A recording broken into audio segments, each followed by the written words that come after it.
of sustainable data centers.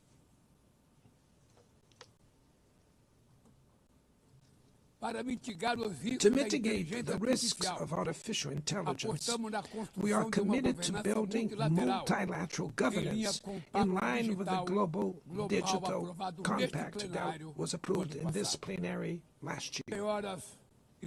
Ladies and gentlemen, Your Excellencies, in Latin America and the Caribbean, we are experiencing a time of growing polarization and instability. Maintaining the region as a zone of peace is and was our priority.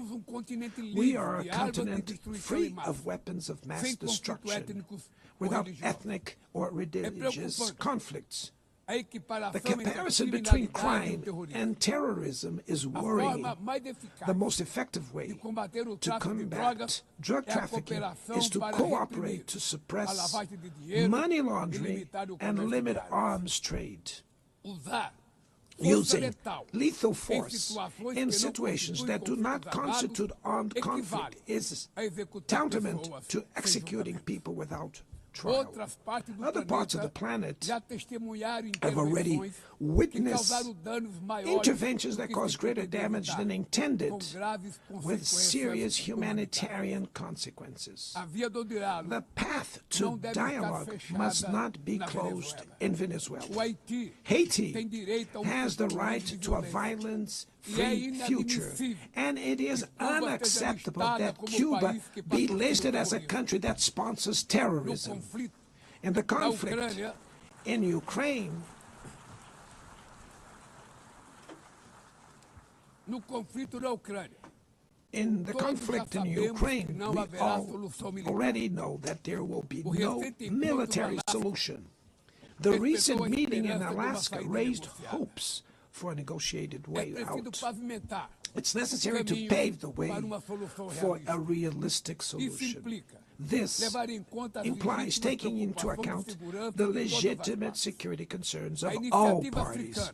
The African Initiative and the Friends for Peace group created by China and Brazil can help promote dialogue and a diplomatic solution. No situation is more emblematic of the disproportionate and illegal use of force than the one occurring in Palestine. The terrorist attacks perpetrated by Hamas are indefensible from any angle, but nothing, absolutely nothing, justifies the ongoing genocide in Gaza.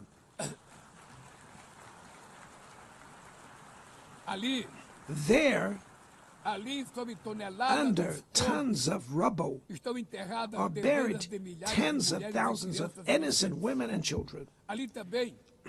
There, we can see that international humanitarian law and the myth of ethical exceptionalism of the West are also being buried there. This massacre would not have happened without the complicity of those who could have prevented it. In Gaza, hunger is used as a weapon of war, and the forced displacement of populations goes on unimpeded. I express my admirations to the Jews who, inside and outside Israel, oppose this collective punishment. The Palestinian people are at risk of disappearing.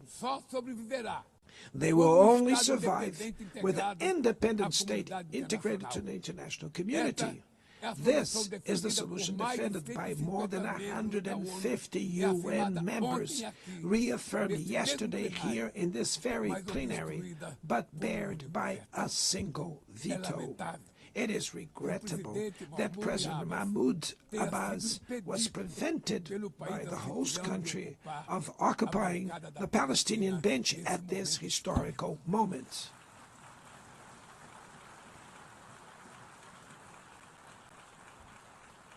The spread of this conflict to Lebanon, Syria, Iran, Qatar is fueling an unprecedented arms build-up.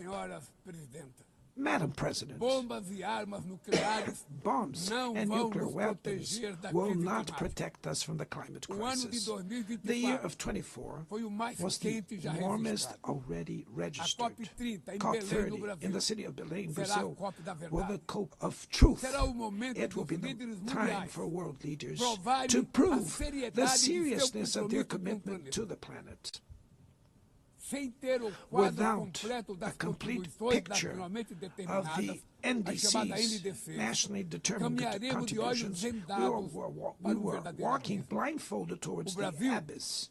Brazil has committed to reducing its emissions by 59% and 67%, covering all greenhouse gases and all sectors of the economy.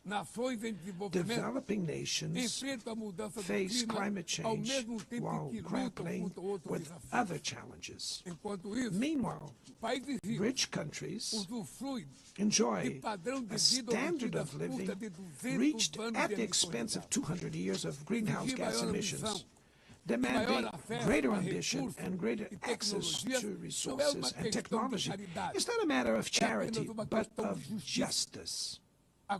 The race for critical minerals essential for energy transition cannot reproduce the predatory and asymmetrical logic that has characterized recent centuries. In Belém City, the world will learn about the reality of the Amazon. Brazil has already reduced deforestation by half in the region in the last 2 years. Eradicating it requires ensuring decent living conditions for its millions of inhabitants. Promoting sustainable development is the objective of the Tropical Forest Forever facility, which Brazil intends to launch to compensate countries that keep their forests standing. But the time has come to move from the negotiation phase to the implementation stage. The world owes a lot to the regime created by the Climate Convention. Climate change needs to be brought to the heart of the UN so that it gets the attention it deserves. A council linked to the General Assembly with the power and legitimacy to monitor commitments provide coherence to climate action. This is a fundamental step towards a broader reform of the organization, which would also include an expanded Security Council in the 2 member categories. Few areas have worsened as much as the multilateral trading system.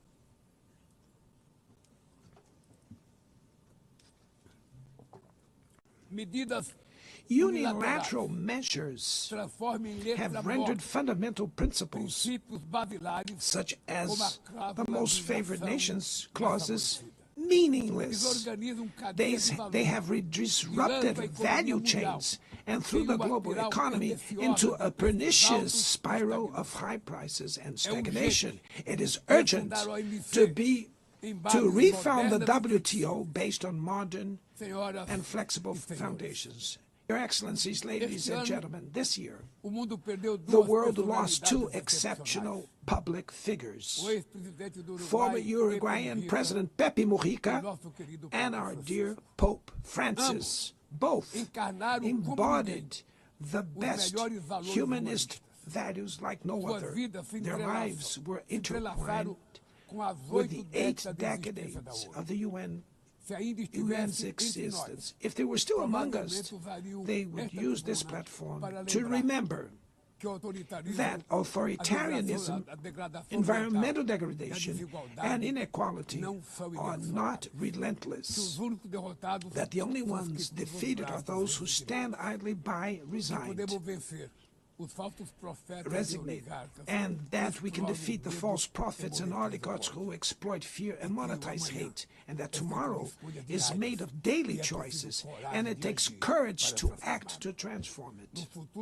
In the future that Brazil envisions, there is no room for the reenactment of ideological rivalries or spheres of influence. Confrontation is not inevitable.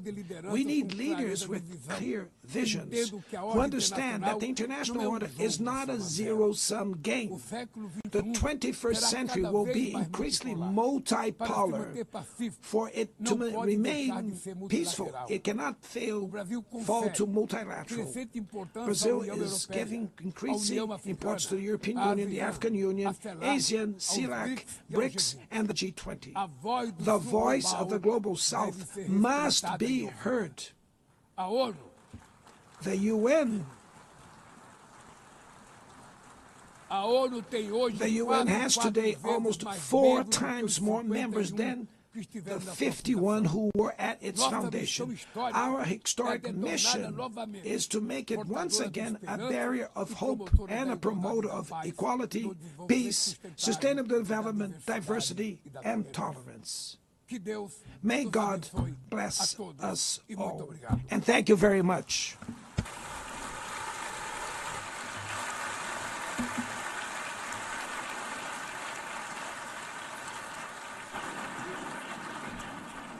On behalf of the Assembly, I wish to thank the President of the Federative Republic of Brazil,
The Assembly will hear an address by His Excellency Donald Trump, President of the United States of America. I request protocol to escort His Excellency and invite him to address the Assembly.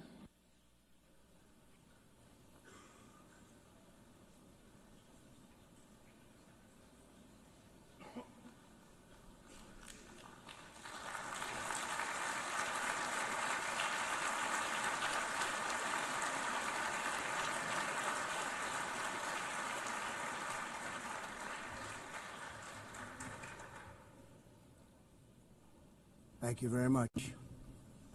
Very much appreciated.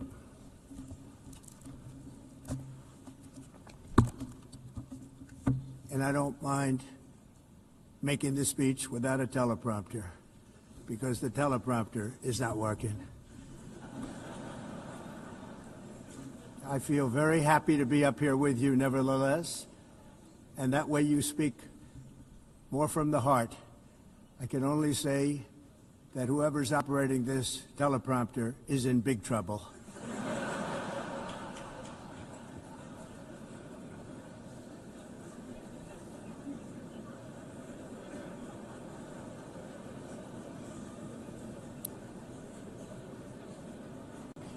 Hello, Madam First Lady.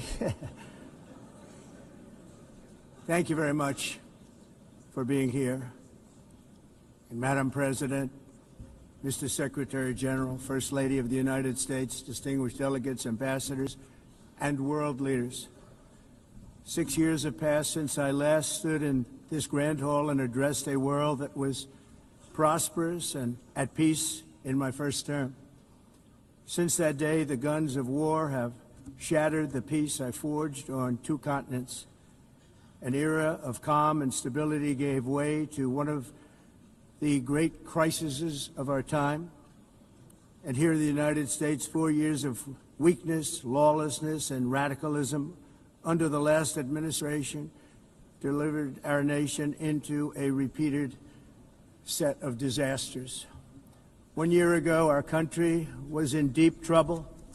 But today, just 8 months into my administration, we are the hottest country anywhere in the world, and there is no other country even close. America is blessed with the strongest economy, the strongest borders, the strongest military, the strongest friendships, and the strongest spirit of any nation on the face of the earth. This is indeed the golden age of America. We are rapidly reversing the economic calamity we inherited from the previous administration, including ruinous price increases and record-setting inflation like we've never had before. Under my leadership, energy costs are down, gasoline prices are down, grocery prices are down, mortgage rates are down, and inflation has been defeated. The only thing that's up is the stock market, which just hit a record high. In fact, it hit a record high 48 times in the last short period of time. Growth is surging, manufacturing is booming. The stock market, as I said, is doing better than it's ever done.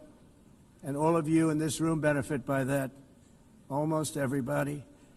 And importantly, workers' wages are rising at the fastest pace in more than 60 years. And that's what it's all about, isn't it? In 4 years of President Biden, we had less than $1 trillion of new investment into the United States.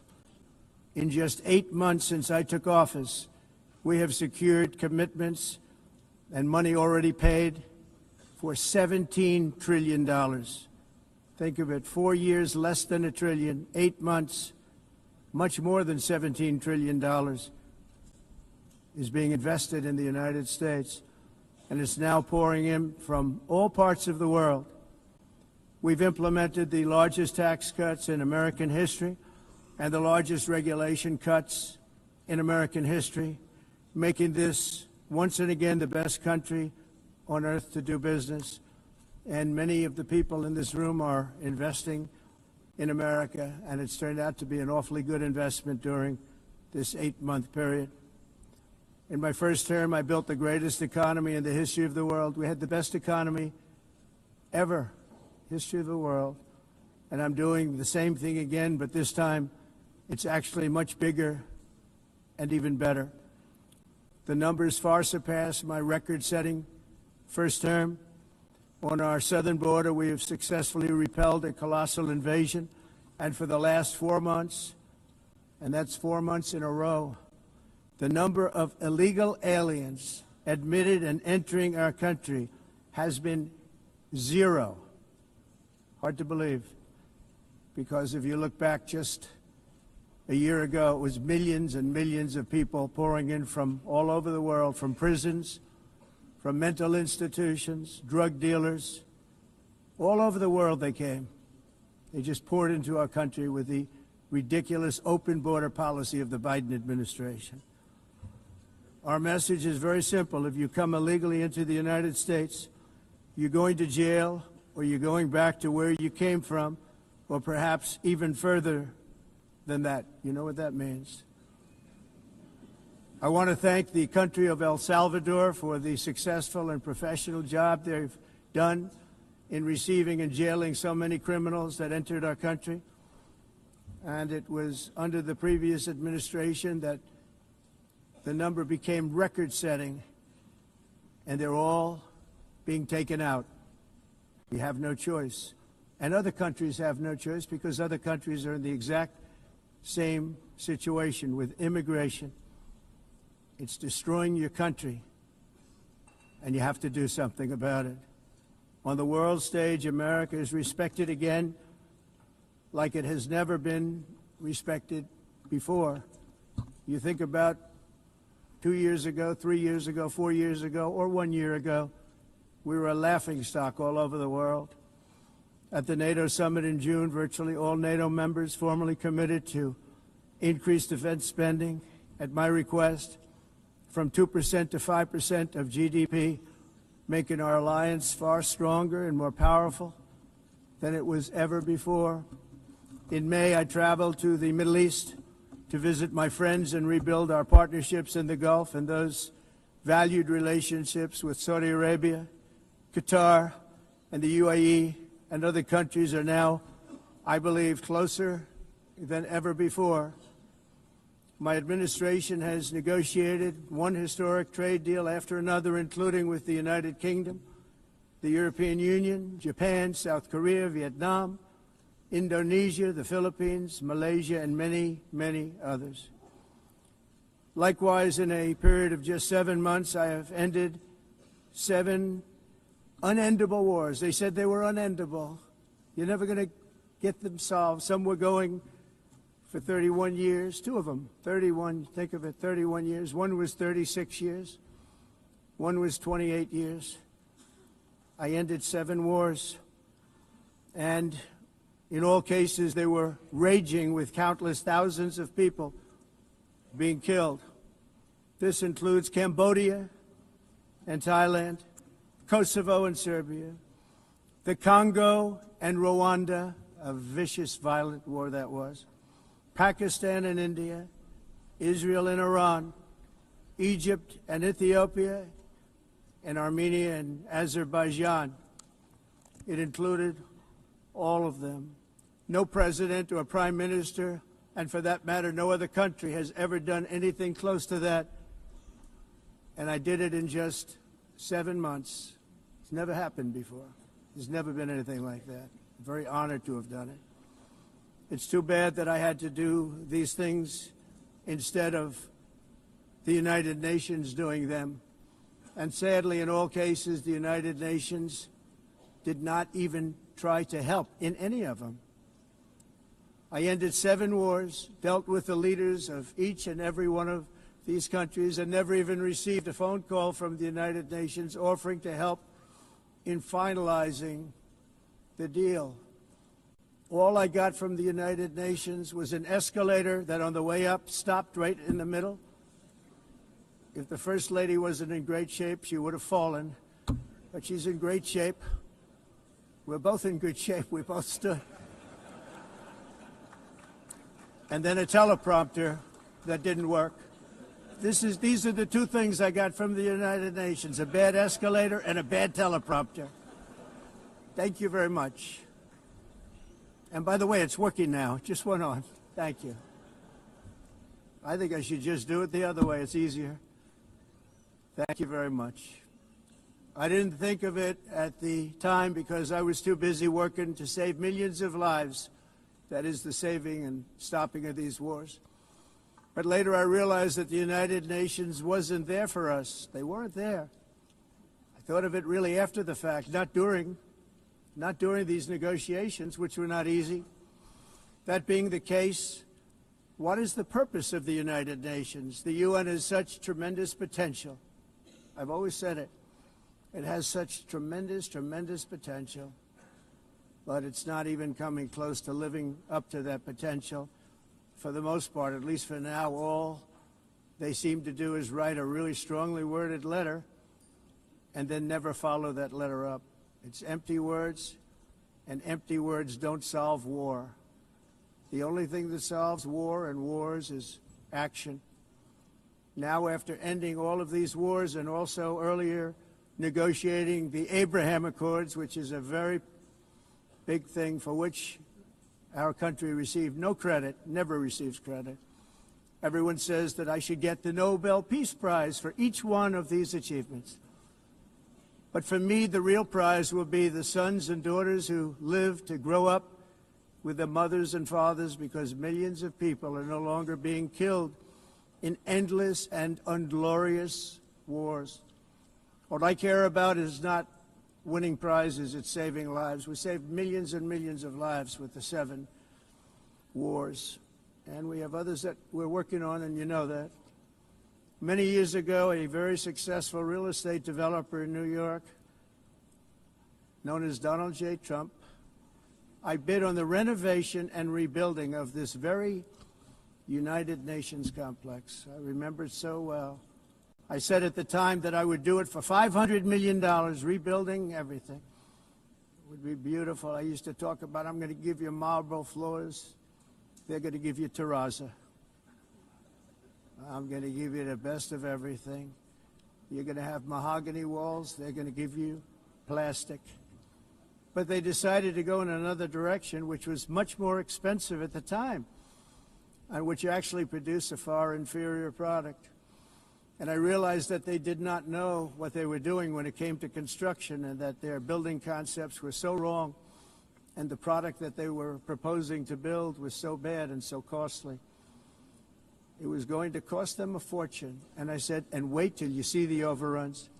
Well, I turned out to be right. They had massive cost overruns and spent between $2 and $4 billion on the building and did not even get the marble floors that I promised them. You walk on terrazzo. Do you notice that?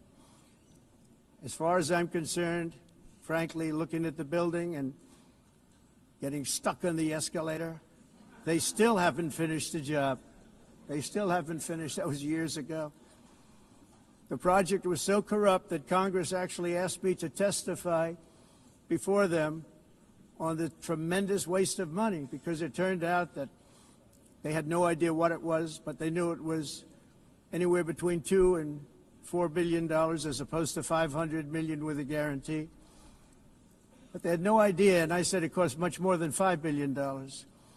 Unfortunately, many things in the United Nations are happening just like that, but on an even much bigger scale, much, much bigger. Very sad to see. Whether the UN can manage to play a productive role, I've come here today to offer the hand of American leadership and friendship to any nation in this assembly that is willing to join us in forging a safer, more prosperous world. And it's a world that we'll be much happier with. A dramatically better future is within our reach. But to get there, we must reject the failed approaches of the past and work together to confront some of the greatest threats in history. There is no more serious danger to our planet today than the most powerful and destructive weapons ever devised by man, of which the United States, as you know, has many. Just as I did in my first term, I've made containing these threats a top priority, starting with the nation of Iran. My position is very simple. The world's #1 sponsor of terror can never be allowed to possess the most dangerous weapon. That's why, shortly after taking office, I sent the so-called Supreme Leader a letter making a generous offer. I extended a pledge of full cooperation in exchange for a suspension of Iran's nuclear program. The regime's answer was to continue their constant threats to their neighbors and U.S. interests throughout the region, and some great countries that are right nearby. Today, many of Iran's former military commanders, in fact, I can say almost all of them, are no longer with us. They're dead. And 3 months ago, in Operation Midnight Hammer, 7 American B-2 bombers dropped the 14 30,000-pound each bombs on Iran's key nuclear facilities, totally obliterating everything. No other country on earth could have done what we did. No other country has the equipment to do what we did. We have the greatest weapons on earth. We hate to use them. But we did something that for 22 years people wanted to do. With Iran's nuclear enrichment capacity demolished, I immediately brokered an end to the 12-day war, as it's called, between Israel and Iran, with both sides agreeing to fight no longer. As everyone knows, I have also been deeply engaged in seeking a ceasefire in Gaza. Have to get that done. Have to get it done. Unfortunately, Hamas has repeatedly rejected reasonable offers to make peace. We can't forget October 7th, can we? Now, as if to encourage continued conflict, some of this body is seeking to unilaterally recognize a Palestinian state. The rewards would be too great for Hamas terrorists for their atrocities. This would be a reward for these horrible atrocities, including October 7th, even while they refuse to release the hostages or accept a ceasefire. Instead of giving to Hamas and giving so much, because they've taken so much. They have taken so much. This could have been solved so long ago. But instead of giving in to Hamas's ransom demands, those who want peace should be united with one message: release the hostages now. Just release the hostages now. Thank you.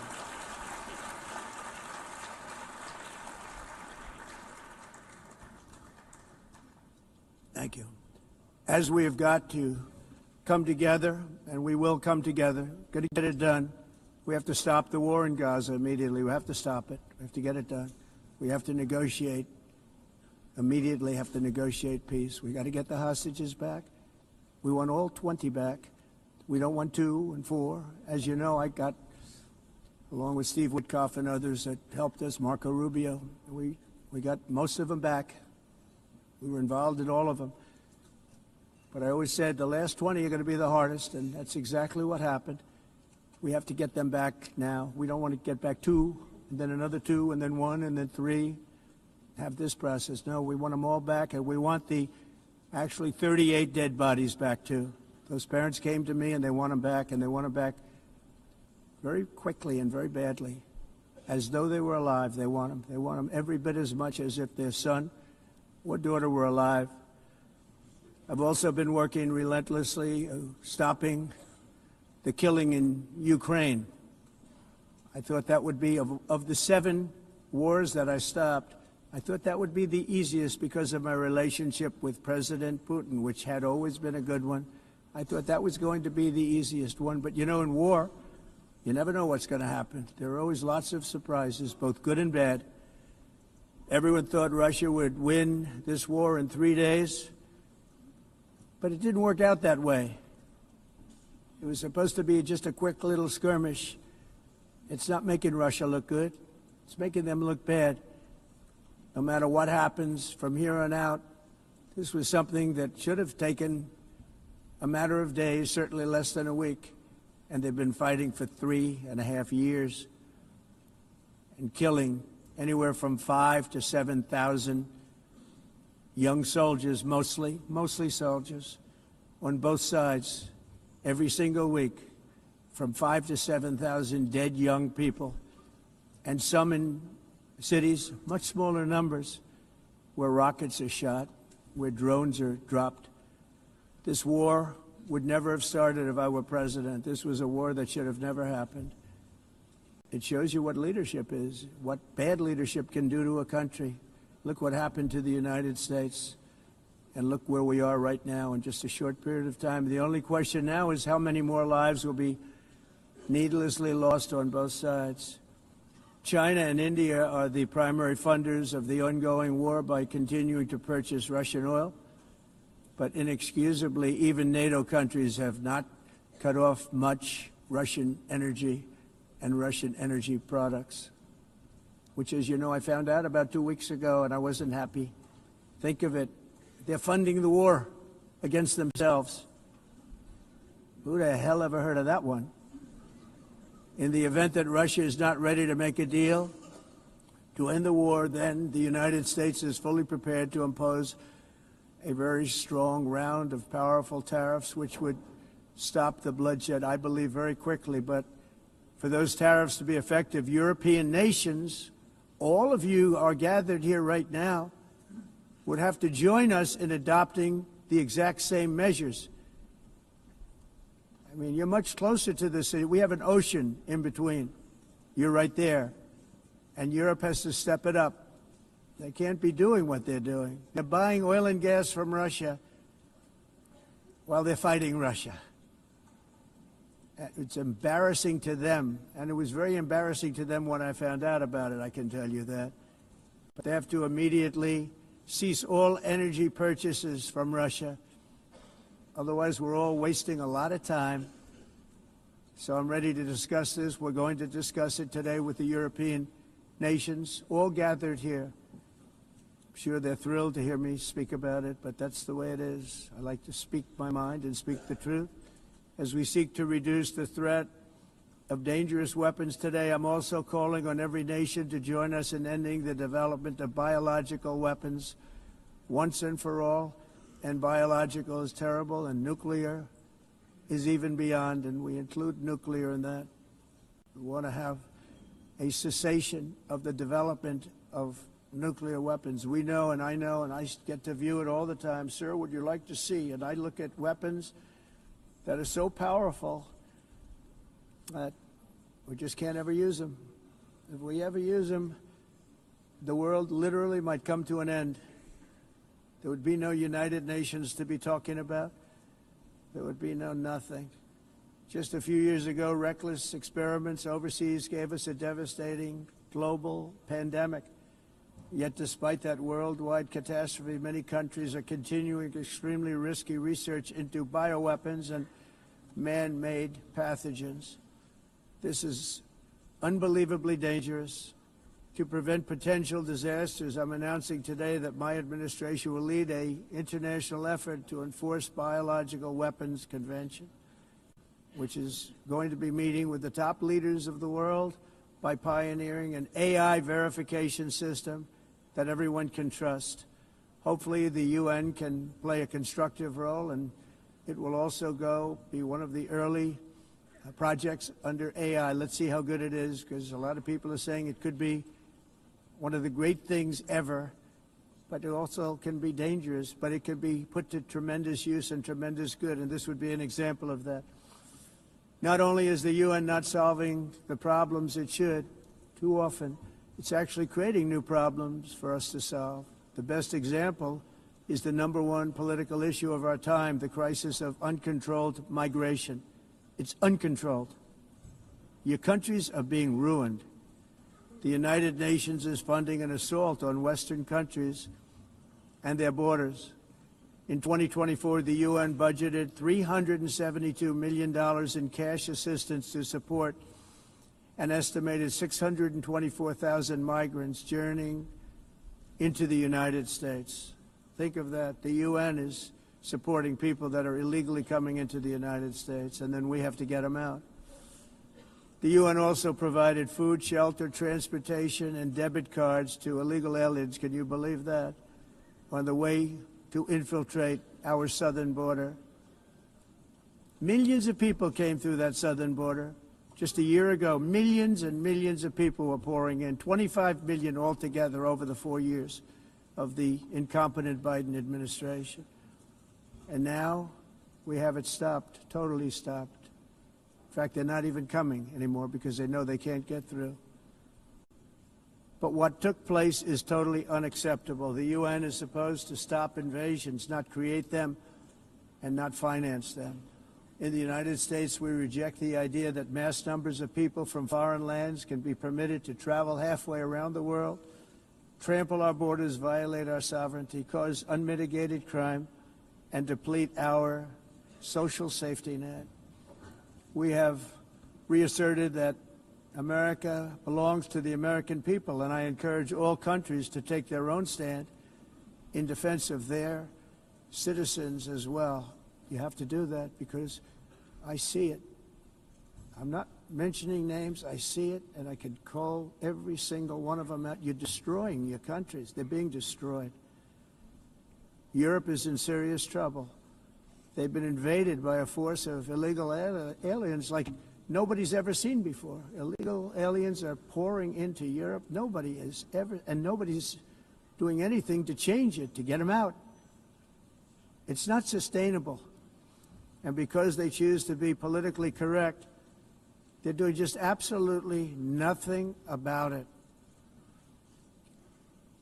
And I have to say, I look at London, where you have a terrible mayor, terrible, terrible mayor, and it's been so changed, so changed. Now they want to go to Sharia law, but you're in a different country. You can't do that. Both the immigration and their suicidal energy ideas will be the death of Western Europe if something is not done immediately. This cannot be sustained. What makes the world so beautiful is that each country is unique. But to stay this way, every sovereign nation must have the right to control their own borders. You have the right to control your borders, as we do now, and to limit the sheer numbers of migrants entering their countries and paid for by the people of that nation that were there and that built that particular nation at the time. They put their blood, sweat, tears, money into that country, and now they're being ruined. Proud nations must be allowed to protect their communities and prevent their societies from being overwhelmed by people they have never seen before, with different customs, religions, with different everything. Where migrants have violated laws, lodged false asylum claims, or claimed refugee status for illegitimate reasons, they should, in many cases, be immediately sent home. And while we will always have a big heart for places and people that are struggling and truly compassionate, answers will be given. We have to solve the problem, and we have to solve it in their countries, not create new problems in our countries. And we are very helpful to a lot of countries that are just not able to send their people anymore. They used to send them to us in caravans of 25,000, 30,000 people each. These massive caravans of people pouring into our country, totally unchecked and unvetted. But not anymore.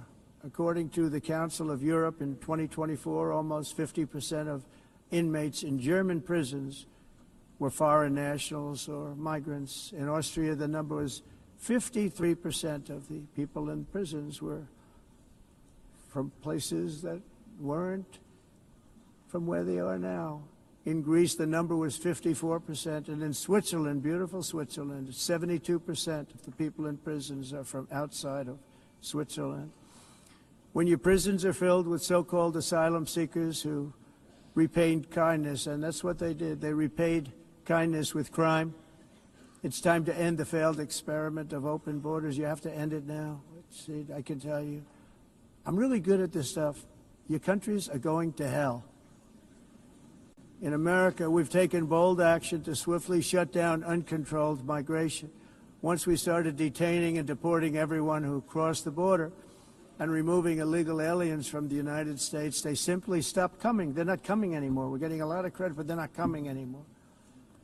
This was a humanitarian act for all involved, because on the trips up, thousands of people a week were dying. Women were being raped. Nobody's ever seen anything like it. Raped, horribly beaten, raped. On the trip up, the journey up, it was a long walk. It was a long, arduous journey, indeed. And it was also a historic victory against human trafficking throughout the region. What we did was a victory, and we saved so many lives of people that wouldn't make the journey. That journey was loaded up with death. Loaded up with death. Dead bodies all along the roads of jungles. To get up, they go through jungles, they go through areas so hot you couldn't breathe. They were dying of suffocation, areas so hot that you couldn't breathe. Dead bodies all over. By them not coming, we're saving tremendous numbers of lives. My people have done a fantastic job in doing what they did, and the American public agrees with it. I mean, I was very proud to see this morning I have the highest poll numbers I've ever had. Part of it is because of what we've done on the border. I guess the other part is what we've done on the economy. Joe Biden's policies empowered murderous gangs, human smugglers, child traffickers, drug cartels, and prisoners from all over the world. The previous administration also lost nearly 300,000 children. Think of that. They lost more than 300,000 children, little children, who were trafficked into the United States on the Biden watch, many of whom have been raped, exploited, and abused, and sold. Sold. Nobody talks about that. The fake news doesn't write about it. With many others, young children who are missing or dead. And we found a lot of these children, and we're sending them back, and we've been sending them back to their parents. They said, nobody knows who they are. They said, where do you come from? And they'll give us a country, and we'll find out, and we'll figure it out, and we'll bring them back to their homes. And the mother and father rush to the door, and there are tears in their eyes. They can't believe that they're seeing their son or daughter, their little son or daughter again. We've done almost 30,000 of them so far. Any system that results in the mass trafficking of children is inherently evil. Yet that is exactly what the globalist migration agenda has done, and it's what it's all about. In America, those days, as you know, are over. The Trump administration is working, and we are continuing to work to track down the villains that are causing this problem, and also, as I said, to get back the 30,000 we've already returned. Now I think we're going to have another. We're going to find a lot. You're not going to find all of them. 300, more than 300,000. They're lost or they're dead. They're lost or they're dead because of the animals that did this. To protect our citizens, I've also designated multiple savage drug cartels as forest. And you see this, and you see it happening right before your eyes.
Drugs, 300,000. Fentanyl and other drugs. Each boat that we sink carries drugs that would kill more than 25,000 Americans. We will not let that happen. Energy is another area where the United States is now thriving like never before. We're getting rid of the falsely named renewables. By the way, they're a joke. They don't work. They're too expensive. They're not strong enough to fire up the plants that you need to make your country great. The wind doesn't blow. Those big windmills are so pathetic and so bad, so expensive to operate. And they have to be rebuilt all the time, and they start to rust and rot. Most expensive energy ever conceived, and it's actually energy. You're supposed to make money with energy, not lose money. You lose money, the governments have to subsidize. You can't put them out without massive subsidies. And most of them are built in China, and I give China a lot of credit. They build them, but they very few wind farms. So why is it that they build them and they send them all over the world, but they barely use them? You know what they use? Coal. They use gas. They use almost anything, but they don't like wind. But they sure as hell like selling the windmills. Europe, on the other hand, has a long way to go, with many countries being on the brink of destruction because of the green energy agenda, and I give a lot of credit to Germany. Germany was being led down a very sick path, both on immigration, by the way, and on energy. They were going green, and they were going bankrupt. And the new leadership came in, and they went back to where they were, with fossil fuel and with nuclear, which is good. It's now safe, and you can do it properly. But they went back to where they were, and they opened up a lot of different plants, energy-producing plants, and they're doing well. I give Germany a lot of credit for that. They've said this is a disaster, what's happening. They were going all green. All green is all bankrupt. That's what it represents. And it's not politically correct. I'll be very badly criticized for saying it, but I'm here to tell the truth. I don't care. It doesn't matter to me. I'm in New York City.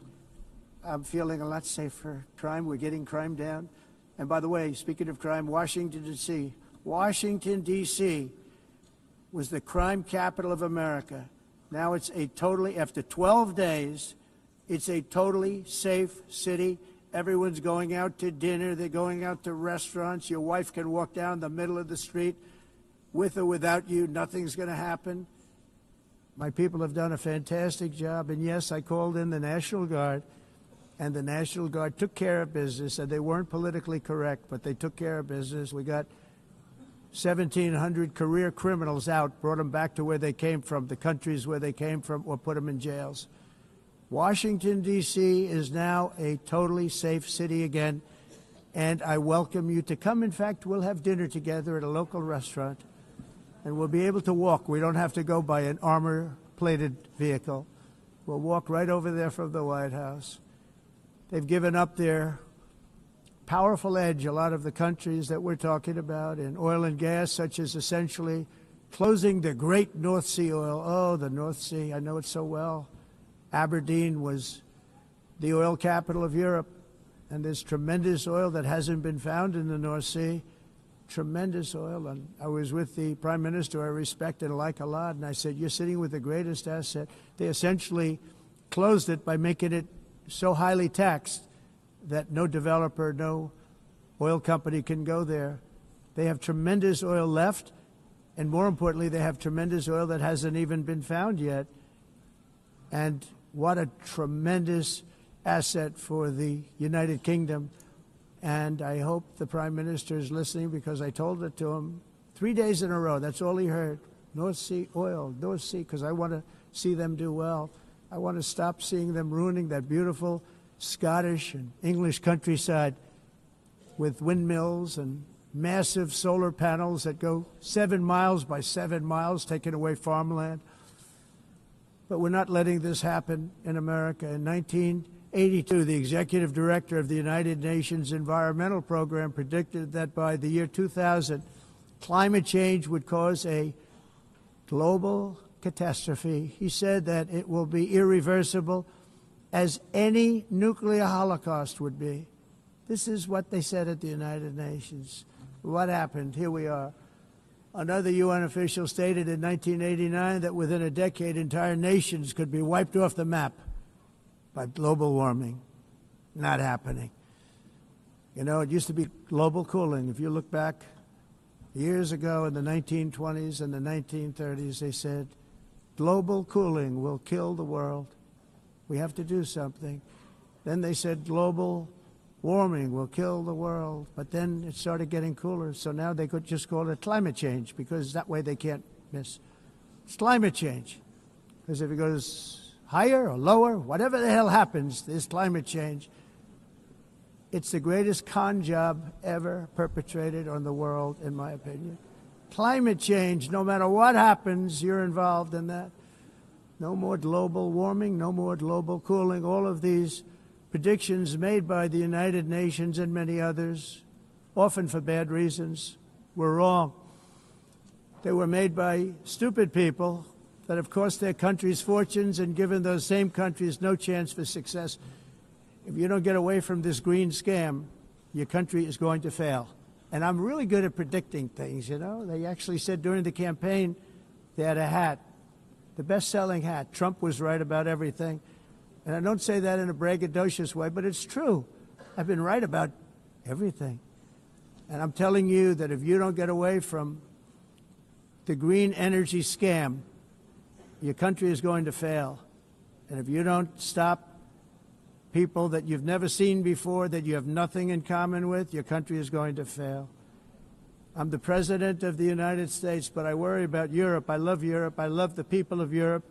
And I hate to see it being devastated by energy and immigration.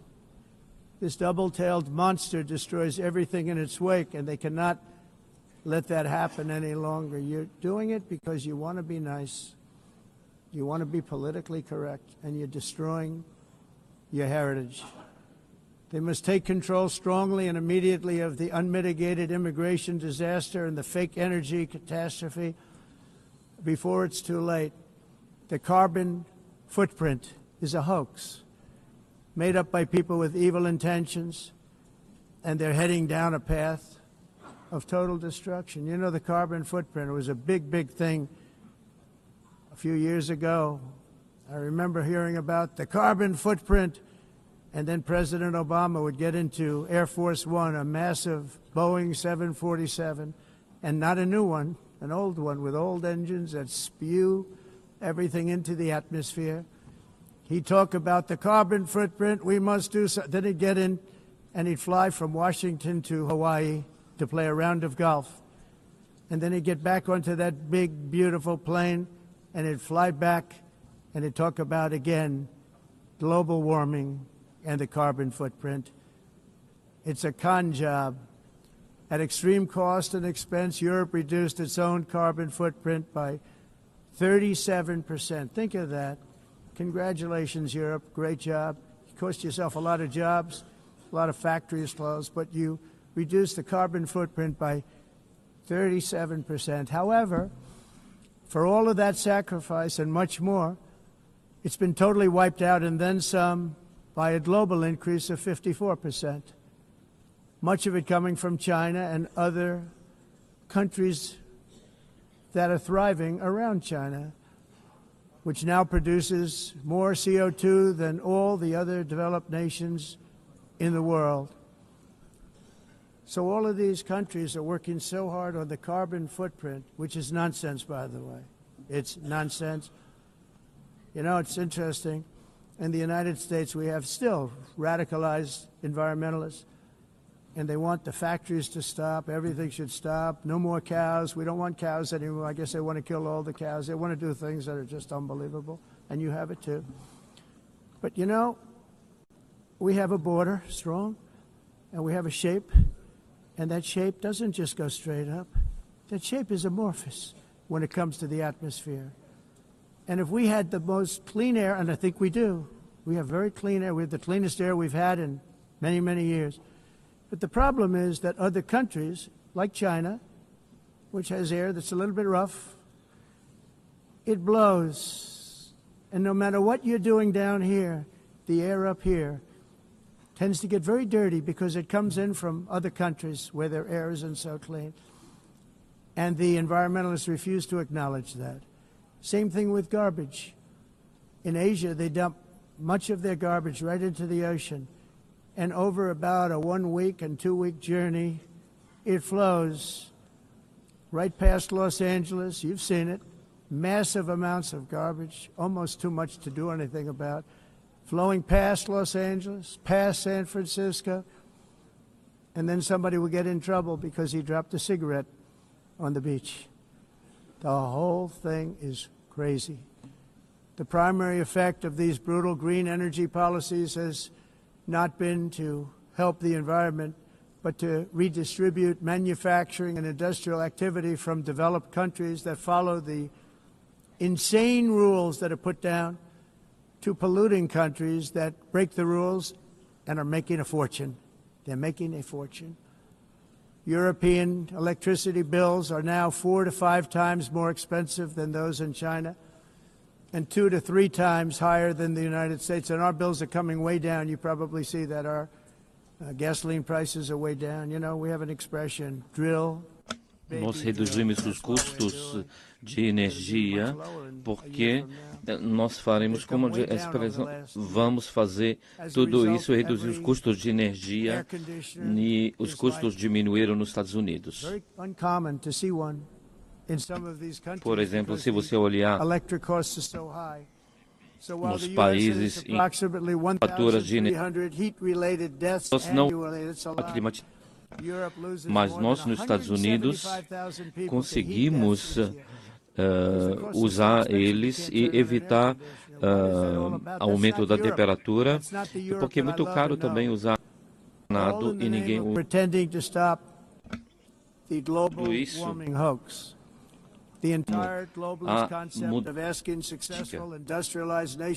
Essa agenda mundialista não tem nenhum sentido. País That's why in America I withdrew from the fake Paris Climate Accord. where, by the way, America was paying so much more than every country. Others weren't paying. China didn't have to pay until 2030. Russia was given an old standard that was easy to meet, a 1990 standard. But for the United States, we're supposed to pay like $1 trillion.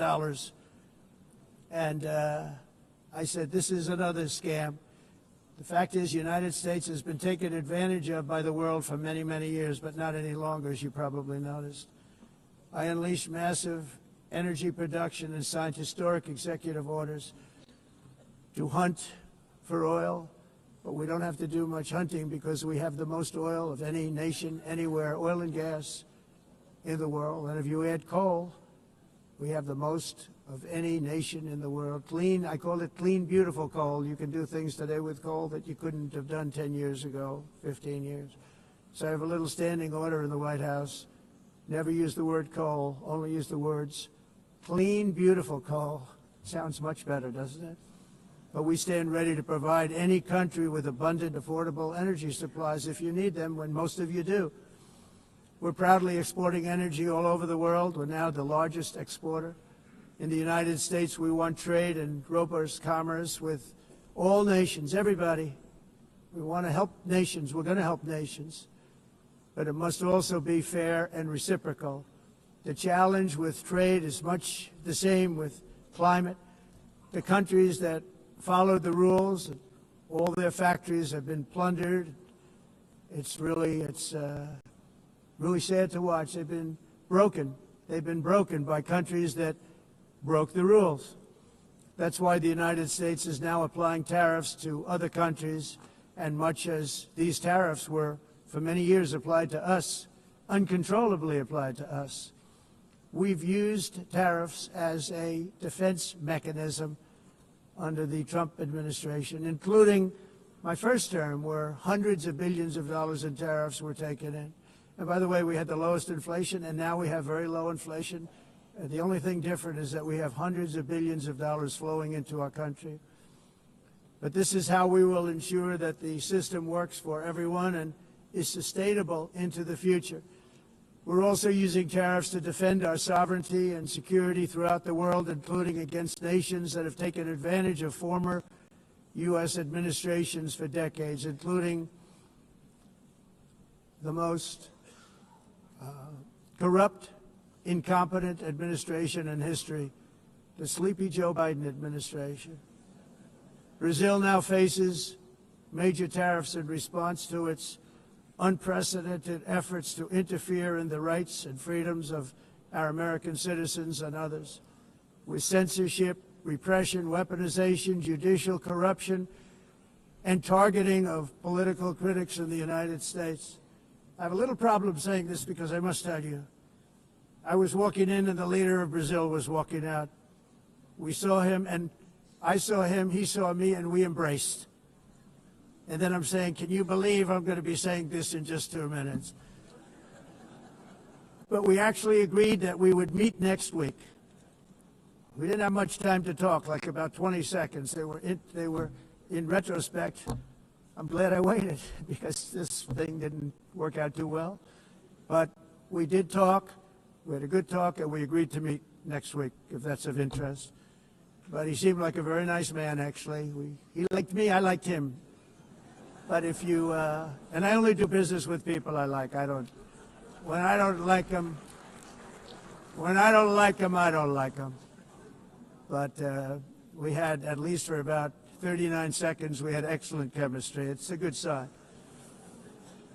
But also in the past, Brazil, can you believe this, unfairly tariffed our nation, but now because of our tariffs, we are hitting them back, and we're hitting them back very hard. As president, I will always defend our national sovereignty and the rights of American citizens. So I'm very sorry to say this, that Brazil is doing poorly and will continue to do poorly.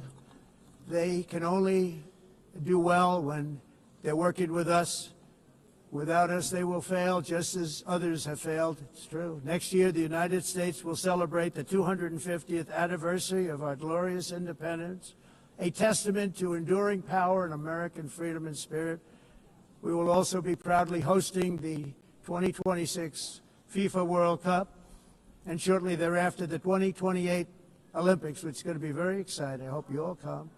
I hope that countless people from all over the globe will take part of these will be great celebrations of liberty and human achievement, and that together we all can rejoice in the miracles of history that began in July 4th, 1776, when we founded the light to all nations. And it's something really that an amazing thing came out of that date. It's called the United States of America. In honor of this momentous anniversary, I hope that all countries who find inspiration in our example will join us in renewing our commitment, values, and those values really that we hold so dear. Together, let us defend free speech and free expression. Let us protect religious liberty, including for the most persecuted religion on the planet today. It's called Christianity. And let us safeguard our sovereignty and cherish qualities that have made each of our nations so special, incredible, and extraordinary. In closing, I just want to repeat that immigration and the high cost of so-called green renewable energy is destroying a large part of the free world and a large part of our planet. Countries that cherish freedom are fading fast because of their policies on these two subjects. You need strong borders and traditional energy sources if you are going to be great again.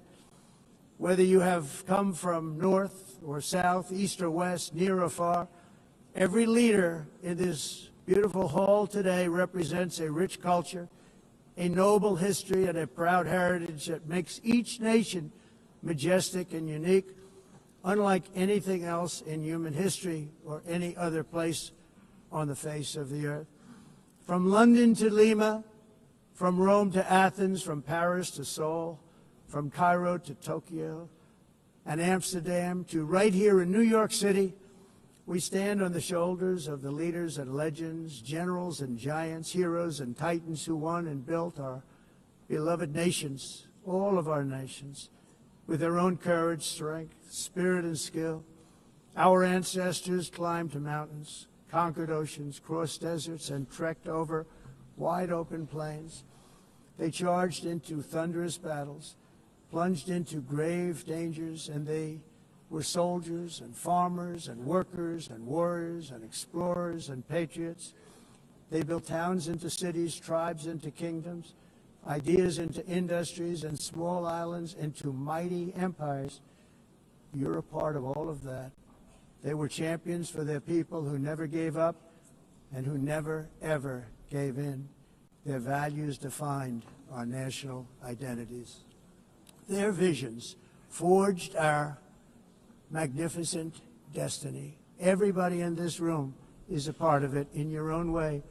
Each of us inherits the deeds and the myths, the triumphs, the legacies of our own heroes and founders who so bravely showed us the way. Our ancestors gave everything for homelands that they defended with pride, with sweat, with blood, with life, and with death. Now the righteous task of protecting the nations that they built belongs to each and every one of us. So together let us uphold our sacred duty to our people and to our citizens. Let us protect their borders, ensure their safety, preserve their cultures, treasure, and traditions, and fight, fight, fight for their precious dreams and their cherished freedoms. And in friendship and really a beautiful vision, let us all work together to build a bright, beautiful planet, a planet that we all share, a planet of peace and a world that is richer, better, and more beautiful than ever before. That can happen. It will happen. It will happen, and I hope it can happen and start right now, right at this moment. We'll turn it around. We're going to make our countries better, safer, more beautiful. We're going to take care of our people. Thank you very much. It's been an honor. God bless the nations of the world. Thank you very much. Bye.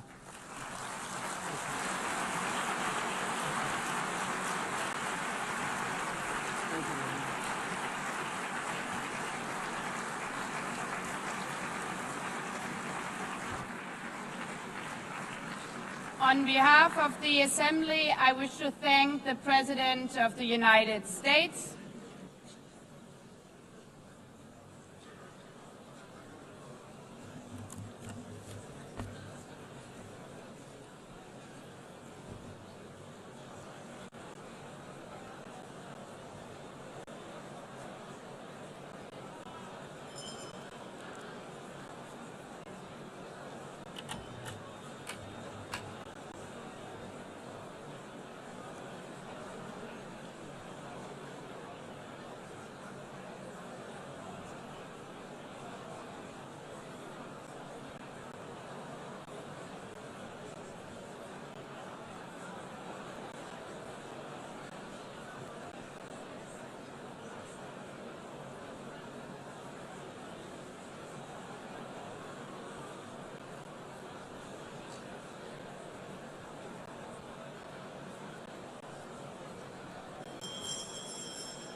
please be seated?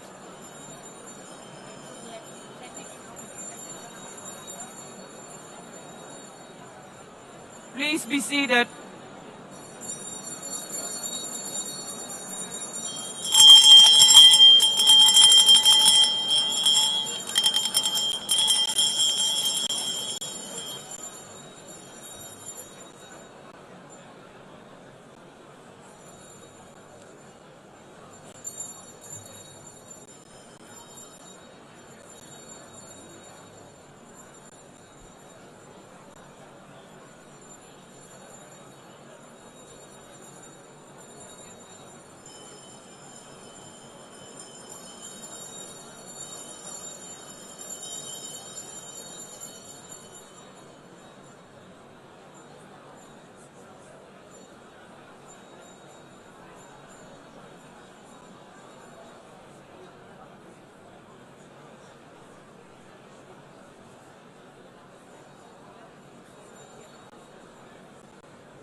Excellencies, could you please take your seats in due respect to the next speakers? The second row, could you please take your seat right now?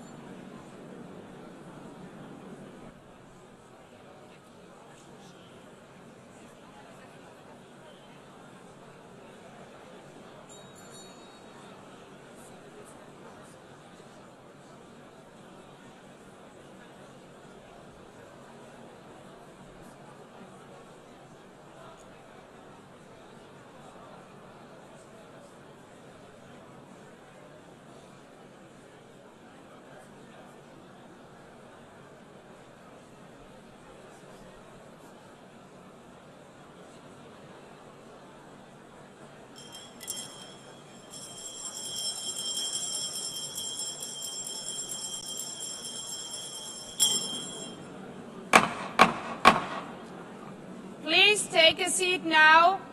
With due respect to the next speakers, I would kindly ask you, gentlemen in the left row, please take your seats. We will continue.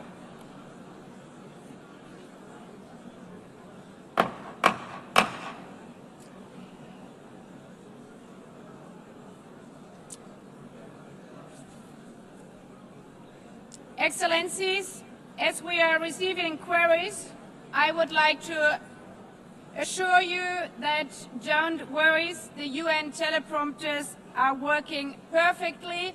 And by this technical note, I would like to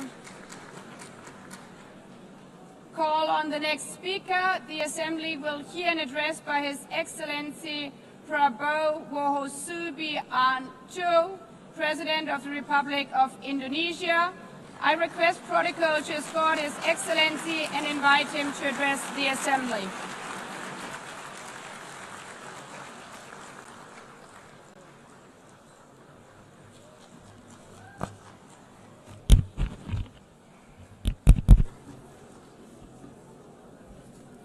His Excellency, Mr. Antonio Guterres, Secretary General of the United Nations, Her Excellency, Madame Annalena Baerbock, President of the United Nations General Assembly, His Excellency, Mr. Moses Abelian, Under-Secretary General for General Assembly and Management, Excellencies, Heads of States, Heads of Governments, distinguished delegates, ladies and gentlemen. It is indeed a great honor for me to stand in this august General Assembly Hall among leaders and representatives who represent almost all of humanity. We differ in race, religion, and nationality, yet we gather together today as one human family. We are here first and foremost as fellow human beings, each created equal, endowed with unalienable rights to life, liberty, and the pursuit of happiness. The words of the United Nations Declaration of Independence have inspired democratic movements across continents, including the French Revolution, the Russian Revolution, the Mexican Revolution, the Chinese Revolution, and Indonesia's own struggle and journey to freedom. It also gave birth to the Universal Declaration of Human Rights, adopted by the United Nations in 1948. All men are created equal was the creed that opened the way to unprecedented global prosperity and dignity. And yet, in our own era of scientific and technological triumphs, an era capable of ending hunger, poverty, and environmental ruin, we also continue to face today grave dangers, challenges, and uncertainties. Human folly, fueled by fear, racism, hatred, oppression, and apartheid, threatens our common future. My country knows this pain.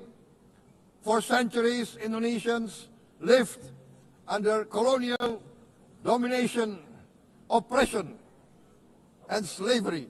We were treated less than dogs in our own homeland. We Indonesians know what it means to be denied justice and what it means to live in apartheid, to live in poverty, and to be denied equal opportunity. We also knew what solidarity can do in our struggle for independence, in our fight to overcome hunger, disease, and poverty.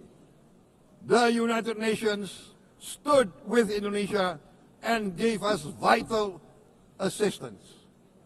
Decisions made here based on human solidarity by the Security Council and this Assembly gave Indonesia independence, international legitimacy, opened doors, and supported our early development through the efforts of the United Nations Children Fund, the United Nations Food and Agriculture Organization, the FAO, the World Health Organization, and many, many other United Nations institutions.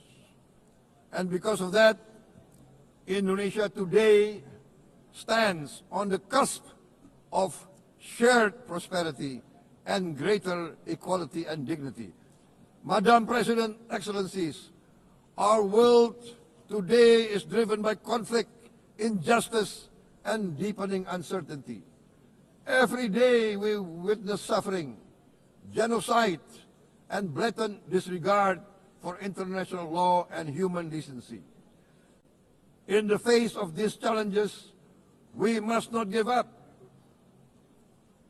As the United Nations Secretary General said, we cannot give up. We cannot surrender our hopes or our ideals. We must draw closer, not drift apart. Together we must strive to achieve our hopes, our dreams.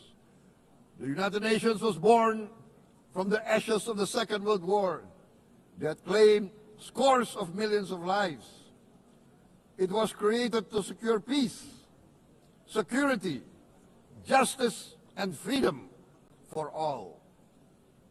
We remain committed to internationalism, to multilateralism, and to every effort that strengthens this great institution. Today, Indonesia is nearer than ever before to meeting the Sustainable Development Goals of ending extreme poverty and hunger. Because years ago, this very chamber chose to listen and uphold social and economic justice, we will never forget.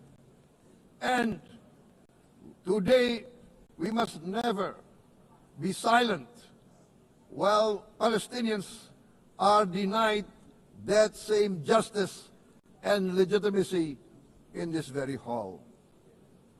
Excellencies, Thucydides warned, the strong do what they can, the weak suffer what they must. We must reject this doctrine.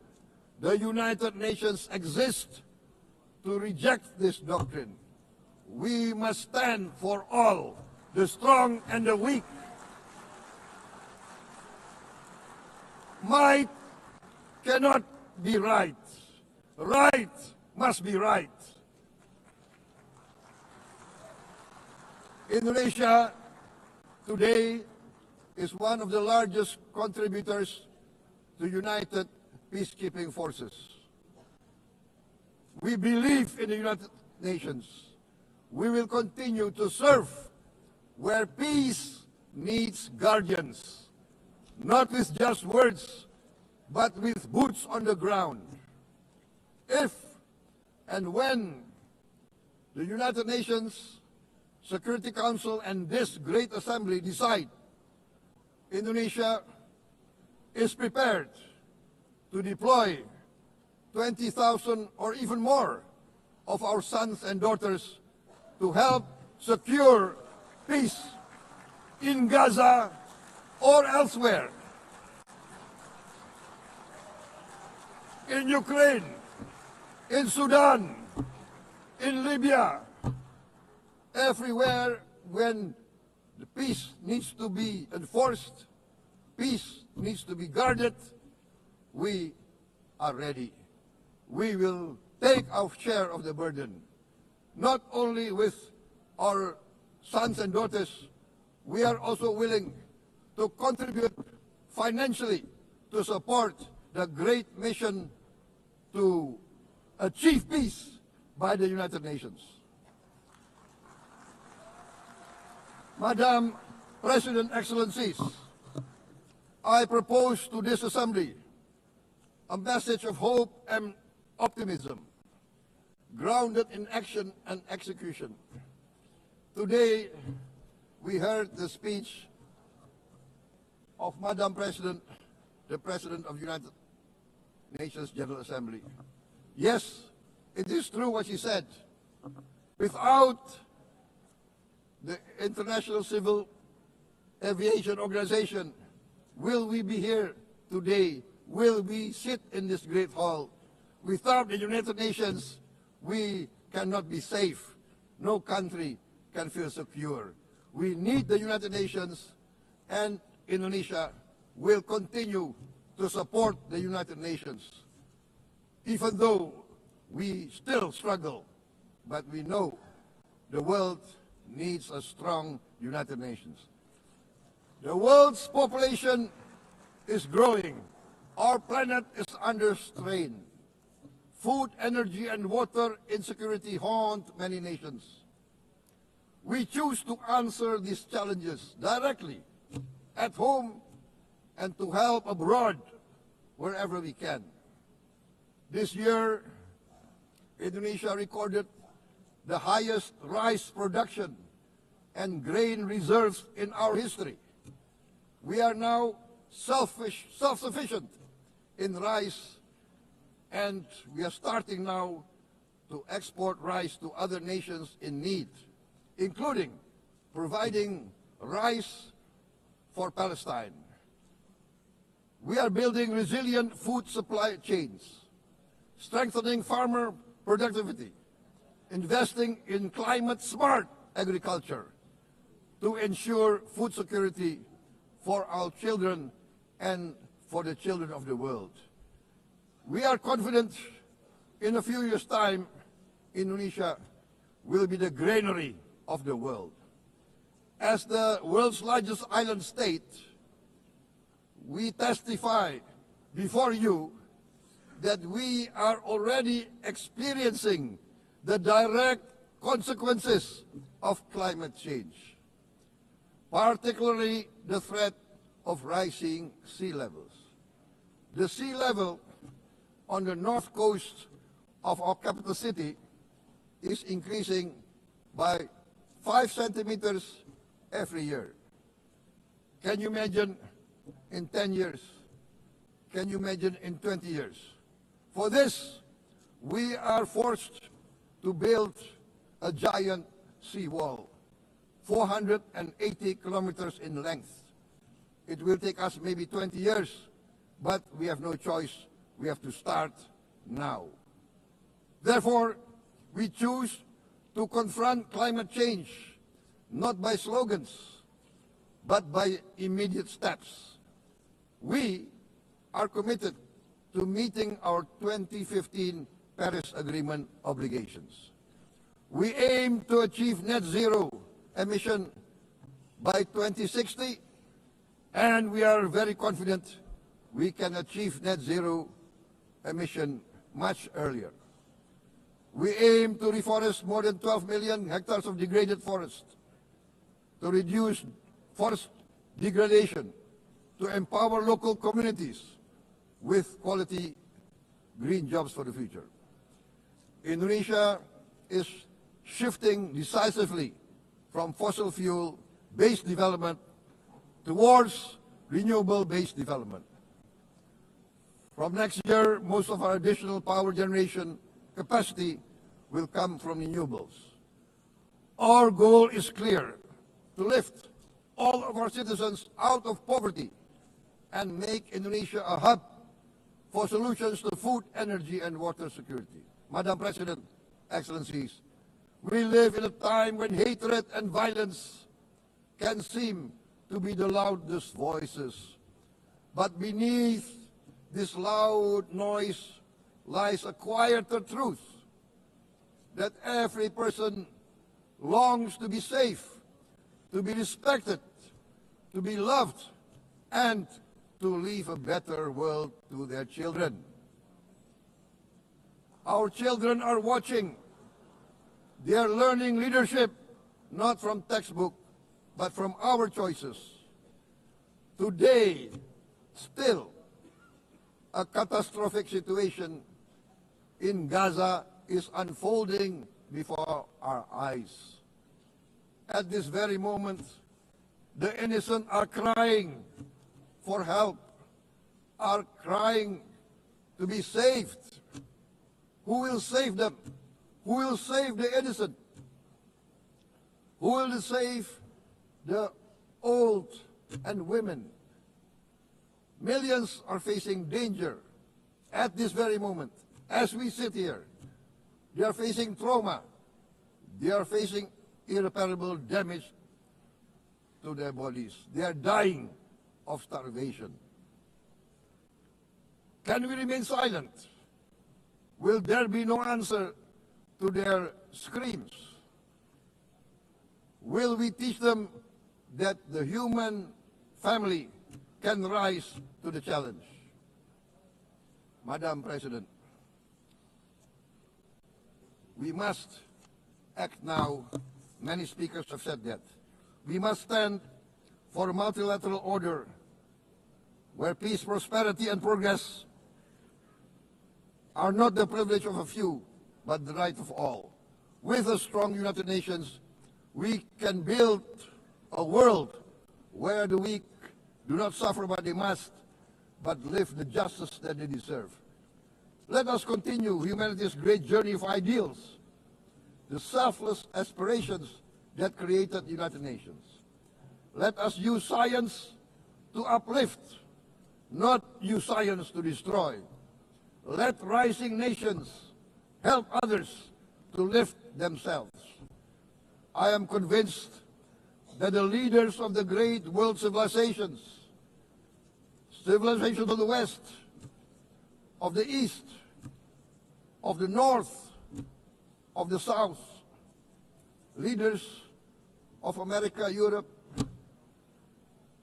of India, China, the Islamic world, the whole world I am convinced they will rise to their role demanded by history.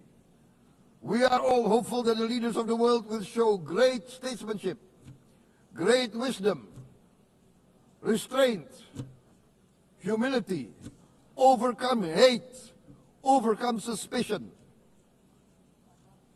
Madam President, distinguished delegates, we are greatly heartened by the events of the last few days, where significant leading countries of the world have chosen to side with history, to choose the right side of history, the path of the moral high ground, the path of rectitude, the path of justice, the path of humanity, to shun hatred, to overcome suspicion, and to avoid the use of violence.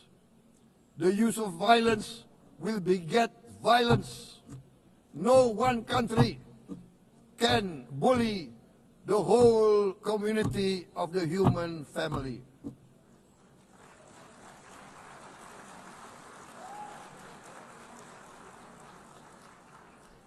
We may be weak individually, but the sense of oppression, the sense of injustice has proven in the history of mankind that this sense of injustice, this sense of oppression will unite into a strong force that will overcome this oppression, that will overcome this injustice. To close, I would like to reiterate again Indonesia's complete support for the two-state solution in Palestine. We must have an independent Palestine, but we must also recognize, we must also respect, and we must also guarantee the safety and security of Israel. Only then we can have real peace, and no longer hate and no longer suspicion. The only solution is this two-state solution. Two descendants of Abraham must live in reconciliation, peace, and harmony. Arabs, Jews, Muslims, Christians, Hindus, Buddhists, all religions, we must live as one human family. Indonesia is committed to being part of making this vision a reality. Is this a dream? Maybe, but this is the beautiful dream that we must work together towards. Let us work towards this noble goal.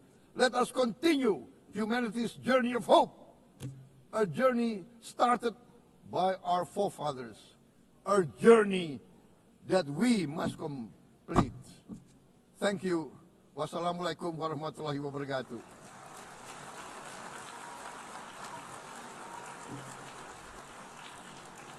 Shalom. Om Santi, Santi, Santi Om. Namo Buddhaya. Thank you very much. May God bless us all. May peace be upon us. Thank you very much. Thank you. On behalf of the Assembly, I wish to thank the President of the Republic of Indonesia.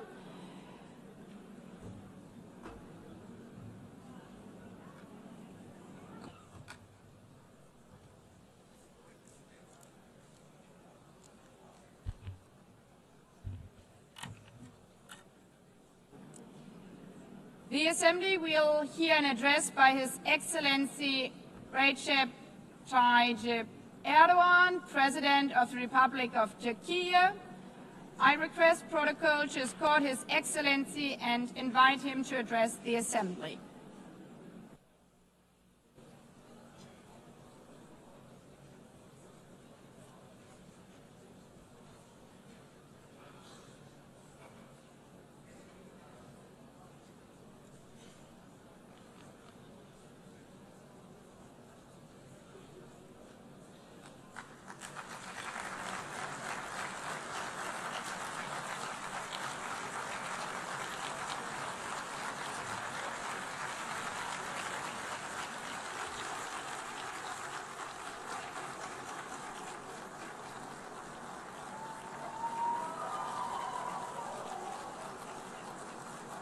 Sayın Başkan, Excellency, President of UNGA, devlet ve hükümet başkanları, Excellencies, Heads of State and Government, Sayın Genel Sekreter, Distinguished Secretary kıymetli General, delegeler, distinguished delegation members, şahsım ve milletim on behalf adına of myself and en my kalbi nation, duygularımla I greet you all with selamlıyorum. most heartfelt feelings. Birleşmiş Milletler I wish 80. for the Genel 80th Kurulu'nun United tüm Nations insanlık General için Assembly to hayırlara bring vesile blessings to olmasını all temenni humanity. ediyorum. İnsanlığın ortak vicdanını temsil I'm eden deeply honored bu to kürsüden address you once again from this sizlere bir podium, kez daha hitap which etmekten represents the collective büyük conscience bir of bahtiyarlık duyuyorum. humanity. Genel Kurul Başkanlığını tamamlayan I congratulate Sayın Mr. Young, Young'ı who tebrik ediyor. has completed Bu his görevi term as devralan President of the General Sayın Assembly, Berbok'a and I wish başarılar success to diliyorum. Ms.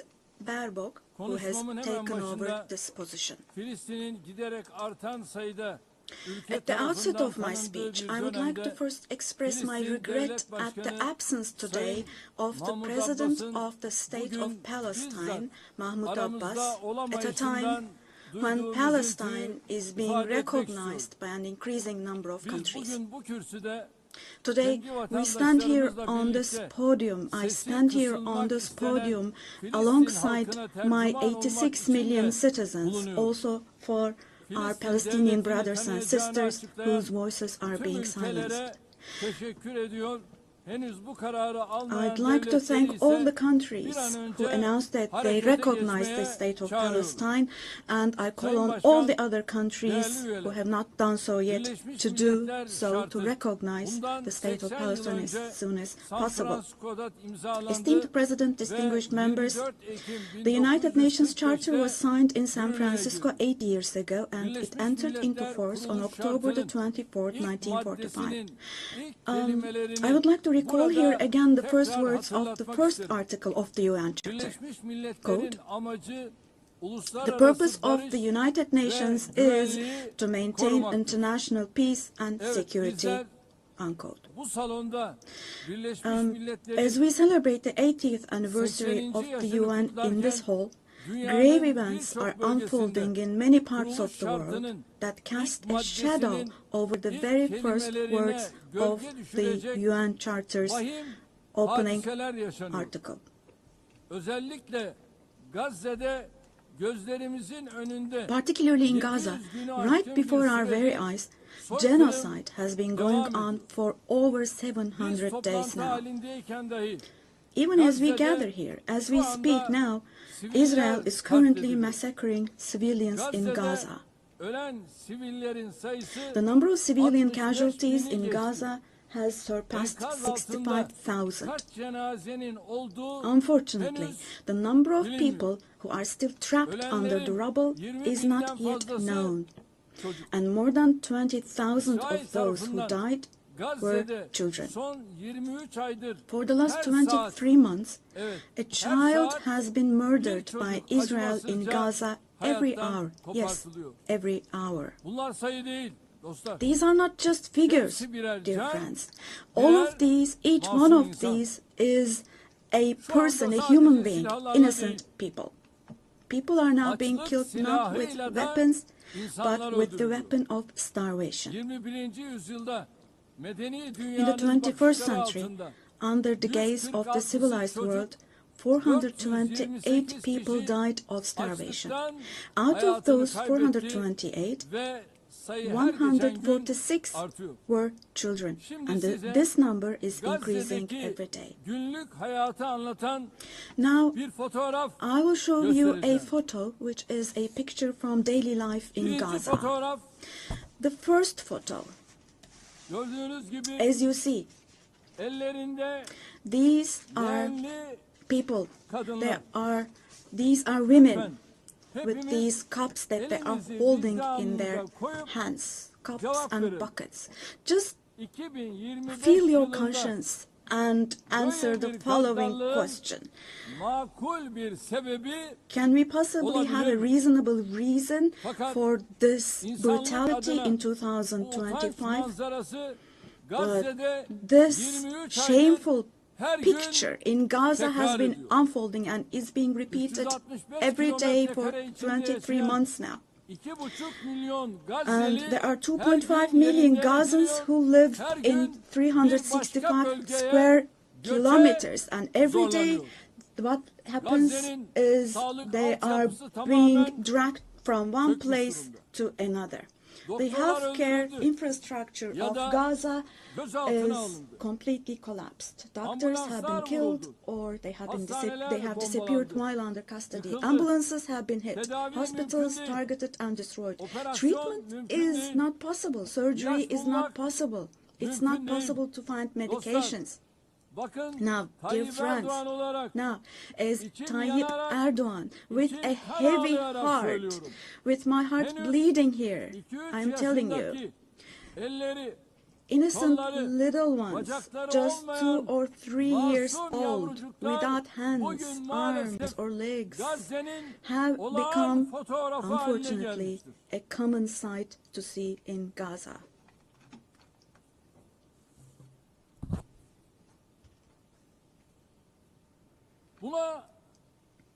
This one. What kind of a human conscience can possibly bear this? Possibly. How can one stay silent vis-à-vis this? In a world where children are dying of starvation and lack of medication, can we possibly have calm and peace? We all are parents. We have children or grandchildren who we dearly cherish.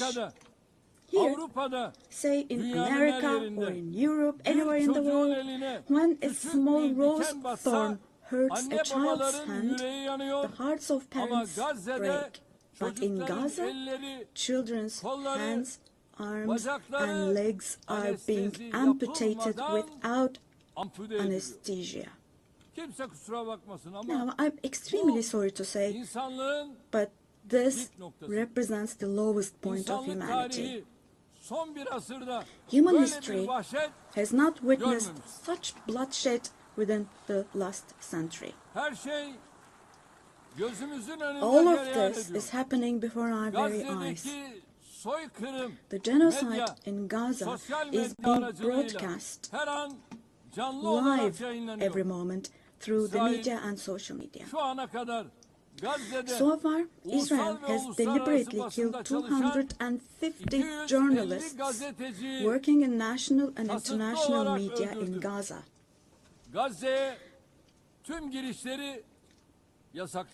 And they have closed all the entrance into Gaza, but they still have not been able to cover up the genocide.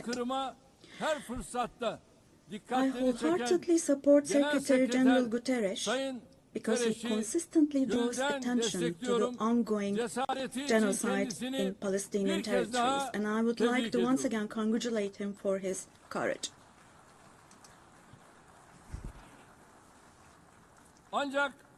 But the United Nations has not even been able to protect its own personnel in Gaza, unfortunately.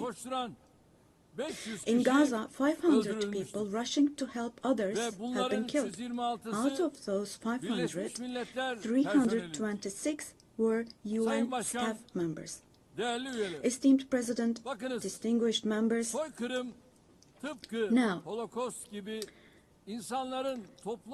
genocide, like the Holocaust, is a shameful concept which refers to the mass extermination of people. It's a barbaric concept. Today, it's not only people who are being killed in Gaza, mind you. Animals are being targeted and killed in Gaza. In Gaza, agricultural land, gardens, trees, grass, century-old olive trees are being destroyed. In Gaza, water supplies are being destroyed and polluted. Buildings, homes, libraries, hospitals, schools, mosques, churches, and historical structures in Gaza are being deliberately destroyed. The soil of Gaza is being rendered useless for humans, for animals, and for plants. sizlere So bir başka fotoğraf now daha. let me show you yet Şimdi another size photo. soruyorum. And let me ask you Elimdeki here, şu fotoğrafın look at this güvenlik arayışıyla ne ilgisi var? What could this photo here Bunun possibly adı have to do with security canlıya concerns? düşmanlık.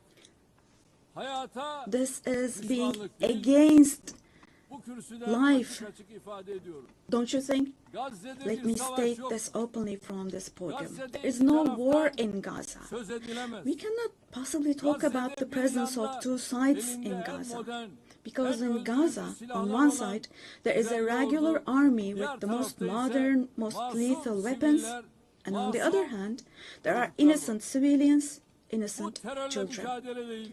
This is not fight Bu against 7 Ekim terrorism. olayı öne sürülerek yürütülen bir işgal, tehcir, This is an occupation, sürgün, deportation, soykırım, daha exile, doğrusu genocide, bir toplu and kıyım life politikasıdır. destruction, mass destruction Bugün policy Gazze, carried out Hamas by invoking the bahanesiyle events of yok October the edilirken, 7th. eş Today, zamanlı while olarak Gaza is being destroyed Hamas'ın under the yönetimde pretext of olmadığı Hamas, Batı Şeria'da concurrently, adım adım simultaneously, işgal the edilmekte, West Bank, where Hamas infazlarla is not in power, masum siviller is also being occupied katledilmektedir. step by step, Üstelik and innocent İsrail, civilians are being Gazze massacred through ve Batı executions. Şeria ile Moreover, sınırlı kalmıyor, Israel is not limiting Suriye'ye, itself to Gaza and the İran'a, West Bank only. Yemen'e, By launching attacks Lübnan'a on Syria, saldırılar on düzenleyerek Iran, Yemen, and bölge Lebanon, barışını da Israel tehdit ediyor. is also En threatening son regional peace. arabulucu Just Katar'da recently, an Israeli ateşkes attack took müzakereleri place için against a toplantı delegation, yapan delegation İsrail meeting in saldırısı Qatar for gerçekleşmiş. ceasefire negotiations. Katar'a yönelik saldırı göstermiştir The ki attack on Qatar İsrail has also yönetimi shown that tamamen the Israeli leadership kontrolü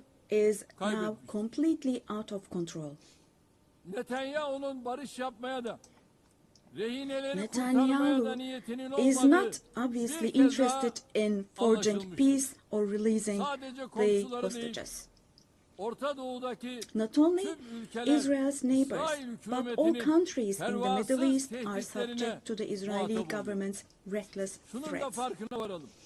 And we must realize, İsrail'in artan following. saldırganlığı sebebiyle Avrupa başta due to olmak the üzere increasing aggression Batı'da of 2. Israel Dünya Savaşı sonrası in Europe and the ortaya West çıkan in general, değerlerde the values çok that ağır emerged after yara the almıştır. Second World War have been En temel eroded. insan hakları, ifade The özgürlüğü, most fundamental human basın rights, özgürlüğü, such as freedom of gösteri ve expression, protesto freedom of özgürlüğü, the press, kadın freedom of hakları, assembly and protest, çocuk women's hakları, rights, children's rights, demokrasi, democracy, eşitlik, equality, adalet and gibi justice kavramlar have rafa been kaldırılmış. shelved away.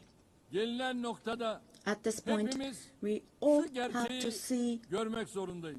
the following Değerli truth, dostlar, my dear friends. vaat edilmiş topraklar The Israeli saplantısıyla government, hareket driven by eden an obsession with İsrail the yönetimi promised lands, yayılmacı bir is openly politikayla threatening bölge regional barışına peace and the ve shared insanlığın values of müşterek humanity. kazanımlarına kastetmektedir.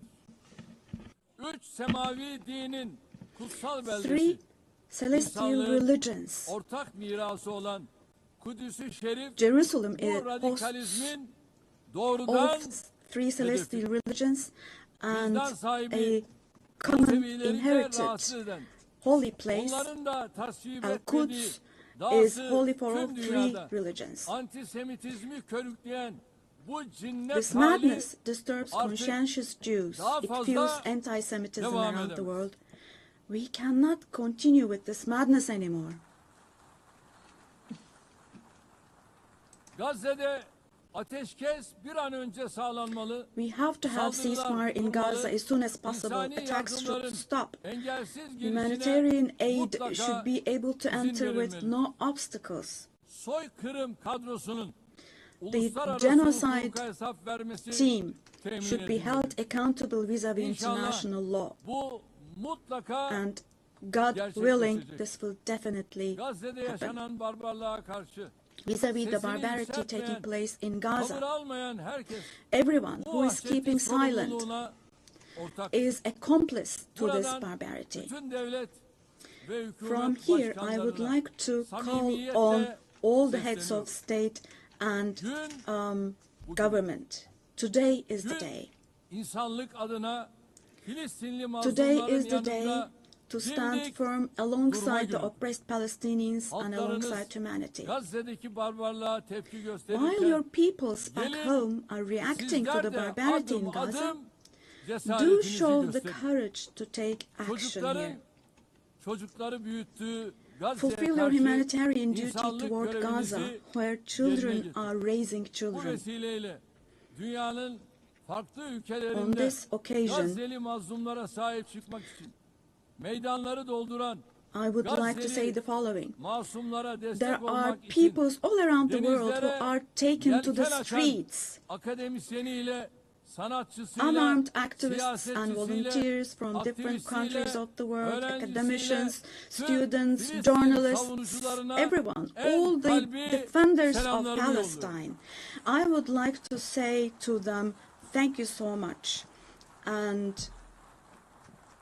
clear bows Kıymetli and delegeler, favorable winds 13 for yıl their boyunca actions. sizlere Esteemed bu delegation kürsüden members, for komşumuz 13 Suriye'de years, yaşanan I zulümden have spoken to ve you from this çatışmalardan platform about the oppression and conflicts in our nasıl neighbor bugün Syria. Gazze'li mazlumlar için Just as sesimizi I raise my voice yükseltiyorsak, today for the 13 oppressed people yıl of Gaza, süresince de likely Suriyelilerin for feryatlarına 13 years, dikkat I have also drawn attention to the Burada onların cries da of the Syrians, sesi and nefesi here oldu. I became their 1 voice milyon and insanın breath as well. hayatına, milyonlarcasının The da persecution vatanlarını that caused the terk deaths of etmesine 1 sebep olan million zulüm, people 8 and that Aralık forced millions devrimiyle more to birlikte flee their hamdolsun homeland has, artık thankfully, tarihe become a karıştı. thing of the past Suriyeli with the kardeşlerimiz December 8th 8 revolution. Aralık Our tarihi Syrian brothers itibariyle and sisters yeni bir dönemin opened the doors to a new kapılarını period açtılar. as of December the 8th.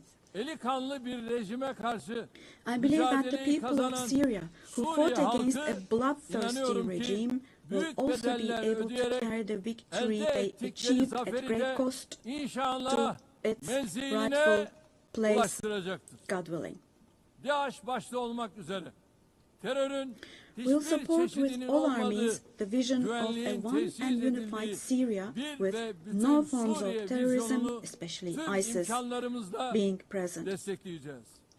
Suriye'de istikrar A free kökleştikçe Syria where security is hiç şüphesiz established is what we bunun want. kazananı As stability takes root in Suriyelilerle Syria, birlikte the winners komşu ülkeler, for sure tüm will be bölgemiz all the neighboring olacak. countries, our entire region, along Körfez'deki with Syrians. kardeş ülkelere de And the Suriye'nin brotherly countries in the toparlanmasına Gulf, verdikleri katkılar I would için like to thank them for their teşekkürlerimi contributions for Bizimle Syria to aynı recuperate. ilkeleri paylaşan tüm bölgesel All the ve regional and uluslararası international aktörlerle actors who share the same işbirliğimizi principles with us, İnşallah God aynı willing, şekilde we will continue sürdüreceğiz. with our cooperation with all those Değerli dostlar, actors in the same manner. komşumuz Esteemed İran'la friends, ilgili nükleer dosyanın we hope bir an that the evvel nuclear diplomasi issue with our yoluyla neighbor Iran çözülmesini will be resolved through temenni diplomacy as soon as possible. unutulmamalıdır It ki should not be forgotten bölgemiz that our yeni bir region krizi cannot daha tolerate yet kaldıramaz. another crisis. Komşumuz Irak'ın Meanwhile, istikrarı, the stability, güvenliği security, ve and refahı prosperity of our neighbor bölgemizin Iraq selameti are bakımından extremely important fevkalade for the well-being önemlidir. of our region. Kalkınma yolu projesi gibi kolektif refahı In this önceleyen regard, we attach great stratejik importance to hamlelere strategic bu moves bakımdan based on büyük stability and önem prosperity, atfediyoruz. such as the Kuzeyde Development Path her Project. ikisi de komşumuz In the olan north, we are Rusya hosting ve with Ukrayna great arasında enthusiasm the Istanbul process İstanbul between sürecine Russia and büyük bir Ukraine, iştiyakla both of ev which sahipliği are yapıyoruz. our neighbors. Doğrudan görüşmeler sayesinde Through çok direct sayıda talks, we esirin facilitated ve the naaşın exchange of several mübadelesine prisoners and aracılık ettik. corpses, and we Taraflar worked to arasında identify the barış modalities of müzakerelerinin modalitelerini peace belirlemeye çalıştık. negotiations between the Unutmayın, parties.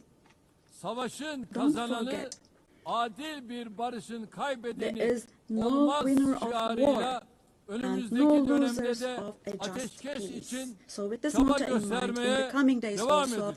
we will continue to work hard for a Azerbaycan peaceful ve ceasefire. Ermenistan arasında barışın Meanwhile, tesisi için We have tarafları encouraged the en parties from başından the bu very yana beginning to establish peace cesaretlendirdik. between Azerbaijan 8 and Ağustos Armenia. tarihinde iki ülke arasında kalıcı We are barışa pleased giden that steps were adımların taken on atılmasından August the 8th, memnuniyet duyuyoruz. steps that will enable the Azerbaycan establishment of Cumhurbaşkanı lasting peace Sayın between the two Aliyev ile countries.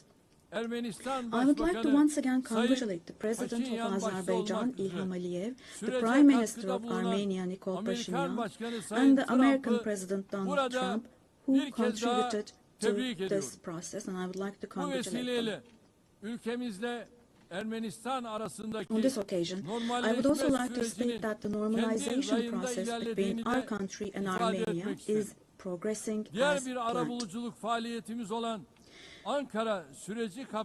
Within the scope of the Ankara process, which is another of our mediation activities, we continue our efforts to resolve the conflict between Somalia and Ethiopia. I hope that the parties will successfully conclude this genuine initiative as soon as possible. Distinguished delegation members, we have been implementing the Montreux Convention, which guarantees security in the Black Sea. And we have been implementing this convention impartially and to the letter for exactly 89 years now.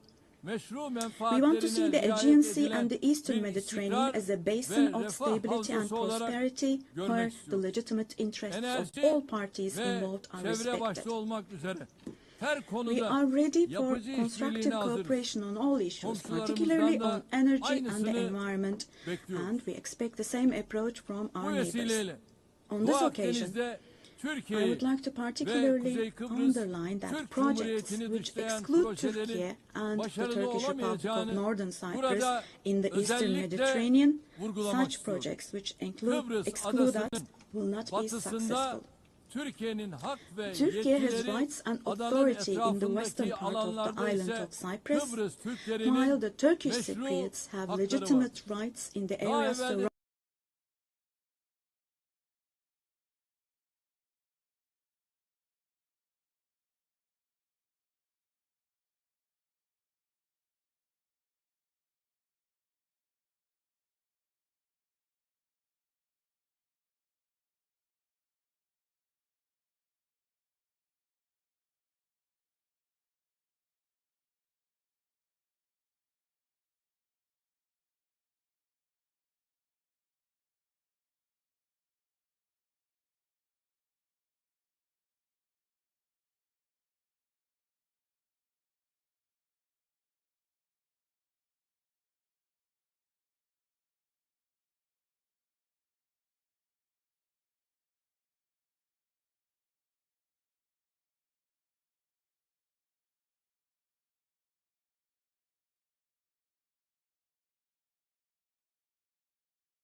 Sayın Başkan, değerli üyeler, önümüzdeki dönemde in the coming period, Avrupa Birliği ilişkilerinde we desire a new beginning and vision in Turkey-European Union relations. Arzuluyoruz. Bu vizyon This should not be a vision that just saves the day, but rather a vision that redefines the horizon and shapes our shared future. For this, it is of course important that the European Union is as willing and determined as we are. As a net security provider, we continue to contribute to the operations and missions of the United Nations, NATO, OSCE, and the European Union. 2026 yılındaki NATO zirvesini The annual NATO summit next year will be held in Turkey, in Ankara. Amerika Birleşik Devletleri ile The USA, who is our NATO ally. Our relations with them are continuing on trade, investments, energy, defense industry, in addition to other many areas, and we're strengthening our relations with them. Meanwhile, we ülkelerimizin attach great barış, importance to the peace, istikrar stability, ve and refahı prosperity bizim of our için brotherly countries in vazgeçilmezdir. Central Asia, Türk which is Devletleri our Teşkilatımız ancestral homeland. bölgesel bir çatı olmanın ötesine Our geçerek Organization of Turkic küresel bir States aktör is olma moving yolunda forward with ilerliyor. confidence on the path to becoming a Köklü global beşeri actor, bağlarımızın going olduğu beyond being merely a regional Balkanlarda umbrella. barışın ve istikrarın sürmesi için We are making intensive yoğun efforts to ensure the gayret continuation içindeyiz. of peace and stability in Temmuz the ayında Balkans, ihdas where we have ettiğimiz strong historical, Balkan cultural, and people ties. Barış platformu The Balkan bu Peace yöndeki Platform, which we çabalarımızın established in en July, yeni örneği. is the newest and most KFOR concrete manifestation komutanlığı of our görevini efforts in de this direction. bu yıl And Ekim ayında bir kez daha this üstleneceğiz. October, we'll once again assume the command Afganistan'daki of yönetimi KFOR forces. Toplumu kuşatıcı, In Afghanistan, dikkate alan our bir fundamental anlayış desire is sergilemesi that the current temel administration demonstrates arzumuzdur. an approach that embraces Yeniden the society toparlanma and sürecinde that takes human uluslararası values into toplumun consideration. Afgan halkını In this process, it is yalnız essential that the international bırakmaması. community does not leave Türkiye Afghan people ve alone, Türk milleti olarak and Afgan as kardeşlerimizin Turkey her and daim as the Turkish yanında nation olmaya will devam stand edeceğiz. by the Afghan people Değerli dostlar, Güney Asya'da at all barış ve times. istikrarın Esteemed friends, in muhafazasını South Asia, son derece we önemli consider the görüyoruz. preservation of peace and Nisan stability ayında to be of utmost Pakistan importance. ve We Hindistan are pleased arasındaki with the çatışmaya varan ceasefire achieved bu following gerilimde the tensions last varılan April ateşkesten between Pakistan and memnuniyet India, duyuyoruz. the tension which had İki ülke escalated into a arasında conflict. terörle mücadelede işbirliğini önemsiyoruz. It is important to see a Keşmir cooperation between the meselesinin two countries when it Birleşmiş comes to Milletler counterterrorism. Güvenlik Konseyi The kararları issue of temelinde Kashmir should Keşmirli be kardeşlerimizin resolved on the beklentileri basis of ekseninde resolutions of the diyalogla UN çözülmesini for the best destekliyoruz. for our brothers and sisters in Afrika Kashmir kıtasıyla through dialogue. we hope. eğitimden sağlığa, In the altyapıdan continent of ticarete Africa, kadar from education geniş bir to yelpazede health, from infrastructure ilişkilerimiz to yıldan yıla other areas, güçleniyor.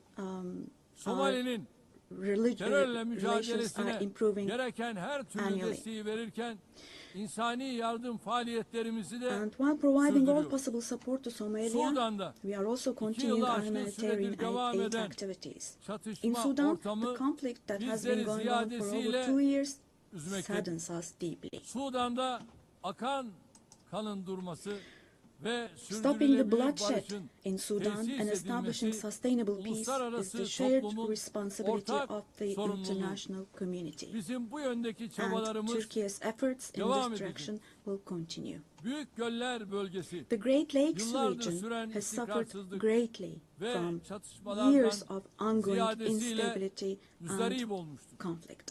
Kongo Demokratik Cumhuriyeti'nin doğusunda yaşanan Our hope is çatışmalar that these conflicts bir an in the önce east of the Democratic çözülmelidir. Republic of the Congo will give Amerika'nın way to arabuluculuğu lasting peace and ve stability. Katar'ın We wholeheartedly support the efforts being carried out under the mediation of the US and the Batı facilitation of Afrika'da Qatar.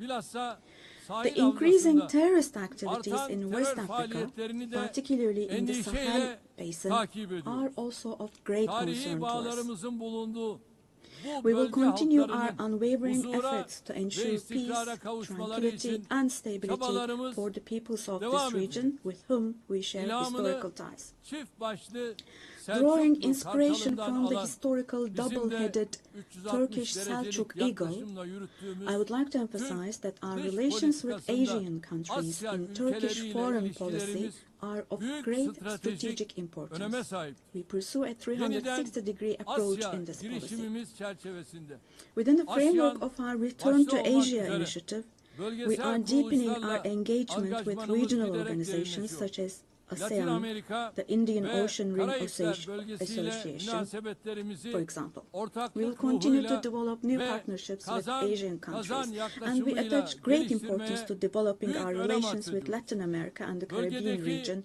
in a tüm spirit of ülkelerle partnership and a kurmuş win-win olduğumuz approach. dostane We are bağları determined to daha further ileriye strengthen taşıma the friendly irademiz ties we have bakidir. established with all the countries in the region. Kıymetli delegeler, Esteemed delegation uluslararası members, ticarette artan korumacılık increasing eğilimleri protectionist ve trends in tedarik international trade zincirlerinde and yaşanan disruptions in kırılmalar supply chains dünya are ekonomisinde leading to esaslı fundamental değişimlere changes in the yol global açıyor. economy. Mevcut sınamalarla başarılı mücadele için To successfully Dünya address current Ticaret challenges, Örgütü'nün yer we aldığı support the kurallara reform dayalı of rules-based uluslararası international trade, ticaretin reforme including the edilmesini World Trade destekliyoruz. Organization. Ucuz, güvenli ve I believe sürdürülebilir access to enerjiye affordable, erişimi safe and sustainable özellikle energy is gelişmekte essential, olan particularly ülkelerin for developing kalkınma countries, hedeflerinin to be able to gerçekleştirilmesi achieve için their development goals. vazgeçilmez buluyorum. Çin'den Avrupa'ya uzanan ve stratejik We önemi are haiz resolutely advancing pazar the geçişli strategically important Doğu-Batı Trans-Caspian ortak koridoru East-West Middle projesini Corridor project, ilerletiyoruz. which extends Modern from China ulaştırma to Europe. altyapımız ve Bakü We contribute to the Kars development of hattıyla world trade with dünya our modern ticaretinin transportation infrastructure gelişimine and the katkı sunuyoruz. Baku-Tbilisi-Kars Tabiata saygılı line. bir gelecek inşa On etme our journey to hedefiyle build a future that çıktığımız yolda respects nature, we are 2053 moving forward with net determination sıfır towards the emisyon hedefine doğru 2053 net kararlılıkla zero emission ilerliyoruz. target. Eşim Emine Erdoğan'ın himayesinde yürüyen We are pleased sıfır to atık observe that the hareketinin Zero Waste tüm Movement, dünyada under the her yıl patronage dalga of dalga my büyüyen, wife Emine daha Erdoğan, fazla insana has grown ve in waves kalbe around the world ulaşan every bir year, farkındalık reaching halkasına more dönüştüğünü people görmek and bizim için hearts. ayrı bir bahtiyarlıktır. Bu süreçte gelişmiş ülkelerin In this process, sorumluluklarını it yerine is no longer a getirmesi choice for artık developed countries bir to fulfill their tercihten öte responsibilities. yükümlülük haline It has gelmiş. now become an obligation Dünyada for en them. fazla kalkınma yardımı yapan As one of the ülkelerden biri countries olarak providing the most Birleşmiş development Milletler'in aid in the world, sürdürülebilir we are striving to kalkınma achieve the hedeflerine UN ulaşılması Sustainable için Development çaba Goals. harcıyoruz.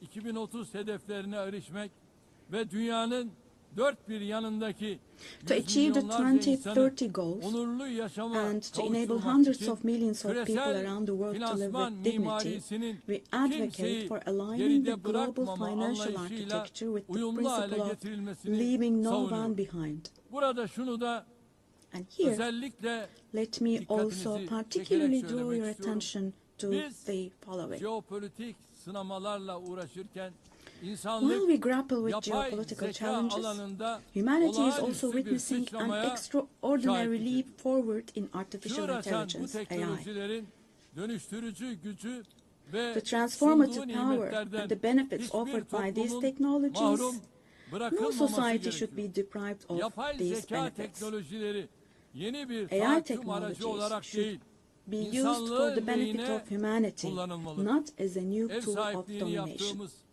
en az gelişmiş ülkeler The için UN Technology Birleşmiş Bank for the Milletler least developed countries, which Teknoloji we host Bankası in Turkey, dijital plays a ve critical role teknolojik in açığın closing the digital kapatılmasında and kritik rol technological oynuyor. gap. Hazırladığımız ve evrensel mutabakatla yakında imzaya açacağımız We have prepared dijital dünyada çocuk hakları sözleşmesinin Children's bu Rights alanda Convention in the küresel bir digital world, farkındalık and we will oluşturacağına soon open inanıyor. this up for ratification. Çabalarımıza I'm sure this will güçlü create desteğinizi a lot of awareness in bekliyoruz. this area, Diğer taraftan and we expect your ırkçılık, support for this. yabancı On the other karşıtlığı hand, ve in bilhassa today's İslam world, where düşmanlığının racism, vahim xenophobia, boyutlara and ulaştığı particularly günümüzde Islamophobia have bir reached arada alarming levels, yaşama kültürünü tehdit combating eden these bu trends that akımlarla directly mücadele threaten the culture of insanlık için coexistence has now zaruret become halini an essential almıştır. duty for humanity. Medeniyetler İttifakı yüksek It is temsilcisi significant that Sayın Mr. Moratinos, Moratinos'un High Representative of Birleşmiş the Alliance of Milletler Genel Civilizations, Sekreterinin has also been appointed as İslamofobi the ile UN mücadele Secretary General's özel Special elçisi Envoy on olarak da combating atanması Islamophobia. kıymetlidir.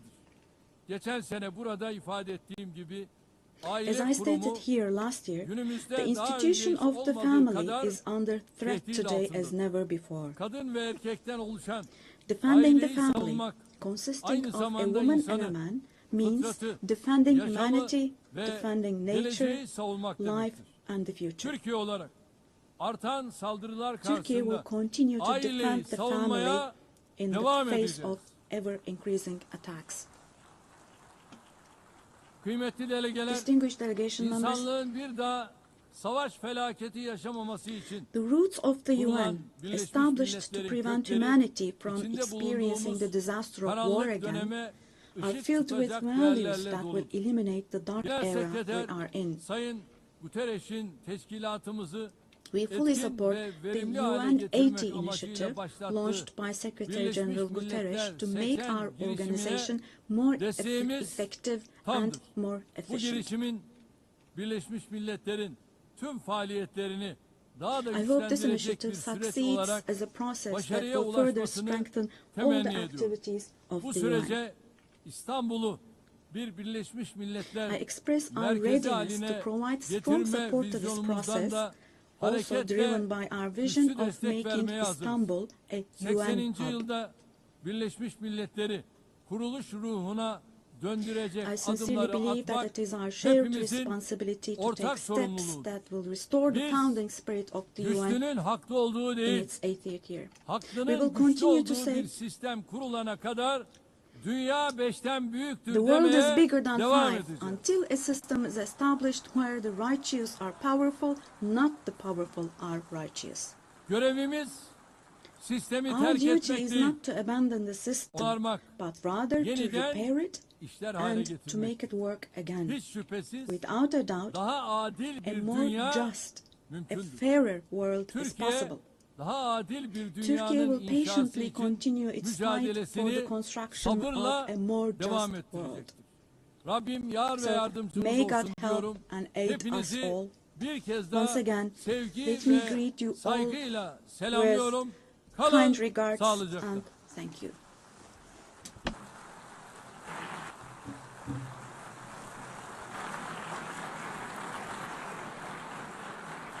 On behalf of the Assembly, I wish to thank the President of the Republic of Turkey,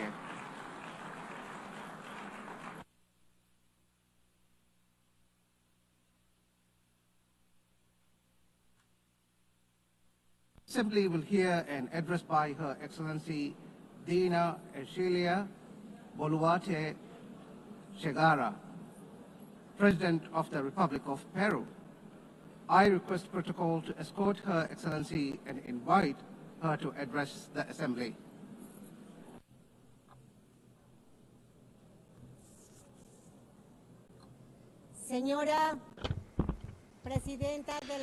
Madam President of the General Assembly, Annalena Baerbock, Secretary General of the United Nations, Antonio Guterres, ladies and gentlemen, heads of state, ladies and gentlemen present here in this august forum. Peru is the center and cradle of great millennial civilizations, the last of which was the Inca Empire, which left us a legacy of greatness. We are also heirs of the Viceroyalty of Peru, which encompassed 2/3 of South America. We are a mestizo nation, a fundamental mix between Hispanic and Andean peoples, proud to be the heirs of the two greatest empires of Europe and America of the 16th century. The Peruvian people today are resilient, entrepreneurial, supportive and lovers of peace, freedom and democracy. Our great writers, Mario Vargas Llosa and José María Arguedas, shared the idea that Peru is a country of all bloods. Our identity creatively expresses that we are the unity of the diverse, united under the same red and white Peruvian flag. In our country, native peoples and peoples of the world live together in peace and unity as a great synthesis of Peru, the country in which Pope Leo XIV lived and worked in for 40 years, a naturalized Peruvian because of his deep love for our people, both for his supportive as well as his peaceful disposition and his Catholic and Christian faith. All studies indicate that we are the most entrepreneurial country in the world, which is why, after the COVID-19 pandemic, that due to poor government administration, claimed more than 2 million lives. But we have begun to recover. And today, we look back on more than 17 months of consecutive economic growth. We have overcome the recession and inflation caused by political violence and by corruption, a failed coup d'etat, and the flight of more than $20 billion. That was between 2021 and 2023.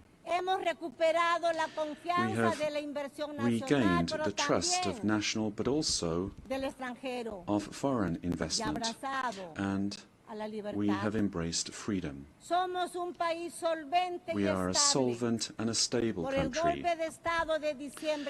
Because of the coup attempt of December 2022, which sought to establish a dictatorship by forcing all branches of the state into submission, I had to constitutionally assume the presidency of the Republic. Since that date, a narrative was established by which the coup plotter became a victim, and the president, who constitutionally and legally assumed the presidency, was accused by some quarters of being a coup plotter and usurper. Lies turned into truth, and truth turned into lies. This is one of the issues of our time. The building of false narratives to attempt to defend anti-democratic political projects. The thinking goes that ideologies of hatred, where they are projects of failed states that grow into all-powerful states, require, in order to impose their will, a false narrative in order to achieve their objectives through violence, and who, once in power, crush freedoms, silence the press and democratic opposition, violate human rights, and begin to control, to confiscate, and to expropriate private companies, creating a corrupt bureaucracy that destroys the economy, society, and public morality. The first step for achieving all of this is to build a narrative in order to lie, to deceive, and to manipulate. The ideology of class hatred is very skillful at distorting reality and building false narratives, because it uses the totalitarian method of repeating a lie ad infinitum, as was done in the world before the Second World War, and as is happening again today, because totalitarianism renews itself, presents itself with other faces, but it remains a serious threat to countries and to the world. The cynical narrative is reinforced by interventionism in the internal affairs of countries, supporting and spreading falsehoods to destroy democracy and eliminate freedom. In Peru, we have overcome strong, organized and persistent political violence that sought the return of the coup plotter's government, and since 2024, progress has been made in restoring stability and confidence. And This is why the Peruvian economy managed to grow this year by 3.3%, and in the current year, 2025, is exceeding 3.5% growth, with forecasts that in 2026 the trend of economic growth will continue. The government guarantees 3 years of economic growth, being the leader in South America. Inflation is below 2% annually. International reserves amount to more than $88 billion, and our currency remains stable, and it's getting stronger every day. Our external debt is less than 32.2% of GDP, one of the lowest in the Americas and in the world. And our fiscal deficit this year will be 2.2% annually. Madam President of this magnificent General Assembly, on October 24th, the UN was created after World War II, when one of the greatest totalitarian political projects built on an ideology of hatred, leading to the most serious genocide in human history, the Holocaust, was defeated. And this is something that we must never, I say never, forget. That dreadful war caused the death of 60 million human beings. All ideologies of hate, class hatred, and its elevation as a principle and driver of history, racial hatred, nationalist hatred, religious hatred, ethnic hatred, hatred against women, amongst others, are the causes for the worst crimes committed in human history. Ideologies of hatred build narratives as absolute truths that instrumentalize people and nations. The political constitution of my homeland, Peru, affirms that the defense of the individual and their dignity is the supreme goal of society and of the state. Peru, therefore, rejects the two principal hate narratives in the world, namely class hatred and religious hatred. These are the origins of wars and inhumane violence. In Peru, we suffered for more than 20 years from a messianic, dogmatic, violent and genocidal terrorism that cost the lives of more than 70,000 Peruvians. The terrorist hates elections and the citizens' right to choose and to stand for election. When they participate, they do so to destroy democracy from within. However, the narrative that they wanted to impose is a flagrant lie. The armed forces and the police, who defended the life and the freedom of Peruvians, are now accused of violating human rights. Thus, the heroes who defended life, democracy, and freedom are turned into victimizers, and the terrorists are turned into victims.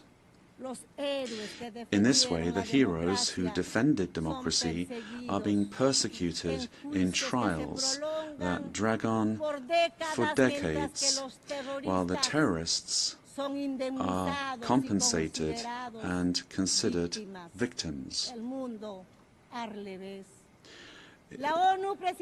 This is the world in reverse. The UN was a fundamental milestone in the 20th century, but in the 21st century, we must be more vigilant. It is our duty to prevent the world from plunging into new genocides and new violence.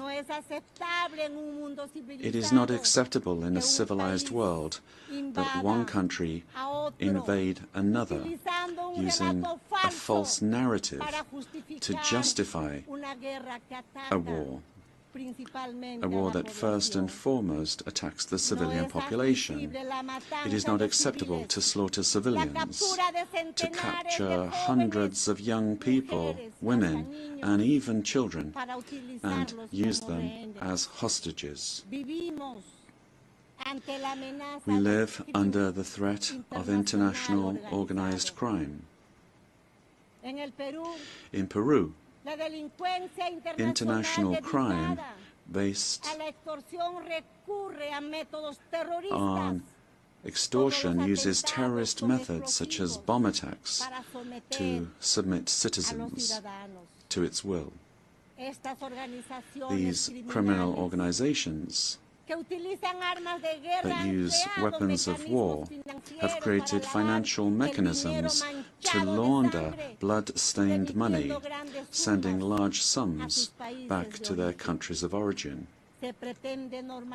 They seek to normalize this violence, which requires, in order to be defeated, recognition by the UN as terrorist organizations and new national and international legislation to stop them being a threat to the democratic system and to the development of peoples. It is also imperative that we act against drug trafficking and illegal mining that destroys the environment, pollutes rivers, and condemns peoples and individuals to slavery. International crime has subjected thousands of women taken from their home countries through violence and deception and being exploited and deprived of their freedom. Ladies and gentlemen, we are living through times that recall the darkest chapters of our modern history, and Peru is convinced that the world does not need less UN, but more and a better UN, one that is in tune with the times. In times in which ideologies of hatred that cause and cause so much damage to humanity have taken refuge in lies, in misinformation, and which have penetrated democratic societies. Peru, as a founding member, is committed to an open multilateral system.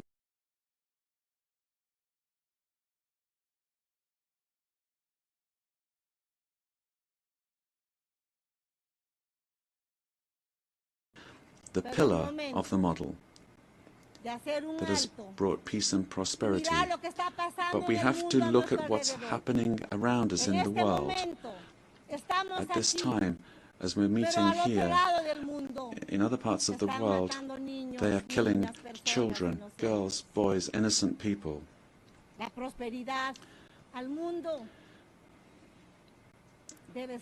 Prosperity will only come if we are united and work together. And we have to adapt to new threats. Each of our countries has the duty to make their contribution towards finding solutions to the problems that we all face together. And my country is striving to do this. But the interconnection of our societies and economies means that it is only through international cooperation that we can resolve the crises which we face. If we do not reform the United Nations, our common home, to restore representativeness and effectiveness to its action, then we run the very serious risk of seeing one of the most precious instruments that the international community has for world stability disappearing. For this reason, Peru supports the work of the UNTV initiative, launched by the Secretary General, placing particular emphasis on the need to refocus the organization on its fundamental functions, bringing it closer to the needs of peoples, and at the same time making it more efficient. UNTV must be an opportunity to strengthen multilateralism and ensure that the organization is better prepared to achieve its essential goals.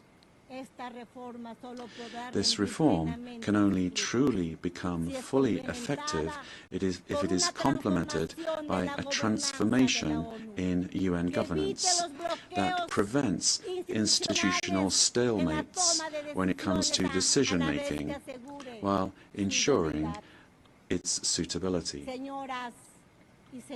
Ladies and gentlemen,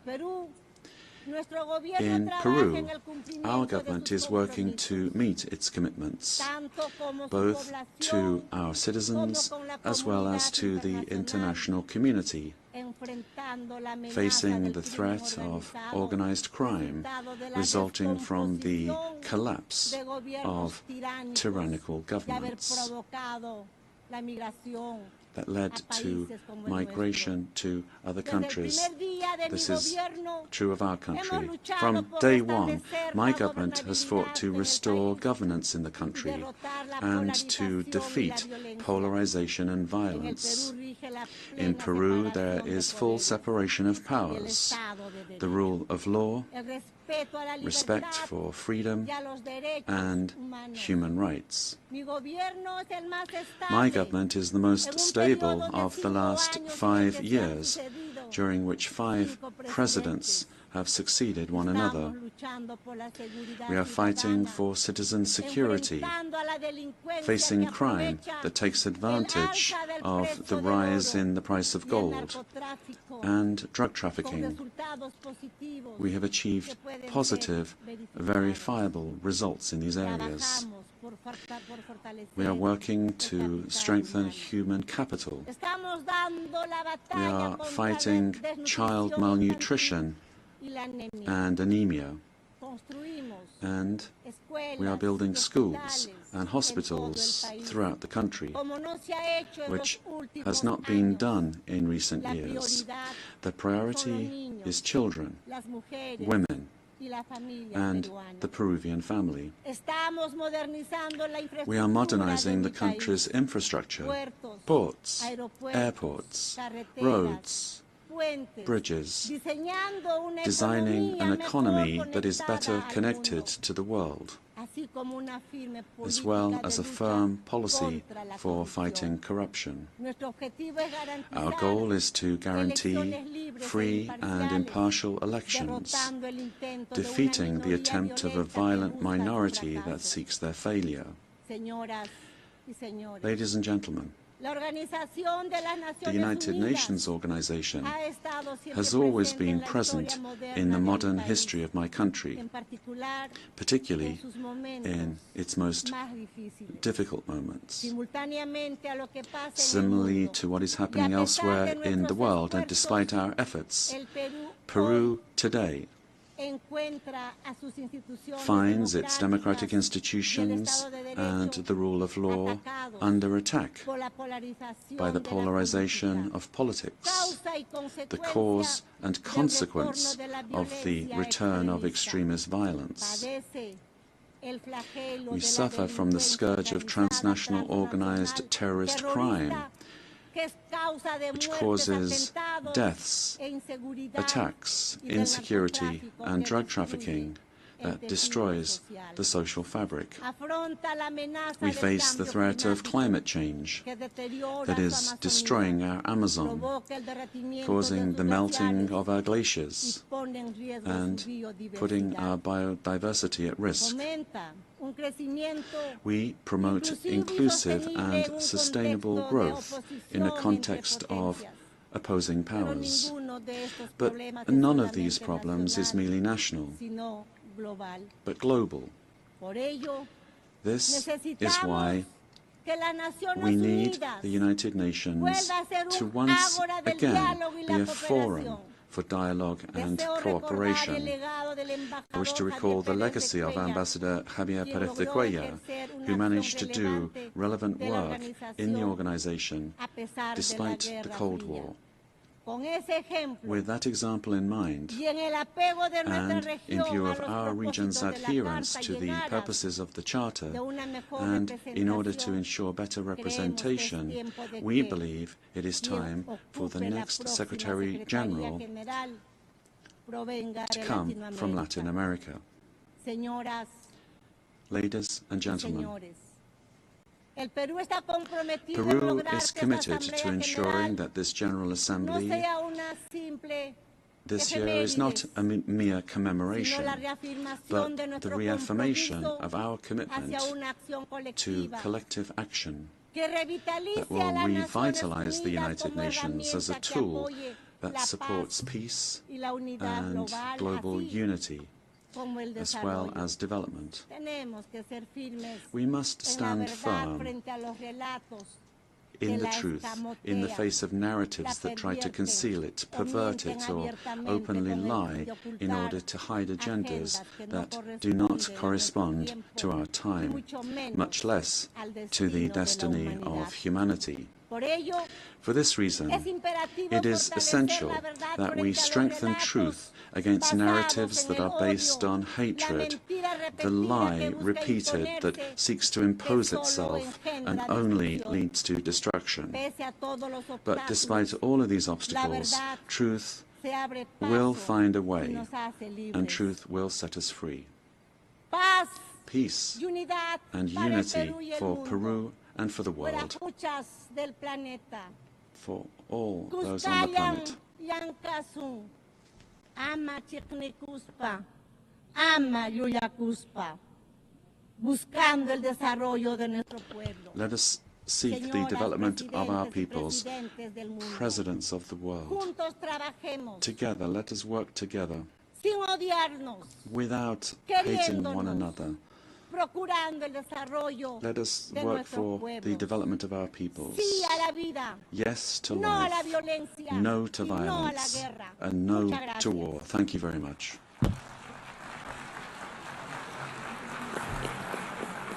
On behalf of the General Assembly, I wish to thank the President of the Republic of Peru.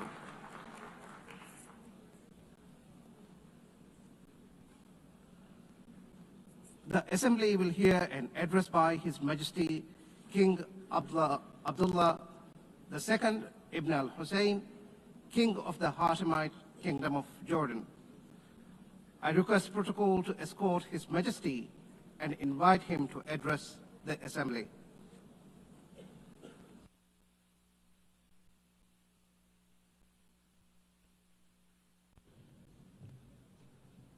Bismillahir Rahmanir Rahim. Madam President, Mr. Secretary General, in the name of God, the compassionate, the merciful. Another year, another UN General Assembly, and another occasion when I stand before you to address the same issue, the conflict in the Middle East.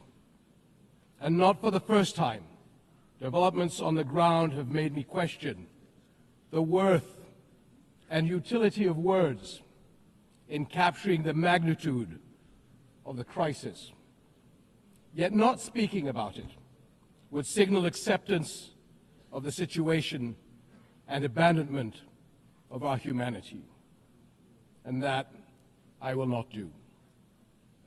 Our UN General Assembly was born 80 years ago, pledging to learn from, not repeat, history.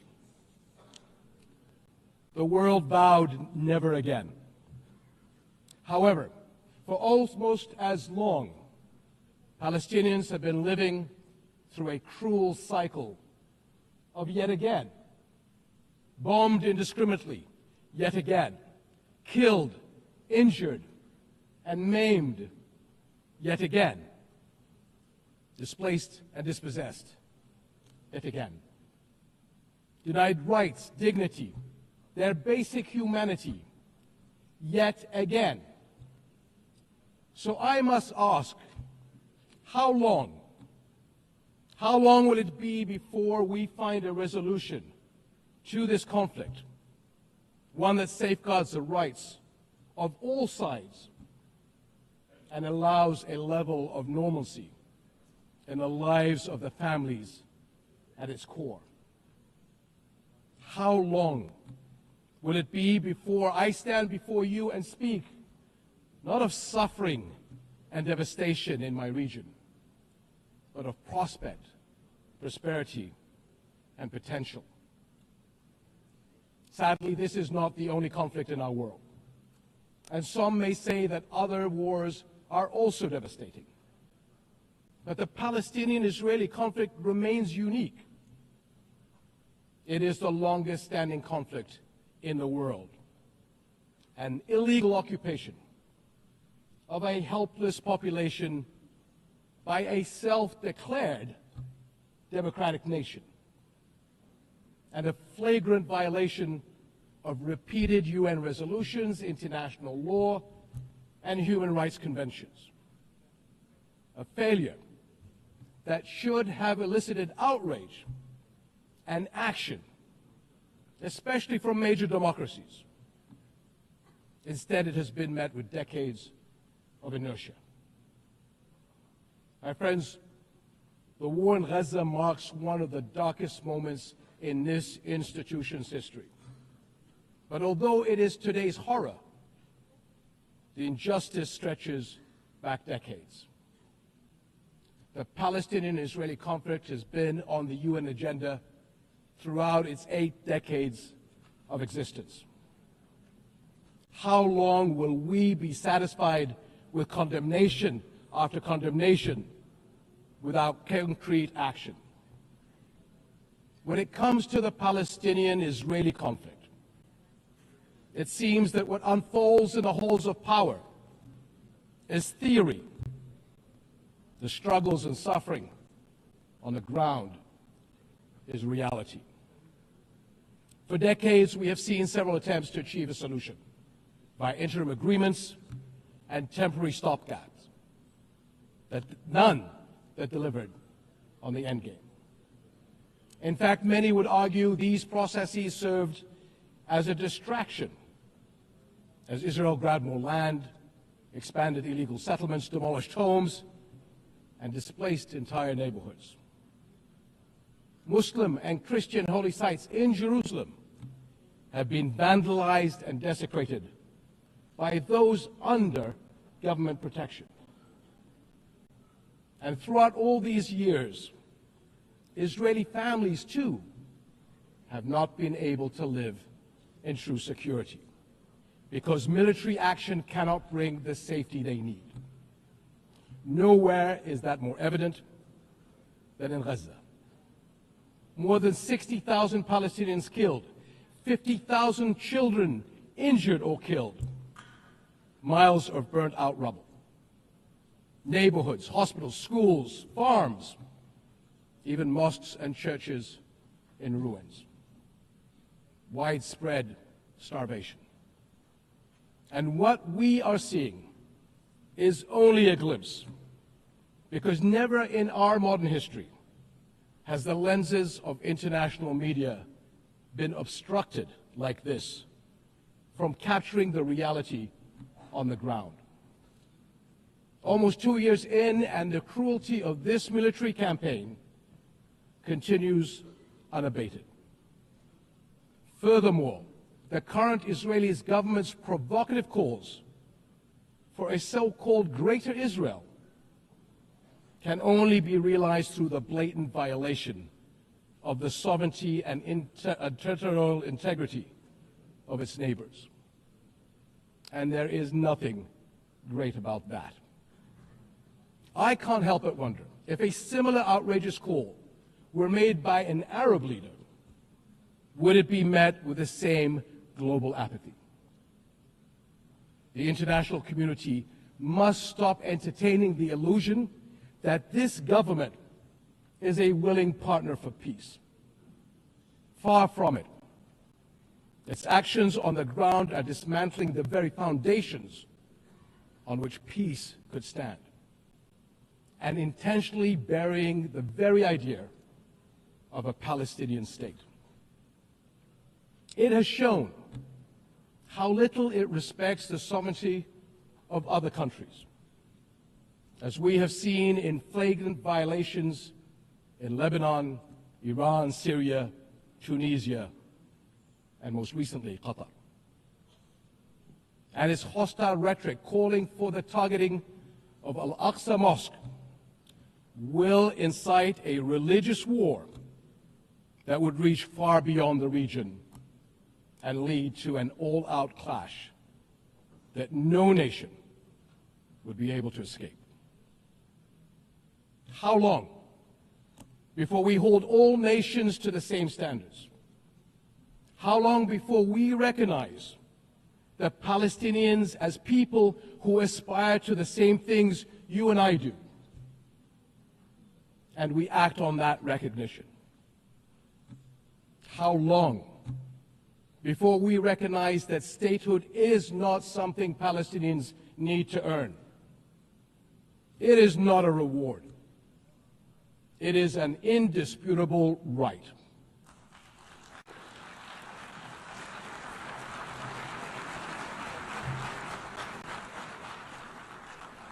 In Jordan, we are determined to work for a world in which people are secure in their homes, are safe to practice their faiths, and are able to live and thrive in dignity. As custodians of Muslim and Christian holy sites in Jerusalem, we safeguard these holy places against actions that violate the city's legal and historical status quo. Compromising the delicate balance in the holy city will turn it into a tinderbox that ignites global conflict. And Jordan is serving as the main base for international humanitarian response in Gaza, working by all possible means to provide critical supplies of aid and food. And we appreciate our regional and international partners. I'm also immensely proud of the many Jordanians, including men and women of Jordan armed forces, who are at the heart of this effort. Ground convoys, aircraft crews, doctors, nurses, and mobile medical staff who work even under fire to provide relief. These and countless others carry forward Jordan's deep heritage of compassion and generosity to people in grave need. My friends, amid such darkness, there is a glimmer on the horizon.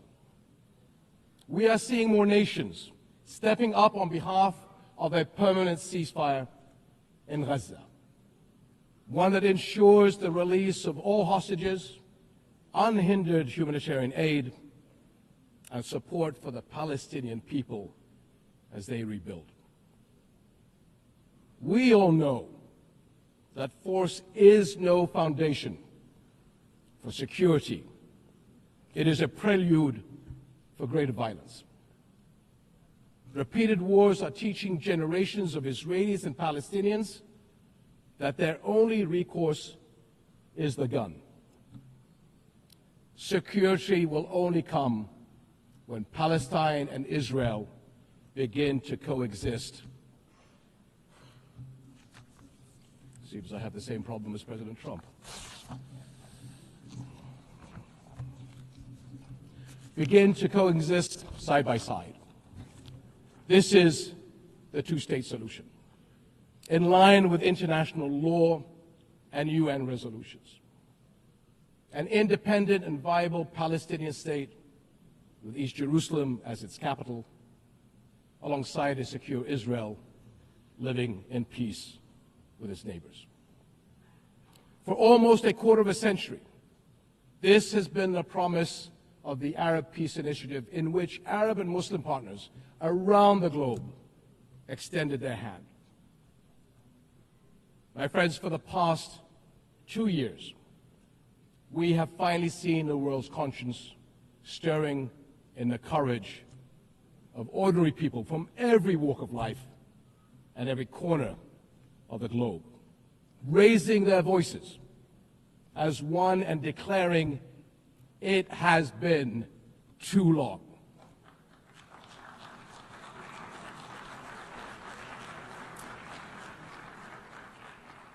This United Nations must echo that call. It has been too long, and it must act on that call until peace is a reality. Thank you.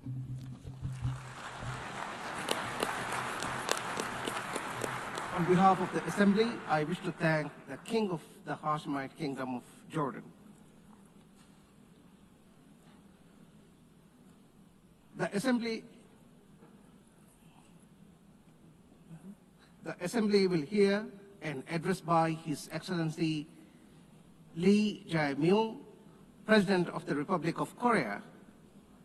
I request protocol to escort His Excellency and invite him to address the Assembly.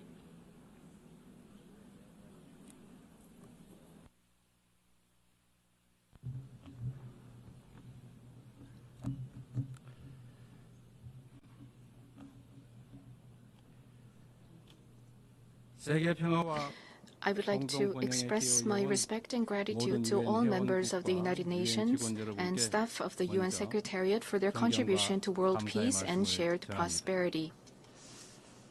I extend my sincere congratulations to Her Excellency Annalena Baerbock on assuming the presidency of the 18th session of the UN General Assembly. I also pay tribute to Secretary General Antonio Guterres for his unwavering dedication and hard work. I hope the 18th session of the UN General Assembly will achieve even more meaningful results under their outstanding leadership.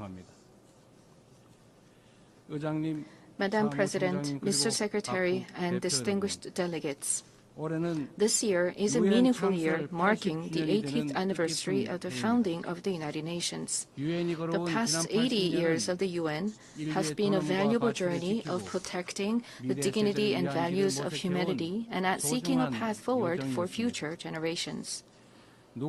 If someone asks what the UN has achieved, I would confidently reply, look at the 80-year history of the Republic of Korea. It is no exaggeration to say that the Republic of Korea's history, dotted with challenges and responses, is the history of the United Nations, which has constantly confronted enormous challenges facing humanity. Liberated from colonial rule the very year that the United Nations was founded, the Republic of Korea emerged from the scars of division and ashes of war through UN assistance, maintaining national identity while achieving industrialization and blooming into a democracy. Therefore, the Republic of Korea in itself is a country that has proven the value of the UN's existence. Whenever the Republic of Korea revived the hopes of lives as precious as the weight of the universe amidst horrific wars and disasters, the UN flag fluttered at the center of that intense solidarity. The United Nations has strived to provide equal rights and opportunities to everyone without discrimination, and has provided education and vaccines to make children's lives blossom. The small country in the East, which rose with the support of the UN and the international community, has become a proud UN member that is drawing the world's attention. It is raising its role and responsibility as a member of the international community more rapidly than any other country. There were times when democracy and peace were in crisis, but each time the Republic of Korea rose with indomitable strength. Even a safe coup could not break the people of the Republic of Korea's strong will, desiring democracy and peace. The revolution of light that the people of the Republic of Korea achieved against the darkness of the insurrection last winter was a historic moment that demonstrated the brilliant achievement of the UN spirit. The remarkable resilience and strength of democracy that the Republic of Korea has shown will be ours as well as that of the entire world. I need you to take my hand and guide me away from all this, away to where the light shines through, to where the flowers bloom. As the novelist Han Gang, laureate of the Nobel Prize in Literature, wrote, the Republic of Korea will be a milestone of light for all those who join the journey toward democracy. Today, at the UN General Assembly, where world peace and humanity's shared prosperity is discussed, I proudly announce that a new Republic of Korea, which will be a beacon of light for global citizens, has completely returned to the international community. Thank you. The Republic of Korea, which has grown thanks to the support and assistance of the UN, will not hesitate to take on the role of a leading nation, generously sharing its experience and history of restoring democracy. Despite ceaseless efforts from all corners of the world, the international community's determination and aspiration to maintain international peace and security 80 years ago still remains an unfinished task for everyone. 280 million people are still in a state of extreme hunger. Armed conflicts around the world, including in Ukraine and the Middle East, as well as the climate crisis, which has already become a real problem, threaten the survival of humanity. The answer lies in the wisdom of the pioneers who founded the United Nations, as well as the path that the people of the Republic of Korea demonstrated. There is only one way: more democracy. The people-centered government of the Republic of Korea, through the power of collective intelligence, is ceaselessly attempting innovations, seeking better alternatives in democracy. The way to solve common challenges facing the international community is no different. When all the countries experiencing the same problems gather here at the United Nations and continue multilateral cooperation, putting their heads together, we will all be able to move toward a bright future of peace and prosperity. I look forward to the UN80 initiative presented by the Secretary General taking root as a vision that achieves UN's evolution and advancement in line with the demands of our time. I also hope the UN Security Council can increase the number of seats of non-permanent members reflecting changes in the international environment and enhance its effectiveness and representation. As a member of the UN Security Council for the term 2024 to 2025, the Republic of Korea is making efforts so that the UN Security Council can respond proactively to threats to the international peace and security.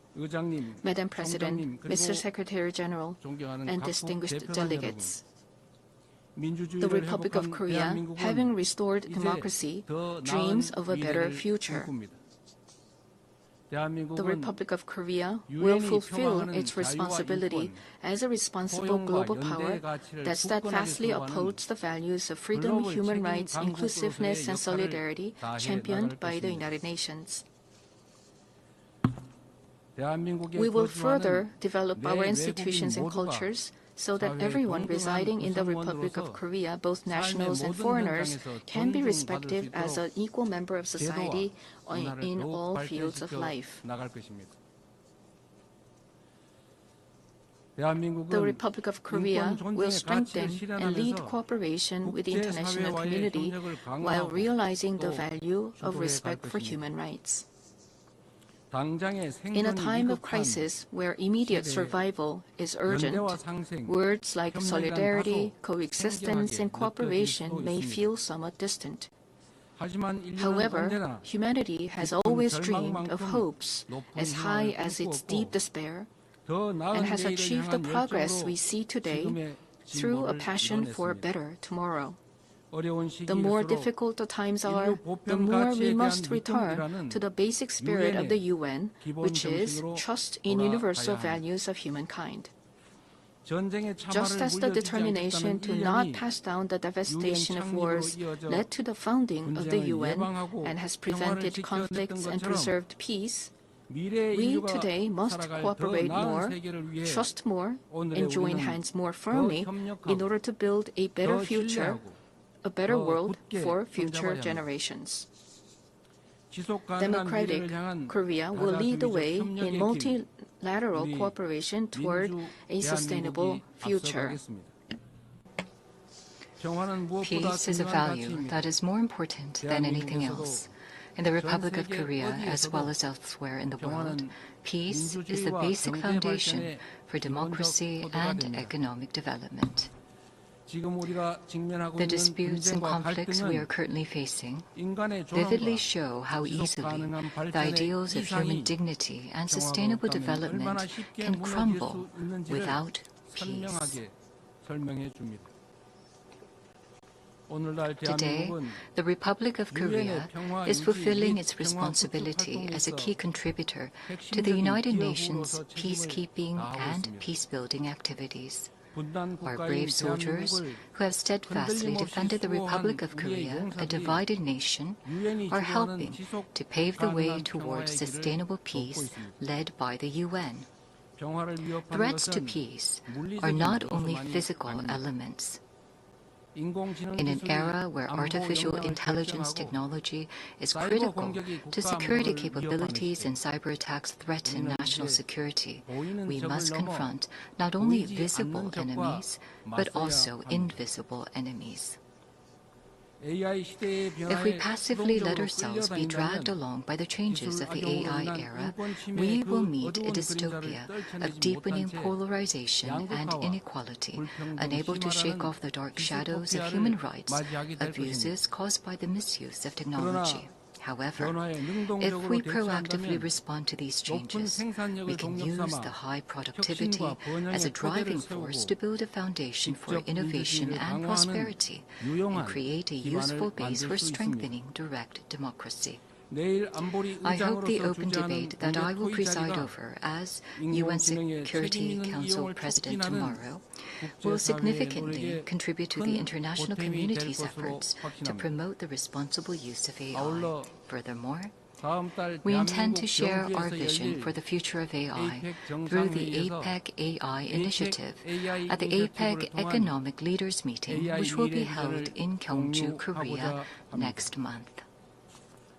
We will strive to ensure that the vision of AI for all, where advances in cutting-edge technology contribute to the universal values of humanity, becomes a new normal for the international community. AI-driven technological innovations will be an important new tool for solving global challenges like the climate crisis. Over the past 80 years, the United Nations has paved the way for sustainable development and spearheaded efforts to address climate crisis threatening the survival of humanity. Nations around the world must respond to these efforts. The Republic of Korea is pursuing a great energy transition, leveraging science and technology and digital innovation to increase energy efficiency and expand the share of renewable energy. We will submit a responsible, nationally determined contribution within this year, joining the united will of the international community. At the 4th UN Ocean Conference that will be co-hosted by the Republic of Korea and Chile in 2028, we will also work to build substantive solidarity for the sustainable development of oceans. Such efforts by the Republic of Korea to actively address global challenges are based on a firm commitment to fulfilling humanity's shared promise of sustainable development. Since the United Nations established the Sustainable Development Goals 10 years ago, the international community has made much progress in eradicating poverty and reducing inequality. However, the demand for development financing is continuously increasing, and the most vulnerable are still suffering. Let us squarely face this grave reality and create new momentum for change. We must move toward structurally reforming global development governance while enhancing the quality of financial resources. I trust that we will pull together in order to bring about more cases like the Republic of Korea growing and developing from an aid recipient country to an aid donor country.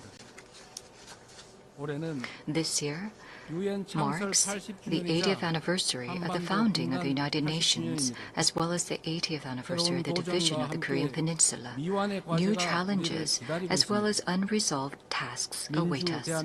Democratic Korea will begin a new journey toward peaceful coexistence and shared growth on the Korean Peninsula. The first step will be to restore broken inter-Korean trust and shift to a stance of mutual respect. The government of the Republic of Korea clearly reaffirms that it respects the North's current system, that it will not pursue any form of unification by absorption, and that it has no intention of engaging in hostile acts.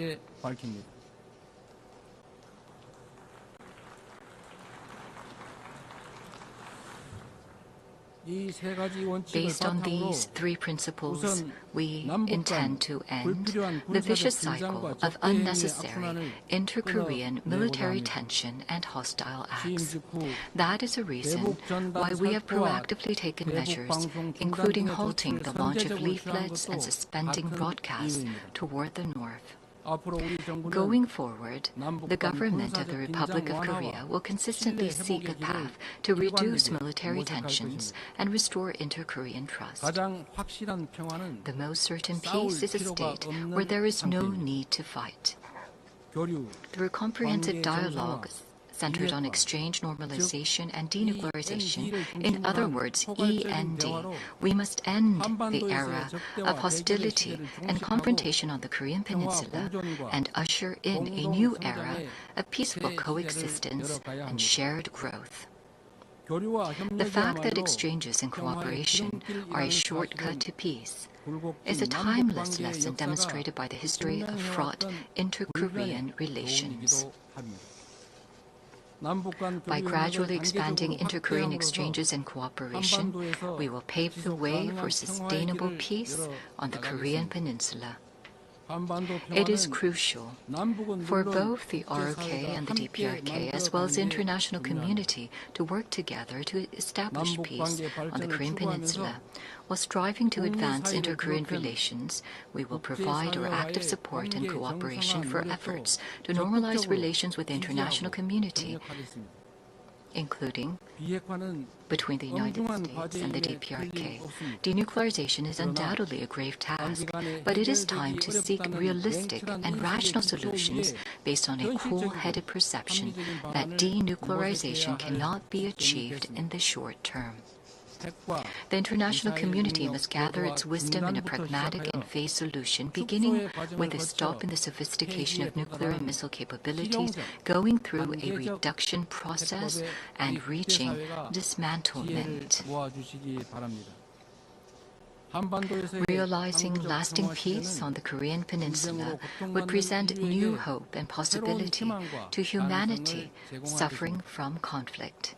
The Republic of Korea will end the Cold War on the Korean Peninsula through the END initiative and fulfill its responsibility and role to contribute to world peace and prosperity. A future where people from different nations cooperate and overcome global challenges together may sound like a rosy, dream-like vision. However, this is by no means an impossible dream. Peace is not merely the absence of armed conflict, but the realization of a community where differences are respected and people coexist. As long as respect and aspiration for diversity is inside us, we can always unite and embrace one another. K-culture is connecting people all over the world beyond borders, language, and cultural differences. The success and spread of K-culture prove that universal empathy is possible, transcending differences in all backgrounds. Gathering the energy of solidarity, coexistence, and consideration, the Republic of Korea, having ushered in a new diplomatic republic, is ready to move toward a sustainable future and a new page in human history. Though a difficult journey is expected, humanity has been able to grow and come this far by not giving up on challenges, even in the face of adversity. As the people of the Republic of Korea raised colorful cheering sticks in the face of a crisis in democracy, I call on the international community and the United Nations to lift the lantern of hope that will light the future of humanity. The Republic of Korea will boldly lead the way toward a new era of peaceful coexistence and shared growth on the Korean Peninsula toward a better future together. Thank you very much for your attention. On behalf of the Assembly, I wish to thank the President of the Republic of Korea.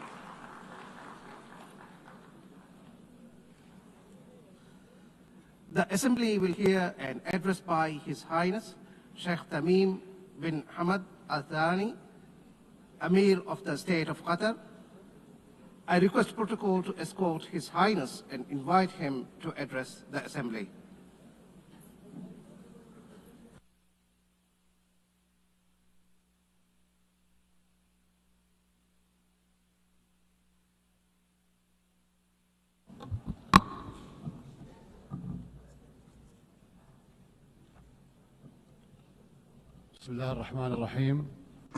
In the name of God, most compassionate, most merciful, Your Excellency, President of the General Assembly, Your Excellency, Mr. Secretary General, may the peace of God be upon you.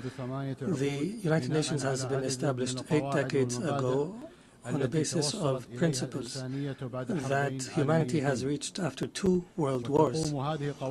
These rules are based on the maintenance of international peace and security and the respect for human dignity and state sovereignty and a non-interference in internal affairs, and to cooperate for the benefit of our peoples.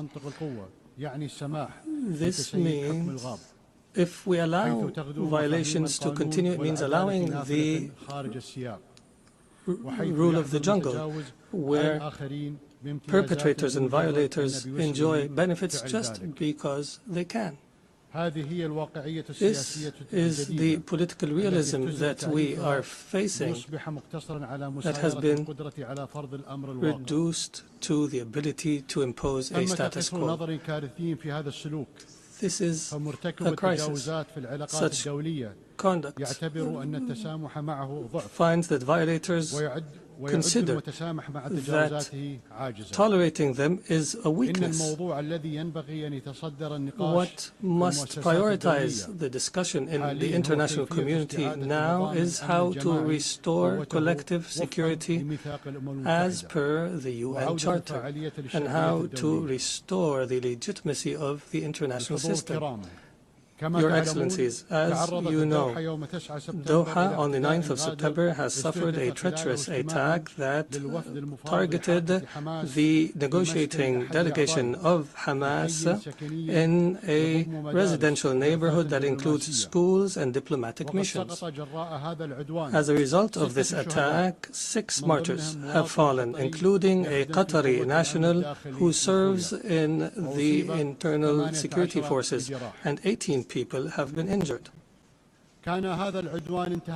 This aggression was a violation against our sovereignty and a blatant violation that is unjustified of international law. But the whole world was shocked because of the circumstances of this heinous act, which we have classified as state terrorism. Unlike the claim of the Prime Minister of Israel, this attack is not a legitimate right to follow perpetrators of terrorism. It is an act of a diplomacy that is dedicated to political assassinations, and it undermines any diplomatic efforts aimed at ending the genocide against the people in Gaza. It is also an attempt to kill politicians who are members of a delegation that engages in negotiations with Israel while they were studying an American proposal. As you know, Qatar hosts, as a mediator during the negotiations, hosts delegations of Hamas and Israel. Qatari mediation has, in fact, achieved, in cooperation with Egypt and the USA, the release of hostages, and the last agreement was negated by Israel unilaterally, preventing an ability to reach a permanent ceasefire and the release of all hostages and the withdrawal of the occupying forces from the Gaza Strip and the humanitarian access and the release of Palestinian prisoners. They visit our country and plot to attack it. They negotiate with delegations and plot to assassinate the members of the negotiation teams. It is difficult to cooperate with such a mentality that does not respect the most minimum standards of cooperation. It is impossible. Is this not the definition of a government? The delegation, they consider negotiations a continuation of war in other means and a way to delude the Israeli public opinion. If the release of Israeli hostages is the end of war, the government of Israel is abandoning the notion of releasing the hostages. Their goal is to destroy Gaza so that it is unlivable and where no one can study or receive treatment. In other words, end the viability of the Gaza Strip to displace its population. Therefore, the Israeli leader wants to continue war. He believes in what is called Greater Israel. He believes that war is an opportunity to expand settlements and to change the status quo in the holy sites, in Al-Quds Sharif. He also plots for attacks in the West Bank and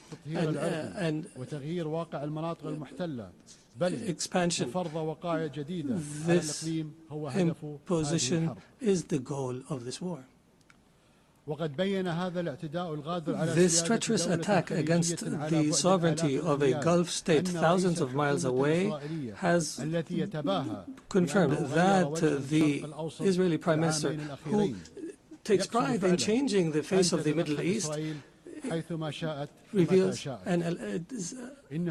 manifestation of Israel's ability to intervene wherever, however it desires. Arab countries and Muslim countries have warned, and that have held an emergency summit in Doha, have warned against the consequences of this delusion. Israel is not a democratic country surrounded by enemies, but in fact it is an enemy to its surrounding neighbors. And it's engaged in a genocide, and its leader is proud of preventing the establishment of a Palestinian state, and he promises that such a state will never be established, and he takes pride in preventing peace with the Palestinians, and that he will prevent such peace in the future. Israel is surrounded by states either who have signed a peace agreement or who are committed to the Arab Peace Initiative. But Israel does not make do with truces and settlements. It desires to impose its will on its surrounding Arab neighbors, and everyone who believes so is, and everyone who opposes its will is either anti-Semitic or a terrorist. Even Israel's allies realize this fact and reject it. And here we are today where we witness an international solidarity movement that is similar to the international movement against apartheid last century. And I would be remiss not to express my appreciation with the solidarity we have received in Qatar after the attack, including the statement by the Security Council that has condemned the attack. Distinguished Excellencies, Qatar will remain true to its history and legacy, opposing the crimes that take place. We believe in the ability of reconciling interests with security. We will continue to speak truth, and we will engage in diplomacy when our enemies find it easier to use weapons.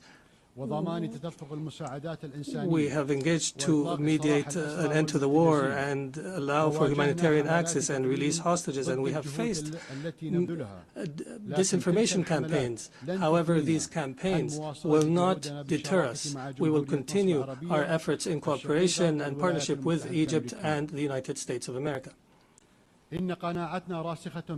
We are firmly convinced that peace can only be achieved in our region through a firm position from the Security Council, from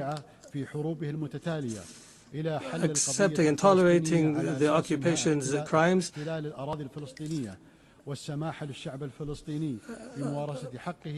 until allowing to the Palestinian people to enjoy their right to self-determination and establish their state with East Jerusalem as its capital on the borders of 1967 as per UN resolutions and the two-state solution that has been the consensus of the international community. We appreciate the role of states that have recognized the state of Palestine. There is no doubt that such recognition is morally important because it sends a message that violence and more violence will not succeed in liquidating a just cause such as the cause of Palestine, and we urge more states to recognize the state of Palestine. We believe that instability knows no border and that humanity's destiny is intertwined. Therefore, Qatar has continued its diplomatic efforts to contribute to the settlement of other crises such as in Ukraine and wars in Africa, and our persistence have continued with partners in Africa in order to draft peace agreements. And most importantly was the signing of a declaration of principles in Doha between the DRC and the Congo River Alliance in March. Our efforts support the leadership of the U.S. to achieve a peace agreement in the east of the country, and Qatar will continue to engage as an international partner in order to achieve the peaceful settlement of conflicts and to seize opportunities to establish global peace. Your Excellencies, some states in our region still suffer the lack of security and stability. However, there is hope through some positive developments. In our dear Syria, since the end of last year, is going through a new phase that we hope will be a path towards achieving the aspirations of the Syrian people towards stability, development, and the rule of law after the end of a dark phase of the country's history. Egypt has stood by the Syrian people throughout the previous years. I recalled and urged to support Syria from this podium, even when it seemed to fall off the international agenda. the international community is called upon to assist Syria now in order to succeed through the transition phase after decades of suffering. Our experience in other Arab countries has taught us that building state institutions and establishing relations between a state and others is based on equality, and internal stability on the basis of respect for diversity are paramount issues at this stage. Qatar will not spare an effort to provide the necessary support to our brothers and sisters in Syria, and we have no doubt that the Syrians will be able to overcome this phase and to reject sectarianism in all its forms, and that they will reject external interference, especially the Israeli attempts to divide Syria and the conduct of Israel that is as though all areas south of Damascus are areas of Israeli influence. The Middle East has also witnessed positive developments through the election of President Ahmed Joseph Aoun in Lebanon and the appointment of Mr. Nawaf Salam as a prime minister, which is a step towards stability in the country. Qatar will continue to support the Lebanon government and people and institutions, and will continue to support the Lebanese army. We emphasize the need to implement Security Council Resolution 1701 and the withdrawal of Israeli forces from the areas it occupied during the last war, and to end Israeli interference in internal Lebanese affairs. For Sudan, the people in Sudan continue to suffer an unprecedented humanitarian crisis because of the continued violence. We call once again on all parties to prioritize the national interest and to engage in a comprehensive dialogue that leads to a permanent peace and that preserves the unity of Sudan and its territorial integrity and independence, and that achieves development and stability. We declare our support for all international efforts that aim to achieve this goal. Distinguished Excellencies, Doha has always been a global capital that hosts major events in all spheres, and an area where leaders convene and decision makers from around the world to engage in negotiations and the formulation of solutions. Doha will host the Second World Summit for Social Development from the 4th to 6th November this year, and we look forward to welcoming you all during this conference. There is no doubt that the trust of the international community in Qatar is based on our successes in the past throughout the years. And accordingly, based on this legacy, we have submitted our application to host the Olympics, believing that sports is not just competition, but a bridge between cultures and a means to promote peace and understanding. And as such, we have also organized and hosted the FIFA World Cup, proving that we are able of hosting sporting events of this magnitude. In conclusion, the state of Qatar, realizing the seriousness of the challenges facing the international community, commits to our partnership in seeking truth, peace, and justice in international relations. Thank you, and may the peace of God be upon you.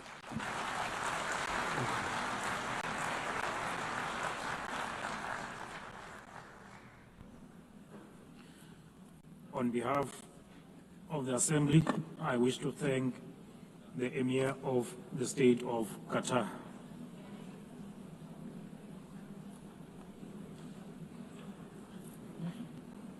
The Assembly will now hear an address by Her Excellency Jennifer Gillings-Simons, the President of the Republic of Suriname. I request the protocol to escort Her Excellency and invite her to address the Assembly.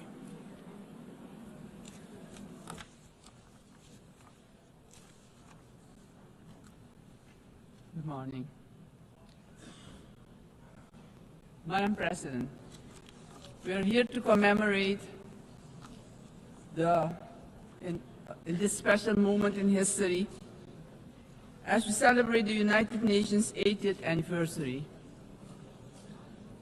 And this 80th anniversary of the General Assembly coincides with the 50th anniversary of the independence of the Republic of Suriname and our membership of this organization. On behalf of the government and the people of the Republic of Suriname, I express sincere congratulations to the international community on this occasion. It is clear that a journey that spans over 80 years cannot be and has not been without challenges. The United Nations played, in some instances, an important role in ending colonial rule, worked on advancing human rights, and often provided hope and a future to the most vulnerable in our global community. This is also the organization that provided a voice to the global community and worked to establish a balanced world order aimed at adopting a framework for sustainable development agenda and contribute significantly to advancing human rights, more specifically the rights of women and children. The organization promoted education for all and universal access to health care. In some instances, the peaceful resolution of conflicts was achieved, preventing misery and saving human lives. Madam President, on the other hand, we must admit that the UN, at other times, regrettably has been unsuccessful in avoiding conflicts, wars, and violations of human rights. As we look at the world today, we see that in Europe, war has returned. Elsewhere, wars are displacing millions, killing many, and threatening global security and peace. In other countries and regions, for instance in the Middle East, we have witnessed unspeakable terror at the hands of terrorist organizations. The UN was not able to prevent that. At this moment, there are increased occurrences of grave violations of human rights and more specifically, the rights of children. For example, in Gaza, it is unbearable to even think about their suffering. Also, within our own region, which is the Caribbean, we have not been spared of rising tensions.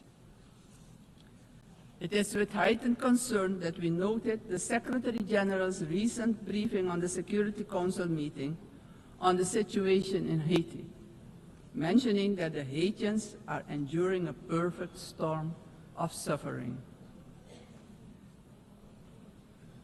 Haiti is still paying a hefty price for being the first to throw away the shackles of slavery in the region of the Caribbean. Our hearts go out to the people of Haiti. Suriname strongly reiterates its position that conflicts should primarily be resolved through dialogue. And we remind the international community that Latin America and the Caribbean are proclaimed a zone of peace. We do not want military aggression in our region.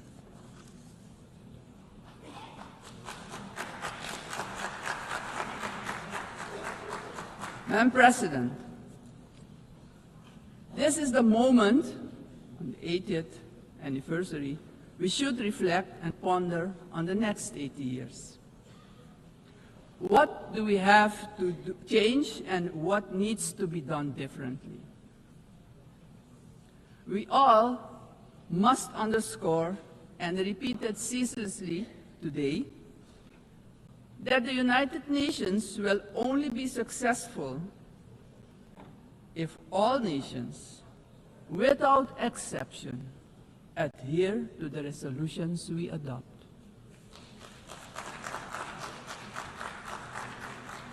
We can only keep the peace if we stop allowing that the votes of all the countries in the world can be nullified by one veto. Today, partially because of the work done by our organization, some poor countries have developed substantially, economically and otherwise. They have become powers who can't be ignored any longer. We have to remind ourselves that the world in which the United Nations was established 80 years ago does no longer exist. The task ahead, therefore, is that we, in the first place, renew our vows, recommit to the principles and objectives of the Charter of our organization, and recognize all the voices in the world, because people from all regions should have opportunities for a dignified life. Furthermore, the UN should adjust to the world we currently live in. This means, for example, the Security Council should expand to include all nations who exert major influence in the world. Exclusion of these players will only increase the risk of conflict and obstruct the beneficial cooperation necessary for humanity to develop and prosper. It is of great importance that all economically and otherwise strong nations and countries maintain a healthy competition that promotes the scientific advancement we need for sustainable development. On the other hand, these countries need to work together to guarantee global peace, so crucial for the existence and growth of the developing states and for their own countries. In this context, Suriname endorses the inclusion of, amongst others, Brazil, India, and the representation of the African continent for equal membership of the Council. Equally, we support the CARI composition for a non-permanent rotating seat for the small island developing states and low-lying coastal countries. I would also like to remind the member states that my country, Suriname, has presented its candidacy as a non-permanent member of the Council for the period 2043 to 2044. Madam President, the United Nations must be a genuine unity of nations. If our organization, moving forward, wants to play a crucial role in creating a prosperous future for humanity, we have no choice than to genuinely unite, all of us. Suriname stands firmly for global peace, for the rule of law, and for the equal value of every human life. Considering this, Suriname once again calls for the lifting of the long-standing, unjust embargo against Cuba, bringing misery to its people. Madam President, Suriname is a country with people of indigenous, Maroon, Javanese, Hindustani, Creole, African, Chinese, and European descent. We all live together in a mosaic of cultures and faiths. The persons from Surinamese origin living abroad are part of this mosaic of our population and can contribute to the socio-economic development of the nation. We consider this diversity a great asset. Actually, Suriname does not have diversity. Suriname is diversity, and we keep working together to protect and grow our national unity for our own well-being and as an example of harmony in this often divided world. My country also carries immense natural wealth. and it is our vision to create an economy that is resilient, sustainable, and inclusive. Together we strive to build this more diverse economy by developing, among others, our tourism and agricultural sectors, strengthen our educational system, and work towards universal access to basic health care. Suriname has a vast tourism potential. With its green and lustrous hinterland, many waterfalls, rapids, and great rivers for relaxation, as well as for unforgettable adventures, if you're inclined to that. Rich biodiversity, cultural treasures, and the UNESCO-acknowledged historical city of Paramaribo.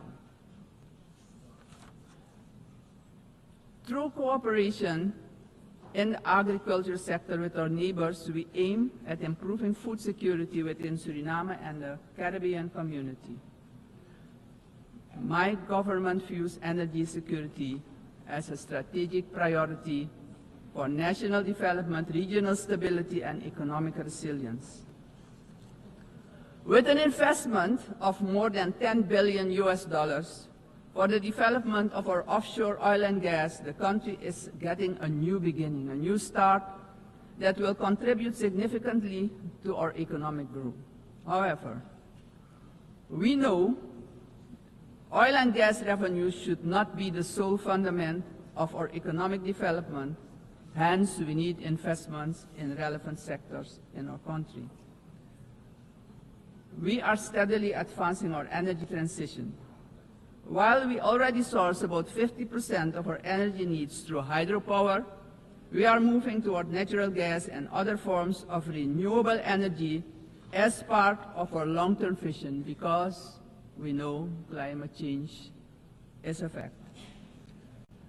Madam President, I firmly believe that education is the foundation upon which every prosperous society is built.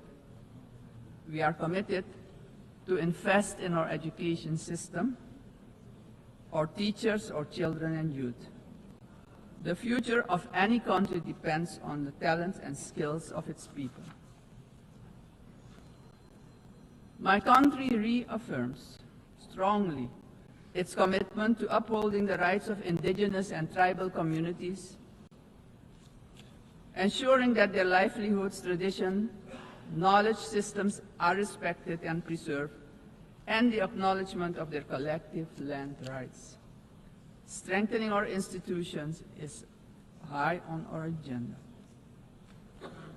Suriname has worked tirelessly on the prevention of diseases, and despite challenges, we have achieved results that we as a country can be proud of.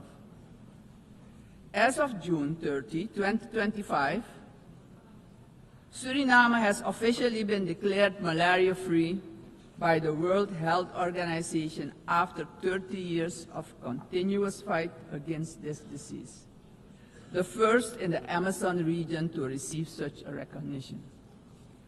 We're aware of the responsibility to remain vigilant as government as well as a community to ensure that these gains are sustained. Suriname's example showcases that we too can surely make a valuable contribution in combating infectious diseases. Madam President, the Caribbean community is expanding its outreach.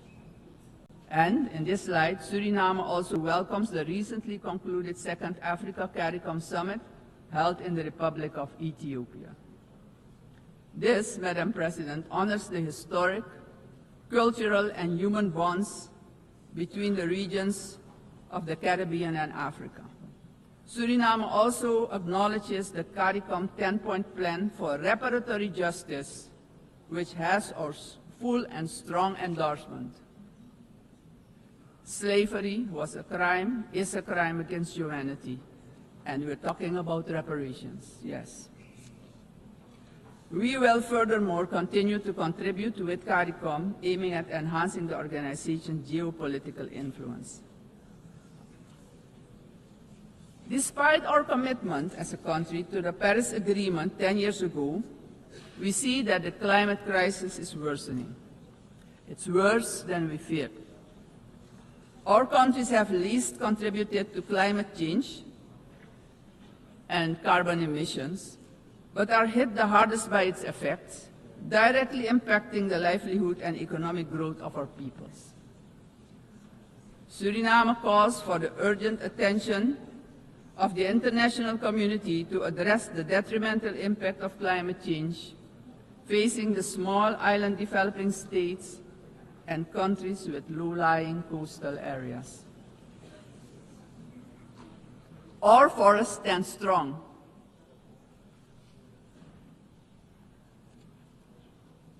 More than 90% of our land is covered by rainforest. And this makes us the most forested country in the world.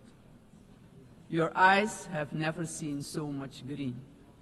Suriname is one of the 3 carbon-negative countries on Earth.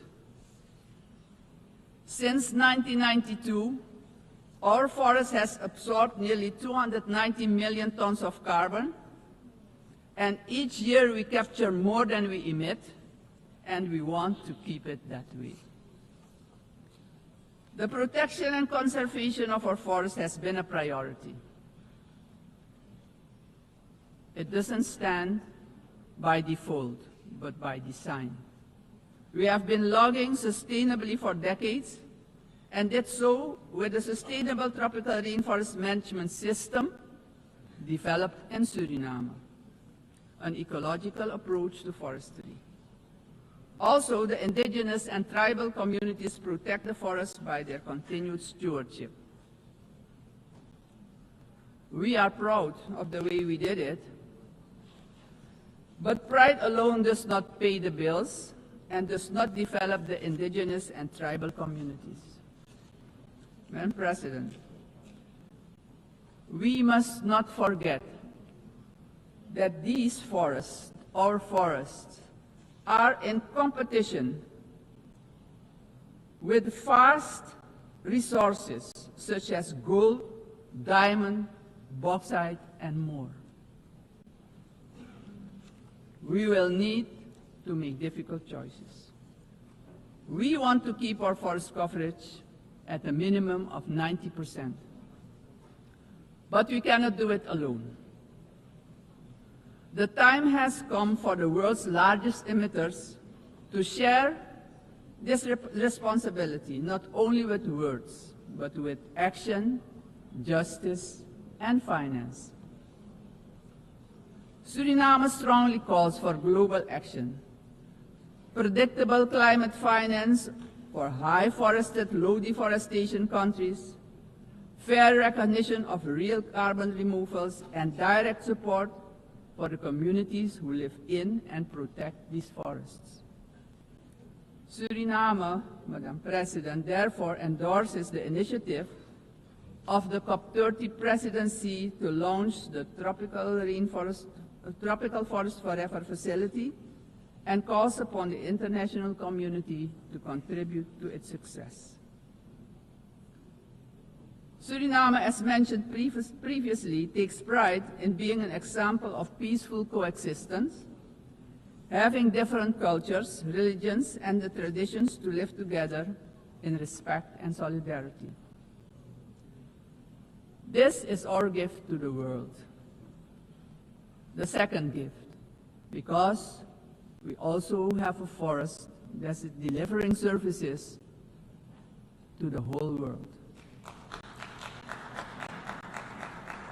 This gift proves that harmony can prevail. As stated upon our admission to the United Nations in 1975, our republic indicated our willingness to engage with the international community. My country reiterates its strong commitment to multilateralism, one of humanity's most important achievements, which needs our protection in this time of change.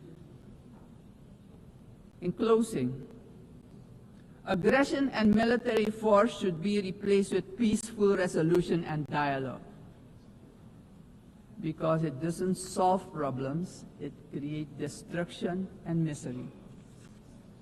As a matter of urgency, I call on every member state to keep the peace, protect the planet and all human rights. Suriname has shown the world that living sustainably together is possible. We are really better together. Thank you, Grantanye, and may God be with you.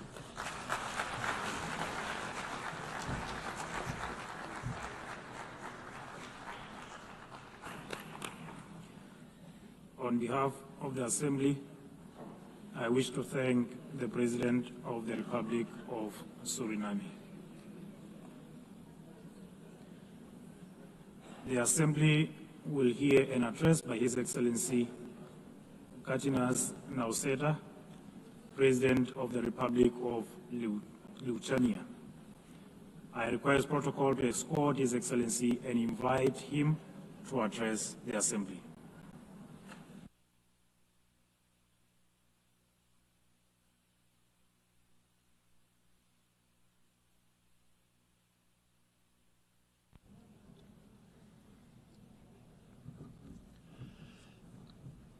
Dear Mr. Chairman, Excellencies, ladies and gentlemen.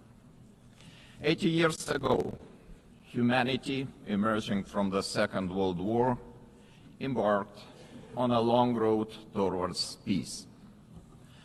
Building on the solid foundation of the rules-based international order, our forefathers created the United Nations and its institutional system. This system was never perfect.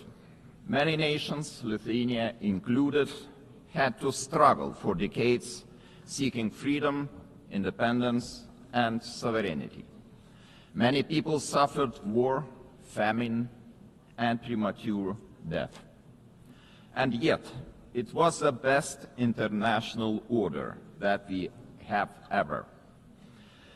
The United Nations system embodied the great hope that nourishes the human soul and guides our actions for the universal good. Together we succeeded in condemning war and conquest, at least in theory, if not always in practice. To this day, even the worst aggressors feel ashamed to openly conquer, destroy, and enslave. Instead, they talk about special military operations and the need to protect those who frankly do not want to be protected. This shame is a significant achievement of our time. To the extent that current international norms limit the behavior of offenders, they help countless people to survive, escape torture, or even prosper. Thus, it is an ever-growing concern to witness these same norms being subjected to increasingly open and brutal attacks. Our international order is being slowly eroded by the irresponsible actions of those who should know better. The world is turning into a much more dangerous place. We have seen this before. We cannot ignore the striking parallels between the present day and the events of 1938, a time when the world chose appeasement over international law and diplomacy over deterrence, culminating in the infamous Munich Pact. That was a short-sighted attempt to satisfy a dangerous revisionist aggressor by giving away the territory of a sovereign nation. It proved to be a complete failure. The Munich Pact not only emboldened the Nazi regime, but also opened the door for Soviet expansion. Soon after, the secret protocols of the Molotov-Ribbentrop Pact carved Europe into spheres of influence and sealed the fate of many independent states. As Europe descended into another great war, Lithuania and the other Baltic states were illegally occupied, annexed, and brutalized. After regaining the independence 35 years ago, Lithuania feels a duty to guard the bitter memory of past mistakes. Never again will we place our hopes in appeasement. Never again will we stand aside. Never again shall Pandora's box be opened. In 1938, it was Czechoslovakia that was abandoned. Today we cannot abandon Ukraine alone. The war in Ukraine is well into its fourth year. The international community has not done enough to stop aggressor. This is a quest that goes far beyond the usual lines that keep different nations apart. What matters is not the distinction between large and small, or between global north and global south nations, but the basic principles of the UN Charter, which guarantee peace and security across the globe. If one UN member is attacked with impunity year after year by a permanent member of the Security Council, what does that mean for the rest of us? When power replaces law and fear silences the truth, the foundations of the global order begin to crack. And then nobody can feel safe anymore. Ladies and gentlemen, the effects of Russia's war against Ukraine are being felt across the world. This war has sparked crises in energy, migration, and food security, while also deepening global poverty, hunger, environmental damage, and climate change. It all began with the illegal occupation of Crimea in 2014 and escalated into a full-scale invasion marked by systematic war crimes. The targeted destruction of civilian infrastructure, indiscriminate missile attacks, and the forced deportation of thousands of Ukrainian children are not isolated abuses. These are calculated efforts to erase Ukraine's identity and undermine its sovereignty and territorial integrity, all in open defiance of the United Nations Charter.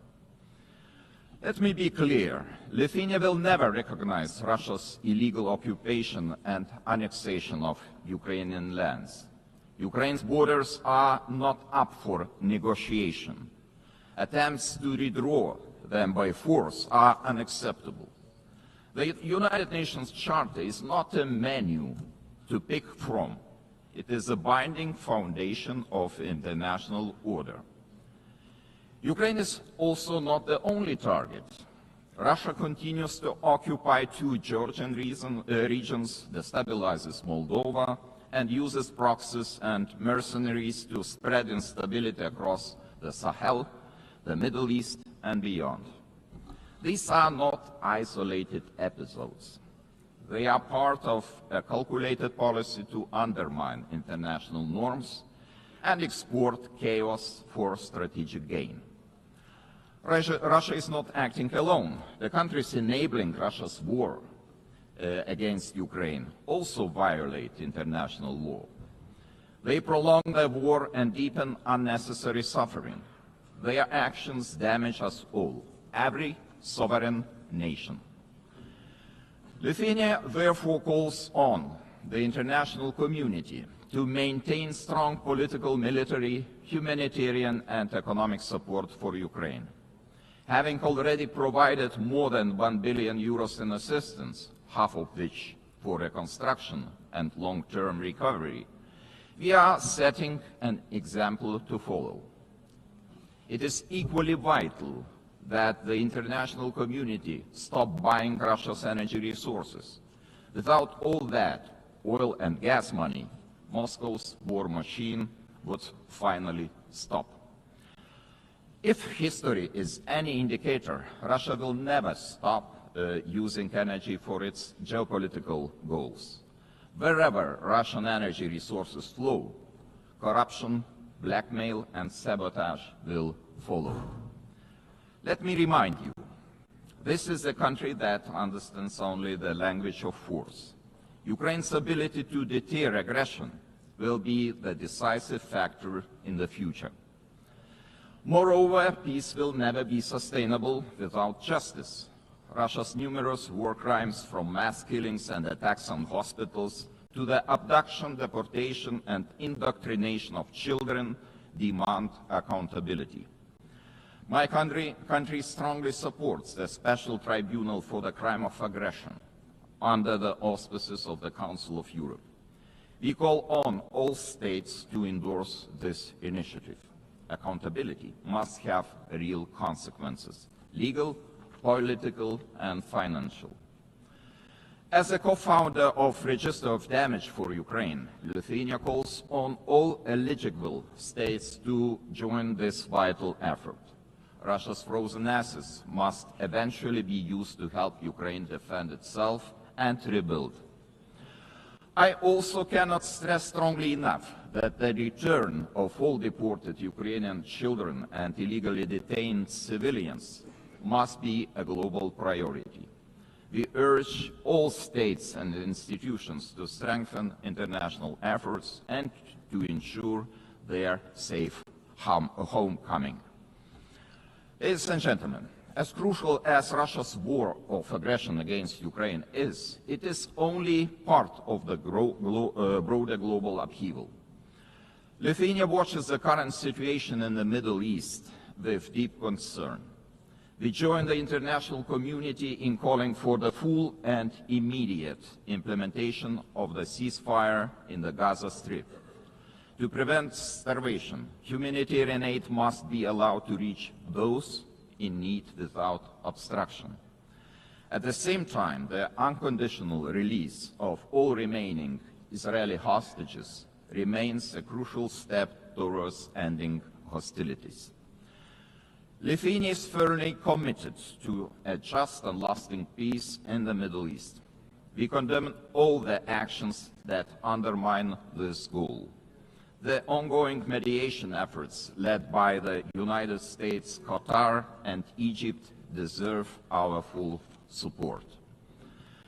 There is no alternative but to revitalize a credible political process towards a two-state solution, ensuring that the state of Israel and an independent, democratic, contiguous, sovereign and viable state of Palestine can live side by side in peace, security and mutual recognition, with Jerusalem as a future capital of both states. Sadly, many states remain trapped in cycles of conflict, crisis and long-term fragility. It is our shared responsibility to support those in need as destabilization spreads far and wide across international borders, regions, and continents. Our attention must also focus on the growing challenge of disinformation, which is increasingly being used to undermine democratic institutions and destabilize entire nations and societies. Lithuania calls on all members of the international community to defend truth as the supreme value and to fight attempts to rewrite history. Historical memory must be preserved. Ladies and gentlemen, as we face high global uncertainty, one choice remains entirely clear. Either we will repeat the mistakes of history, or we will find the resolve to defend the core principles of the United Nations. Today, Lithuania chooses to act. We call on the international community to respond to today's challenges with unity and determination. We call on the United Nations to return to its founding purpose, to prevent the scourge of war, to protect human dignity, and to uphold the rights of nations large and small. Together, we must ensure that no permanent seat on the Security Council grants any state permanent impunity. We must support those who defend the very principles of the UN Charter. In this spirit, I welcome the Secretary General's UNAT reform agenda, a timely blueprint for adapting this institution to the realities of today's world. His call for a more inclusive, effective, and accountable United Nations deserves our broad support. Lithuania stands firmly behind these efforts to reimagine multilateralism. We call on all states to strengthen our collective ability to act across all three pillars: peace and security, human rights, and development. Our message must be simple and straightforward. Aggression cannot win, and the principles of the UN Charter must prevail. Let us rise to the demands of this moment. Thank you very much.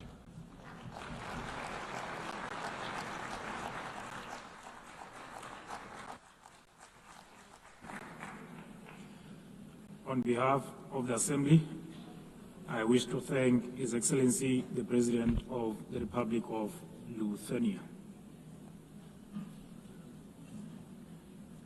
The Assembly will hear an address by His Excellency Marcelo Rebelo da Sousa, the President of the Portuguese Republic. I request protocol to escort His Excellency and invite him to address the Assembly.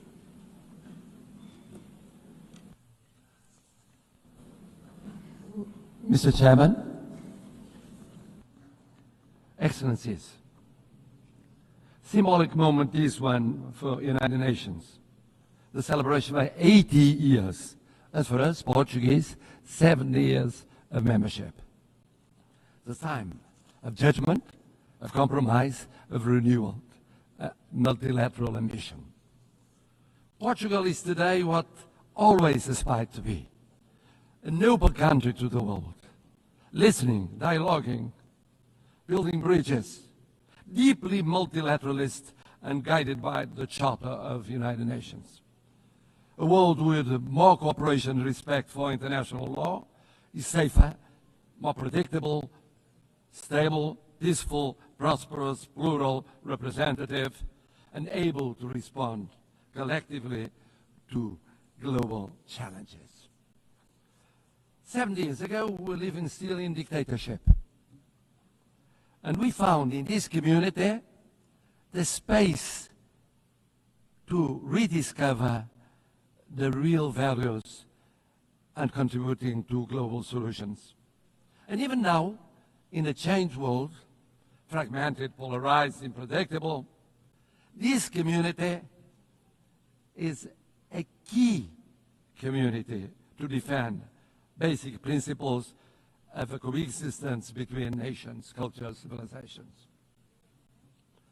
And it is with this coherence and the sense of responsibility, with the conscience of the need of contributing, acting and deciding, guided by values and principles, that will be candidates to the Security Council in 27-28, a decision we formalized in 2013. Excellencies, let me pay tribute to the former President of the General Assembly for his support to the adoption of the Pact for the Future. Let me congratulate the present President of this session, wishing the success in her term. But I would very specifically, and in Portuguese this time, say a word about the remarkable work of the Secretary General António Guterres. O seu humanismo. His humanism.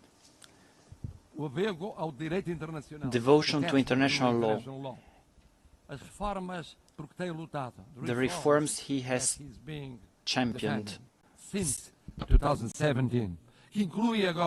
Now including UNAT and the Pact for the Future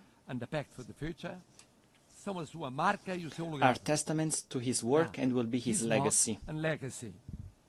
It is a pride for me, orgulho para mim, having a Portuguese as Secretary-General of the United Nations, ter português como Secretário-Geral das Nações Unidas, someone is projecting a Portuguese way of acting in international relations, uma forma portuguesa de estar nas relações internacionais, he will always be supported by Portugal.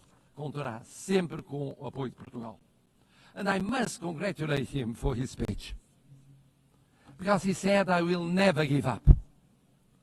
I know him ever since we were teenagers. He never gave up, ever. And he's right. It's true we live at a time of multiple crises and persistent crises. Division, polarization, violations of international law, cleavage between power exercise and responsibility, technology and ethics, urgency of crisis and capacity of response and action. United Nations faces an existential moment. Without change, without renewal, the United Nations will be marginalized, and we could be left to the law of force. No G1, no G2, no G3, no G1 plus 1, 1 plus 2, or 2 plus 1 will be an alternative. No absence of multilateralism will avoid the need of multilateralism. The world is multipolar, will be multipolar. Just think of the situation in Ukraine or the situation in the Middle East. In Ukraine, for years, and now for months, for 8 months, one is waiting the mediation of the most powerful in the world. Do we have a ceasefire? No, we don't. In the case of Middle East, we waited and waited and waited for the intervention of the most powerful in the world. Did we have a ceasefire? Without the multipolar, multilateral intervention of so many countries, here in New York, with the recognition of the existence of the state of Palestine, some Europeans, others non-Europeans, we won't change soon. This means we need United Nations, we need multilateralism, we need dialogue between countries from every continent. And the same for international law. We need international law. We need international law for the reform of United Nations. We need international law as a foundation of peace and justice. A world governed by rules is a safer and more predictable and equitable world. We need a Charter of United Nations as a common compass. Of course, we must adjust United Nations, but we must never forget the lesson of the League of Nations. When one forgets the principles, when one abandons the principles on account of pure realpolitik, I mean the power or the powers of the moment, one forgets that no power is eternal. No personality is eternal. Empires went up and went down. We know by experience it. Colonial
A party to a conflict shall not be the judge of its own case.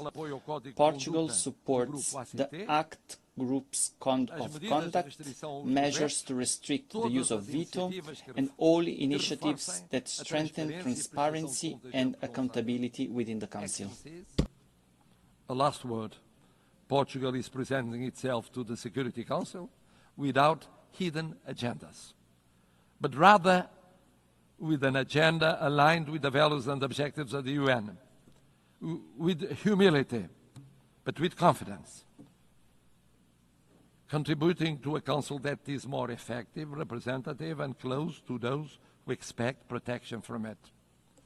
We are a predictable country, a bridge builder, a reliable partner, an uncompromising defender of the UN Charter. It is in this spirit that we want to serve, that we reaffirm our commitment to the United Nations today, and that we hope will earn your trust for the future of the United Nations, but mostly for the future of the world. More peaceful, more just, more respectful of dignity, human dignity, in so many conflicts that represent a shame for all of us. Thank you.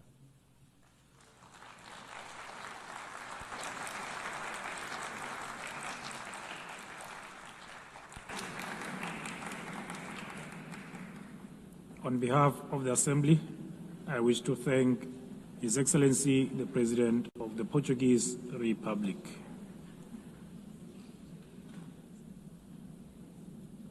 The Assembly will hear an address by His Excellency Yomandu Usi, President of the Eastern Republic of Uruguay. I request protocol to escort His Excellency and invite him to address the Assembly.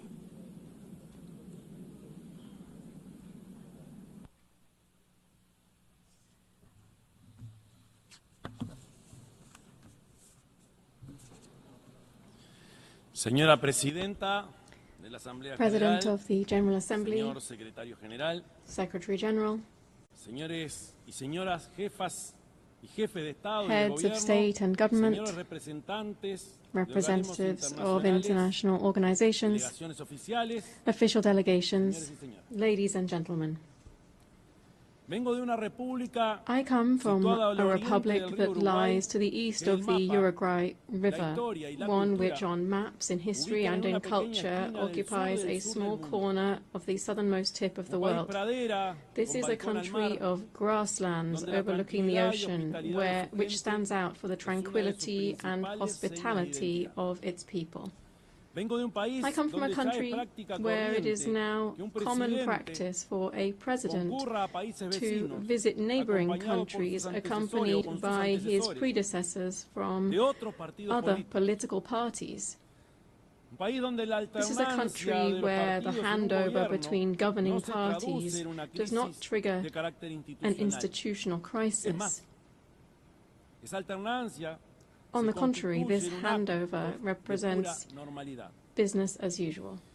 Vengo de un país I come from a cuyo country presidente puede caminar whose sin custodia president entre can la walk gente, among the people puede without disfrutar de un security, partido de fútbol en una tribuna, can enjoy a football en un match hincha más. standing in the stands like any other supporter. Vengo de un país I come from a country cuyos partidos whose political políticos, parties, casi todos ellos, almost con all más of de them, medio siglo de historia, more than half a century siempre están old, dispuestos a acordar are always soluciones willing nacionales to a agree urgencias on también national nacionales. solutions to national emergencies. Soluciones, como decimos nosotros, a la uruguaya. Uruguayan solutions, as we call Con them. estos gestos, quiero expresar que In Uruguay saying lleva en this, su vida I'm trying to cotidiana express how una Uruguay vocación lives profunda de its paz profound y de respeto. vocation for peace and respect every day. Vivo en un país, por I supuesto, que live no in está a a las country, puertas of del course, paraíso, that does not stand on the porque threshold of enfrenta nuevos paradise, desafíos since en we términos de are pobreza also infantil, facing fresh challenges seguridad in child pública poverty, o public desigualdad security, social, and social inequality. And on these issues also, there is, generally speaking, national consensus. Our historically robust institutions and political system have allowed Uruguay to continue to stand out in the region for its high level of human development and its income distribution policies. It has allowed us to be a country with stable rules, where contracts are honored, where international commitments are respected, and where macroeconomic stability is a state policy. But this impressive record can also be seen beyond our borders, because Uruguay is recognized worldwide for its commitment to peace, its tireless pursuit of the peaceful resolution of conflicts, its unfettered respect for international law as the greatest guarantee of the sovereignty of peoples, and for being a fraternal and hospitable land for migrants from all latitudes. From that small country which breeds tolerance, dialogue and agreement as the historical key to coexistence, and which lies on a continent free of conflict and interstate wars, we come to this assembly to join efforts to contribute to stability and peace in an increasingly tumultuous and challenging world. The growing geopolitical tension and increase in conflicts, together with the underfunding of efforts for a peaceful and rules-based global order, are posing enormous challenges on a planetary scale. A few facts suffice to illustrate this. According to the 2025 Global Peace Index, in 2023 there were 59 interstate conflicts. This is the highest number since the end of the Second World War. In 2024, global military expenditure rose by almost 10% in real terms when compared to 2023. This represents the largest annual increase since the end of the Cold War. We're talking about military expenditure of $2.7 trillion. We're not only talking about increased conflict between nations, nor of rapidly growing military expenditures to sustain this, but we're also talking about new forms of cruelty and death that wars now bear. We are well aware that since the very birth of civilization, the absence of violence or war has perhaps been nothing more than a pipe dream. But in our time, technological progress has unleashed other, much more perverse means of waging war, such as the use of military practices aimed at sowing fear, terror, and death among the civilian population. Let it be very clear.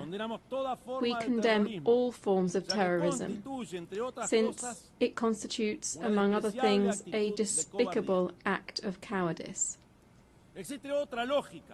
There is another perspective, a current perspective, one that leads us to believe that the main objective of current wars seems to be the systematic practice of extermination.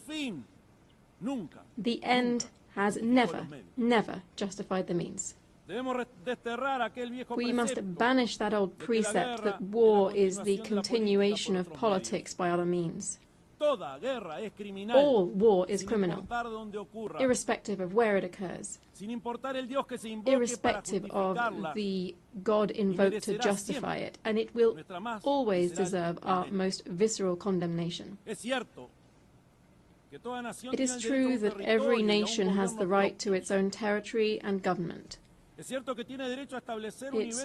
that they have the right to establish a level of self-determination that allows a nation to coexist with other peoples. And the value of the United Nations is precisely to ensure that these principles are realized in a peaceful and civilized manner. No state that claims to be democratic and to live under the rule of international law can, even under the legitimate right to defend itself against terrorism, exercise barbarity against any civilian population, least of all against especially vulnerable and defenseless persons. Since 1948, Uruguay has maintained a consistent and steadfast position in line with the principles of self-determination and peaceful coexistence. Our historic stances on the main global conflicts, especially that currently underway in the Middle East, are well known. In this regard, Uruguay has always maintained the position of two states, two peoples.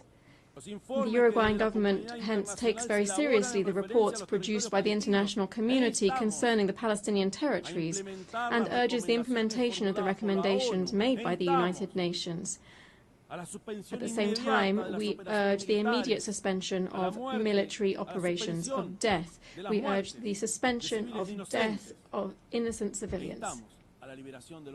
And we request the release of the hostages. In our world, at the same time, there are other persistent and worsening, more widespread and permanent tragedies. To such an extent that the Universal Declaration of Human Rights, adopted in this very assembly 77 years ago, stands as a revolutionary manifesto in the times that we are living through. Beginning with its first article, which proclaims all human beings are born free and equal in dignity and rights, and, endowed as they are with reason and conscience, should act towards one another in a spirit of brotherhood. How far we are from our own principles and commitments when we see that the gap between those who have the most and those who suffer the most is ever greater. How far we are when we see that the principles of freedom and equality are increasingly estranged, and we hear much more talk of a supposedly free individual than of egalitarian societies in terms of income or the enjoyment of rights. How far we are from human sensibility when we forget that our main calling must be to stand with the majority, listening to every problem or anguish of our people and understanding, even and fundamentally, those who think differently. Madam President, I come from a country with a long, faithfully documented tradition in international politics. This tradition includes staunch support for multilateralism in all of its facets, political, economic, cultural, as the best and only way to face the challenges to which I have referred. It also, of course, includes a permanent commitment to international law, a commitment to dialogue and to the building of peace as one of our greatest contributions in the context of a fragmented and polarized world. My country's entire political system is proud to contribute decisively to global tasks such as the maintenance of international peace and security, the consolidation and development of international law through participation in normative bodies and in international courts, through our support for disarmament, food security, global health, and commitment to addressing climate change. In this context, I wish to highlight my country's historic commitment to the multilateral peacekeeping system. In the last 35 years, and without interruption, Uruguay has deployed battalions to various United Nations peace operations. We've taken on this role to such an extent that we've become the leading country in Latin America and the second per capita worldwide in contributing to this type of missions. Moreover, we have done this with particular distinction because our troops have been specialized in the most emblematic role of these peace operations, that is, the protection of civilians in armed conflicts. The nations represented in this assembly are well aware that my small country is very far from standing out for its military might or its economic dominance. And it is there, paradoxically, that our strength lies. Because we are incapable of standing in anyone's way. On the contrary, our strength lies in intangible capacities that this world greatly needs, because we are a country that can be relied upon to promote dialogue and peace. Firstly, because those principles define us as a republic and are evident in our respect for the separation of powers and the rule of law, the strengthening of our democratic system, and our respect and promotion of human rights and social equity, among other things. Secondly, because this is how we have historically conducted ourselves on the international stage. As early as in 1907, for instance, my country took a firm stance at the Hague Conference on Arbitration, seeing it as an essential and obligatory mechanism for resolving conflicts between states.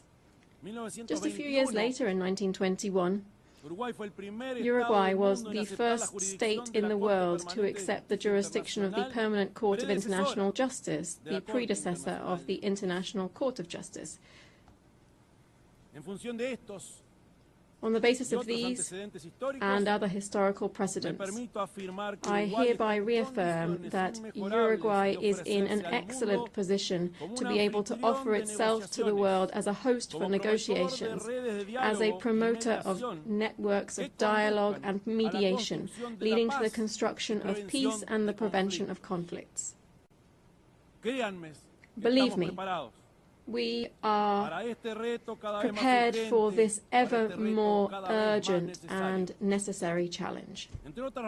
Among other reasons, because we have learned, as my country's former president, José Pepe Mujica, said, that tolerance is the foundation for peaceful coexistence. Thank you.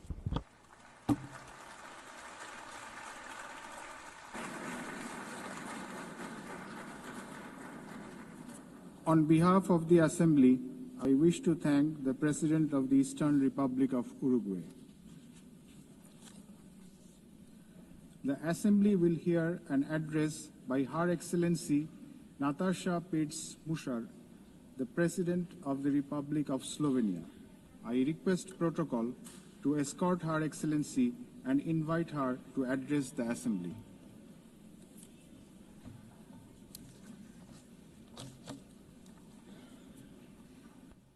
Madam President, please accept my warmest congratulations on your election at this historic 80th anniversary of the United Nations.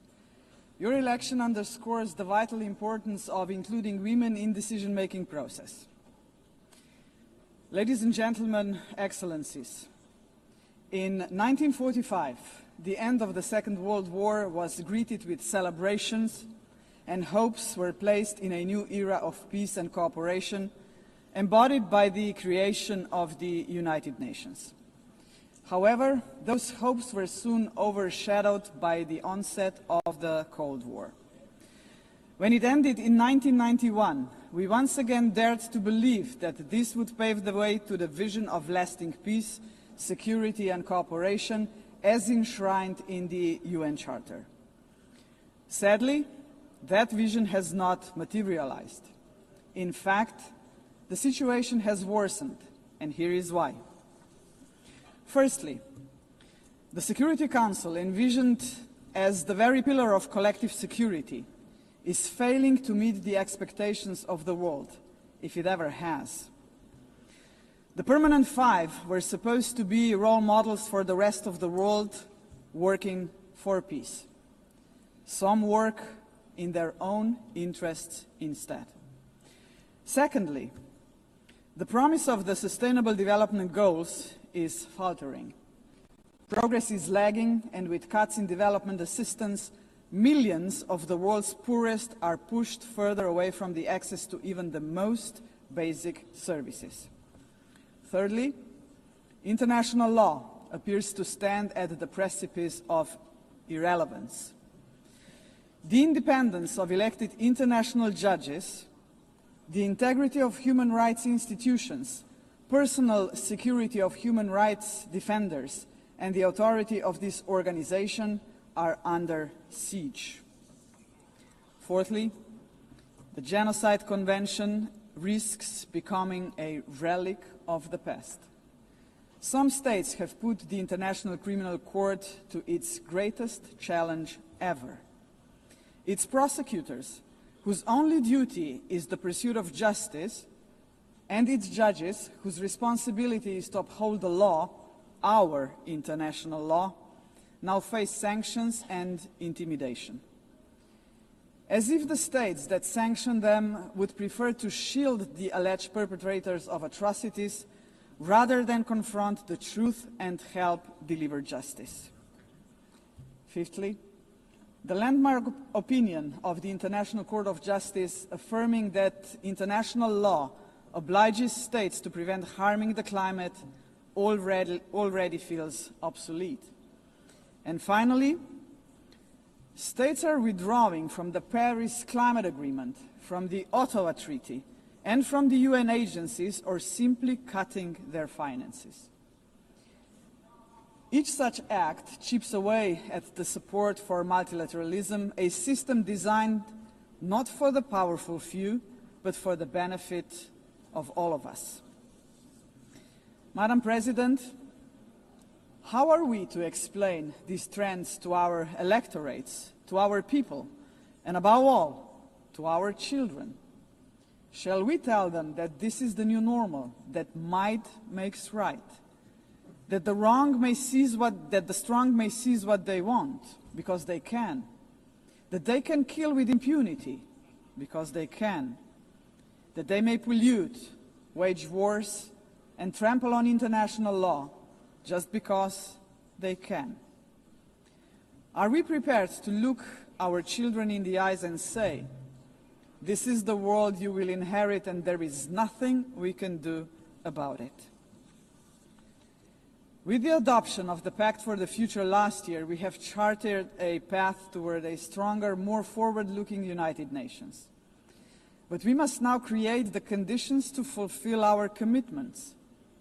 One way forward is to establish a permanent advocacy network to give the Pact unconditional, sustained political support.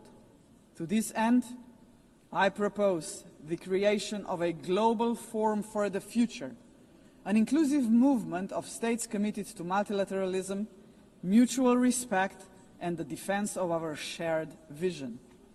A movement determined to stand up for the Pact and drive its implementation at every level. As states consider how to implement the Pact for the Future, some solutions may be seen as inconvenient today, but in the long run, ladies and gentlemen, they are not optional. They are systemically necessary. The first example is the reform of the Security Council. We all recognize that it is the principal organ entrusted with the maintenance of international peace and security. But what it is not, and must never be, is a body that stands above international law to defend the interests of some at the expense of others. UNGA's norms must be safeguarded as a matter of principle. If the prohibitions against genocide and crimes against humanity are accepted as UNGA's norms, can any permanent member claim a legitimate veto right in such circumstances? Member states have attempted to address this question through many reform proposals, but with minimal progress. This is why we must dare to go further now. We, the General Assembly, must take a bold step and request an advisory opinion from the International Court of Justice on this very question. Second, we must confront the gap between our words and actions on gender equity. Progress has been made, but far too modestly.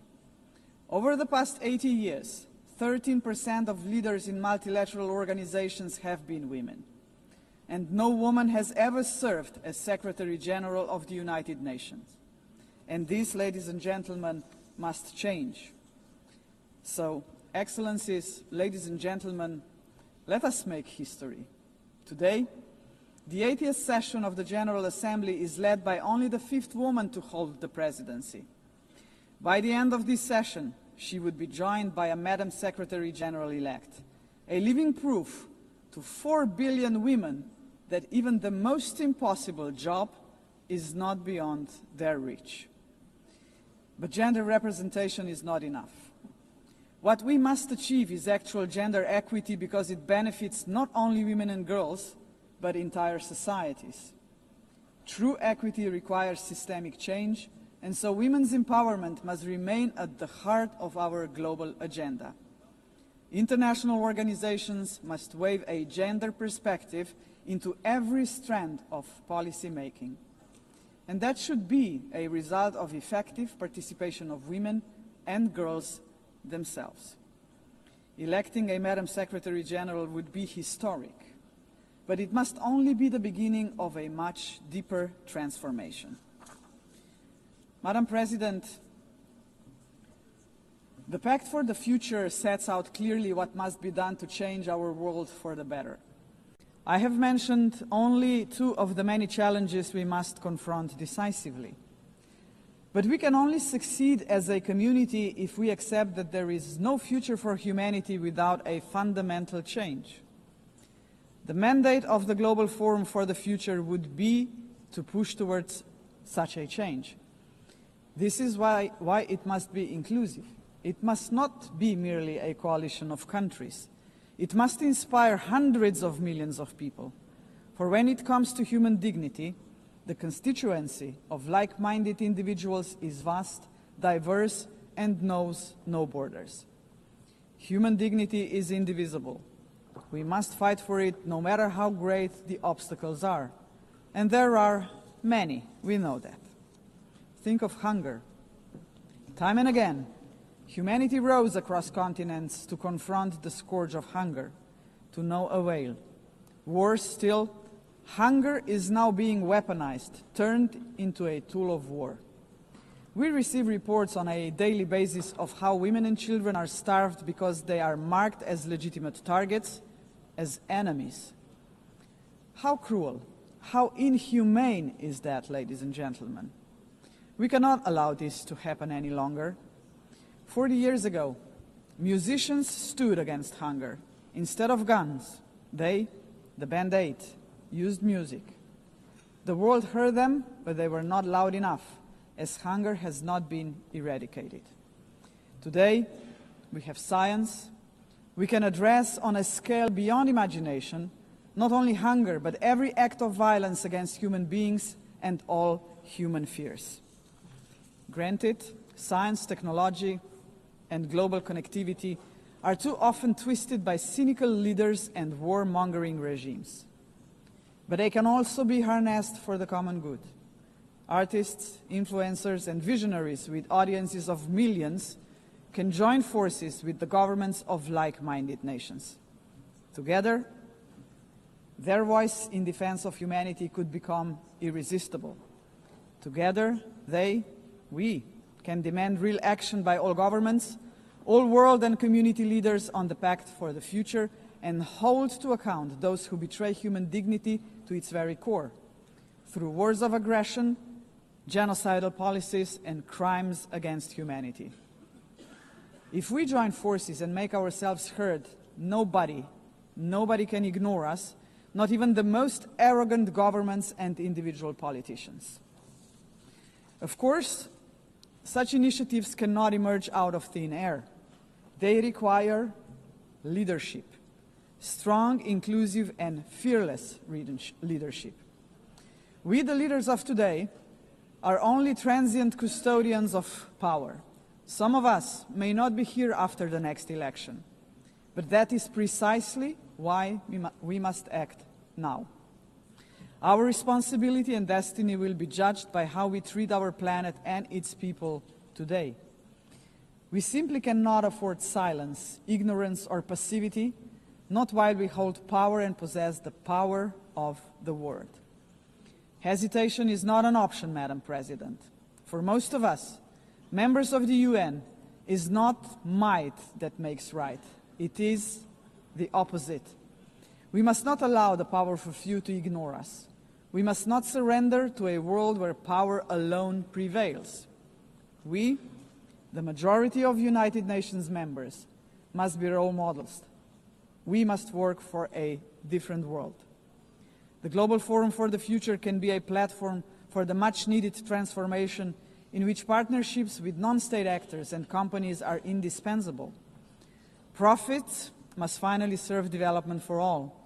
Innovation and sustainability must drive tolerance, mutual respect, and inclusive dialogue. Is that too much to ask? If we, the leaders of this planet, can offer nothing but terror, conflict, pollution, fear, inequalities, and war to 8 billion people, then we must confront the truth. We are complicit in crimes against our civilization and our planet. And not just us, heads of states, but leaders of international institutions, CEOs, and every individual with the power to make a difference share this responsibility. None of us can claim ignorance of what is at stake. If we believe in human dignity for all, we must deliver more. A world that fulfills lives, not threatens them. We must say yes to inclusive multilateralism and a resounding no to multipolarism. Let us show that this General Assembly can and will make a difference, as it has often done before. Let us demonstrate that we reject arrogance, hatred, and willful blindness to a lack of equality and justice, to wars of aggression, crimes against humanity, and genocide, because they tear us apart for generations. And let us proclaim in all seriousness and sincerity that we embrace personal and collective responsibility to uphold humanity, sustainable development, and international law, because this will keep us together as a civilization for generations. And Madam President, let me end on a personal note. For the sake of future generations, to fulfill our responsibility as human beings, to ensure that we are on the right side of the history, we should do the right thing. We did not stop the Holocaust. We did not stop the genocide in Rwanda.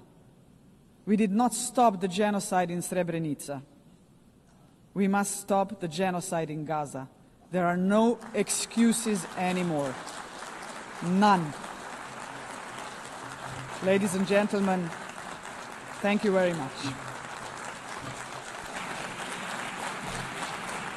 On behalf of the Assembly, I wish to thank the President of the Republic of Slovenia.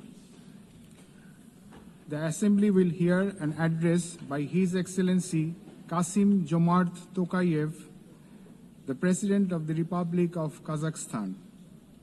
I request protocol to escort His Excellency and invite him to address the Assembly.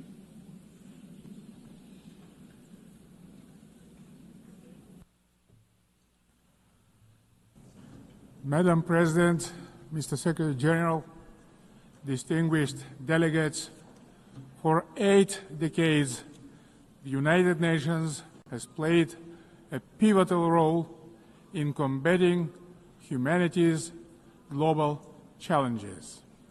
Over that time, it has led our common efforts on collective security, nuclear non-proliferation, peacekeeping, development, poverty reduction, sustainability, and human rights.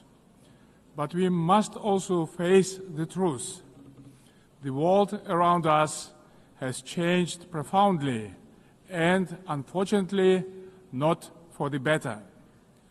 That's why the United Nations remains today a symbol of hope for millions around the globe. This historic meeting is a unique opportunity to recommit ourselves to the founding principles and goals of our universal and truly indispensable organization. However, we cannot turn a blind eye to the real crisis thrust in multilateral institutions. Serious violations of international law have become new normality, which undermines global stability and erodes confidence between peoples, between political leaders, and between states. In this challenging time, we all must empower the United Nations to make it more adjustable to the realities of today's unpredictable world. The spirit of mutual understanding and eagerness to cooperate must prevail over dangerous warmongering. State leaders have a responsibility to move toward making peace. A failure of the current generation of leaders to act is not an option, because future generations will pay a much greater price. In this regard, comprehensive reform of the United Nations is a strategic necessity, not a subject for endless contemplations. We need to establish a new group of truly dedicated people who will highly professionally and without any hesitations make concrete proposals for reforming the United Nations to make it better suited to the challenges of today and objectives of tomorrow. A central pillar of this bold effort to renew the United Nations should be a reform of the Security Council. Major powers of Asia, Africa, and Latin America should be represented in the Security Council on the rotational basis.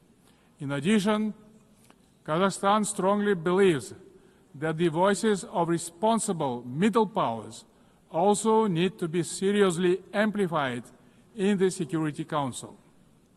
In fact, they have already started to play a larger positive role in international relations, bringing balance and building trust. They can act as bridges within the United Nations when major powers are divided or failing to resolve pressing issues of common concern. Above all, a credible United Nations for the 21st century requires member states to take concrete steps toward durable peace and security. Otherwise, the United Nations is doomed to forever mitigate consequences while root causes forever proliferate. We can begin this process already today by reaffirming our steadfast commitment to the Charter of the United Nations. The founding principles of sovereignty, territorial integrity, and peaceful resolution of disputes must be upheld without exception. Selective application of the Charter undermines its credibility. The world needs a new consensus based on trust, inclusiveness, and shared responsibility. For example, the enemy state clauses of the Charter, historical remnants of the Second World War, have already been recognized by the overwhelming majority of the international community is obsolete. For all these reasons, it's time to have a serious conversation about Charter review. Today we face an alarming reality. Arms control treaties are collapsing, and with them, so are the foundations of strategic stability. global military spending in 2024 hit a record $2.7 trillion. The global cost of violence reached nearly $20 trillion. Therefore, rebuilding a robust global security architecture should remain a top priority for the international community. We advocate relaunching high-level dialogue among nuclear powers and stronger multilateral action to drastically reduce the looming threat of nuclear weapons. More widely, we must begin the hard work of getting rid of the militant mindset. We can do so by tracking closely how much our countries invest in peace. Kazakhstan is ready to host a new dialogue on nuclear disarmament and non-proliferation. We can focus on informal, inclusive exchanges that reinforce the NPT and support progress toward the CTBT. We also call to advance our proposal to establish international agency for biological safety and security. Kazakhstan remains concerned by the Ukrainian crisis, which continues to seriously harm civilians, damage global trust, and undermine international security. Nonetheless, bilateral and international diplomatic efforts on this conflict should continue along with political flexibility to meet the long-term interests of both states. Territorial disputes are never easy to resolve and require mutual restraint and responsibility for the sake of future generations. The psychology of animosity drags all involved in conflicts to the abyss, leaving no chance to reach peace. The humanitarian crisis in Gaza has reached a disastrous scale that cannot be ignored. This conflict stems from a complex historical background. We cannot ignore the root cause of this belligerence. Kazakhstan calls for full protection of all civilians and unhindered humanitarian access in strict compliance with international humanitarian law. We reaffirm our support of the two-state solution, with the United Nations playing a central role. Kazakhstan acknowledges diplomatic initiatives aimed at regional reconciliation in the Middle East, including the Arab Peace Initiative, the New York Declaration, and the Abraham Accords, and others. They demonstrate that leadership and political will can turn division into cooperation and shared benefit. We also welcome the normalization of relations between Azerbaijan and Armenia under the mediation of the United States President. It shows that even entrenched conflicts can be settled through diplomacy and common sense. Guided by this principle, Kazakhstan consistently favors diplomacy over escalation and dialogue over force. Current geopolitical tensions sometimes tempt some leaders to claim that a clash of civilizations is inevitable. Yet, these divisions are not fact or fate. They are political choices.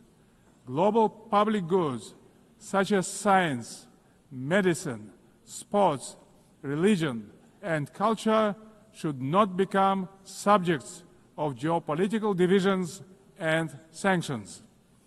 These spheres of human activity bind us together under a humanitarian umbrella. When political leaders make irresponsible statements or take reckless decisions, manipulating religion and identity for political gain, they in fact seriously damage the trust and goodwill in striving for peace. Political leadership must be rooted in mutual understanding and respect, not mutual suspicion and arrogance. Tolerance and wisdom are the foundation of lasting peace and must be upheld through the rule of law.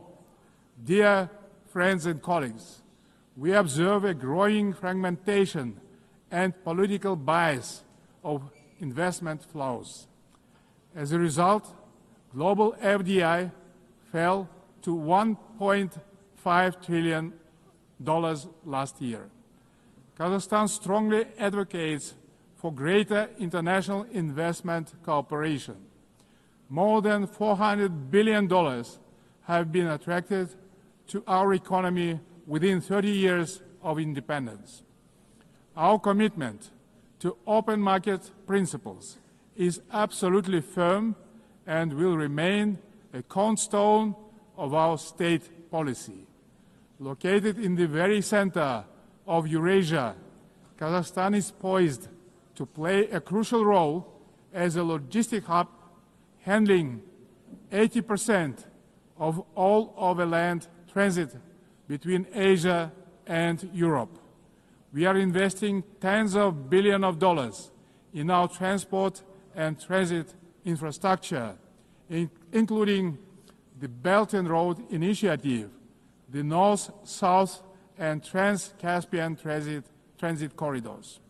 Kazakhstan will continue to develop regional supply chains that are the heart of the emerging global transport network. By 2029, we plan to build 5,000 kilometers of new railway lines. Kazakhstan has made the Sustainable Development Goals a core pillar of its national agenda, integrating their targets into state planning and budgeting. With the support of the United Nations Secretary General and partner states, Kazakhstan now hosts the new United Nations Regional Center for SDGs for Central Asia and Afghanistan in Almaty. Today, Central Asia is demonstrating a renewed sense of unity and mutual trust. It is emerging as a proactive contributor to international peace and progress. The Central Asian Five are strengthening cooperation, proving that regional solidarity can be a powerful force for development and security. This has enabled our region to engage key global partners in the unique Central Asia Plus dialogue format. Kazakhstan believes that inclusive development in Afghanistan is a basis for long-term regional peace and stability. We continue to support the Afghan people through humanitarian assistance and cooperation in trade, food security, infrastructure, and transport connectivity. Distinguished delegates, last year was the hottest year in human history, and Central Asia is warming at twice the global rate. The melting of glaciers in the Alatau Mountains is accelerating, multiplying threats to water and food security for millions. Kazakhstan has drawn profound lessons from the tragedy of the Aral Sea. Thanks to our consistent efforts, including at the international level, we succeeded in preserving the northern part of the sea. As the current chair of the International Fund for Saving the Aral Sea, Kazakhstan will continue to play a proactive role in this common priority. Meanwhile, The Caspian Sea is rapidly shrinking. It is no longer just a regional concern. It is a global warning signal. Therefore, we call for urgent steps to preserve the Caspian water resources with our partners across the region and the wider international community. Last year, Kazakhstan co-organized the One Water Summit with France, Saudi Arabia, and the World Bank. Looking forward, stronger coordination, investments, and sustainable solutions are urgently needed to prevent future water crises. To help advance this agenda, Kazakhstan will host a regional ecological summit in Astana in April next year, to be convened in partnership with the United Nations and other international organizations. As part of our broader environmental commitment, Kazakhstan is implementing a nationwide Clean Kazakhstan campaign. This national movement mobilizes millions of volunteers in cleanup actions, waste reduction, and eco-education. At this initiative of Kazakhstan, the United Nations declared 2026 the International Year of Volunteers for Sustainable Development. We invite all member states to collaborate on this important endeavor. In this spirit, I propose that the General Assembly adopt a resolution proclaiming April 22 as the International Day of Greening the Planet.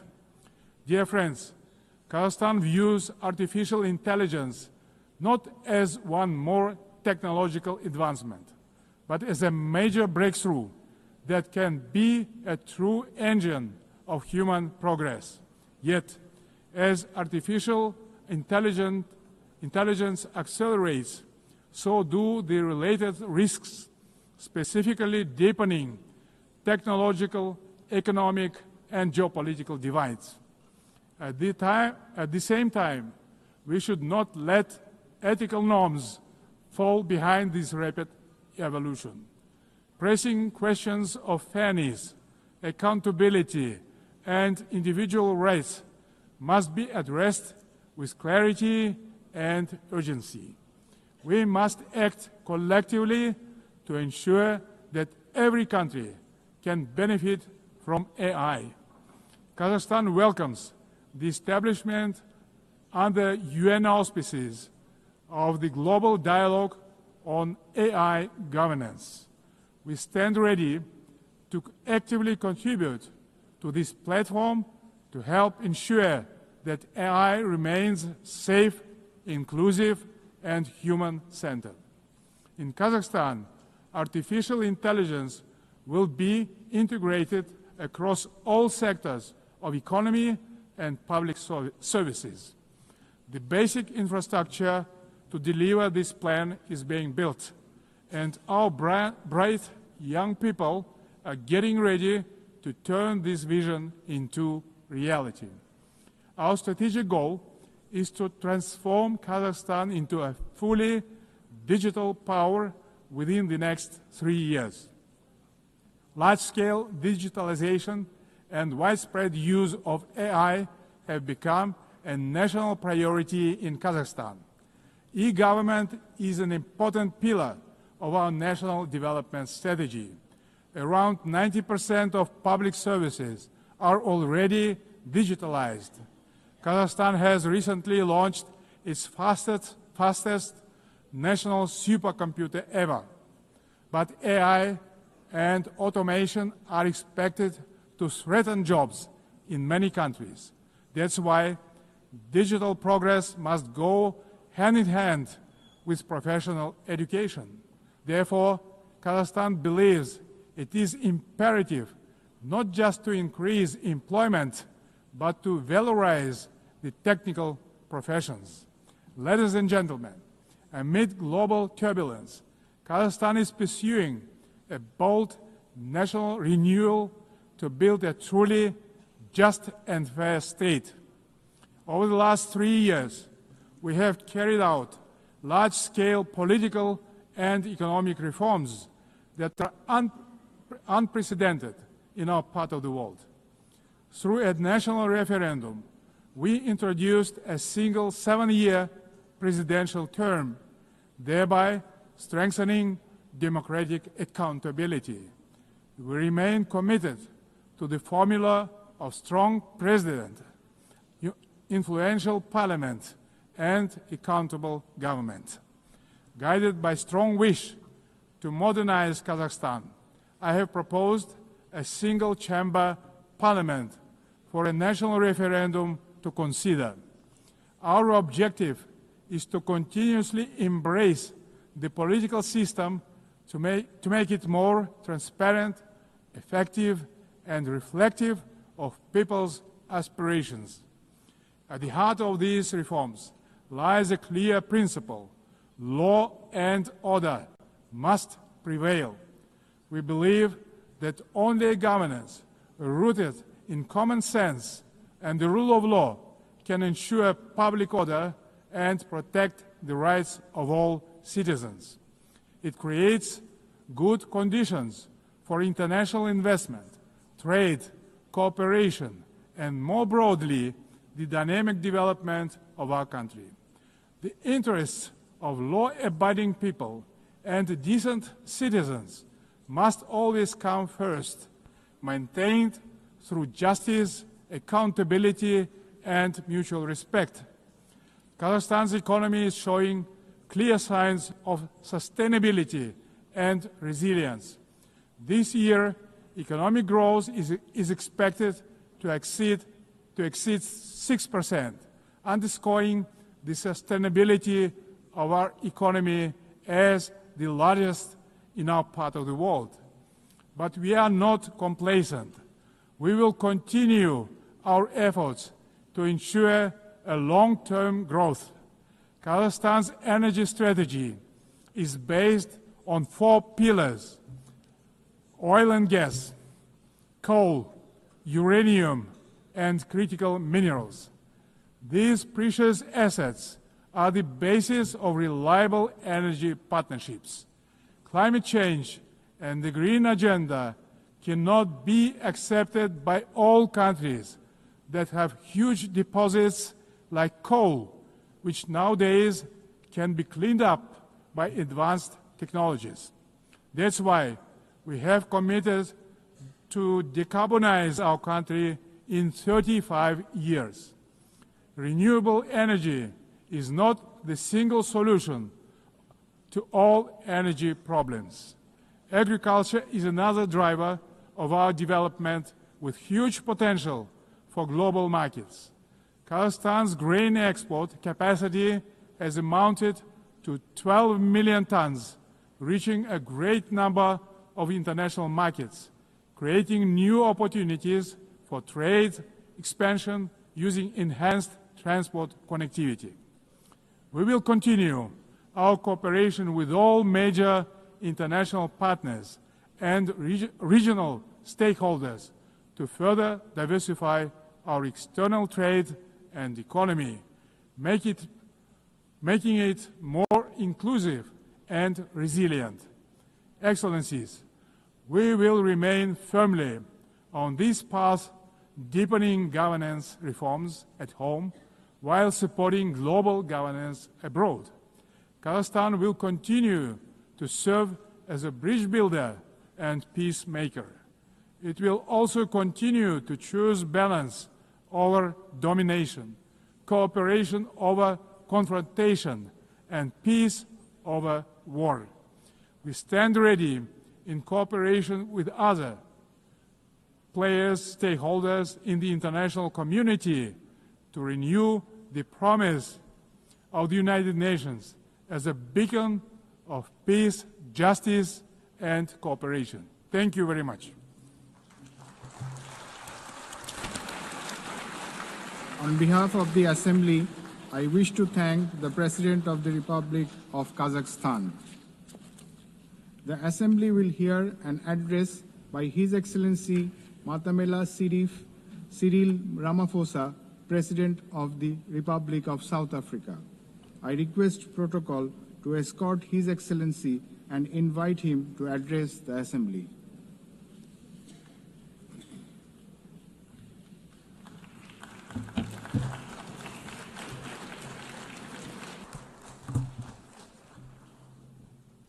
Thank you, President of the 80th session of the UN General Assembly, United Nations Secretary General, Excellencies, Heads of State and Government, and ladies and gentlemen. 80 years ago, the United Nations was established to save succeeding generations of humanity from the scourge of war and to build a peaceful, prosperous, and just world arising from the devastation brought about by global conflict. Through the UN Charter, the nations of the world pledge to uphold peace, development, and human rights, which would be underpinned by international law. Now more than ever, we are called upon to uphold the values and advance the purpose of the United Nations. We are also called upon to advance cooperation and solidarity between nations. We are called upon to promote multilateralism and safeguard the institutions that enable it. South Africa's engagement in the international sphere echoes our domestic imperatives of eradicating poverty, reducing unemployment, and addressing the root causes of inequality. Our foreign policy is guided not only by the needs of our people, but also those of the continent of Africa and the global South. Inspired by our own history, South Africa strives to maintain world peace and also the settlement of all international disputes through negotiation and dialogue and not through war. We therefore welcome the strong partnership between the African Union and the United Nations in promoting peace, security, and stability on the African continent. This year, South Africa is honored to preside over the G20.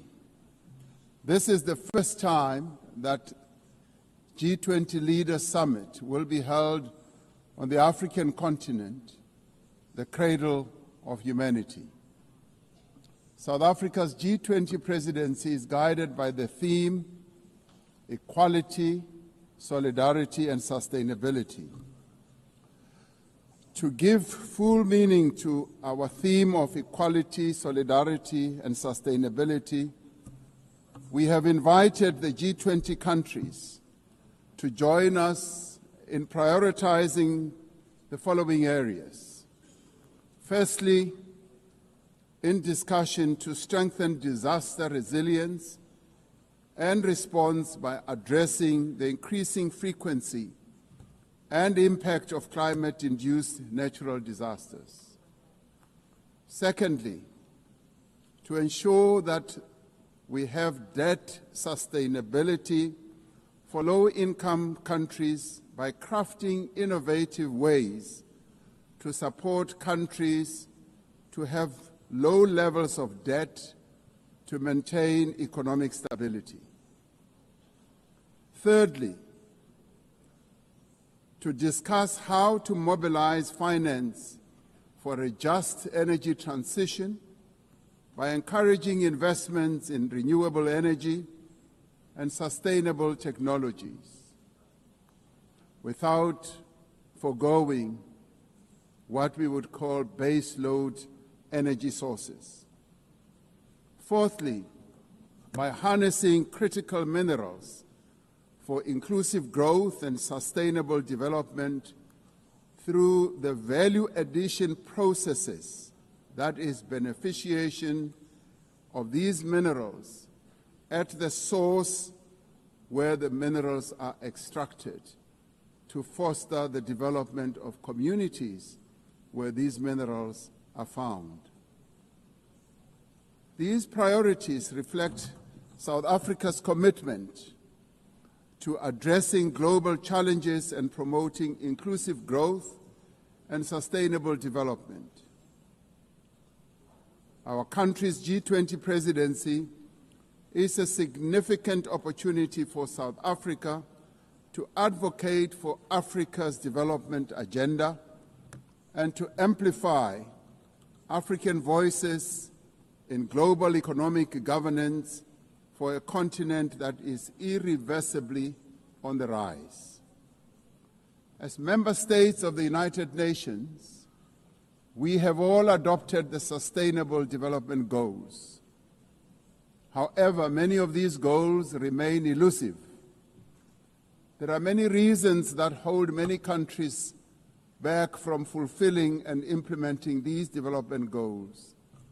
Some of these reasons are lack of sufficient financial resources that can finance the advance that these countries need to make to fulfill those goals. Many countries with developing economies, especially in Africa and the Global South, do not have adequate capital to finance their development goals. They are indebted and are paying much more on debt servicing than they do on health and education. In fact, these countries pay much more than countries in the North for their debt. Yet through global solidarity, by having fairer lending rules, especially for several of the Global South countries, we can achieve our shared commitment. Through the G20 process, we are working towards building consensus on how this problem can be tackled, including the reform of international financial institutions, particularly multilateral development banks, to better tackle global challenges that many countries face. The multilateral trading system needs to be reformed as we reconfirm that the World Trade Organization remains the only multilateral body that is capable of managing differences and coordinating positions in global trade. Trade is one of the most important instruments to mobilize domestic resources for development. It is concerning that geopolitical shocks and unprecedented trade policy volatility are destabilizing the global economy and jeopardizing a critical source of development finance. In fact, trade is now being used as a weapon against a number of countries in the world.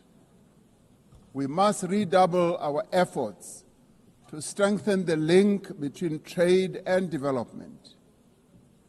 Unilateral trade practices and economic cohesion have a detrimental impact on many nations.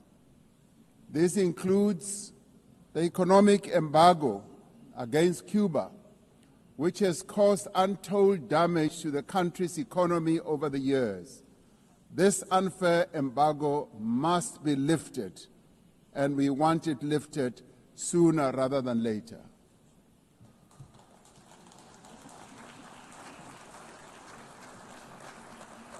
In the midst of global trade uncertainty, the African continent is providing a pragmatic example of constructive collaboration and cooperation by using the African Continental Free Trade Area as an engine for sustainable growth and development. This will, with commitment, become the central pillar of economic cooperation and integration for our continent.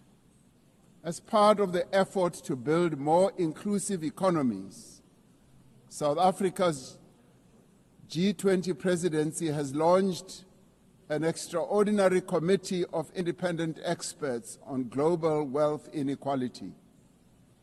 This committee, chaired by Professor Joseph Stiglitz, a Nobel laureate, will deliver the first ever report on global inequality to G20 leaders when they meet in November in Johannesburg in South Africa. Climate change is an existential threat. We are failing future generations by our inability to reduce global warming. Climate change is reversing economic growth and development gains in many countries, especially in the global south. Although Africa carries the least responsibility for climate change, many countries on the continent of Africa experience much of its harshest effects.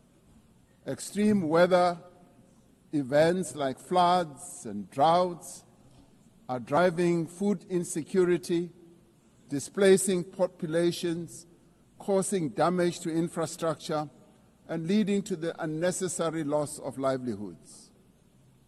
Member states must honor their undertakings and commitments in line with the guiding principle of common but differentiated responsibilities and respective capabilities.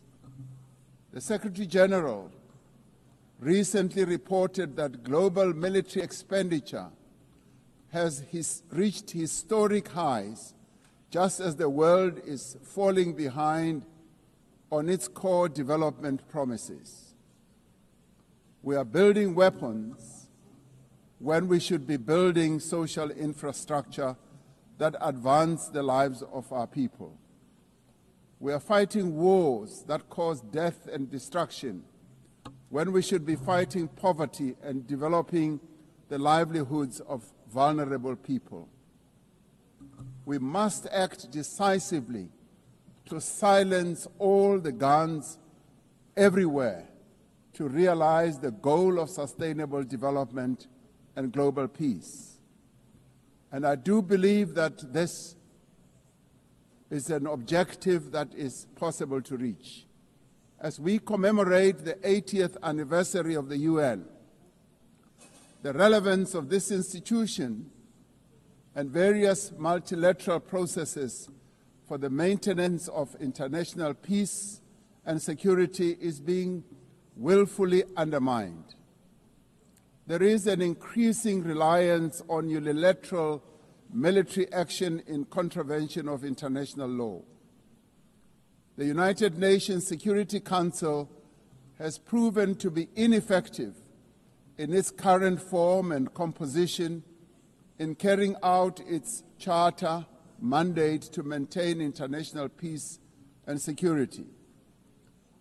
South Africa remains deeply concerned by the erosion of the credibility of the Security Council and its failures to ensure accountability and uphold international law. As the security and humanitarian situations in the Democratic Republic of the Congo, Sudan, Gaza, and elsewhere deteriorate, it is a matter of great concern that there are countries that continue to violate international law and also defy the United Nations resolutions and rulings, also from bodies like the International Court of Justice. The establishment of the Hague Group and the Madrid Group aim to reaffirm the primacy of international law, promoting accountability and ensuring support for a just peace. We cannot and should not accept that members of this organization continue willfully to violate without consequence the charter that we have all agreed to uphold. Therefore, as nations that have pledged to uphold the UN Charter, we have the ultimate responsibility to ensure and protect the rights of the Palestinian people to self-determination, consistent with the case that South Africa brought before the International Court of Justice. There is growing global consensus. There is growing global consensus that Israel is committing genocide in Gaza. Just last week, the United Nations Independent International Commission of Inquiry found that Israel is responsible for the commission of genocide in Gaza. As Palestinians continue to face genocide and famine, we have a duty to act. South Africa has acted in the interests of saving lives by insisting that the International Court of Justice should make a ruling that indeed genocide is being committed in Gaza and that it should stop. And we stand here to say it must stop.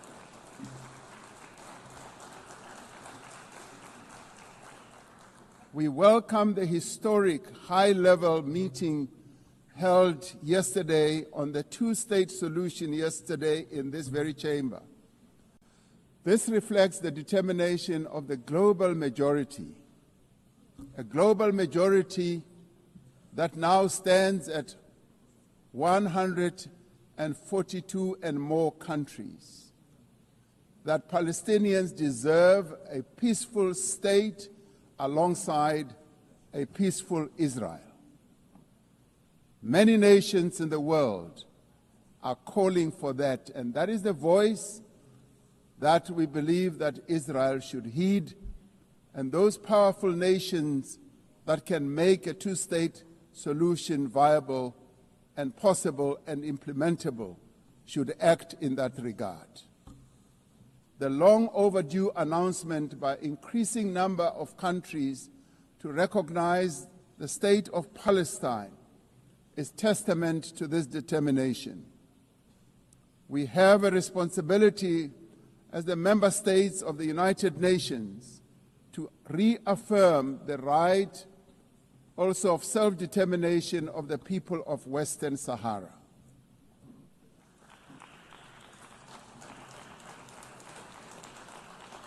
The very first resolution of the United Nations General Assembly in January of 1946 called for the elimination of atomic weapons.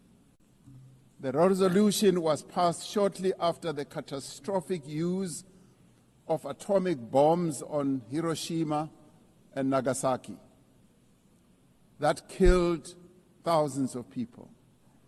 Decades later, we have not made significant progress in the fulfillment of the commitment to nuclear disarmament. In 2026, next year, South Africa will be presiding over the first review conference of the Treaty on the Prohibition of Nuclear Weapons. This treaty reaffirms that there is no greater assurance of non-proliferation than the complete prohibition of nuclear weapons. I was glad to hear that a number of leaders stood here to speak against nuclear weapons and the use thereof. This year we celebrate the 30th anniversary of the Beijing Declaration and Platform for Action as a roadmap for the achievement of gender equality, the empowerment of the women and girls of the world. South Africa reaffirms its unwavering commitment to the empowerment of women and their full, equal, and meaningful participation in all spheres of life. Yes, we would support also the election of a female Secretary General of the United Nations. The Beijing conference milestone reminds us of our shared responsibility to advance human rights dignity and justice for all. We are all equal, men and women, and there is no reason that we continue to hold the women of the world backwards. The right to development must be central to the policies and operational activities of the United Nations and its specialized agencies, programs, as well as funds. It must be at the core of the policies and strategies of the international financial and multilateral trading systems. As we celebrate 80 years of the United Nations, we must seize the opportunity to build a better United Nations for the next 80 years. What is needed now is a stronger and more capable United Nations, a United Nations that is based on the renewed commitment to its founding principles. We must invigorate the negotiations on the Security Council reform at the intergovernmental negotiations in the General Assembly, including by initiating text-based negotiations. The Security Council must be accountable. It must also be representative. It must be democratic and effective in executing its mandate. We can no longer accept that a large portion of the world's population is not represented in the United Nations Security Council. My own continent, Africa, home to 1.4 billion people, as well as South America, are not represented in the United Nations Security Council. This is unjust, this is unacceptable, and it must end. We want representation in the Security Council. We look forward to working with the Secretary General on the UNGA initiative to ensure that our organization works more effectively and efficiently. Mandates given by member states must be implemented, and the necessary structural changes and program realignment must be implemented across the UN system. In the face of the decrease in funding to the United Nations to fulfill its mandate, the UNGA initiative is important to maintain the integrity of the multilateral system and to uphold international law. Lastly, I am reminded that our collective membership of the United Nations is our shared humanity in action. The United Nations at 80 compels us to reflect on our collective achievements and to chart a way forward, building an organization that is able to address our common challenges. We must rise to the occasion and do our utmost together to ensure the political, economic, and social freedom of all humanity. We must reaffirm that freedom is indivisible and that the denial of the rights of one person diminishes the freedom of all of us. We must reaffirm the equal dignity and worth of every person and must therefore leave no one behind and no country behind. I thank you. On behalf of the Assembly, I wish to thank the President of the Republic of South Africa. The Assembly will hear an address by His Excellency Shavkat Mirziyoyev, President of the Republic of Uzbekistan. I request protocol to escort His Excellency and invite him to address the Assembly.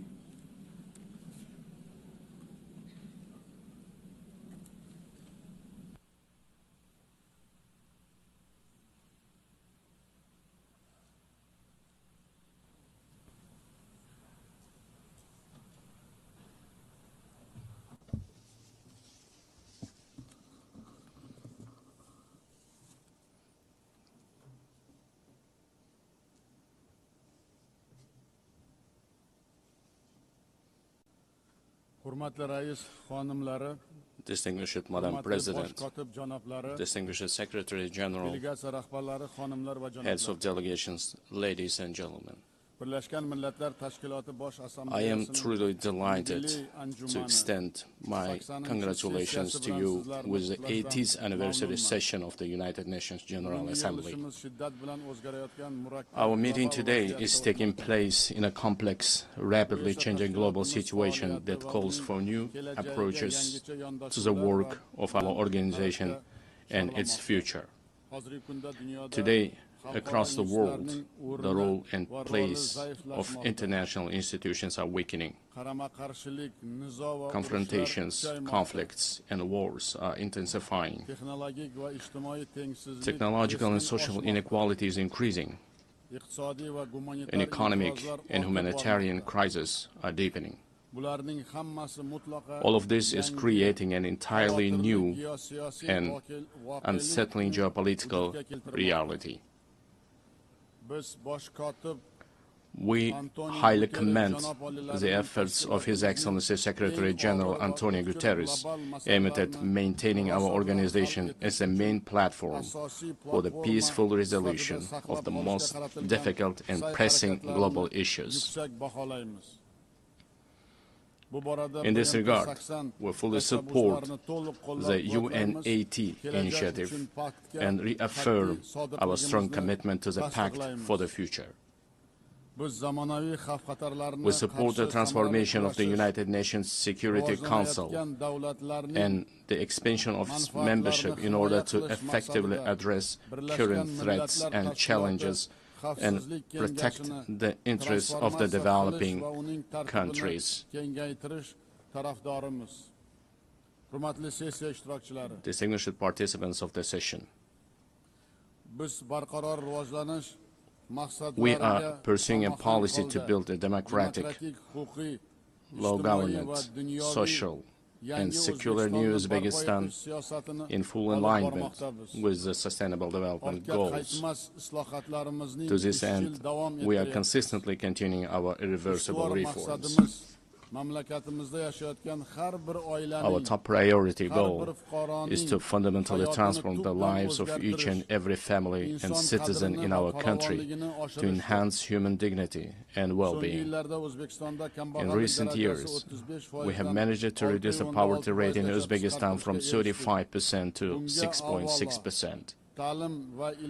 We have achieved this result primarily through the transformation of the education and science sector, establishment of innovative industries and high-tech manufacturing enterprises,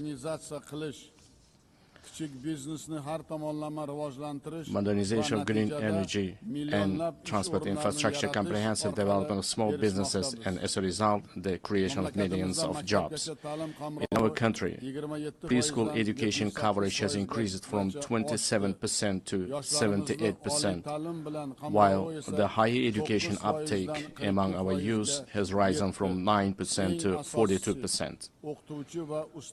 Most importantly, we consider enhancing the prestige of the teaching profession as a key issue. In order to create a single international platform for the exchange of teachers' experience and knowledge, we propose to hold a World Summit on Professional Education in Uzbekistan. We are also creating an advanced healthcare system in our country. We invite all our foreign partners to participate in a high-level event dedicated to the fight against childhood cancer and other serious diseases, which will be held tomorrow at our initiative at the United Nations headquarters. Another important area is gender policy. We aim to further strengthen the role of women in social, political, and business life of our country. We advocate for holding the Asian Women's Forum on a regular basis in our region, turning it into a permanent platform. I would like to emphasize once again, we remain committed to our obligations in achieving the Sustainable Development Goals. By the year 2030, we intend to join the ranks of upper middle income countries. To this end, we will consistently continue our open and pragmatic policy. Ladies and gentlemen, 8 years ago, from this esteemed podium, we declared our firm determination to transform Central Asia into a region of peace, good neighborliness, and partnership. Today, we can confidently declare that we have achieved this strategic goal. The era of closed borders, unresolved disputes, and conflicts is in the past. In recent years, the volume of mutual trade, investments, and transportation of goods in our region has increased fivefold. We are implementing joint investment funds, cross-border trade, and industrial cooperation zones, and major infrastructure projects. We also recognize as a common achievement that the consultative meeting of the heads of the state of Central Asia have become an effective mechanism for deepening regional integration. I can confidently affirm that as of now, we are at the beginning stage of the forming a new Central Asia.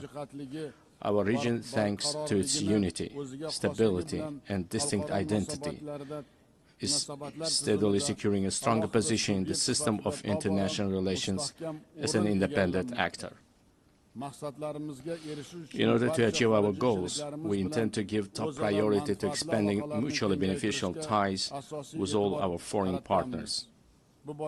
In this regard, together with UN structures, we propose to implement a number of new projects and programs in our region. In particular, we propose holding an international forum under the auspices of ECOSOC and UNCTAD, dedicated to the economic development of the Central Asian states, establishing a regional hub for green technologies in industry jointly with UNIDO, adopting a program on the rational use of water resources, the creation of green spaces, and the achievement of demographic resilience in our region.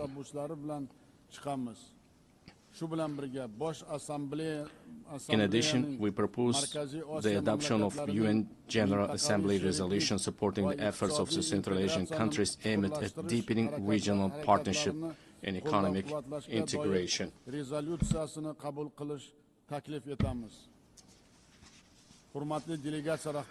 Distinguished heads of delegations, speaking about global and regional security and sustainable development, it is impossible to overlook the issue of Afghanistan.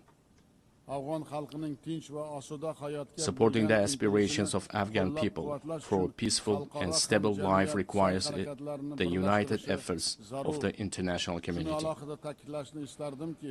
I would like to emphasize that it is of utmost importance to prevent this country's isolation. We intend to implement large-scale economic and infrastructure projects in that country.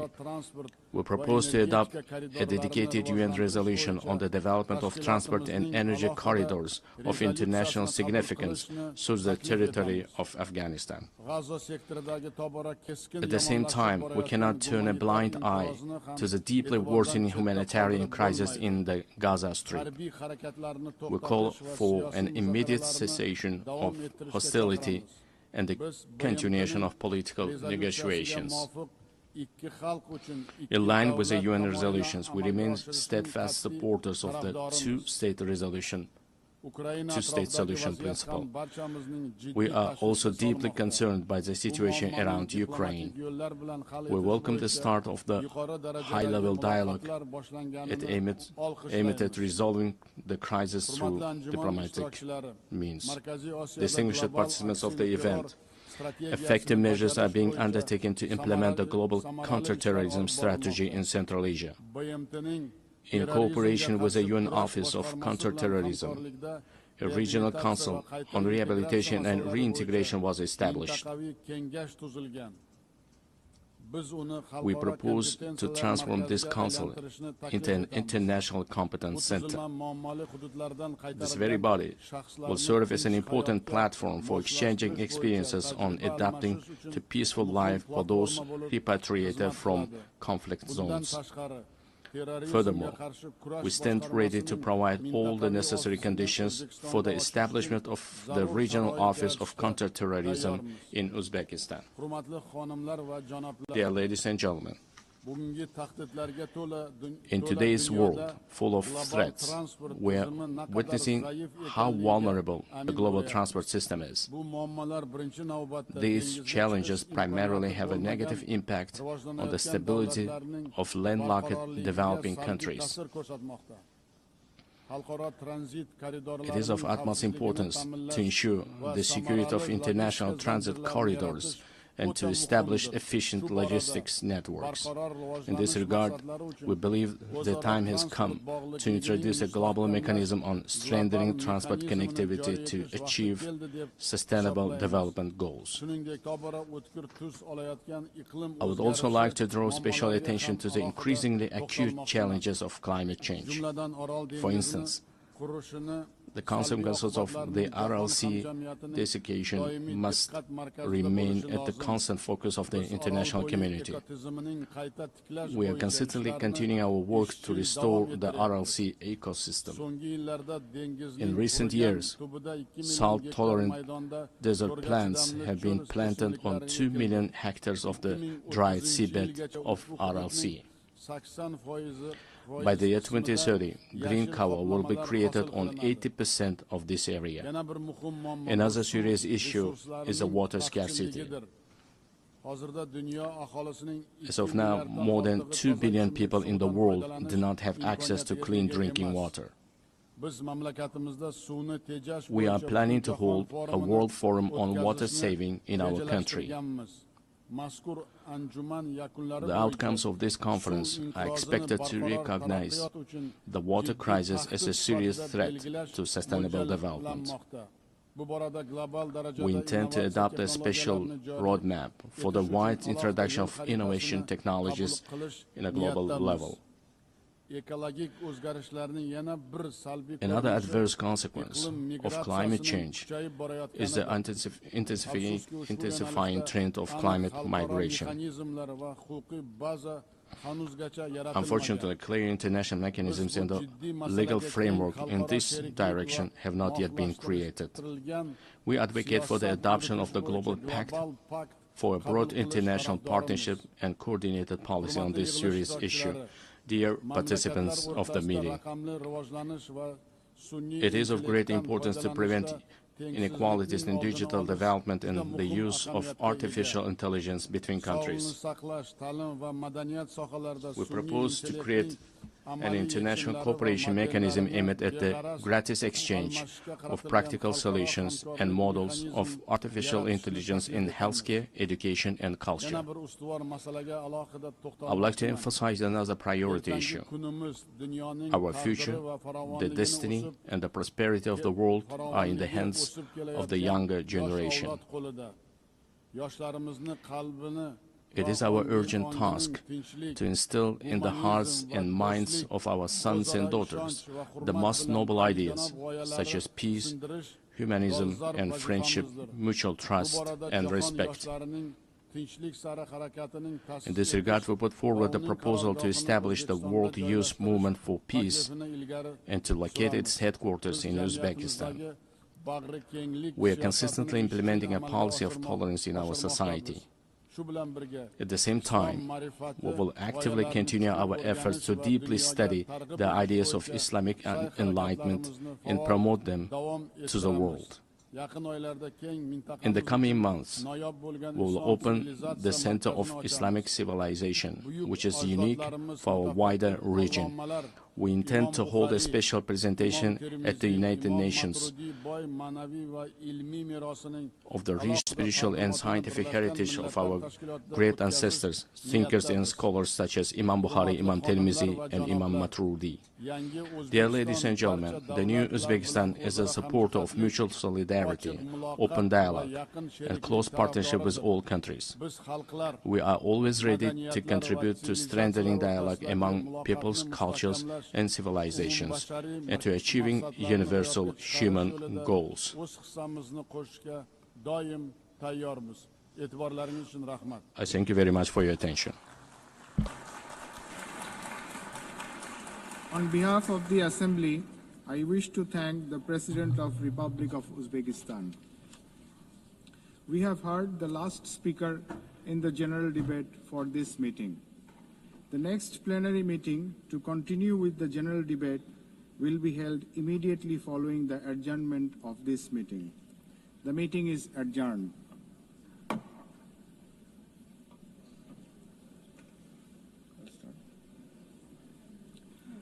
The fifth plenary meeting of the General Assembly is called to order. The Assembly will hear an address by His Excellency Hurel Suk Ukna, President of Mongolia. I request protocol to escort His Excellency and invite him to address the Assembly.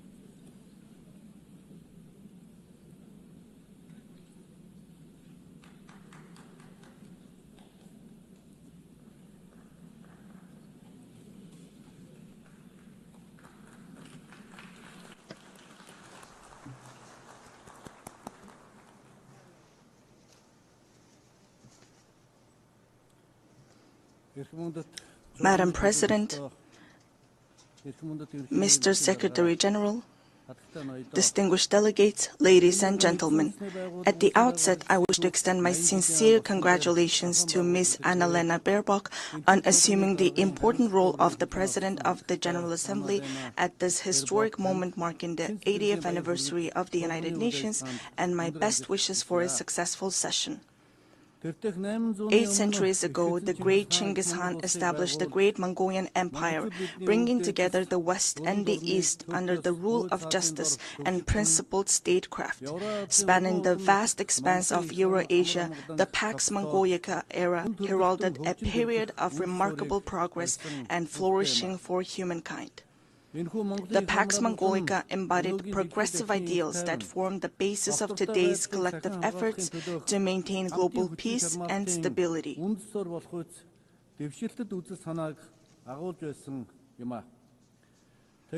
Then, 8 decades ago, when the dust and ashes of the World War had not cleared yet and humanity had not healed yet from fear and anxiety, the United Nations, a great family of nations, rose to prominence as a guarantor of world peace and security and a sanctuary of hope and trust. Since its establishment, the United Nations has illuminated humanity's path, serving as a steadfast beacon of hope and trust for nations to maintain peaceful coexistence and share a prosperous future.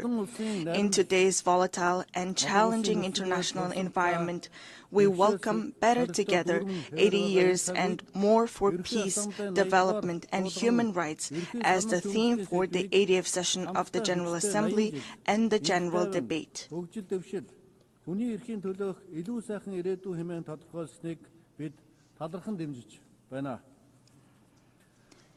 Indeed, this theme calls upon us to assess and reflect upon the United Nations' achievements and challenges over the past 80 years, further strengthen its work in accordance with the United Nations Charter and the principles of international law, and combine our collective voices and efforts in pursuit of concrete and tangible outcomes. Distinguished delegates, Mongolia has consistently upheld the United Nations Charter and universally recognized principles and norms of international law, respecting the independence, sovereignty, and territorial integrity of all states, resolving disputes by peaceful means, respecting human rights and freedoms, and fostering equal and mutually beneficial cooperation. Since becoming a full-fledged member of the United Nations in 1961, Mongolia has steadfastly supported the organization's efforts to strengthen international peace and security. It has demonstrated its enduring commitments to disarmament and non-proliferation and declared its territories nuclear weapon-free status. Furthermore, Mongolia has actively collaborated with the United Nations at all levels, including establishing a dialogue mechanism in Northeast Asia, participating in the United Nations peacekeeping operations, and putting forward various proposals and initiatives in the areas of socio-economic development, environment, and climate change to advance the implementation of development policy and goals. During his visit to Mongolia in 2022, United Nations Secretary General Mr. Antonio Guterres described our nation as a symbol of peace in a troubled world. It is a profound recognition of Mongolia's humble contributions and dedication to the work of the United Nations and its enduring commitment to the cause of peace. Over the past 23 years, Mongolia has continuously deployed personnel from its armed forces to United Nations peacekeeping operations, making a meaningful contribution to global and regional peace and security. During this period, Mongolia has deployed more than 23,000 peacekeepers to 16 United Nations peacekeeping missions and consistently ranked among the top 20 troop and police contributing countries out of more than 120 member states. As we mark the 25th anniversary of UN Security Council Resolution 1325 on women, peace, and security, it is a pleasure to announce that through the steady increase in the deployment of female military personnel, the proportion of women peacekeepers from Mongolia has reached 14% in 2025.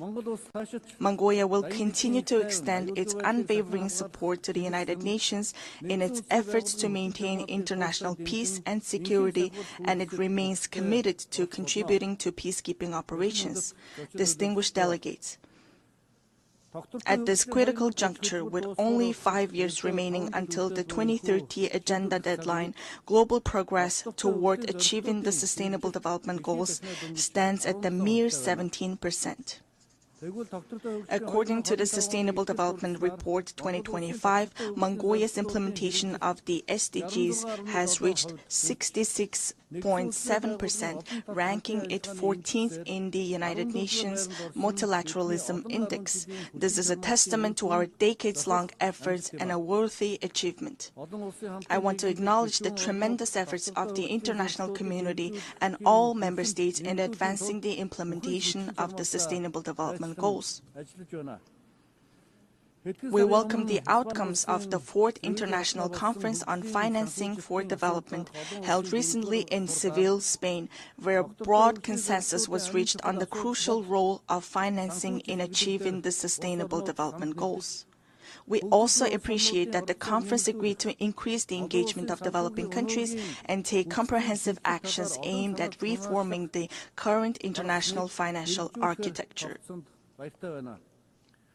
Within the framework of implementing the Seville commitment adopted at the conference, it is essential to direct international development cooperation towards supporting the most vulnerable groups and addressing their challenges.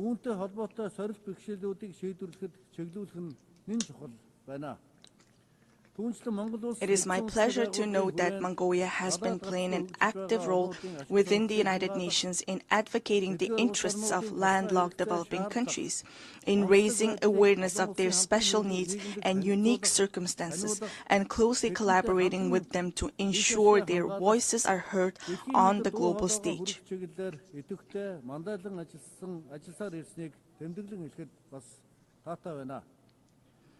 The 3rd United Nations Conference on Landlocked Developing Countries convened in August in Turkmenistan and adopted the Avaza Program of Action for 2024 and 2034. Landlocked developing countries have long faced trade and economic development challenges due to their geographic location.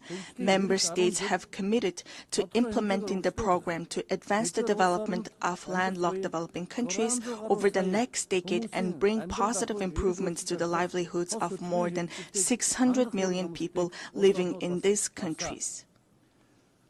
To ensure the effective implementation of the AVASA Program of Action, it is crucial for landlocked developing countries to align their national development plans with the program while mobilizing all available resources to strengthen regional integration and cooperation.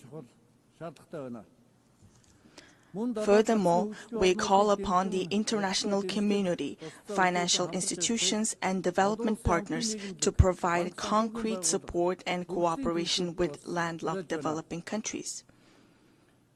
Distinguished delegates, Mother Earth is our one and only home. However, as a result of humanity's careless behavior towards the environment, Mother Earth, with her very existence under threat, is sending a distress call like a patient in critical condition. If we do not take resolute action to preserve our Mother Earth now, she will inevitably find her own way to survive, with or without us. Since ancient times, we Mongols have believed that all beneath the sky is alive. We have revered mountains, rivers, plants, and animals, understanding that the harmony of the earth and the living world is inseparably intertwined with humanity's inner life and conscious actions. 2 millennia ago, the great Han Modon of the Huns, the Mongols' ancestors, proclaimed that the very foundation of the state is the land. Thus, UNESCO recognized this time-honored tradition of revering nature by inscribing the Mongolian traditional ritual of worshipping sacred sites on the last of the intangible cultural heritage in need of urgent safeguarding. We Mongols are a people blessed with the beautiful tradition of living in harmony with Mother Nature, preserving her pristine purity and nurturing our children from an early age with the mindset and spirit to cherish her. Accordingly, the United Nations General Assembly resolution entitled 800 Years of Mongolian Statehood, adopted in 2005, highly appreciated the contribution of Mongols to humankind's history and recognized the ever-increasing significance and relevance of a culture of living in harmony with nature, which is inherent in nomadic civilization in today's world.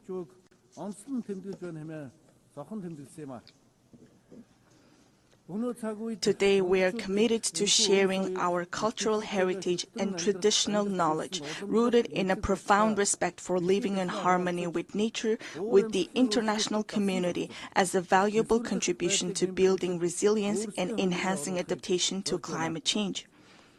In 2026, Mongolia will host the 17th session of the Conference of the Parties to the United Nations Convention to Combat Desertification and observe the International Year of Rangelands and Pastoralists.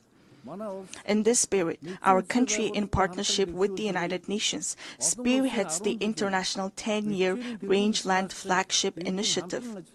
We warmly invite you to join us in supporting and collaborating on this important endeavor. Mongolian people say, the source of life is water, and the source of water is tree. Access to safe drinking water is declining worldwide, with 3.6 billion people currently affected by water scarcity. Therefore, it is imperative for countries to implement integrated management of land and water resources in a coordinated manner and to place special emphasis on preventing water scarcity.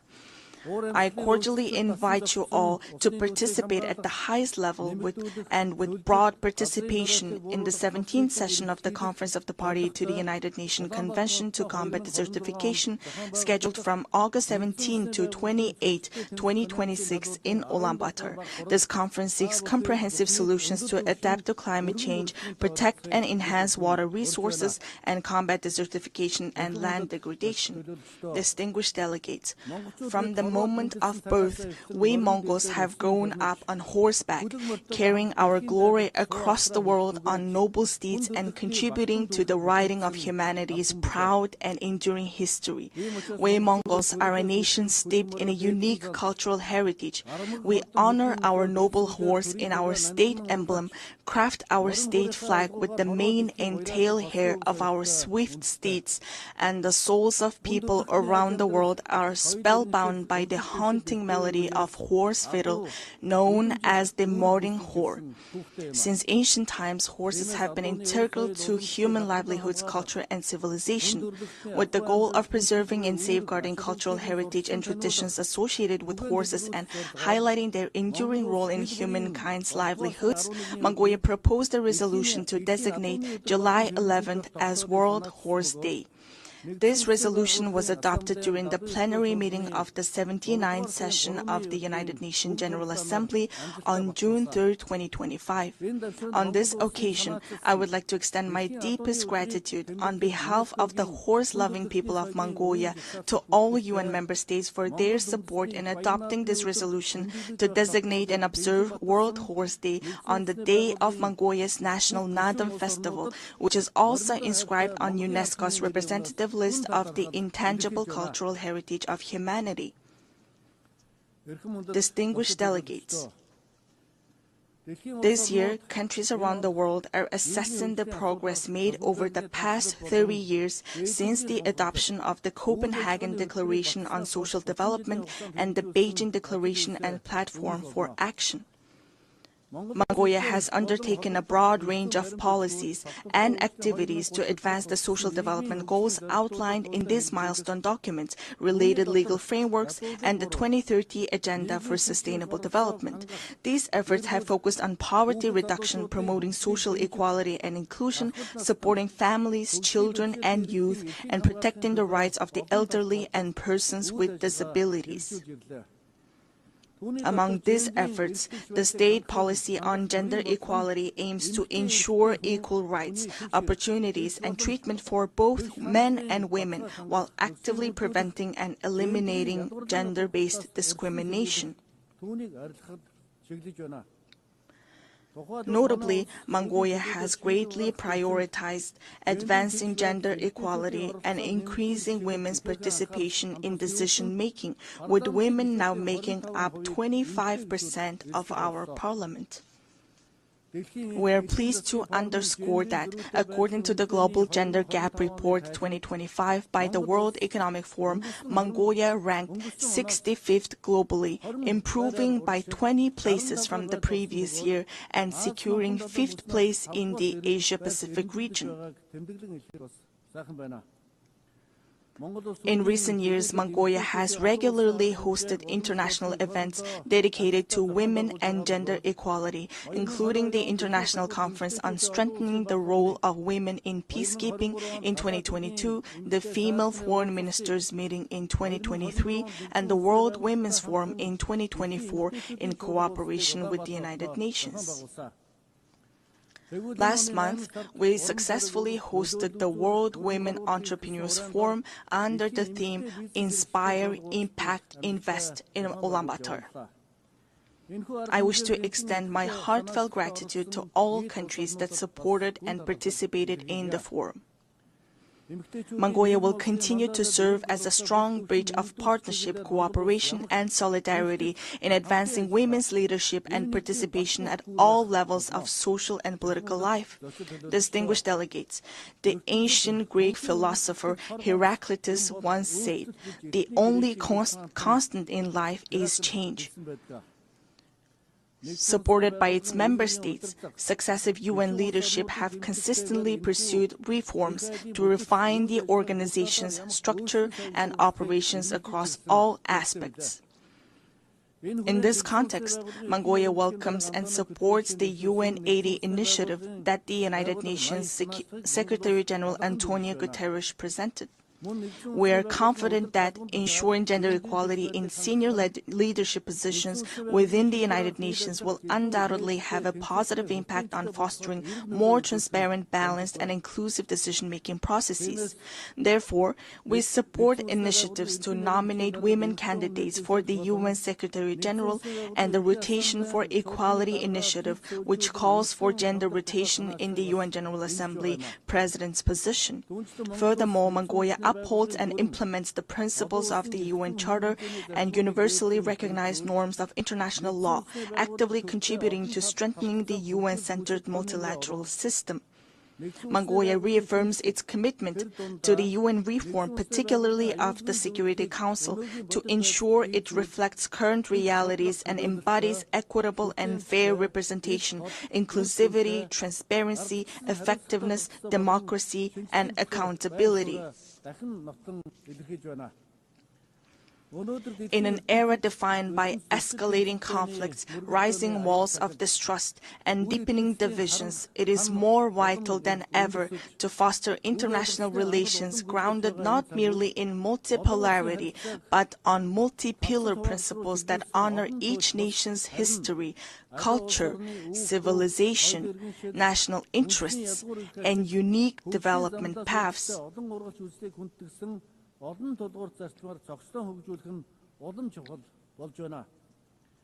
The United Nations was established 80 years ago with the noble goals of saving humanity from the scourge of war and maintaining international peace and security.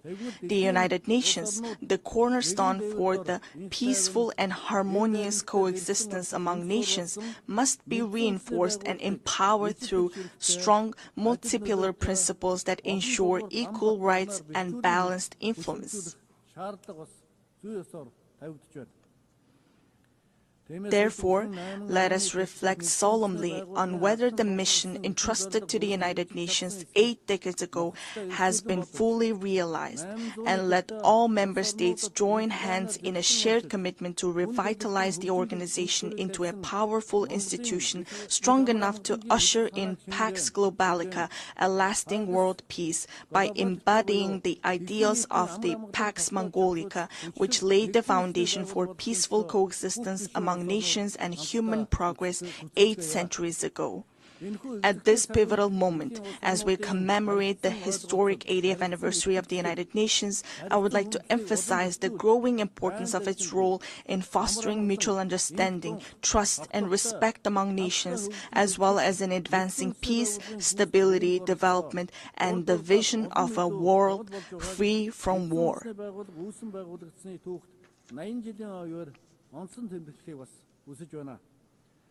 Mongolia has consistently pursued a peace-loving and multi-pillar foreign policy, made tangible contributions to international peace and sustainable development, and remains committed to fulfilling this responsibility with honor. I extend my heartfelt congratulations to you all on the momentous occasion of the 80th anniversary of the United Nations. May the eternal blue sky bless us with peace throughout the world. Thank you for your attention.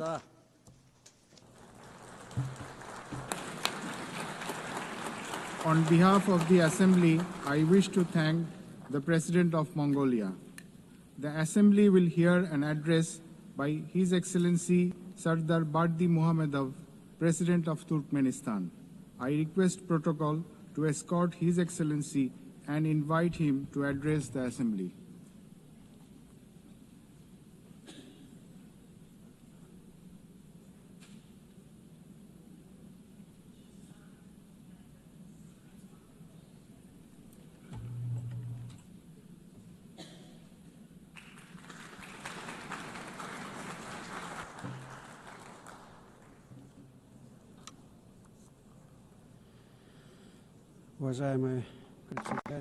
Distinguished Mr. President, distinguished heads and members of delegations, ladies and gentlemen, first of all, allow me to congratulate you on the opening of the 80th session of the United Nations General Assembly and to wish you a productive session.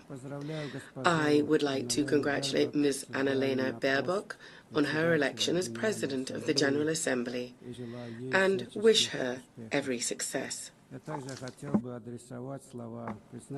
I would also like to express my sincere appreciation to Ambassador Philemon Yang for his skillful and effective leadership of the General Assembly during the previous session.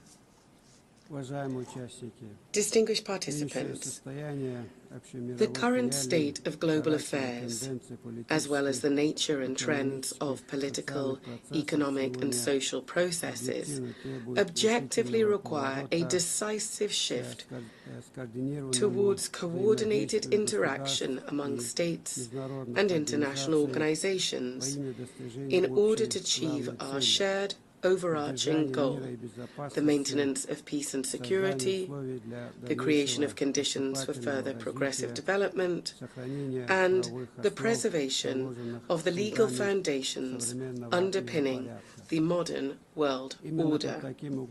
It is precisely from this standpoint that Turkmenistan views the main objectives of the 80th session of the General Assembly, placing great hopes in its role in shaping a robust, balanced and secure global architecture.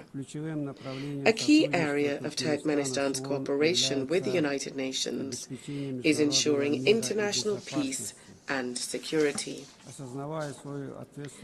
Recognizing its responsibility as a permanently neutral state, Turkmenistan stands ready to take further practical steps to foster an atmosphere of cooperation,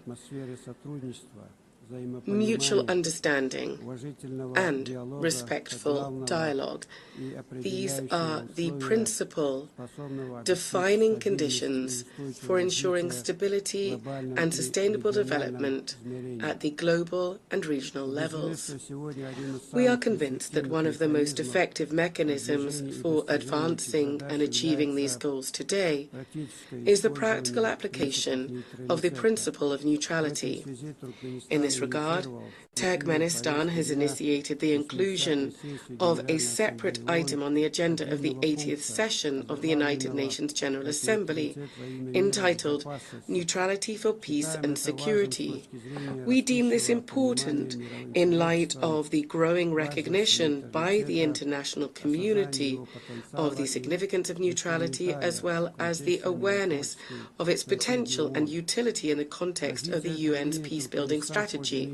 In line with this, during this session, Turkmenistan will propose a draft resolution entitled The Role and Importance of the Policy of Neutrality in Maintaining and Strengthening International Peace, Security and the Process of Sustainable Development. As you are well aware, this year has been proclaimed by the General Assembly the International Year of Peace and Trust on the initiative of Turkmenistan. This landmark event coincides with the anniversary of the establishment of the United Nations. In December this year, Turkmenistan will host a major high-level international forum on the Year of Peace and Trust. We see this as a tangible contribution to achieving the strategic goals of the United Nations, and we look forward to broad and representative international participation. We believe that harmonizing national approaches to global development trends, as well as to establishing and strengthening trust and mutual understanding, should be systematic and consistent. In this regard, Turkmenistan is seeking to initiate the convening of a World Summit on a culture of peace and trust. One of the key objectives of this summit would be to develop a global code of international trust. This would serve as a universal foundation for building relations between states based on the respect for sovereignty and territorial integrity, as well as on cooperation and joint efforts to address global problems. We believe that ensuring universal peace and mutual understanding is inseparable from the civilizational aspects of modern development and from the need to preserve and foster cultural and spiritual ties.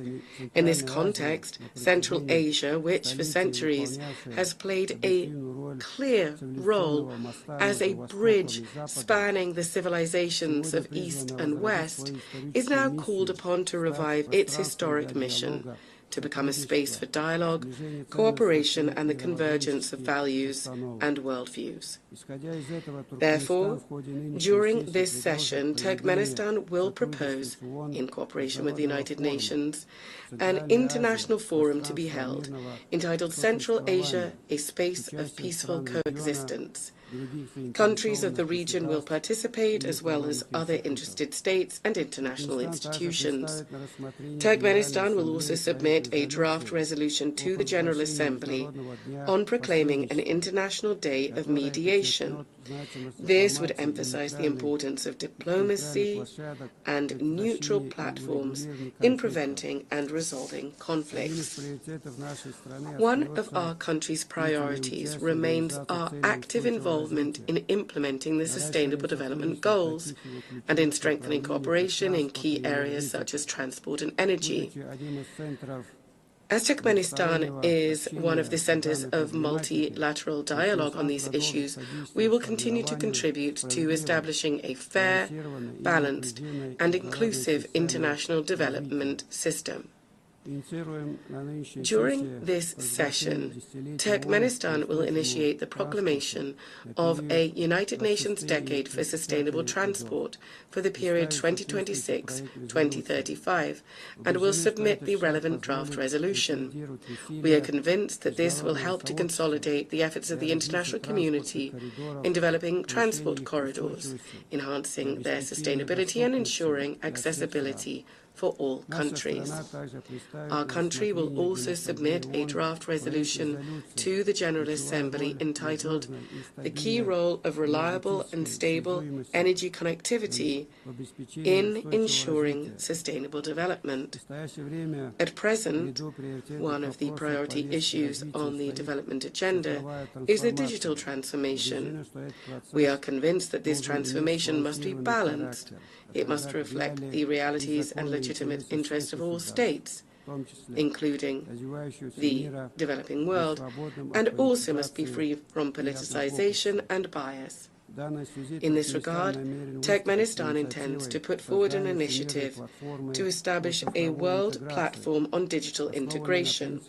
This is to be based on the principles of equality, trust, and on preventing the use of information and communication technologies to harm peace, security, and sustainable development.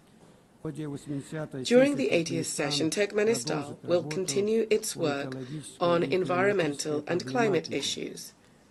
It will strive for them to be taken into consideration systematically, as they are basic components of ensuring security, and we will advocate for the establishment of multilateral mechanisms to monitor and respond to climate, environmental, and man-made disasters. Turkmenistan will seek to bring about a regional center to combat desertification for Central Asian countries.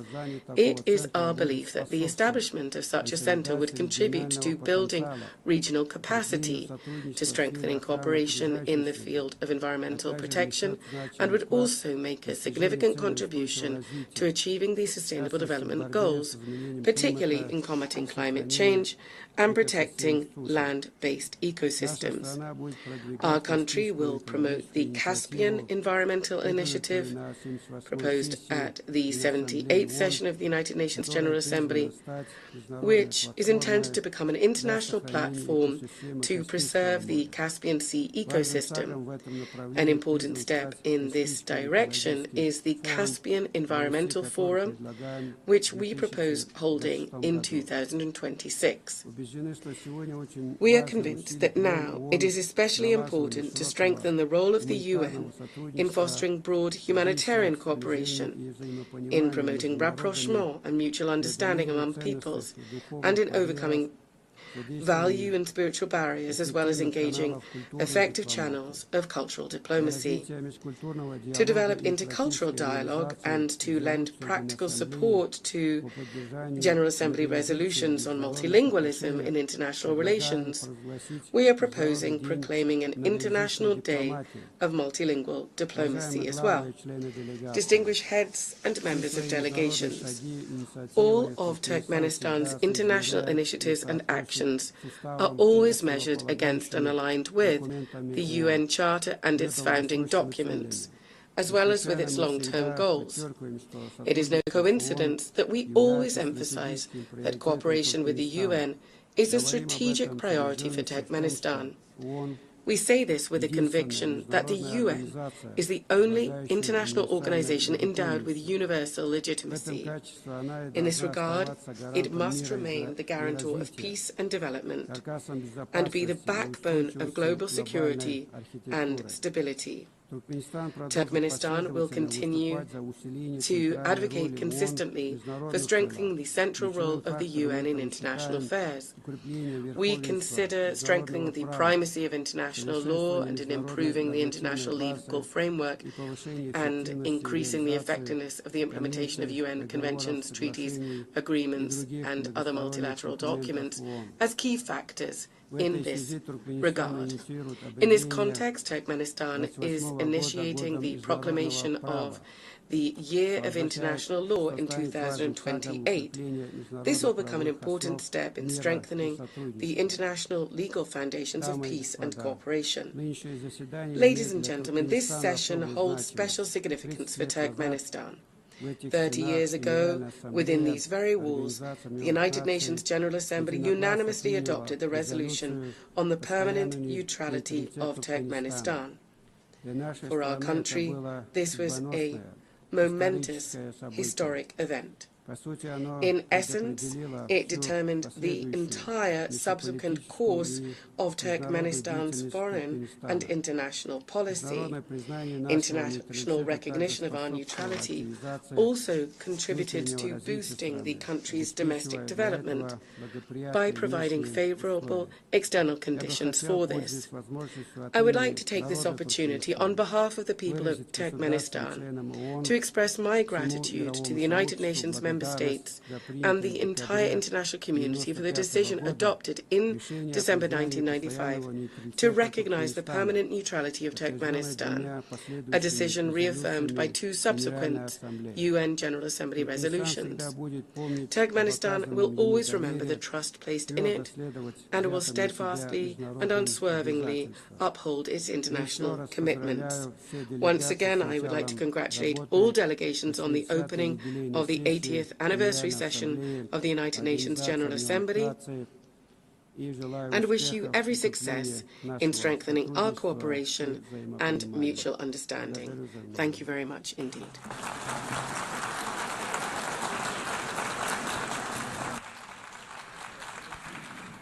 On behalf of the Assembly, I wish to thank the President of Turkmenistan. The Assembly will hear an address by His Excellency Gabriel Boric Font, President of the Republic of Chile. I request protocol to escort His Excellency and invite him to address the Assembly.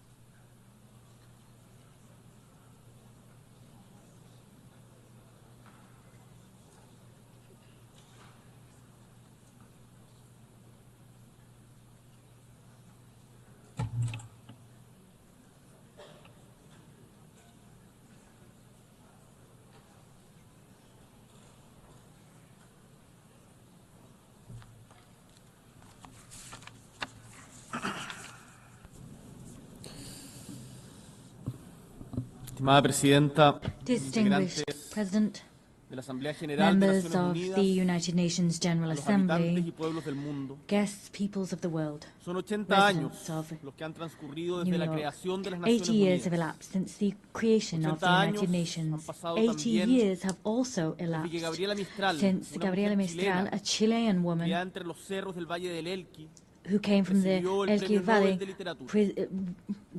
won the Nobel Literature Prize. Her voice as a poet, a teacher, as a diplomat continues to ring out in our homeland and across the world. And it was precisely here in New York in 1955 that the Chilean ambassador, José Massa, conveyed a message about human rights that was written by Gabriela Mistral.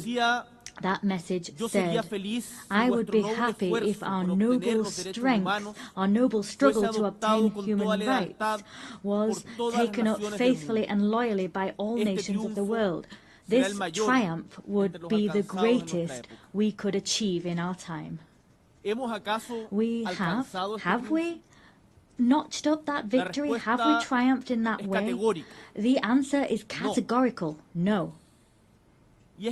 And the fact is, at this stage, I don't really know what to say about Gaza, because many people have said everything already at this podium and at others, but there are our words and those that may be spoken by anyone, but regardless, we still have the fact that innocent people have lost their lives. We still have the empty stares of those suffering. In 2025, thousands of innocent people have lost their lives simply on the grounds of being Palestinian.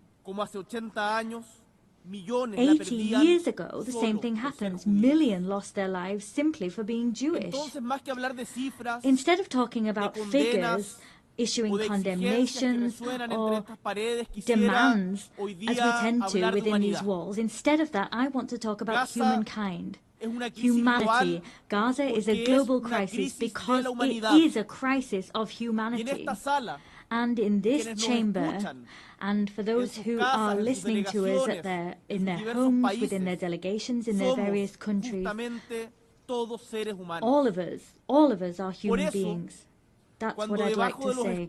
So when under the rubble, we have children, boys and girls lying under that rubble, there is genuine pain and grief in our homeland in Chile. And I know that that pain is shared by the vast majority of the world's nations. And one of the problems we face as humankind is that often pain engenders hatred, but we must face up to pain and that fact and combat hatred with all of our strength. We must transform our desires to hate into a desire for justice. We can't make any concessions to violence. I want to see I don't want to see, rather, Netanyahu destroyed by a missile side by side with his family. I want to see Netanyahu and those responsible for the genocide against the Palestinian people brought to the ICJ and other international courts.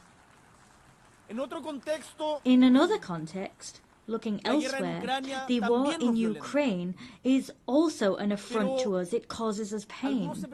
But some people might ask themselves, what's that got to do with Chile?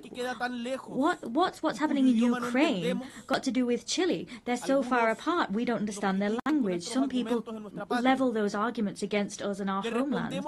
We say back to them that we have to see ourselves in the people in Palestine that are searching for food. We have to identify and stand in the shoes of the kidnapped children that have been taken away by Russia. We're all human beings, and one of the reasons we come here and meet today together is that we perhaps continue to have faith in humankind. That's principally what brings us here. Our hearts cannot cease to be moved by pain, and we cannot cease to be moved by the needs of others like ourselves. It's for that reason that we have set down rules which are steps forward for civilizations, and they come from the lessons we've learned from the major challenges we've affronted as humankind. And these rules, we should say this loud and clear from this rostrum and take action here. These principles, these values are not being respected. Let's say that loud and clear. It's not okay to invite people to negotiate, to invite a neutral country to negotiate and then assassinate someone that's helping negotiations. That's what happens with Qatar. We can't bomb the nuclear facilities of another country. We can't invade countries like Iraq, saying that there are weapons of mass destruction that don't exist. That's not okay. It's not okay to invade a sovereign country like Ukraine and then impose negotiations on those people. And we all seem to resign ourselves to the fact that that's going on, as was recalled by the French writer Albert Camus when he talked about the experience of the Second World War. If we don't believe in anything, if nothing makes sense, and we can't invoke any values, well, in that case, everything is allowed. There's no good, no evil, and nothing is important. So, if we were to accept that reasoning, we'd have to admit that reason stands on the side of the successful party and no one else, and the rule which we use to assess humankind, the yardstick, would simply be effectiveness. So, in other words, the law of might is right. I want to say to you that ultimately this way of reasoning is the justification of killing. In a world where that occurs, the life of a woman, a man, or their children will always depend on fate or some whims of good or evil, arbitrary decisions. In a world like that, all of those that live without condemning hatred with all of their might are as guilty of homicide as the person dropping a bomb or pulling a trigger. Particularly if you have the voice and the power to say enough, as we do, as all the leaders that we are in this room, we have, with that in mind, greater responsibility. We refuse to rule in favor of those who have might or money, and we say that we're labeled as utopian, nursing pipe dreams. But what is history if not a continued utopian voyage? There will be people who simply want to do things that produce short-term results. But in general terms, shortcuts lead us to the edge of precipices, to the abyss. And the fact is, we don't need to be successful in the way we understand success today in the Western world to continue fighting for a fairer world, because we know that what we have together has allowed us to change the world, to make it more just, have more loyalty, more solidarity, more inclusion. We've done that. So, distinguished delegates, when we are invited to submit, to bow down, when it is said that intelligence is somehow irrelevant, when people want to show us that you can lie to get an advantage, to get ahead, we want to say no. We're not giving way to cunning trickery, violence or passivity. Let us say no to all of that. I can and I must respect the person who likes blue more than red, someone who is of a faith that's not my own, the person who thinks it's better to increase or reduce taxes according to the circumstances. Ultimately, I can and I must respect diversity of opinion.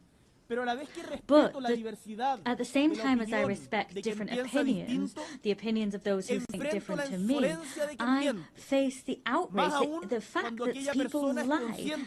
And what's all the more outrageous is that they're aware that they're lying. Perhaps, for example, it's been said at this very rostrum today that there's no such thing as global warming. This is not an opinion. It's a lie.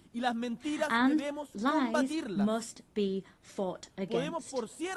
Of course, we can discuss the best way of tackling global warming, or we can talk about who are more responsible than others, but we can't deny global warming. We can argue, we can discuss how the Nazis managed to govern such vast swathes of Europe, but we can't deny the Holocaust. We can study the secondary effects of a vaccine, but we cannot state with no evidence whatsoever that vaccines cause autism.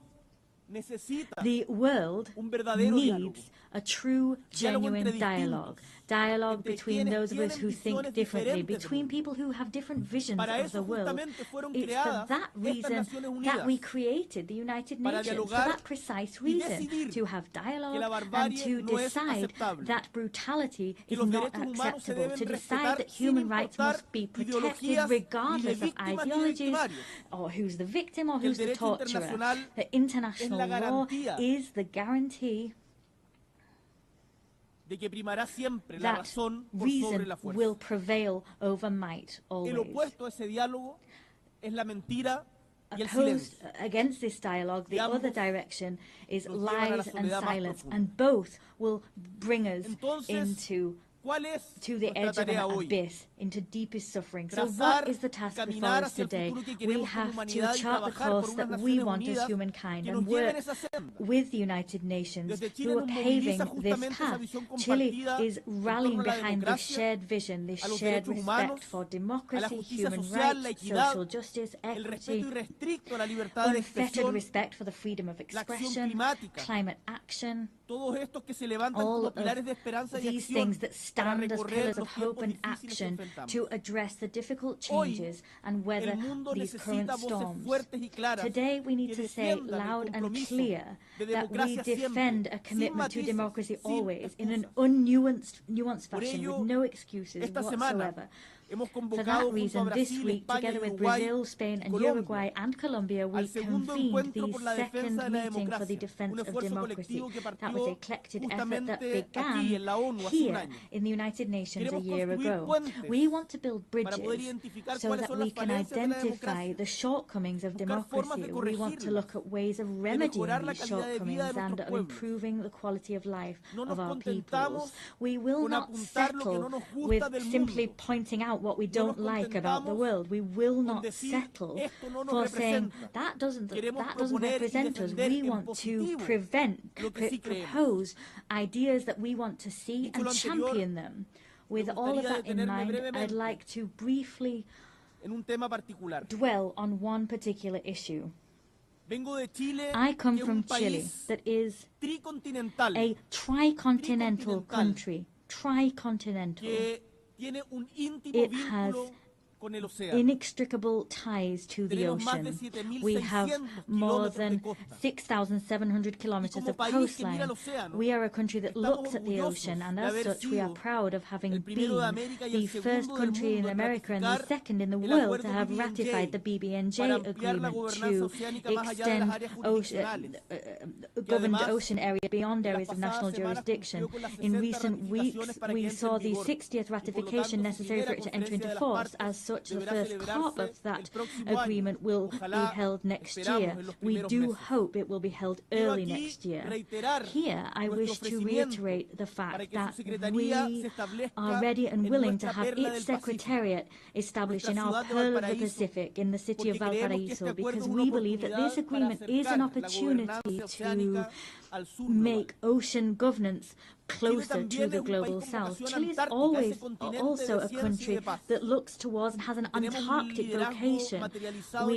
Our leadership in scientific research is clear. We provide logistical support for research, and we have campaigns for the protection of this area. When you've gone to Antarctic, you will have done so through Chile. In 2 weeks, we'll have another meeting of the Commission for the Preservation of Marine Antarctic Resources. So I call upon states parties now to approve the proposal of the Marine Protected Area for Dominion 1. That was the proposal established by Chile and Argentina. We cannot simply exploit resources if we don't adopt appropriate preservation measures, because ultimately we'll see the destruction destruction of marine life, which we also depend on. Let us not forget that we are part of one single ecosystem.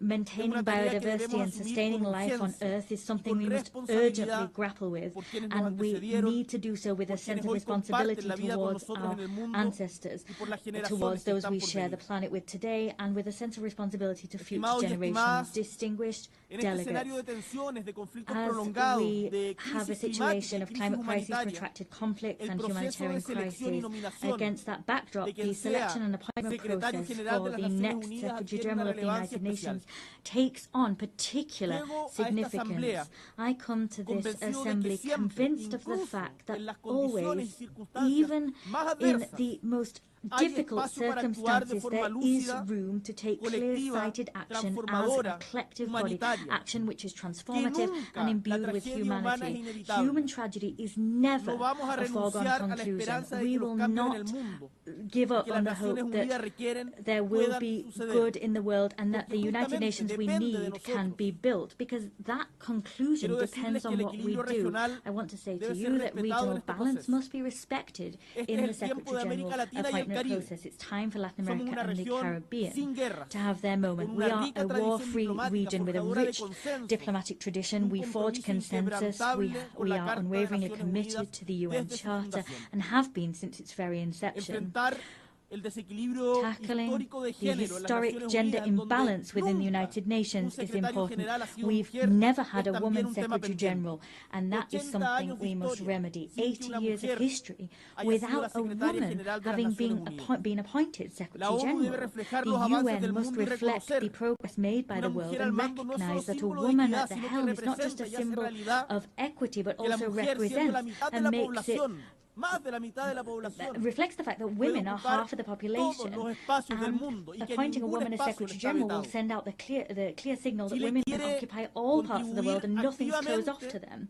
Chile wants to actively contribute to that collective effort, and for that reason it is for me a great honour to announce from this rostrum that Chile will nominate our former President, Michelle Bachelet as candidate to the post of Secretary General of the United Nations.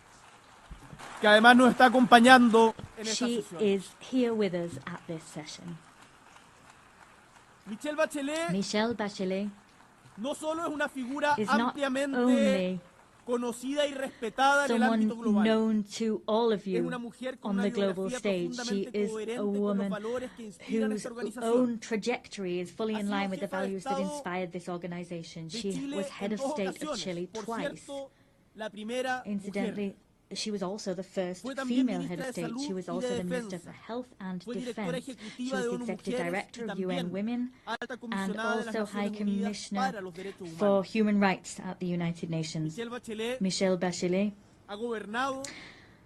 has governed, has negotiated, has solved problems and has listened. Her trajectory, what she's done throughout her life, combines empathy with strength and resolve, experience with openness, and she combines all of these with a proven ability to make decisions and to take action. In times of mistrust and fragmentation, I firmly believe, and I know that this conviction is shared by my nation, that Michelle Bachelet is someone able to build bridges between the North and the South, between the East and the West, between urgent needs to find solutions and the urgent need to defend principles. With her leadership, the United Nations will be able to restore credibility, effectiveness and a sense of purpose in the face of current challenges.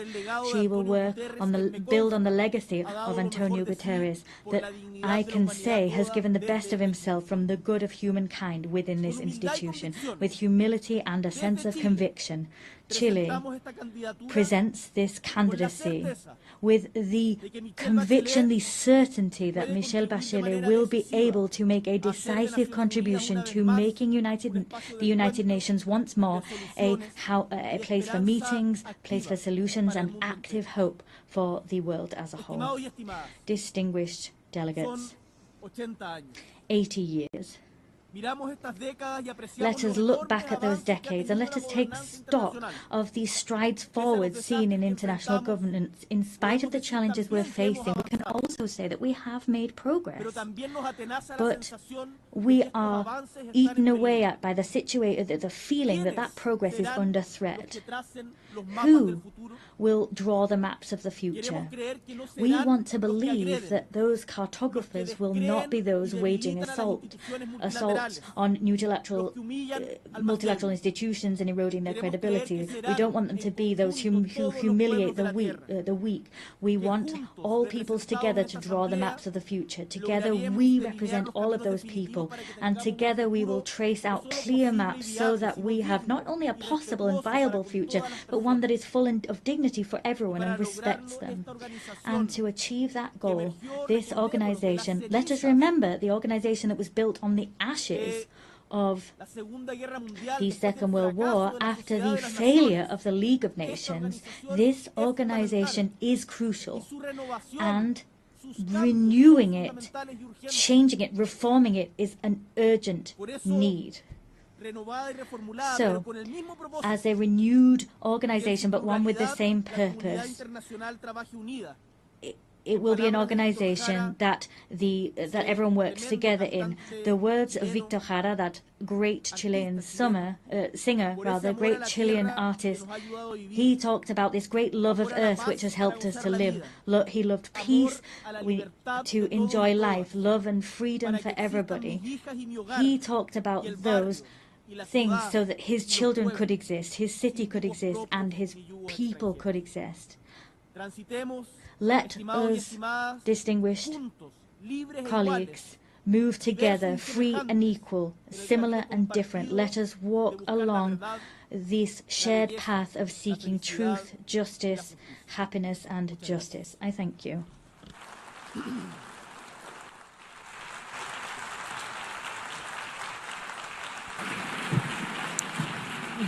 Muchas gracias. On behalf of the Assembly, I wish to thank the President of the Republic of Chile. The Assembly will hear an address by His Excellency Emomali Rahmon, President of the Republic of Tajikistan. I request the protocol to escort His Excellency and invite him to address the Assembly.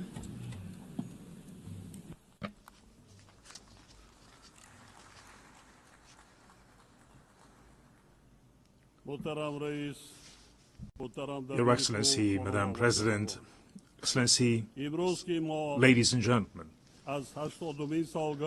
today as we commemorate the 80th anniversary of the adoption of the United Nations Charter, I extend to all Member States my heartfelt congratulations and best wishes on this occasion.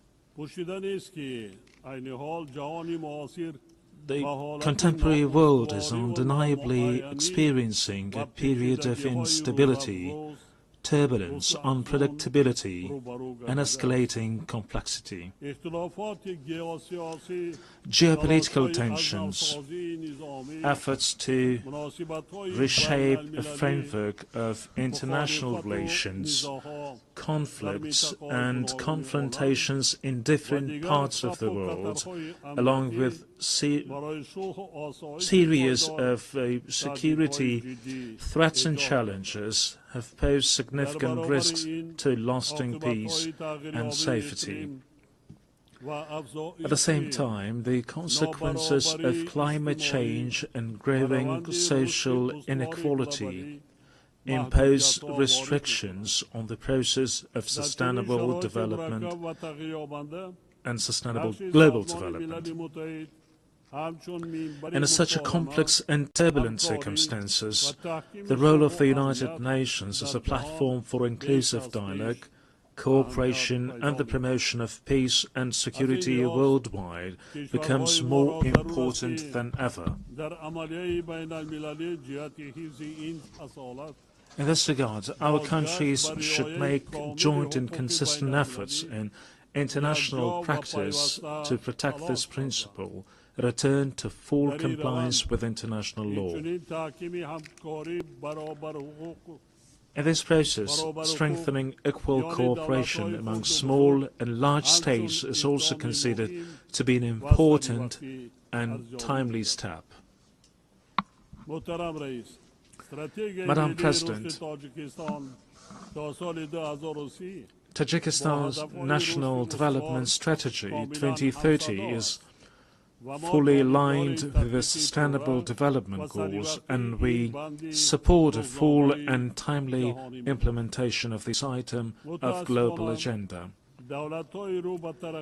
Unfortunately, developing countries, particularly those mountainous and landlocked, face multiple challenges and difficulties in achieving these goals.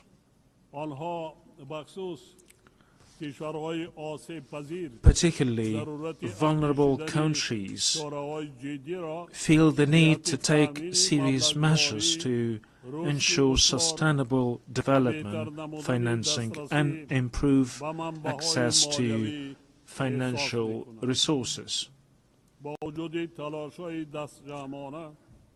Despite significant attempts in this field, the amount of funding for sustainable development offered by the international community continues to be insufficient to address their current need.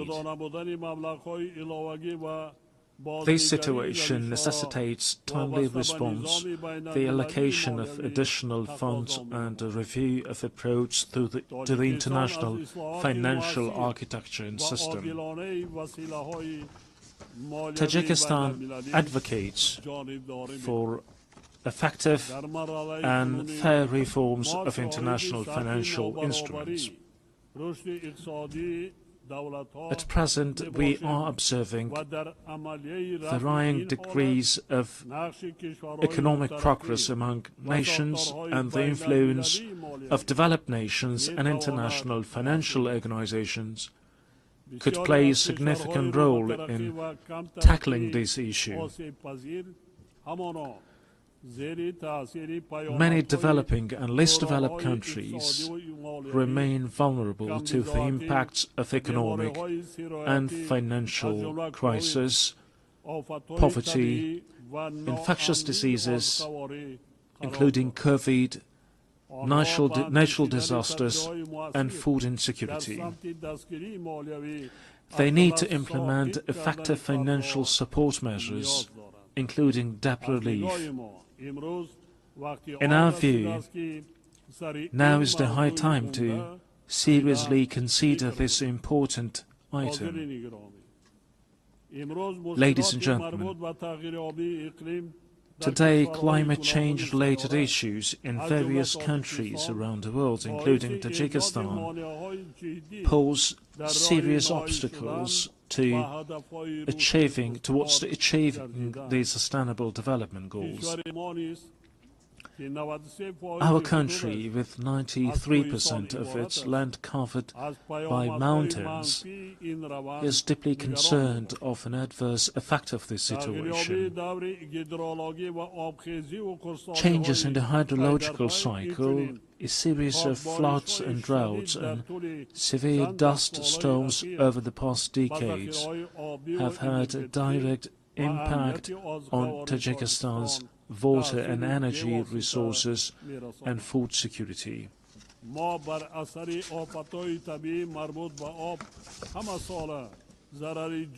Every year we suffer tremendous material and financial losses due to water-related natural disasters.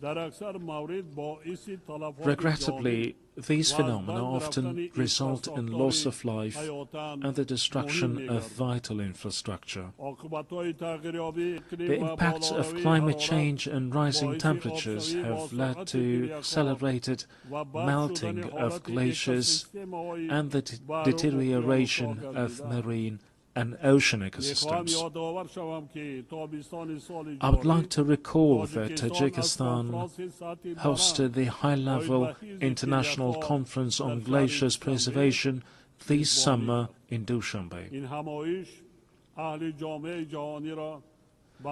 This meeting brought the international community together to intensely deliberate on issues related to the cryosphere. It is worth noting that of Tajikistan's 14,000 glaciers, which are one of the region's main sources of drinking water, more than 1,300 have completely melted, and the rate of melting of these ices is accelerating. This is even though Tajikistan's glaciers and other water sources account for up to 60% of Central Asia's water resources. We must not remain indifferent to the matter of addressing issues related to the source of human life, water. Distinguished delegates, ladies and gentlemen, Tajikistan plays a proactive role in water diplomacy. Our country is taking practical steps in cooperation with its international partners as a part of its latest initiative, the International Decade for Action, Water for Sustainable Development 2018-2028.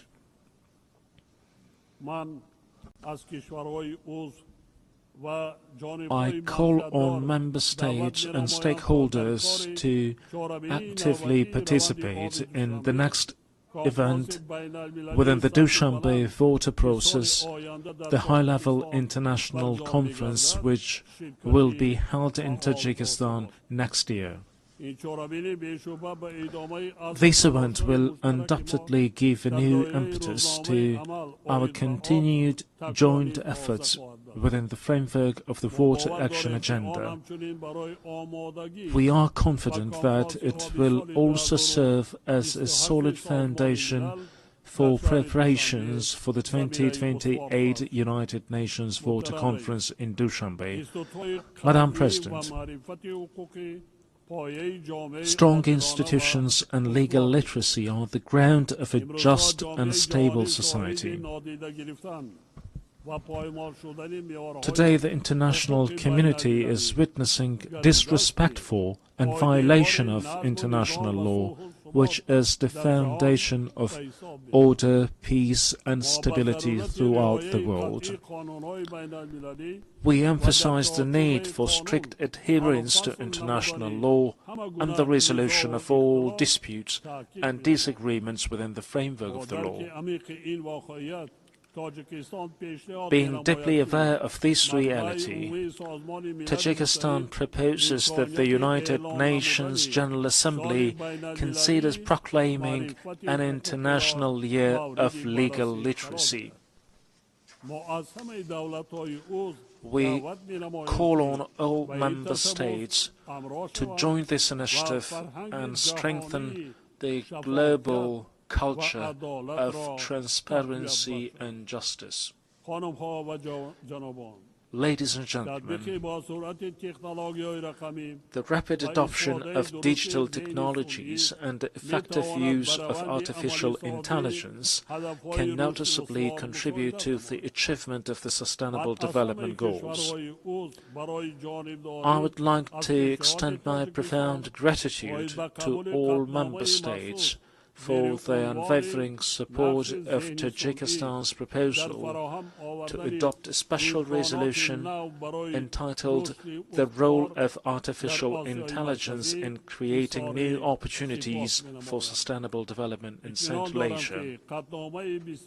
I'm confident that the resolution adopted by the General Assembly on July 25th of this year will serve as a key instrument for the safe and equitable use of artificial intelligence in our region. We, in this context, consider the establishment of a regional center for artificial intelligence in Dushanbe to be favorable. This centre would undoubtedly facilitate an implementation of joint initiatives and projects among Central Asian countries in the field of artificial intelligence.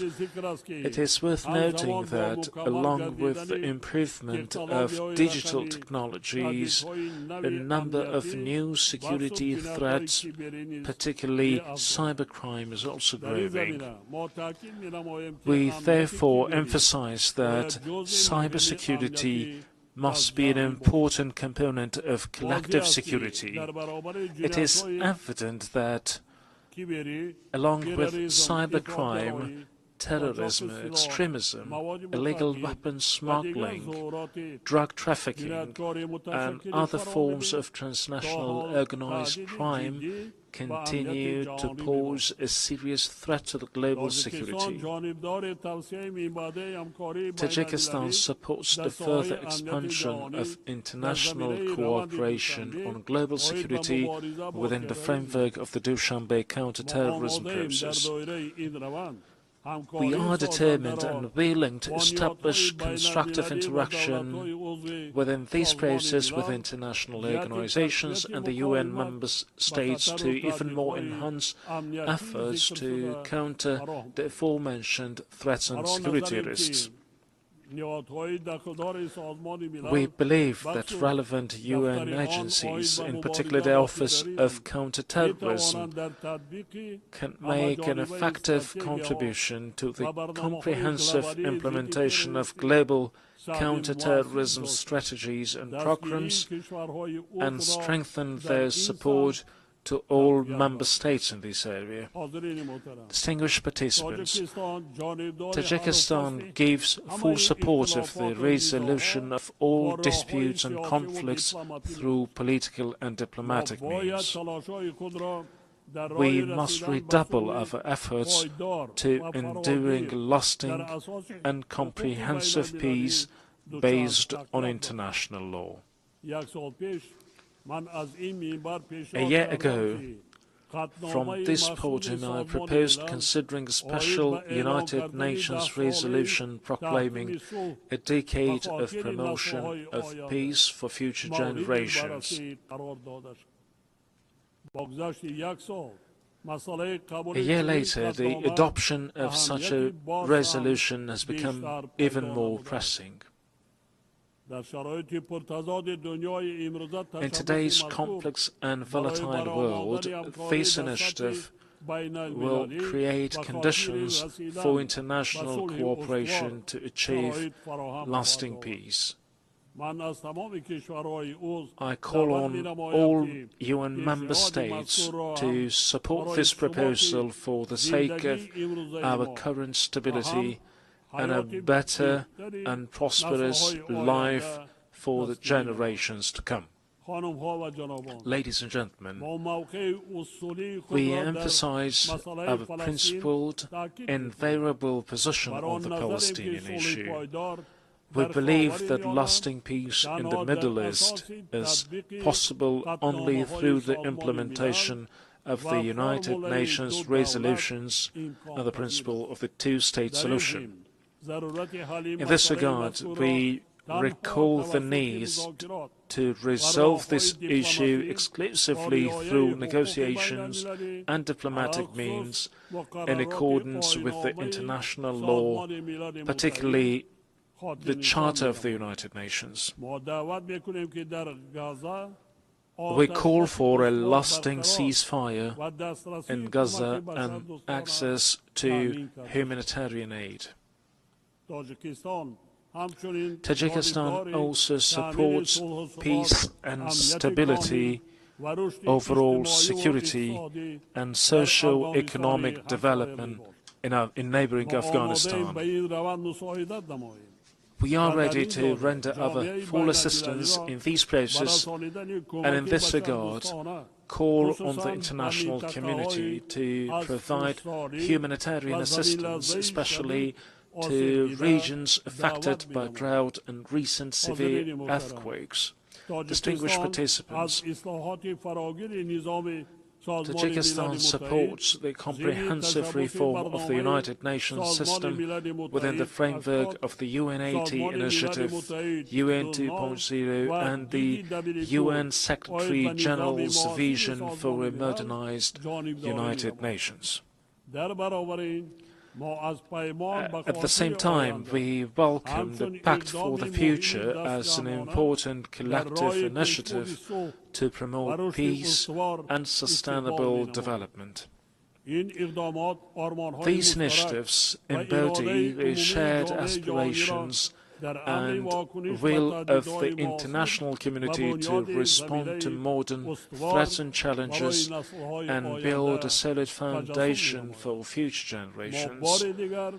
We reiterate the need to strengthen the key and coordinating role of the United Nations in ensuring inclusive peace and security. Only with trust, cooperation and unwavering determination we can build a just, peaceful and sustainable future for all humanity. Tajikistan stands ready to cooperate with partner countries and all United Nations member states in achieving these noble goals and addressing other pressing issues on the global agenda. I thank you for your attention.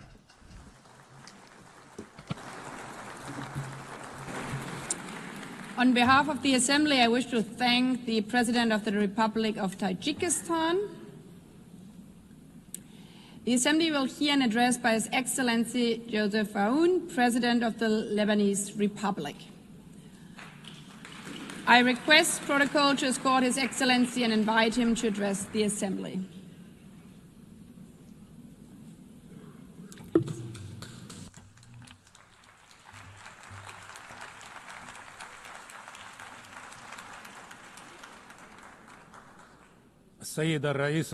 Madam President, Mr. Secretary General, fellow colleagues, heads of state and delegation, I stand before you today to talk about peace, development and human rights. At a time when some of my fellow citizens are facing death, parts of my country are under occupation, and while my homeland and my people live in uncertainty. This situation takes me back some 77 years ago to the drafting committee of the Universal Declaration of Human Rights in 1948. During one of the debates, the late, great Eleanor Roosevelt stepped in to support one member's opinion so that he is not left alone, as she said to those in attendance. The dissenting member respectfully responded, "Honorable lady, my concern is not to side with the majority or the minority, but to align with the truth." The author of these words was no other than Charles Malik, the Lebanese philosopher who worked alongside other great minds of the time to give humanity this eternal declaration. He was also granted the honor of presiding over this august assembly from 1958 to 1959 to represent my country, Lebanon. Madam President, Mr. Secretary General, colleagues, ladies and gentlemen, I recall this incident today, first, to express my profound sense of pride and my heightened sense of responsibility as I stand before you today for the first time in my capacity as President of Lebanon on the 80th anniversary of this great organization. Second, because our session focuses on examining the inherent relationship between three human virtues: peace, development, and human rights, and between these three virtues and my country, Lebanon. The Lebanese experience, alongside lessons from our region and the world, have shown that there can be no development without peace, For growth cannot take place within chaos, and prosperity cannot be achieved amid conflicts and wars. Peace is the only foundation for development. Experience has taught us that just as there is no development without peace, there can be no peace without justice, and no justice without human rights, particularly the right to live in dignity. Without dignity, peace becomes an illusion, and the only growth will be in poverty, underdevelopment, violence, and bloodshed. Since the establishment of this great organization, its charter stipulated the need to save succeeding generations from the scourge of war, to live together in peace with one another as good neighbors, and to employ international machinery for the promotion of the economic and social advancement of all peoples. These noble principles remained on paper for 80 years, as the blood of our people was spilled on the ground. The reasons might be numerous. One can attribute them to the authoritarian nature of man, the nature of relations between countries based on power struggle, hegemony, and the race for absolute dominance in all fields. However, another reason has stirred this tragedy. At least 30 years ago, since talk began in this very chamber about a new world order, the reason is related to the issue of identity and plurality within any society or within societies and countries, especially in the era of globalization. On the one hand, people need one another. On the other hand, they fear for their identity. This led to an emerging issue that drove humanity back to the path of conflict. Let us acknowledge here that religion remains a primary factor in defining the identities of human groups.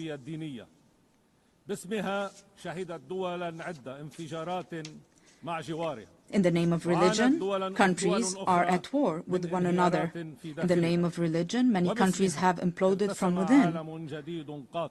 Furthermore, religion continues to shape the world in profound ways. While Islamophobia and xenophobia grow in the West, the East is still haunted by the memory of colonialism and the remnants of old religious wars.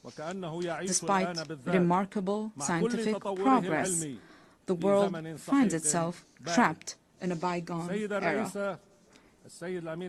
Madam President, Mr. Secretary General, colleagues, at the heart of this dilemma, Lebanon plays a unique role.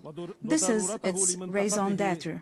This is the significance of Lebanon and its message to the world. Amid the global clash over religious identities, Lebanon stands out as a nation where Christians and Muslims coexist as equals, under a constitution that guarantees equitable representation to both communities in the Parliament and the Council of Ministers, with full citizenship for all individuals. This model is open for progress. This model was criticized by some. However, it offers a unique, evolving approach. As the late Pope John Paul II observed, Lebanon is more than a country. It is a message of freedom and plurality for the East and the West. End of the quote. I reiterate and emphasize a message of freedom and plurality. In a region where people are killed over their religious belief, or even for displaying a symbol of faith, In a wary world torn between those who want to impose religious attire and others intent on banning it, Lebanon offers a unique, unmatched, and irreplaceable model. A model that deserves to live, that must exist for the region and for the world. A model that allowed me, as an Arab Lebanese, to serve as the only Christian head of state from East Asia to the coast of Europe. My country, Lebanon, the land of human secularism with profound faith, without any imposition or prohibition of any kind. A model that requires all those who are committed to a better future for humanity to ask the following two questions. First, why would there be an international and UN obligation to preserve Lebanon? And second, how can we achieve this goal? First, indeed, there is a human obligation to preserve Lebanon. If this model falls, this model of coexistence between two different religious communities that are completely equal, where else around the world can we replicate this experience? If Christians were to disappear from Lebanon, this equation, this delicate balance will fall, and with it, justice. If the Muslim community in Lebanon no longer exists, this balance will also fall, and this will also undermine justice. The fall of Lebanon, precipitated by the loss of any of its integral components, would foster the rise of extremism, violence, and bloodshed, both in our region and in the world. It is clear to me today that many of the underlying causes of the war on Lebanon, as well as the deeper, more insidious motivations behind it, have been aimed at dismantling Lebanon's unique model. These actions serve to justify an Orient fractured by conflicting identities and perpetual ethnic rivalries, destined to remain in a state of ongoing conflict. While certain may benefit from this situation, however, it is ultimately in the interest of the world and humanity to strive for international peace. Hence, the success of the Lebanese experience will set a benchmark for any country. This model today is a vibrant, steadfast, and energetic country determined to live, resolutely refusing to succumb to adversity. What it takes to save it? Simply a clear and firm stand, in words and action, aimed at liberating all the Lebanese territory and securing the exclusive sovereignty of the Lebanese state, enforced solely by its legitimate and legal armed forces over its land. This is the unanimous will of the Lebanese people since the Declaration of November 27, 2024, which was adopted with the support of the United States and France and this very organization as a mechanism to enforce UN Security Council Resolution 1701. I reaffirmed this commitment in my inaugural address following my election as president in January 2024, and it was also approved by the government in its ministerial statement of February 2024. Throughout our negotiations with President Trump's envoy, Ambassador Tom Barak, we worked on drafting a paper to guarantee full stability on our land, to which we are still bound and still await the same commitment by other concerned parties on our borders as well. This is what Lebanon seeks. Let me be more frank. Allow me to feel some pride for my country and my people, for they do deserve it.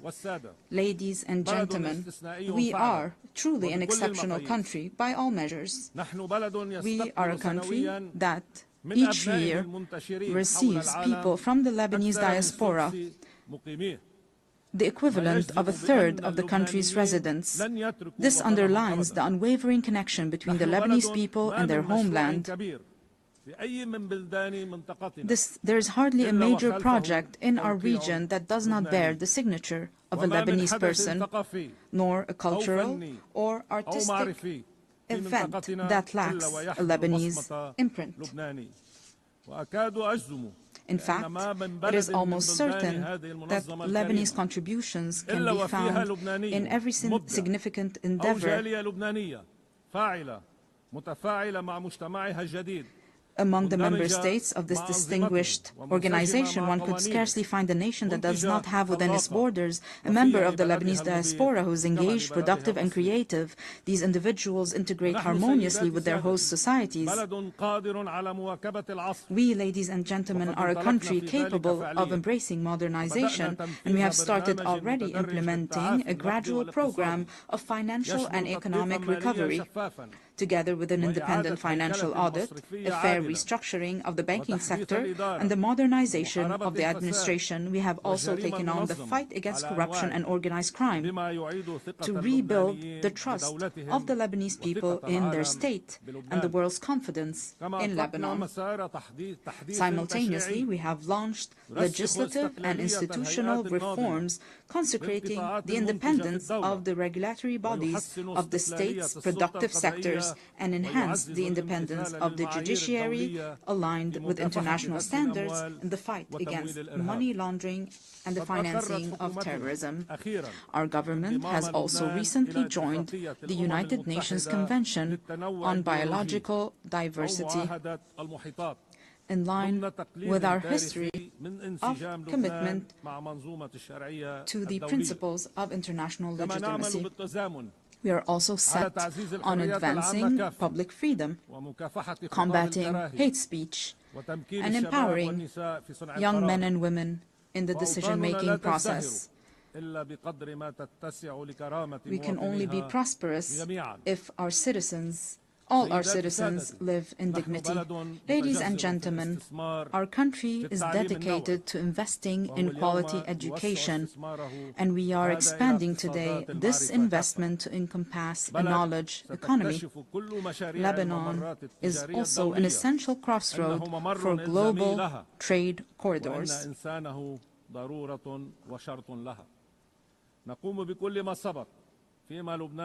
While advancing on all these fronts, our country simultaneously shoulders numerous burdens.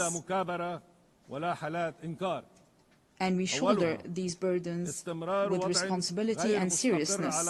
Most pressing among them are the persistent instabilities along our southern border. We call for the immediate cessation of Israeli aggression, the full withdrawal of its occupying forces from all Lebanese territory, and the release of our hostages that we shall not forget nor leave behind. And we insist on the complete implementation of UN Security Council Resolution 1701. This will be achieved with the help of the mandate given to UNIFIL, working in coordination with the Lebanese army over a transitional period to achieve peace and stability. In this context, allow me to extend my gratitude to the members of the Security Council who adopted the resolution to renew UNIFIL's mandate to help us achieve lasting peace and stability. However, the deep underlying causes of our crises extend beyond our immediate borders. This is why it is our moral, human, and political obligation to call for an immediate end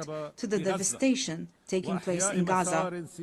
We urge the revival of a new political track aimed at finding a just and permanent solution to the Palestinian question based on the resolutions of international legitimacy, the principle of the two-state solution, ensuring the right of both states to a secure and dignified existence, as ratified by your General Assembly with a majority of 142 states out of 164 states in the New York Declaration. The second major burden Lebanon is carrying now is the unprecedented displacement situation taking place on its soil, which, measured by capita, stands as the largest in history. Lebanon looks to the United Nations and its specialized agencies, as well as to the Syrian authorities, to address this critical issue. Through direct negotiations and with the support of the Kingdom of Saudi Arabia, we aim to reach comprehensive understandings and agreements across different aspects of our bilateral relations, the goal being the dignified and safe return of the displaced Syrian citizens, as well as the restoration of the special relations between Lebanon and Syria in good neighborliness and close cooperation in various fields, overcoming the misunderstandings of the past. The third burden crippling us today is the reconstruction of Lebanon following the Israeli aggression on our soil, especially with respect to the infrastructure necessary for the return of the Lebanese Authority to the Lebanese border towns and to the rebuilding of homes and villages bulldozed and demolished by the aggression. For there will be no stability if it is not rebuilt and its beauty restored. Furthermore, there's the issue of providing the necessary means to our legal armed forces so that they may take on the task of defending and safekeeping our national integrity. We remain hopeful about the public initiatives to organize international conferences dedicated to that purpose. Ladies and gentlemen, Lebanon does not seek special privileges or favors.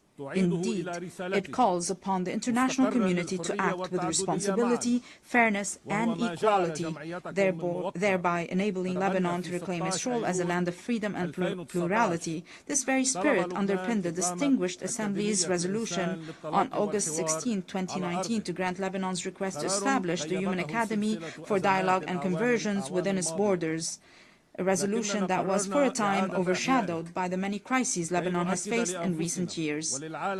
Today, Lebanon is intent on reviving this vital initiative. Our intention is both to reassure ourselves and to send a message to the world.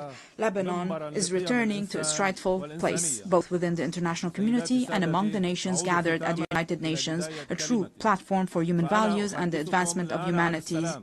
In closing, I reiterate the opening theme of my message. While I stand here today advocating for peace, my countrymen are being killed. The conflict is still very fierce between Lebanon being a land of life and joy and a platform that spreads both values to the region and the world, and Lebanon being a place of sorrow and wars, spreading both woes to the region and the world. We in Lebanon have made our choice. We choose to be a land of life and joy, and we shall abide by it. I call upon you all, for the sake of peace in our region, for the good of humanity, stand with us. Do not abandon Lebanon. I thank you.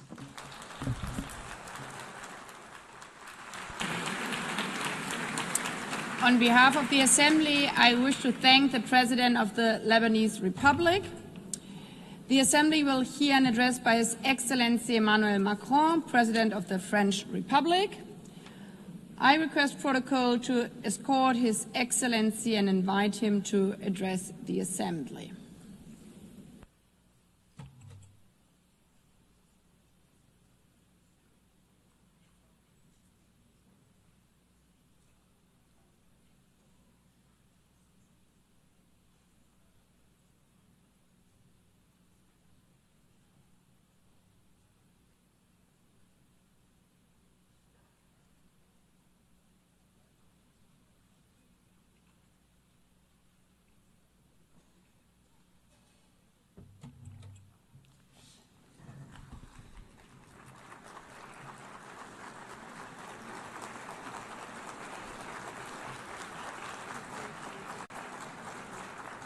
Madame la Présidente de l'Assemblée Générale, President of the General Assembly, Secretary General, Deputy Secretary General, Mesdames et Messieurs les chefs d'État ladies et and de gentlemen, gouvernement, heads of Mesdames, state Messieurs and les government, ministres, ministers, Mesdames, Messieurs les ambassadrices, ambassadeurs et ambassadors délégués. and delegates. Je suis heureux de I m'exprimer am une nouvelle fois delighted devant to vous once again stand lors de before cette you to 80e issue an session address de at the l'Assemblée générale 80th des session Nations of the Unies. United Nations General 8 Assembly. décennies 8 decades que nous avons voulu consacrer au service ago, we wanted to serve peace, development, human rights, 80 ans qui nous obligent à and we've been mesurer doing le that for chemin 80 parcouru years. After that et 80 à years, we adapter now have to notre take pas à la stock marche of du our monde. progress and ensure that we keep pace with today's world. In 1945, March, we adopted the Charter of the United Nations following 2 world wars. At that time, war was still raging in Asia, decolonization had scarcely begun, the Soviet Union was extending its empire, and we counted deaths in the millions, and we unveiled the horror of the Shoah. Yes, at that stage of the world wasn't yet complete, but at the same time, nevertheless, we were, through resolutions and with resolve, building our desire to spare succeeding generations from the scourge of war, and we declared our faith in the fundamental rights of mankind, and we made a commitment to create the conditions for justice, to foster social progress, to practice tolerance, and to live side by side in peace. We were not dreaming, and we invoked our past to help us. And after 80 years, I want to say before you that we were right to dream. We had the right to dream. Our world today deserves the same resolve we had then in terms of working together. 51 of us were at San Francisco, and now 193 of us are gathered here in the General Assembly. The text that created this organization enshrined the principle of collective action and enshrined common values. It defined robust processes, and I know, nevertheless, how great frustration is. We see that states are unequally represented, particularly on the Security Council, and that fuels frustration, and that's why I unequivocally support its expansion, the reform of the Security Council, particularly its expansion for the African continent. I also know the extent to which political and social balances and states of place have changed, and different actors have taken on more responsibilities. Many people are asking about whether the United Nations promises have been upheld, whether it's in sync with reality, and whether it brings with it any benefits.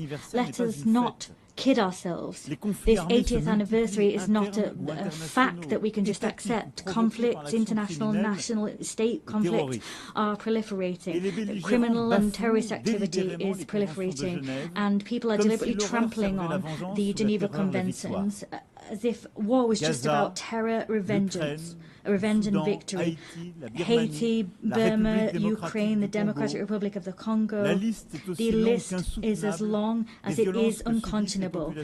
There are more and more cases of violence being weathered by people whose nations are at war. Major transformation is also underway for us all across the globe. Climate change is not under control. Biodiversity is collapsing.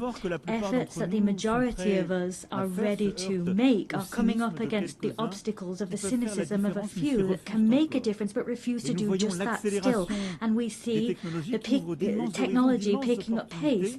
They pave the way to horizons of opportunity, but they also pave the way for dangerous forces because they're dangerous because they're not regulated. Global trade is weathering tariff wars, and that's another form of imbalance, globally speaking.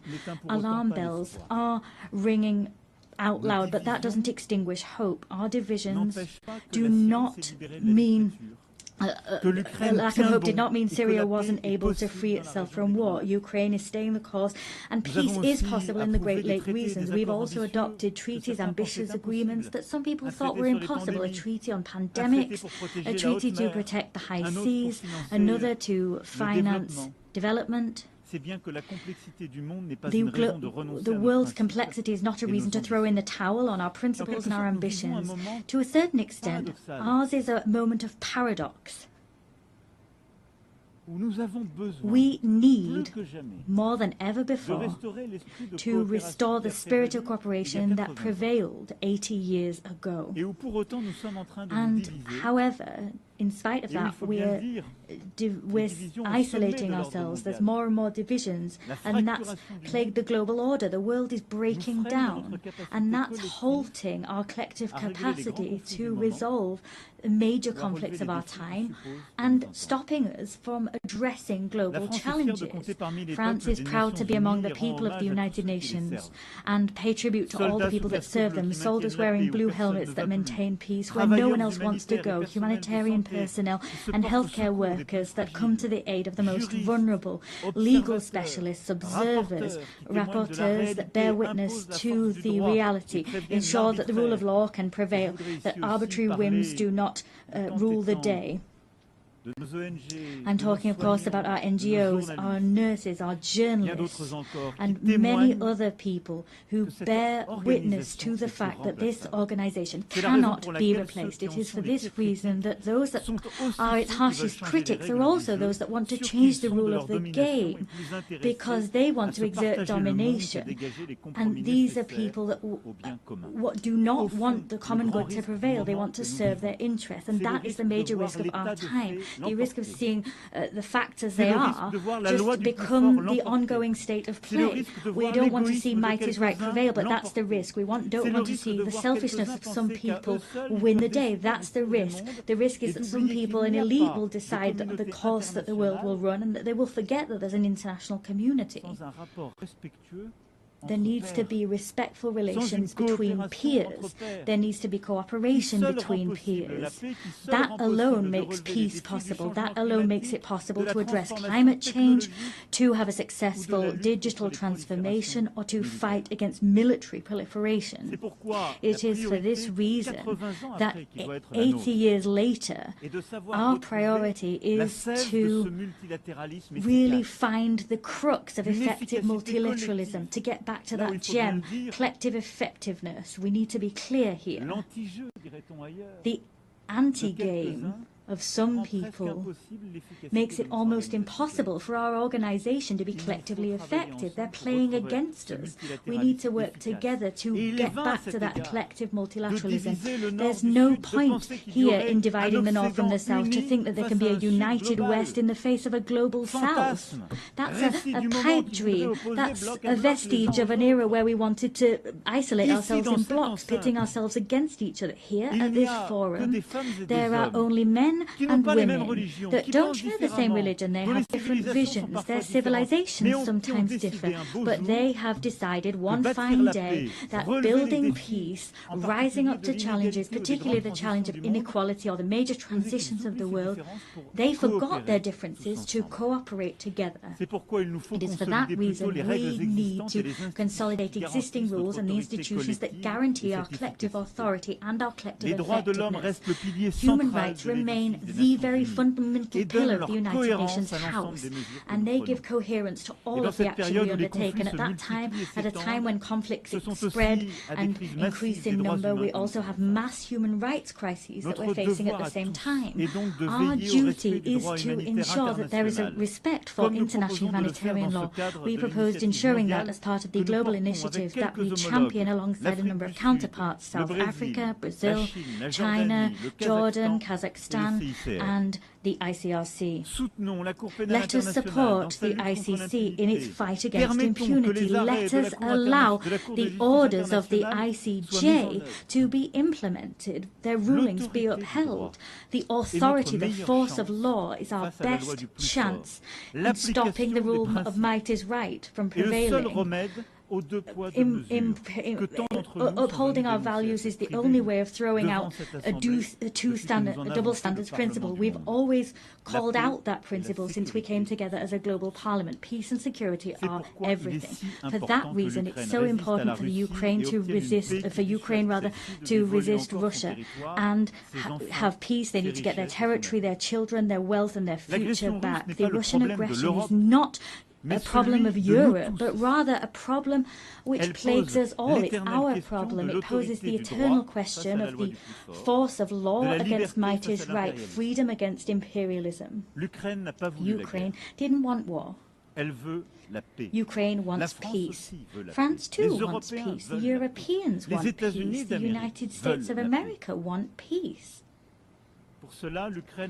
As such, Ukraine has a fundamental right, that is to live in security and to no longer fear that Russia will attack once more. It is for this reason France, with the United Kingdom, built a coalition of the willing, bringing together 35 nations to give Ukraine crucial security guarantees for the long term. As such, we're creating the conditions for a robust, just peace which will allow the Ukrainian people to really be masters of their own fate. And what happened in recent weeks in Poland's airspace, Mr. President, Romania, the provocations that we saw in Estonia and elsewhere are the proof that all European people are also challenged by threats of Russian destabilization and unity can thwart those. Ukraine has often said it's ready for a ceasefire and can agree to negotiations and accepts them. It's now up to Russia to prove that it can choose peace, even at a time it's stepping up attacks against Ukrainian civilians and the provocations to which I've just referred.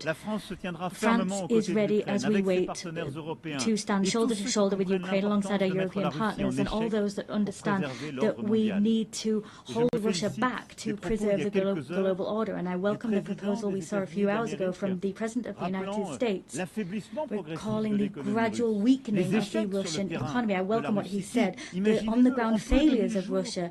In more than 1,000 days, Russia's hardly gained 1% of Ukrainian territory. There have been so much loss, so many civilian victims, and few territorial gains. I welcome the fact that the President of the USA believes in Ukraine's ability not only to hold the course, but to uphold and ensure its right to prevail with us. It's because there is this refusal of double standards that France will stand side by side with Ukraine as we do for peace in the Middle East.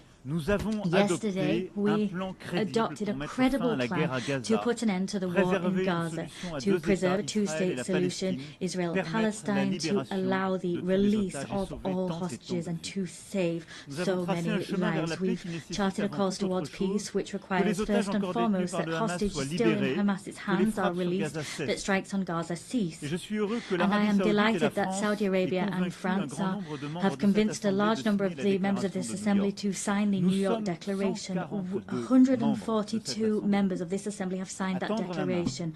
We've held out our hands to forge the path towards peace, immediate peace, release of hostages, ceasefire, stabilization of Gaza, the demilitarization and dismantling of Hamas, and a reciprocal recognition of two states and a Palestinian state which is demilitarized, which recognizes Israel, an Israeli state which recognizes the state of Palestine, and all the states of the region that have not yet done so, we hope will recognize the state of Israel through this mutual recognition. That is, in fact, a path towards peace.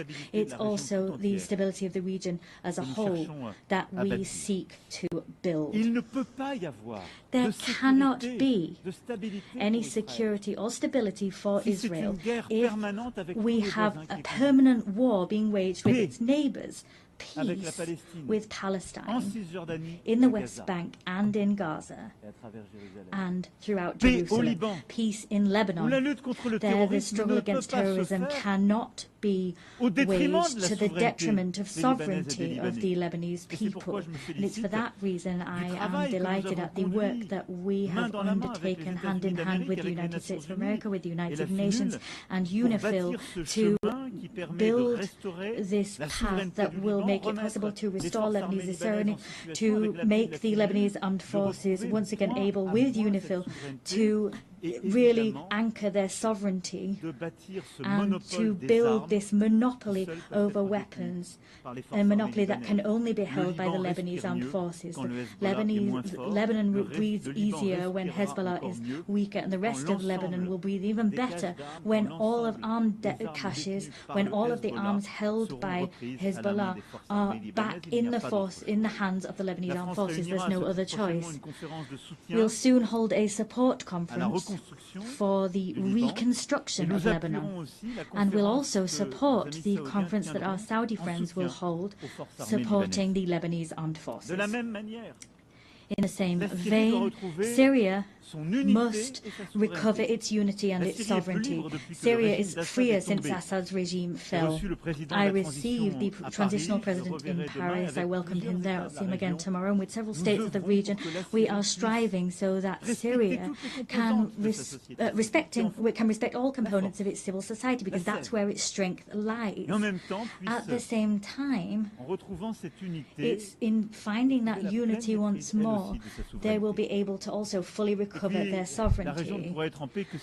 The region can only be in peace if the Iranian nuclear program that has been partially destroyed is once again fully under control. It is for this reason France, Germany, the United Kingdom triggered by way of a collective agreement a process leading to the restoration of all international sanctions previously imposed upon Iran. That alone, Iran alone is responsible for being in breach of its obligations, but they have decided to open the doors to the IAEA and allow them to inspect HEU stocks and to conduct inspections. The next steps to come will be decisive. Either Iran makes a gesture and goes back to the path of peace and accountability that make it possible to get back on course and for the IAEA to do its work and for stockpiles to be transferred, or sanctions will have to be imposed.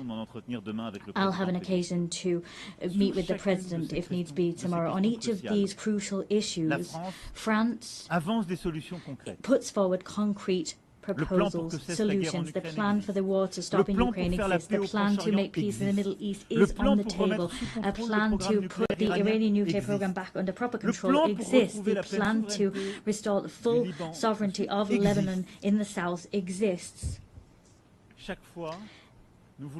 We always want to be the partner of all of those who share this demand that everyone take effective action. However, there is a risk that we will stop taking action and look away from too much suffering. The humanitarian tragedy currently in Sudan is undoubtedly the biggest of those facing us today. It's up to us collectively to rally, to mobilize, as we did in Paris in 2024. Let us coordinate our efforts to act together so that the warmongers accept negotiations and put power back in civilian hands. In the same way, in the Great Lakes region, the sovereignty and territorial integrity of the Democratic Republic of the Congo must be upheld.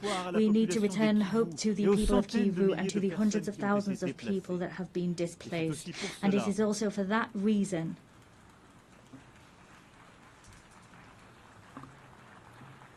and it's also for that reason that we will meet next month in Paris, all of those able to respond to the humanitarian urgency and bring together initiatives of peace. And I'm delighted at what's been done by the African Union, by so many neighbors, Qatar, USA, but the humanitarian emergency needs to be addressed. We cannot forget any of these conflicts. We have no right at any time to lose heart. This capacity to take a leap of action is our source of strength. That's what brought us together 80 years ago. We have no right to get tired, to show fatigue. Well, there are so many crises, one after the other. I'm quite clear-sighted alongside you when I look at today's world. Everywhere we see the risks of proliferation once again return and new threats emerge. There is an urgent need to rebuild a credible framework, a verifiable framework to combat any nuclear proliferation, to rebuild a credible framework to once again contain these threats, ballistic proliferation, and not forgetting bacteriological, chemical threats or the new risks that posed by AI, cyber technology, space technology, quantum technology. We have common frameworks, but they've been weakened in all of these domains in recent years, sometimes because some people sort of said they were outdated, and sometimes because the rules for verification weren't properly observed, sometimes because the pace of technological development meant that these frameworks, their capacity to innovate, was not enough. Technological change was going too quick. However, we've got no right to give up.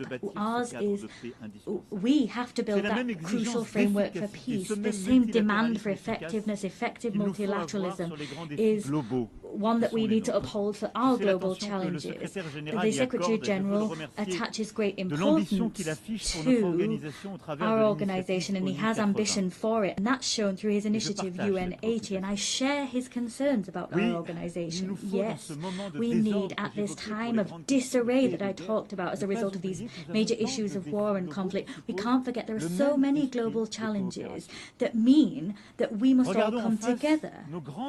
Let us stare straight in the face global imbalances. All economies affected, all economies, and I'm speaking as one of the richest among them, but also middle-income countries, developing countries, and of course the poorest nations among us. All of us, if we can't have organized international debate on major global imbalances, if our response is a fragmented one and we don't work together, we exacerbate these problems. Today, our challenge is to look at how we can help China to develop the internal demand that it really needs. How can we ensure that productive capacities that China's been able to develop in recent years, these technological capacity, sometimes there's technological transfer and that's good, but they need to be conducted hand in hand with harmonious development and respect for the environment. How can we correct US trade imbalances? How can we do that through corrective measures, not through tariffs that takes the rug out from under international trade? There's Europe that needs to respond to collective needs for collective investment, and we need to shoulder that responsibility. These challenges mean that we need to cooperate. There needs to be cooperation between major economies, but we can't pit the G7 against the BRICS, and that's the very rationale behind our agenda for the French G7 of 2026. Of course, we'll work with the Canadian presidency of G7 and the coming presidents of G20. We need to return to that spirit of cooperation that is vital, because that's what will allow us also to have a common agenda to finance our global challenges. Let's take a look at things today. Everywhere we're reducing, eroding our common ambitions to finance major global challenges. Collective financing for healthcare is plummeting, as is financing for food security, as is financing for education. These challenges are, however, our challenges, even more than they were before the pandemic, the COVID-19 pandemic. And so it is absolutely pivotal that together we prove ourselves able to develop concrete solutions and find new financing to address our challenges. The European Union decided to mobilize. The Commission's President's speech was great in this connection. We are mobilizing financing as Europeans to meet these challenges, but we must do so within a renewed framework. That's what we tried to do together during the pandemic itself with our African partners, during the financing summit which we held in 2021.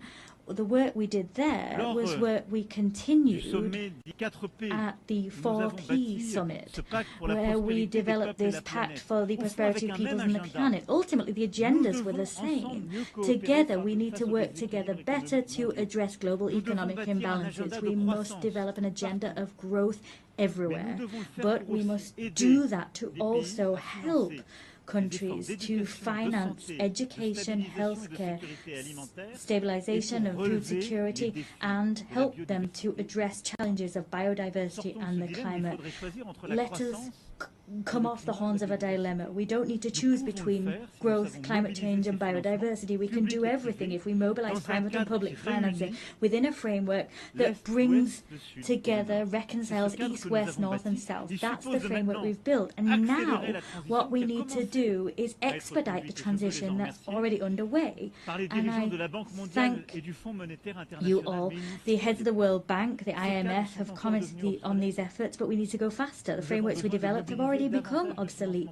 We need to mobilize more private financing to accompany transitions in middle-income countries, developing countries, and the poorest nations. We must develop guarantee mechanisms that losses will be covered, and we need to mobilize more private financing to help those countries and help them to grow. That is vital if we want to avoid crises, destabilization tomorrow. This agenda is an agenda which brings us together. In some way forces some people to cast aside selfishness and avoids a situation whereby others are alone facing their challenges. It is for that reason we must also continue. Whatever the ill winds that blow, continue to mobilize to stop biodiversity loss and help the climate. As I was saying, together we were able to notch up victories recently. The Nice Treaty that entered into force through collective rallying, we finally have a regulation framework for our oceans. That was something we've been waiting for decades. The same collective mobilization is what we must see on plastic. We need to develop an international treaty that aims to put an end to plastic pollution. The same mobilization is what we need to have to mobilize biodiversity credits and give more consistency to our carbon credits. This same rallying needs to be seen as we move towards the Berlin COP. France and Europe will be at that meeting, and we will be in step with the 2030 goals. We will mobilize all financing necessary to usher in this transition, whether that be public or private financing. We have no right to turn away, stray from the course towards the goals we set ourselves. We have no right to simply crumble and become isolated. As you've seen, all of these global challenges, education, healthcare, agriculture, food security, biodiversity, climate, the fight ultimately against all inequalities that destabilize our global order require the same spirit of cooperation, the same spirit that I talked about, the spirit we showed in the face of war and destabilization. Our challenge is the fact that crises, there's a plethora of them, they're growing in number. My speech was long and quite comprehensive, but I do reassure you I'm coming to an end. But I forcefully say to you once more, in spite of all that, in spite of the long list that sometimes gives the impression that we might be overwhelmed, our duty is to remain on our feet and to continue to act together.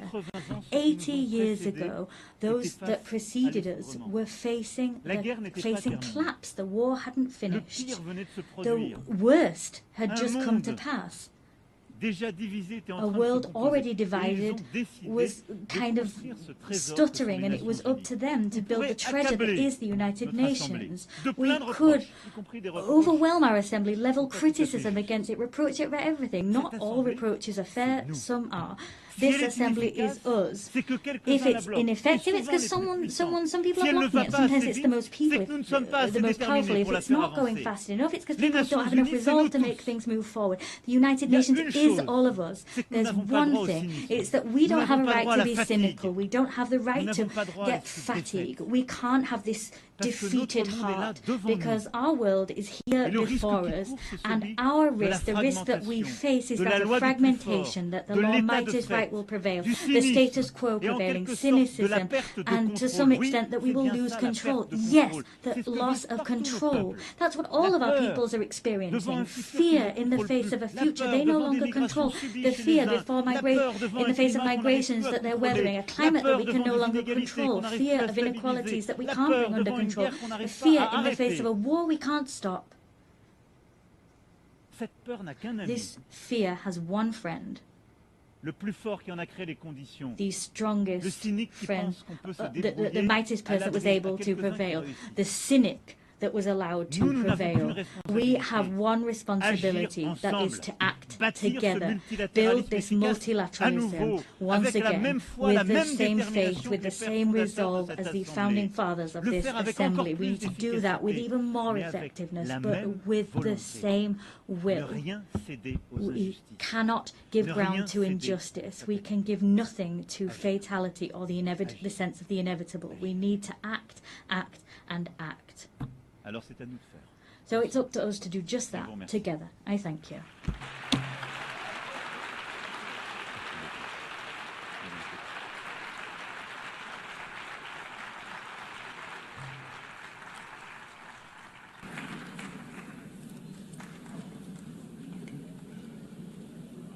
On behalf of the Assembly, I wish to thank the President of the French Republic.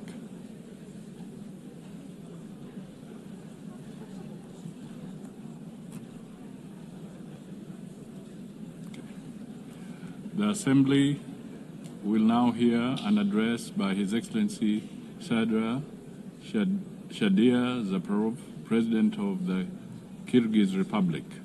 I request protocol to escort His Excellency and invite him to address the Assembly.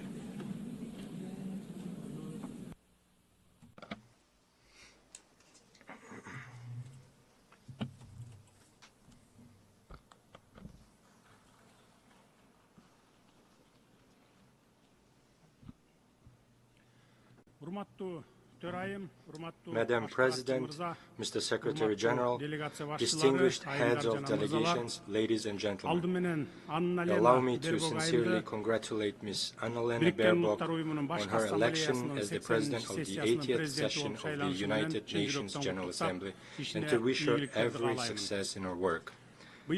This year, we mark the 80th anniversary of the UN, a unique institution that has stood guard over peace, security, and development for nearly a century. Over these 80 years, despite numerous conflicts, the world has fortunately been spared the outbreak of a Third World War. The United Nations has undoubtedly played a key role in this achievement. The organization has become not only an international platform for dialogue, but also played a special role in preventing global conflicts. Today, the trend of regionalism in world politics is strengthening. We are witnessing continued price hikes, a shortage of liquidity, and a war of sanctions in the global economy. The threat of terrorism and extremism has spread across all countries. Despite criticism, the UN remains the only truly universal organization endowed with both moral authority and institutional capacity. Today, Kyrgyzstan takes pride in the political stability it has achieved and in the ongoing social and economic transformation. These achievements did not come easily to us. For us, the price of attaining freedom and independence was very high. But I can state one thing with confidence. We have been able to establish Kyrgyzstan as a state. This achievement allows us to set ambitious goals for the future. International organizations, including the UN, recognize Kyrgyzstan as one of the freest and most stable states on the Eurasian continent with a strong civil society. A large-scale and irreversible fight against corruption and crime is considered a priority area of state policy in Kyrgyzstan. Today, our task is to pursue political modernization and economic development in line with the demands of tomorrow. We are committed to improving the investment climate, building an information society, and establishing fair and transparent public governance. Ladies and gentlemen, every year in New York, leaders of all world's nations gather to once again remind themselves and each other of the great mission for which the UN was created. I too have come to New York with this mission. Today, my diplomatic staff have prepared a polite text that takes into account the international diplomatic situation. However, this year, standing at this high podium, I decided not to speak as a diplomat. This year, from this podium, I wish to speak not only as the head of state, but as an ordinary person and a citizen of my country, openly expressing my true thoughts and reflections on the international events happening in the world. This year marks the 4th time I am delivering a speech at the UN General Assembly. For 3 consecutive years, I came here and delivered pleasant, beautiful words. But today, I have decided to speak openly and directly about the problems that trouble the hearts of millions of people. In different parts of the world, in Europe, the Middle East, Africa, and Asia, new armed conflicts and wars are erupting. Millions of people losing their homes are forced to abandon their native lands, and millions become victims. Who suffers the most? First and foremost, ordinary people. We cannot turn a blind eye to the suffering of many peoples. Palestine, Ukraine, Sudan, Syria, and others where hostilities continue. Civilians are dying and human rights are being violated. The world community, applying double standards, prioritizes these conflicts as more or less important, depending on its own geopolitical interests. The conflict in Ukraine has lasted nearly 4 years, with people continuing to die and flee their country. We support the efforts of US President Donald Trump and Russian President Vladimir Putin to seek solutions for a peaceful settlement of conflict in Ukraine. We are interested in this outcome because we too are suffering from the consequences of Russian-Ukraine conflict. Unilateral sanctions negatively affect us as well, a country that is only just getting back on its feet. Kyrgyzstan is making every effort to strengthen its economy independently. Therefore, we view unjustified sanctions as interference in our internal affairs and as pressure that hinders the development of our still-forming economy. I have always said, I will say again, Kyrgyzstan has strictly fulfilled and will continue to fulfill its international obligations. However, we cannot sacrifice the interests of our citizens and the economic development of our country. The sanctions imposed on Kyrgyzstan are based on false information spread by certain non-governmental organizations and dishonest people. We are ready to accept independent international audits to thoroughly review the activities of Kyrgyzstan's banks. In 2024, EU countries traded with Russia to the amount of $141 billion, of which $36 billion was Russian imports. And the UK, which imposed sanctions on 2 of our banks, the same year traded with Russia for $2.2 billion. Frankly speaking, some keep the option of cooperating with Russia in defense of their own interest, but forbid others from doing the same. How should this phenomenon be called? Before demanding something from others, be an example to yourself. You demand from us not to cooperate with Russia, yet you yourselves are cooperating extensively. We, in fact, have far deeper economic relations with Russia than you do. Therefore, economically speaking, we cannot refuse cooperation with Russia. We do not seek confrontation with others. We cooperate with virtually the entire world, pursuing a multi-vector foreign policy. For example, every year we sell gold worth of $1 billion to the UK alone. My foremost duty as the President of the country is to ensure the security of my citizens and my nation, and to improve their economic well-being.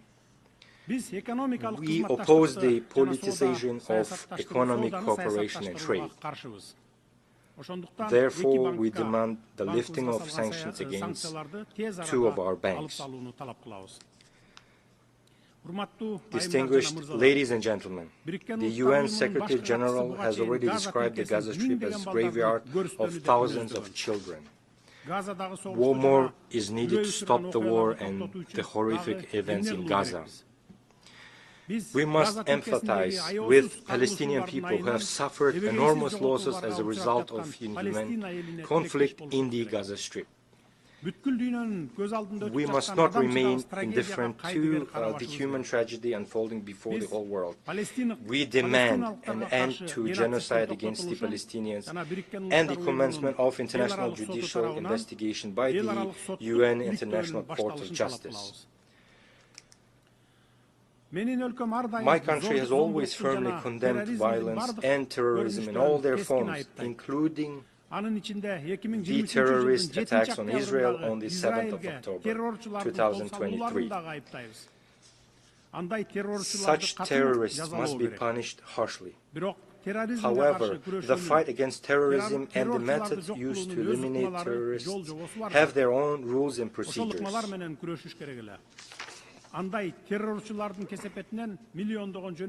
Those methods must be used. Because of actions of such terrorists, millions of ordinary civilians should not perish.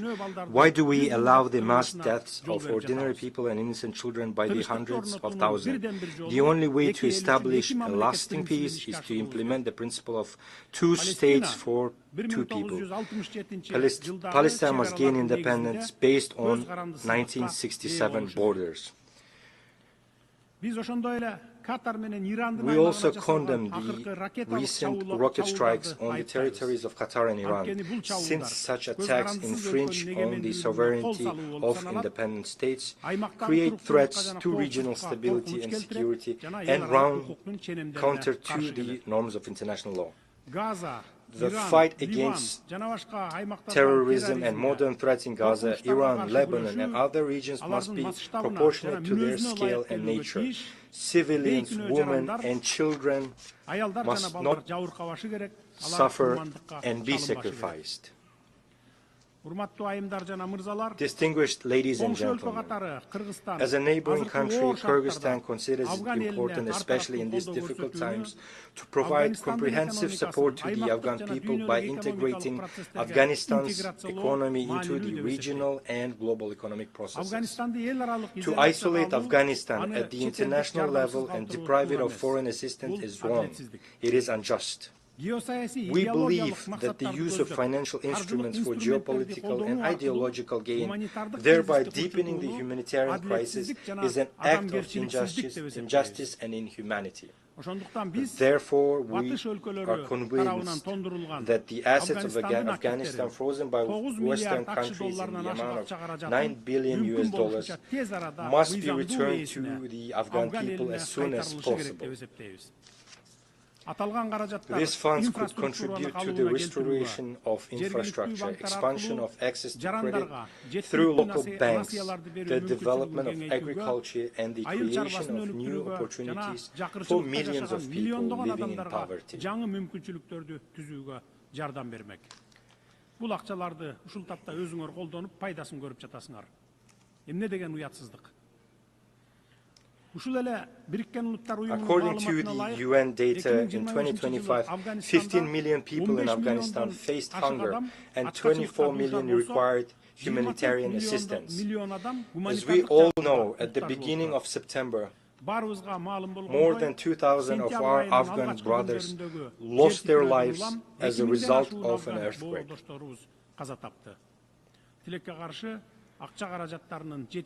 Tragically, due to lack of financial resources and weak infrastructure, timely assistance could not be provided to those affected. We call upon the leaders of Western countries to immediately return these assets for the sake of future of the Afghan people. If you truly want the Afghan people to overcome poverty, hunger, as soon as possible, return them without delay. Only then will your words about human rights and interstate obligations correspond to your actions. Distinguished participants, today's challenges in African countries, from conflicts to food insecurity, require not sympathy in words, but solidarity in action. Africa is 54 countries with a population of more than 1.5 billion people.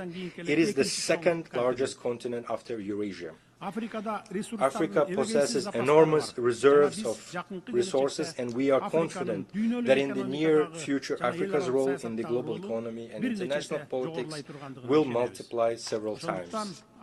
Therefore, the continent's colossal natural wealth must serve the accelerated development of Africa itself and the fulfillment of its own interests. The peacekeeping work of the UN must be strengthened. My country began sending its peacekeepers on UN missions at the dawn of its independence in the early 1990s. This once again proves that we are sincerely wish to contribute to the cause of strengthening peace and security in the world. The contribution of a state should not be determined by its size, but by the depth of its commitment and sincere desire for peace and solidarity. We support the strengthening of international treaties, including the Treaty on Non-Proliferation of Nuclear Weapons. It is important to educate the younger generation to perceive a world without nuclear weapons. It is essential to raise awareness among young people about the devastating consequences of weapons of mass destruction. The International Day for Disarmament and Non-Proliferation Awareness, initiated by Kyrgyzstan and supported by the UN member states, is an excellent platform for implementing this concept. Kyrgyzstan is one of the initiators and the depository of Treaty on Nuclear Weapon-Free Zones in Central Asia.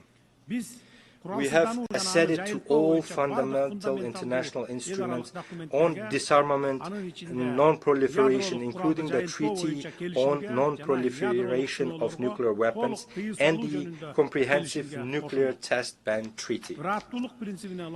In line with the principles of consistency, this year the Kyrgyz Republic made the political decision to sign the Treaty on Prohibition of Nuclear Weapons. We firmly believe that our planet must exist without nuclear weapons. This human invention must be used solely for peaceful purposes. Ladies and gentlemen, for sustainable development and regional integration, the countries of Central Asia require equal dialogue and active cooperation. Despite complex historical and geographic factors, Kyrgyzstan has peacefully resolved its border issues with neighboring countries, in particular Tajikistan and Uzbekistan. This process involved lengthy negotiations and at high political levels, expert levels, and was resolved with due respect for the interests of all sides. I can state with confidence that today the borders between Kyrgyzstan, Tajikistan, and Uzbekistan are borders of friendship, trade, and cooperation. This experience confirms that peace is possible where there is political will, respect and dialogue, which enabled us to resolve existing contradictions and embark on a path of creation and development. Kyrgyzstan is ready to share this experience of resolving complex issues with the international community. Let us use the more than $3 trillion that are spent annually on armaments worldwide to improve people's lives, eradicate hunger, protect our environment, and clean the air. After all, there are no borders when it comes to breathing air. We all breathe the same air. Therefore, I call on us to live not in a race for who has the most powerful weapons, but in a competition for whose country has the cleanest nature and air. Dear friends, climate change is a reality we are witnessing today.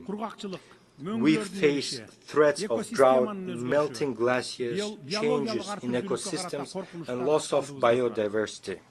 Kyrgyzstan, as a mountainous country, is particularly vulnerable to these changes. We are already experiencing the threat of declining water resources and risks to agriculture and biodiversity.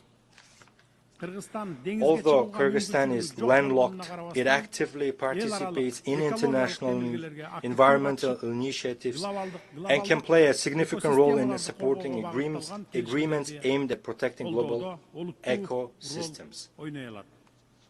The Kyrgyz Republic consistently advocates for recognition of the interconnection of natural systems from mountains to oceans, which are two poles of a single system.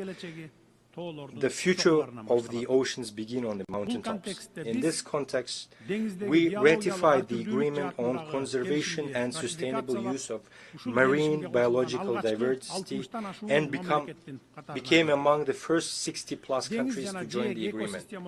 Rivers that sustain marine and coastal ecosystems originate in mountains.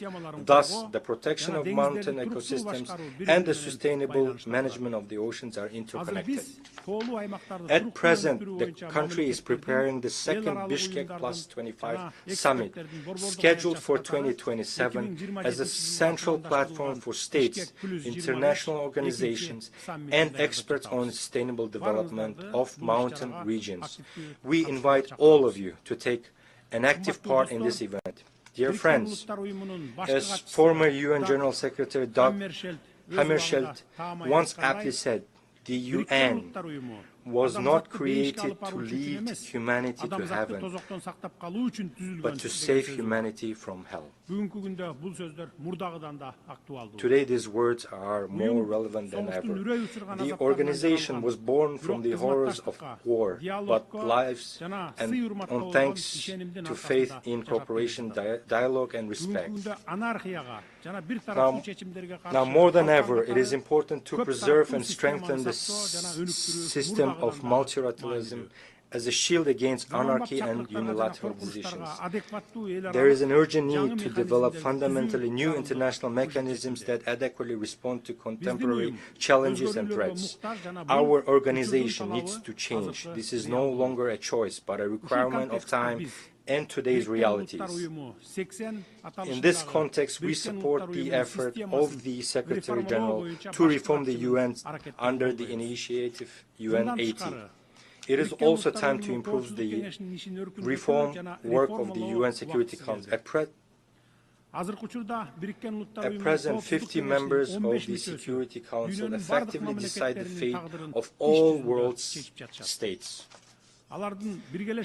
Questions of war and peace, security and stability depend on whether they can reach a consolidated position. Moreover, the 5 permanent members of the Security Council can always block any decision. Kyrgyzstan advocates for a necessary measure to improve the UN Security Council in a way that takes into account the interests of majority of states. In this regard, it is important to achieve a compromise on all aspects of Security Council reform as soon as possible. This reform must be based on principles of universality, broad geographical representation, and wide support among UN member states.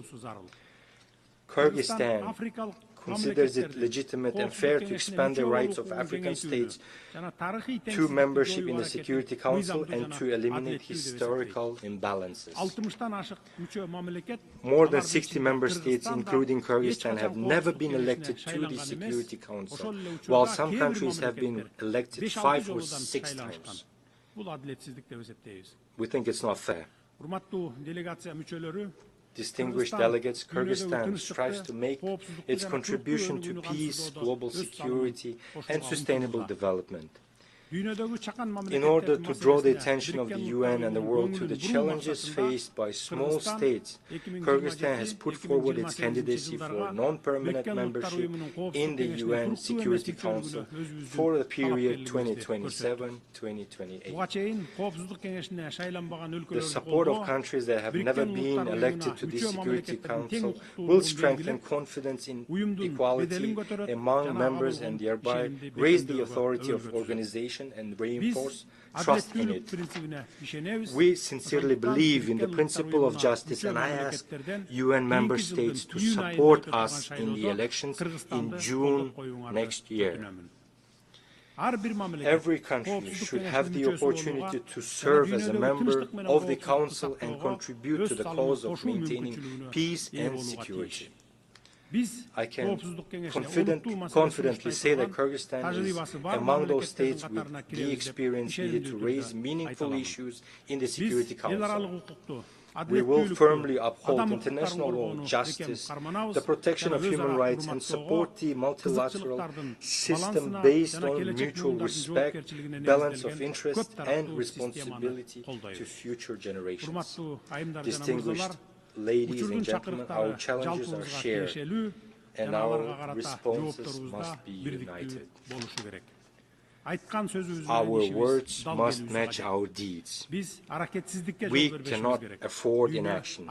Peace requires effort. The future of our planet is in our shared responsibility. Thank you very much for your attention.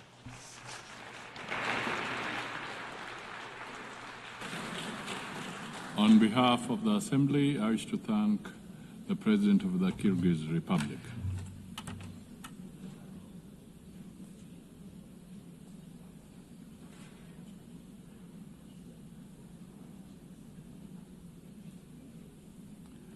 The The Assembly will hear an address by His Excellency Gustavo Petro Urrego, President of the Republic of Colombia. I request protocol to escort His Excellency and invite him to address the Assembly.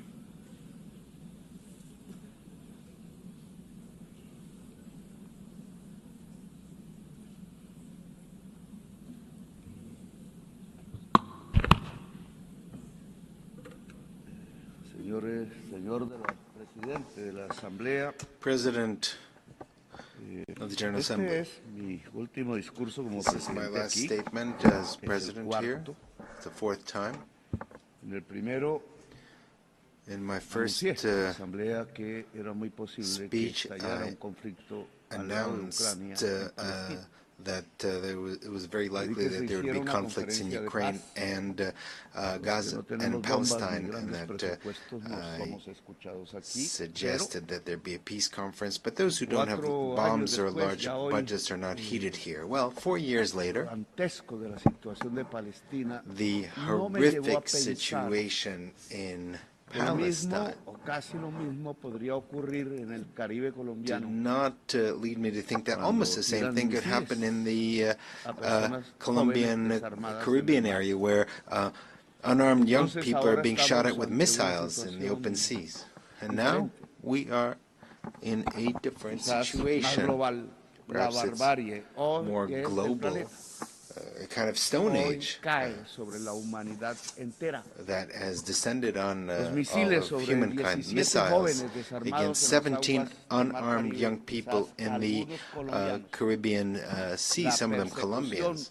The persecution, imprisonment, and expulsion of millions of migrants, missiles that have killed some 70,000 people in Gaza, the lack of action on the climate crisis. All this is linked, and all this has the same cause. Migration is simply an excuse so that a rich society, rich, white, and racist, believes itself to be the superior race, and is not realizing that its leaders are leading it to the abyss, to its own distinction, together with the rest of humanity. They said that the missiles in the Caribbean were used to stop drug trafficking. That is a lie. Stated here in this very rostrum.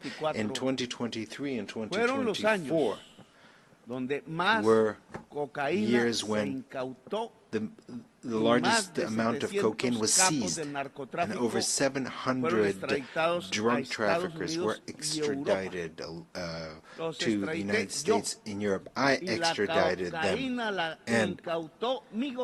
and my government seized, confiscated the cocaine, and we didn't shoot a single missile, nor did we kill any youths.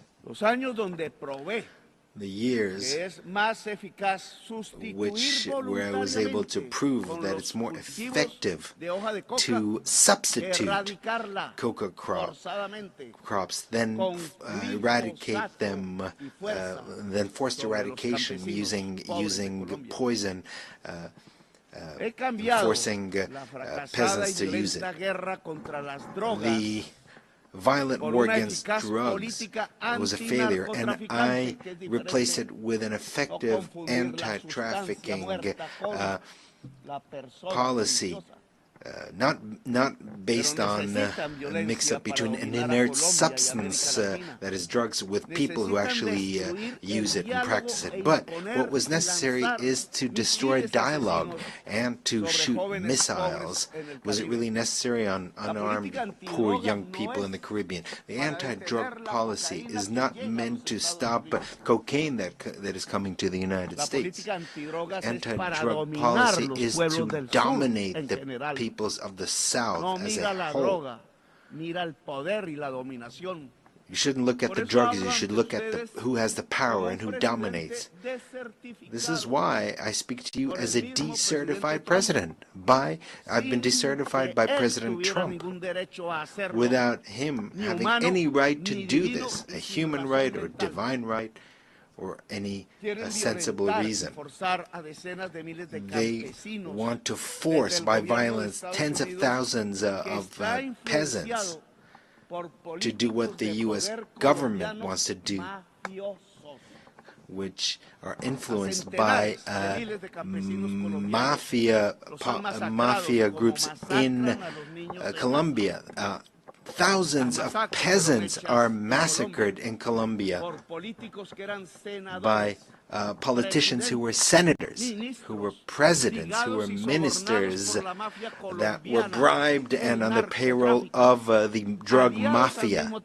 And at the same time, they were allies of the extreme right based in Florida of the United States, and now allies of the Trump administration. They've been allied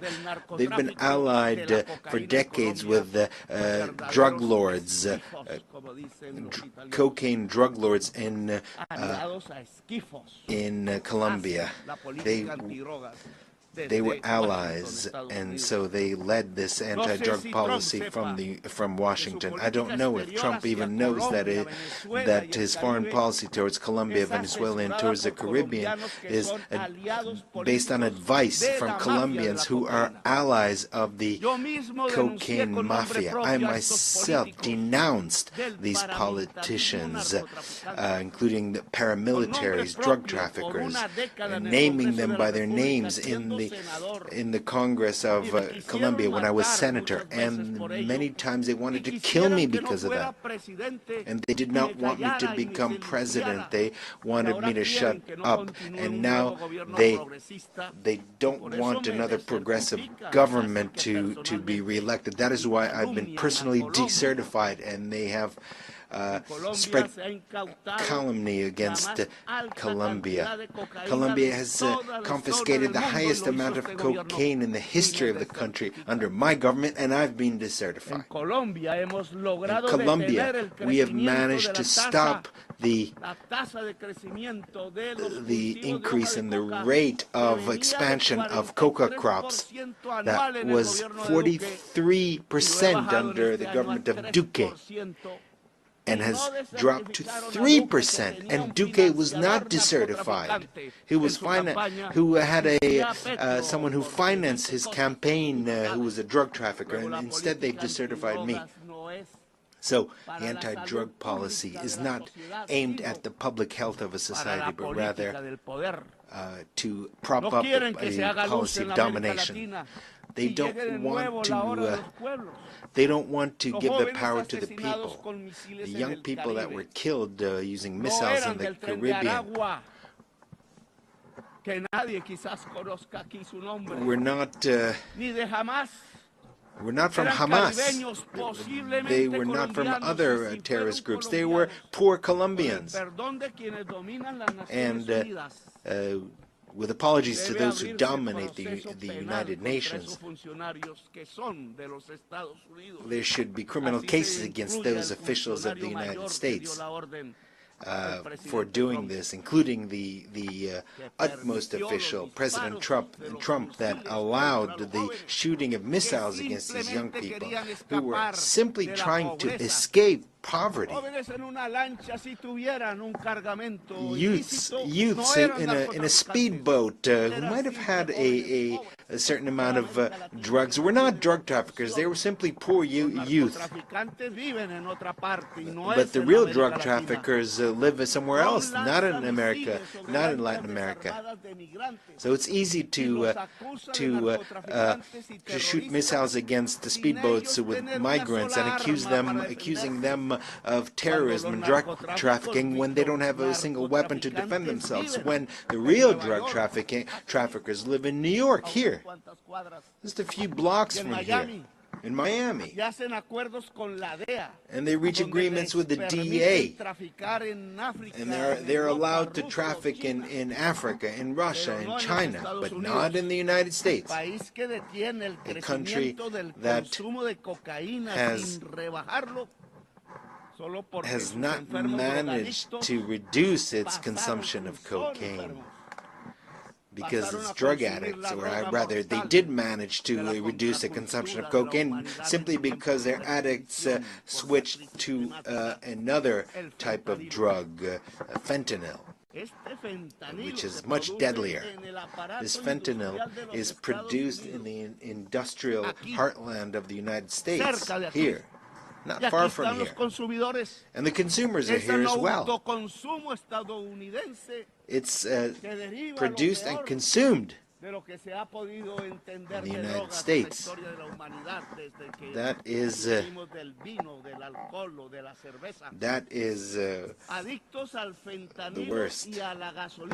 They're addicted to fentanyl and to gasoline, the two main poisons of life in the world.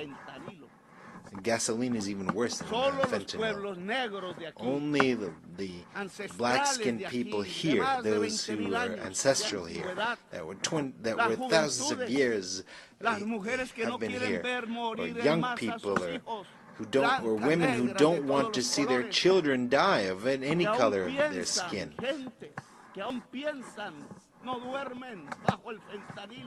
People are still hooked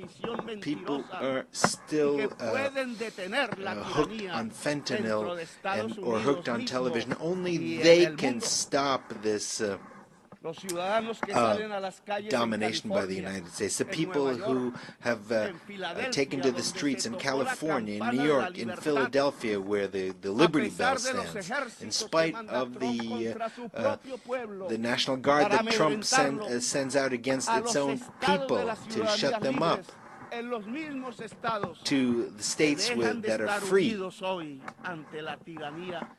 These states are no longer uniting their efforts in the face of tyranny. The President of the United States does not know that 1 million Latin Americans have died. The largest share of them from Colombia, and another 1 million will die in North America in 10 years because of fentanyl. Cocaine killed 3,000 people a year to date. Fentanyl kills 130 per year, 30 times more. That is the outcome of 30 years by the United States of a policy that is absurd and that is leading its society to the horrific death due to drugs that kill the brain. In this situation, Trump not only allows missiles to be fired at young people in the Caribbean, does not only imprison migrants, but also allows missiles to be killed against children, women, and old people in Gaza. He is an accomplice to genocide.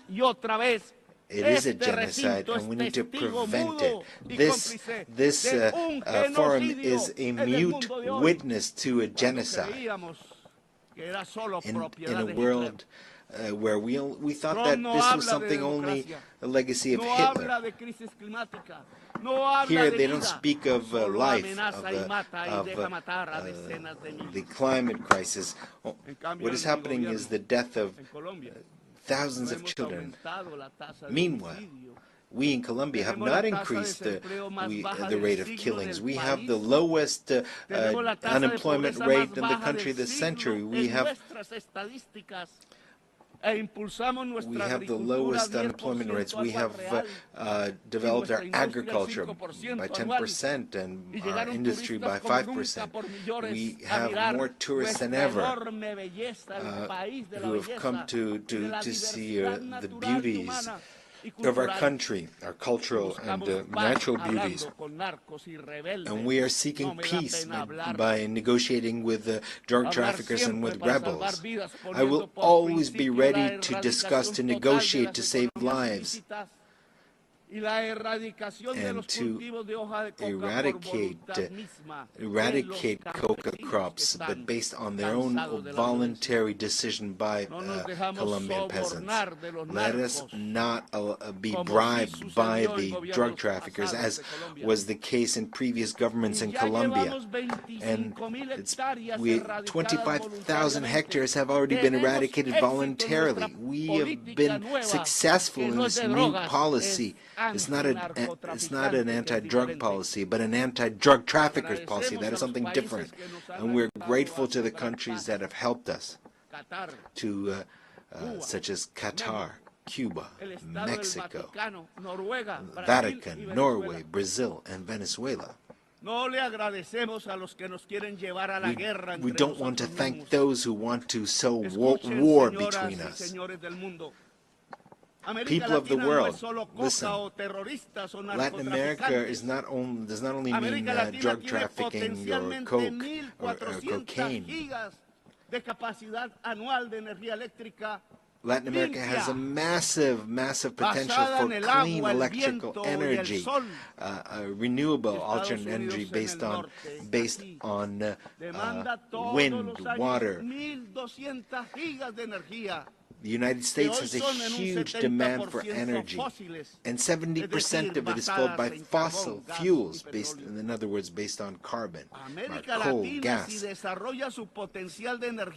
Latin America is developing its clean energy potential, and we can satisfy the entire demand of the United States for energy. What is necessary is investment, and we would make the biggest contribution to fighting climate change. Given the huge potential for clean energy and the capacity to absorb by the Amazon, Latin America can make a tremendous contribution to save the life in this planet. All that is necessary is $600 billion to develop this potential. Africa and Europe can do the same. It is this decarbonization would provide us with over $1.3 trillion. This is money that is already in the treasuries of the United States, Europe, and China, but not a dollar is spent because it's not profitable, or rather it might be profitable in terms of human life, including life in the United States, in Europe, and China. However, they don't want to depend on Latin America and Africa. They know that to bring together the clean energy of Africa and Latin America would not only decarbonize the planet, save it from the climate collapse, but it would also change the global power, which is discussed here, but that power is spoken in terms of bombs. But this would truly create a global democracy and change the means of production, because life and humanity would become the priorities, and they would edge out greed. Greed is the poison of life. And Mao spoke of this. Chairman Mao. According to science, we have 10 more years until we reach a point of no return in terms of the climate. And once we reach that point, we won't be able to do anything. We will simply observe the disasters, and we'll feel them in our own families and cities. Because It will be irreversible. The extinction of life, the extinction of human life will be, there'll be an irreversibility of the process, and no technology, no political or social force will be able to do anything about it to stop this collapse. And we only have 10 years left. That is what science tells us. But here people don't believe in science. The most powerful man in the world does not believe in science. That is the irrationality. And Germany, the country of great philosophers, of Kant, Feuerbach, and others, became prey of irrationalism in 1933, and today it's this country that is becoming irrational. The solution is to stop consuming fossil fuels and to quickly switch to water, wind, hydrogen. But the word decarbonization sounds subversive at the conferences of the most powerful countries, the G7 or G20 or Davos, among the rich. Just as 5 centuries ago, the word democracy sounded subversive here, or in Bogota, and in Paris, in Madrid. These dollars that I mentioned here, 600 billion or 1.3 trillion. This is significant.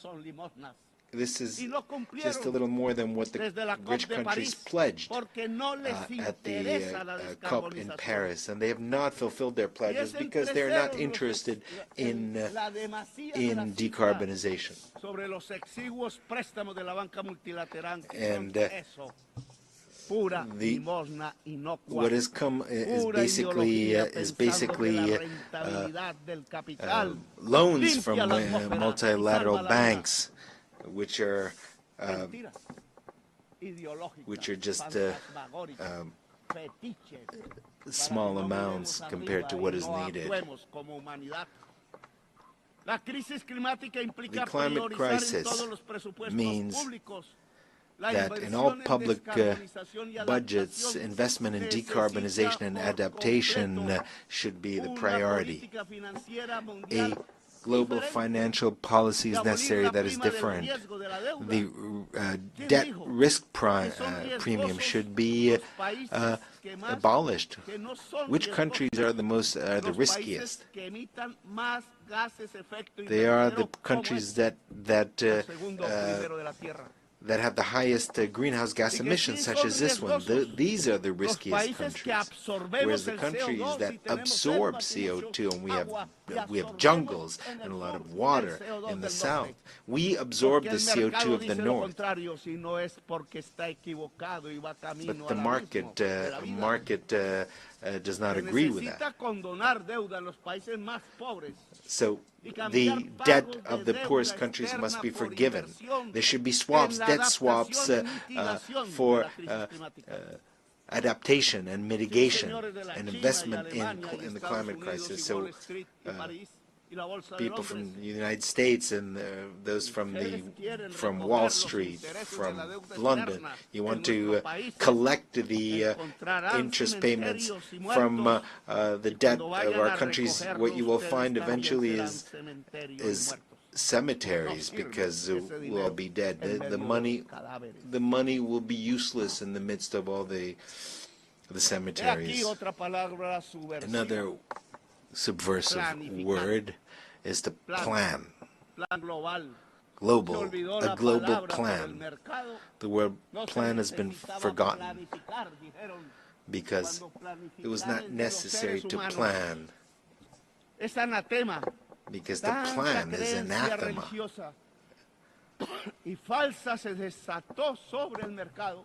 And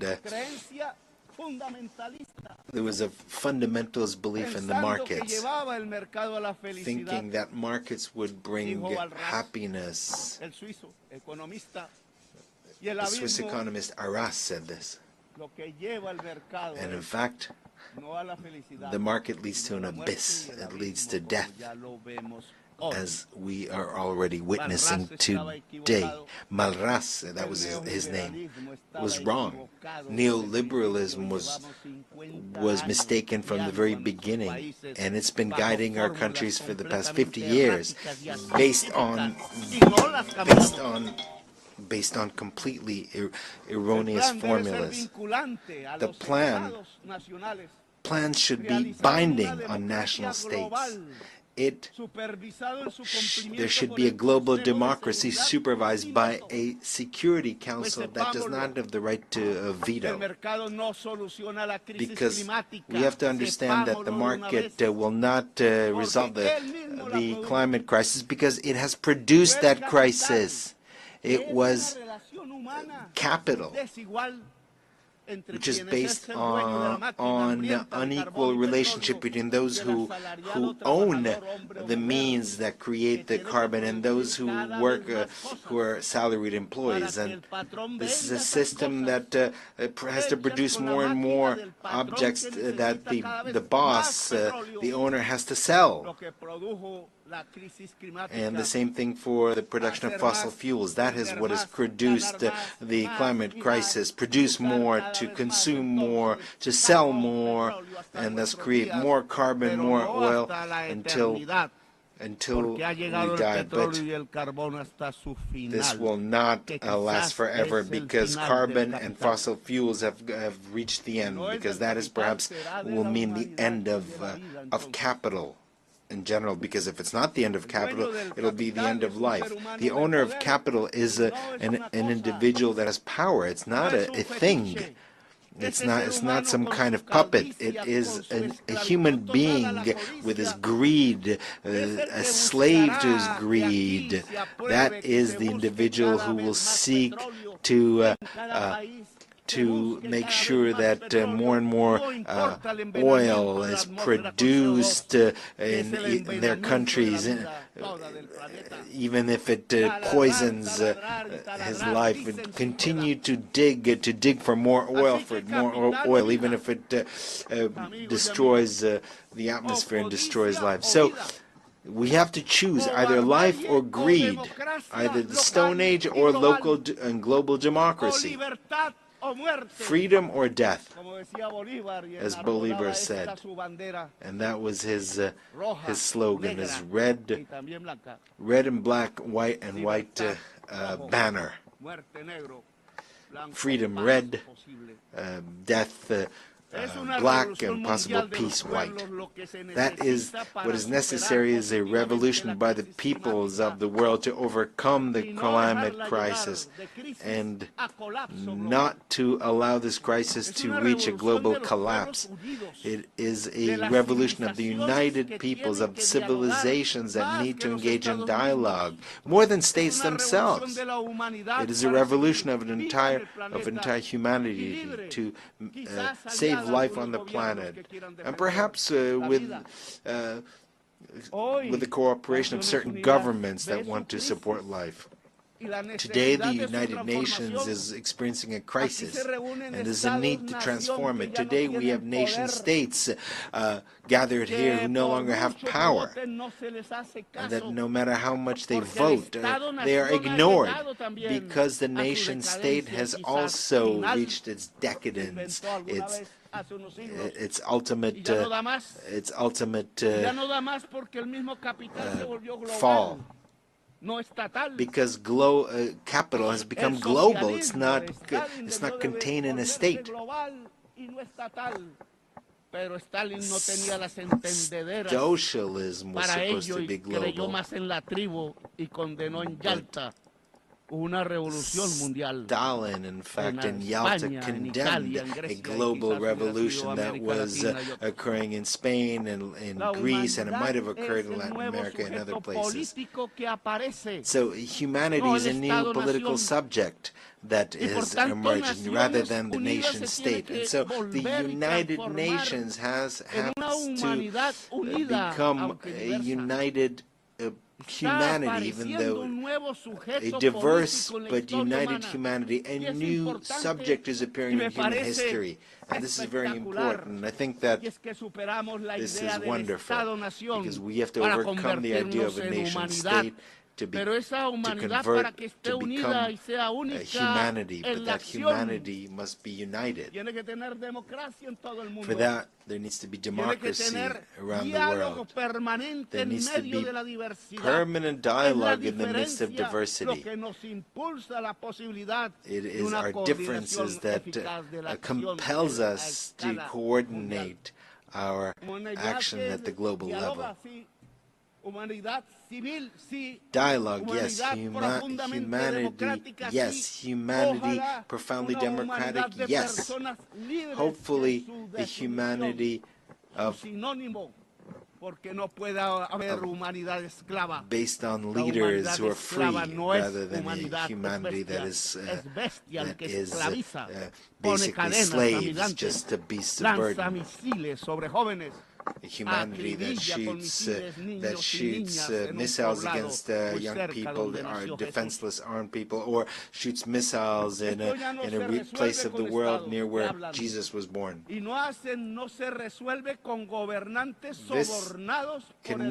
These problems cannot be resolved with governments who are bribed by oil producers, by oil corporations.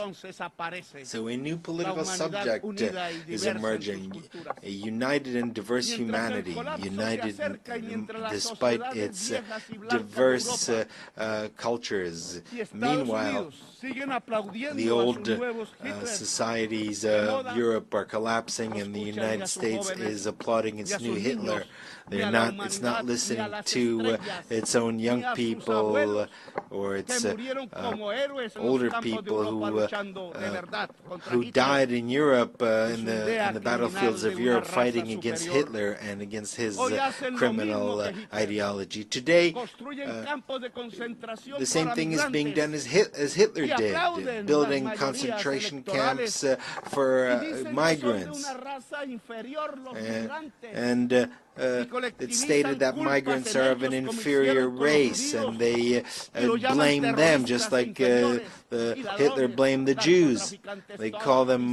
They call them drug traffickers and thieves, whereas the majority of drug traffickers are blonde and have blue eyes, and they keep their fortunes in the largest banks in the world. And they don't live in Bogota or in Gaza. They live in Miami. They are neighbors of President Trump. They live in Dubai or in Paris or London. They don't live where there's poverty. But the missiles are fired against those where there's poverty. Tren de Aragua is a group that is considered a terrorist group, but that is not true.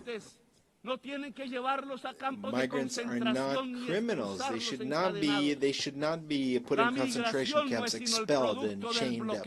Immigration is not immigration is due to a blockade against countries like Iraq or Cuba.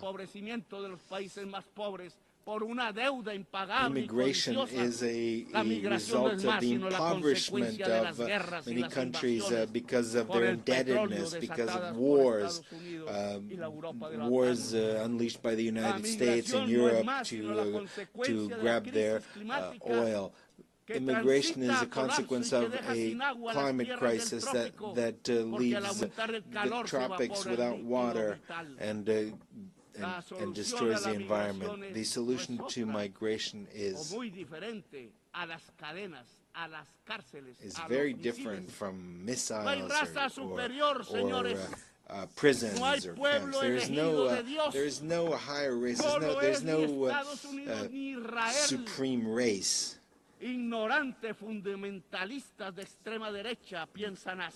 Only ignorant extremists think like that.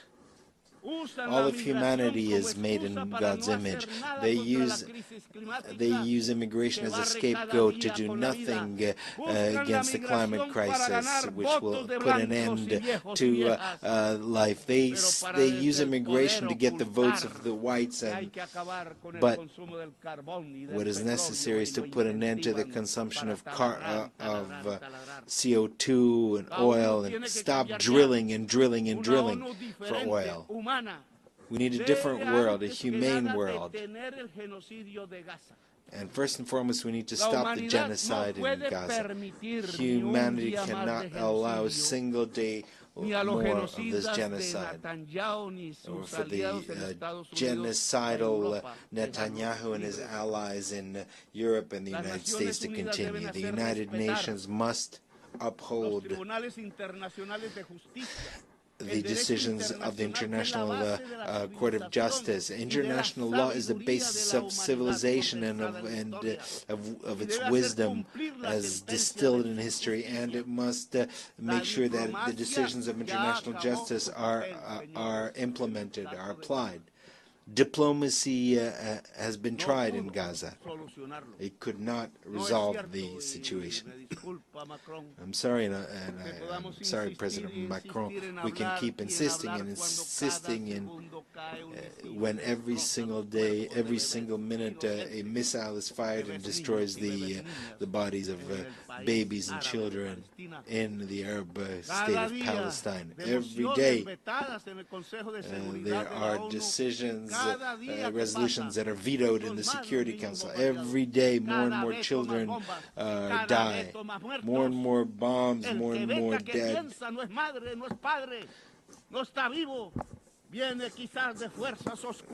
Perhaps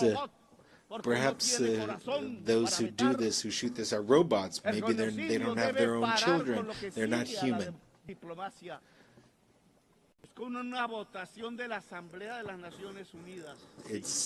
Can we stop the genocide with a vote of the General Assembly? Yes, that's what we should do rather than a vote in the Security Council, because that is vetoed. United for peace for Palestine. We should establish a peacekeeping force to protect.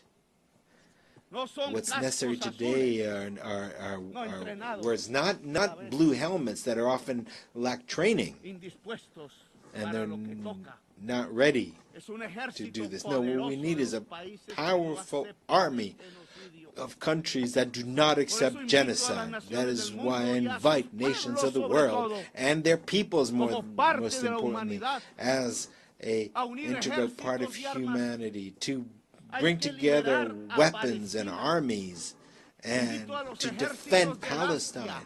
I invite the armies of Asia and the brave people, the brave Slavic people who defeated Hitler, and the Latin American people of Bolivar, of Garibaldi and others. I think there's enough. We've had enough words. Today, the time has come to use the slogan of Bolivar, freedom or death,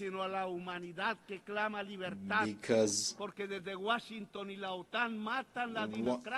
Washington and NATO are killing democracy, and they are spreading totalitarianism at the global level. We need to raise the red and black banner flag,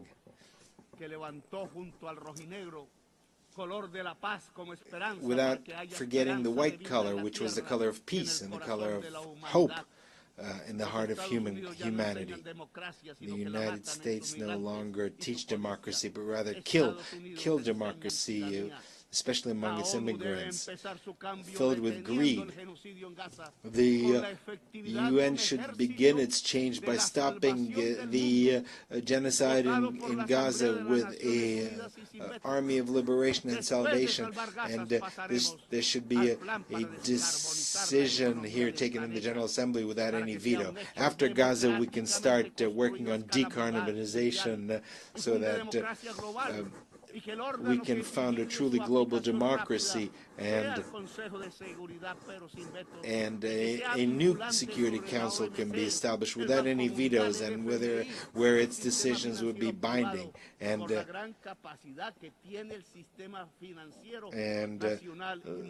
the global and national financial system should be based on decentralized capital. That is the way that humankind can regulate capital, to subordinate capital to life, to regulate it to people. That is the path by which the United Nations will move from an alliance of states to an alliance of cultures and peoples. If we overcome the climate crisis and if we unite as humanity, we will manage to make the United Nations an assembly of peoples which seeks to make sure that every individual is free, making sure that every human being achieves their potential, because the intelligence of human beings, illuminated by science, will make it possible to not only save life, but to fulfill the mission of humanity by expanding life into the stars. A humanity that is united and free can look at the stars and reach the stars, as the Romans, the legionnaires, thought of Judea when they used the word astra, or star. It's the time of freedom or death. Real death from missiles, but freedom is also real in the heart of human beings and its capacity to rebel and to resist. Thank you very much.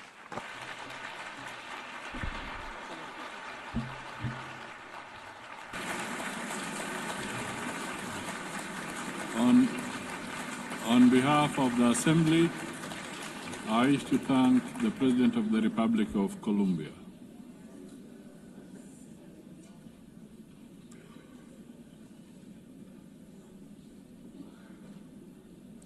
The Assembly will now hear an address by His Excellency Karol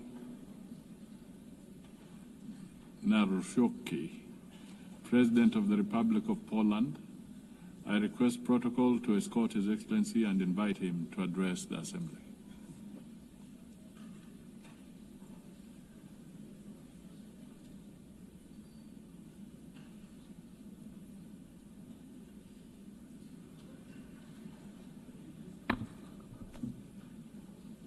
Ladies and gentlemen, Excellencies, I like and appreciate a lot English language, but I love Polish language, which epitomizes more than 1,000 years of Polish heritage, Polish culture and Polish history, so I would like to share with you Polish language. Szanowny Panie Przewodniczący, Distinguished Mr. President, Your Excellencies, esteemed delegates, I am standing here for the first time as President of the Republic of Poland. And of course, I feel great proud because of this, but at the same time, I'm aware of what serious challenges we are facing today as an international community. This is indeed so, for the world has changed completely over the last couple of years since the start of the Russian invasion of Ukraine. On February the 24th, 2022, we were brutally, all of us, awakened from our blissful dream of a world at the end of history. The history did not finish, and the history will not finish, and we need to be aware of that. So we were awakened from our blissful dream in which we strive for universal peace and respect for the principles of international law.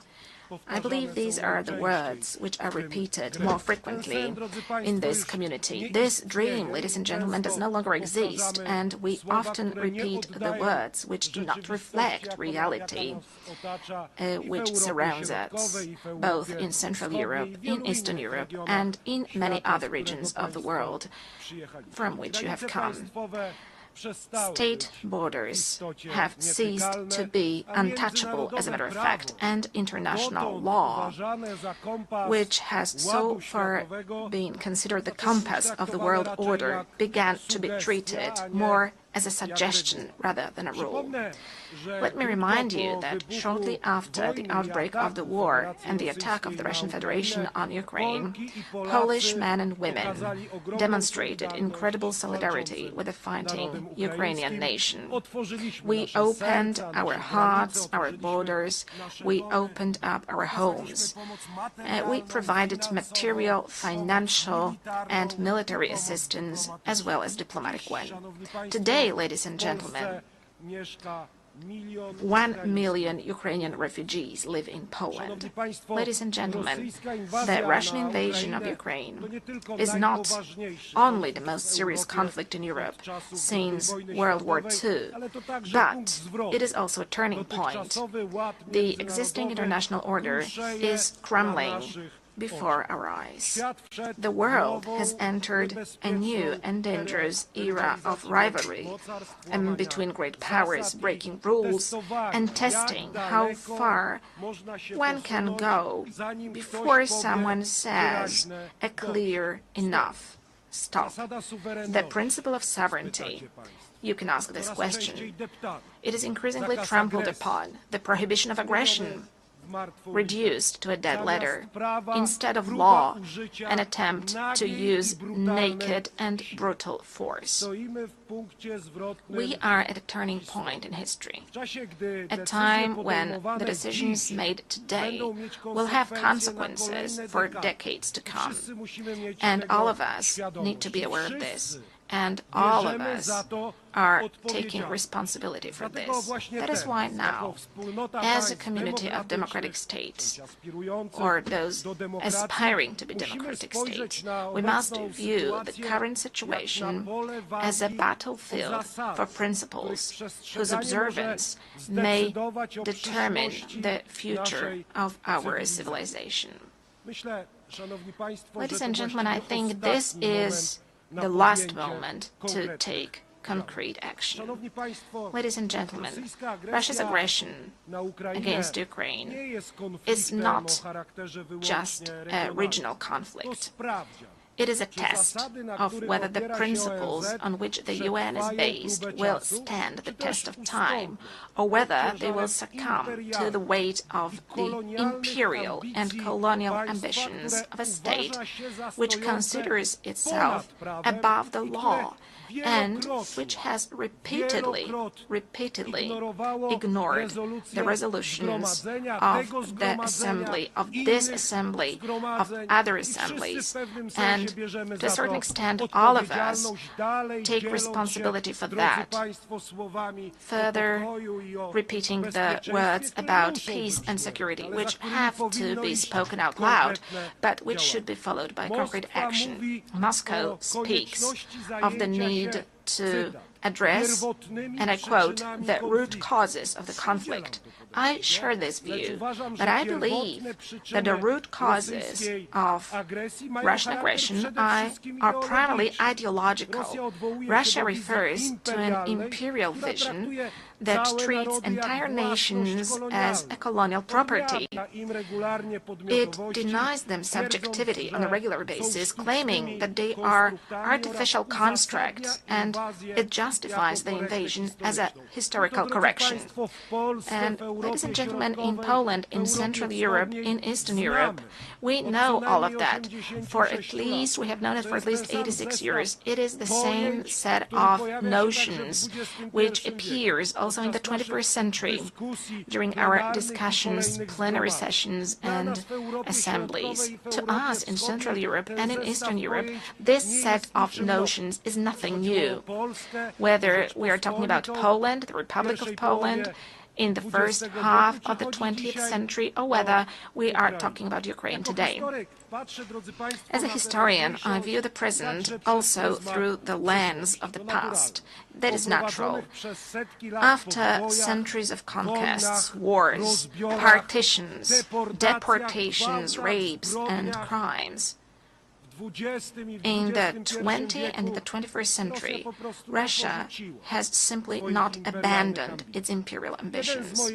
One of my great predecessors, the late President Lech Kaczynski, understood this perfectly well when he spoke in front of the Georgian parliament in 2008.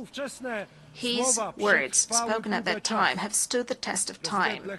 President Lech Kaczynski said, ladies and gentlemen, today Georgia, tomorrow Ukraine, the day after tomorrow the Baltic states, and later, perhaps, it will be time for my country, for Poland.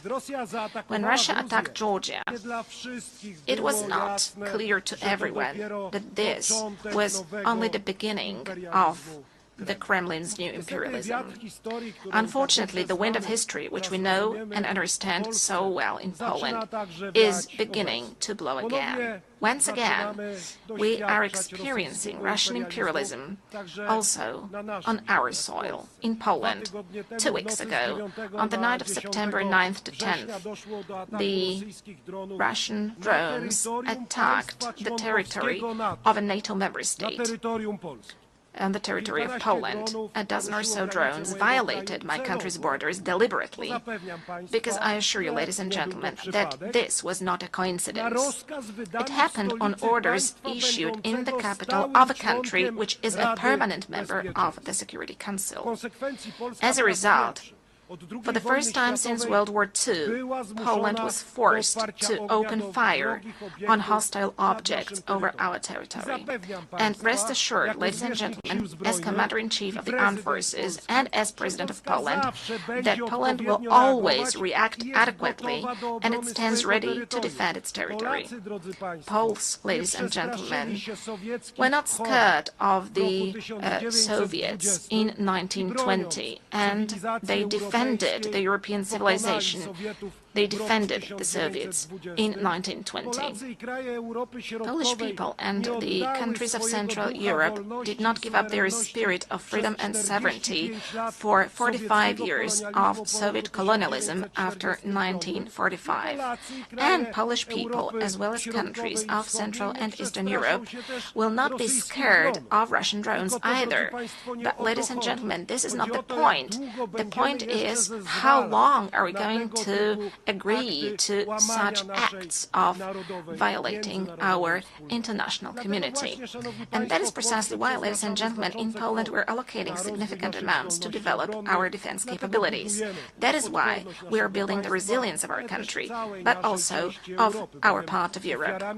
Since the victims of similar provocations by Russia are also the Baltic states, our friends, the Estonians, for example, as well as Romania.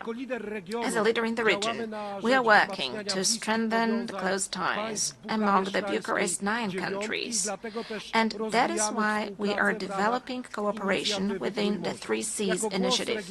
As the voice of the region, we emphasize that we do not consent to Moscow's ruthless acts of provocation against us and other European nations, testing our reactions and intimidating our societies. We do not agree to that. Distinguished delegates, neo-imperial and neo-colonial Russia is attempting to destroy the architecture of international security before our eyes. It violates international law, reinforces divisions, and strives to revive the concert of powers. Many countries present in this hall today are well aware of the tragedy of borders drawn by force and decisions taken over the heads of nations.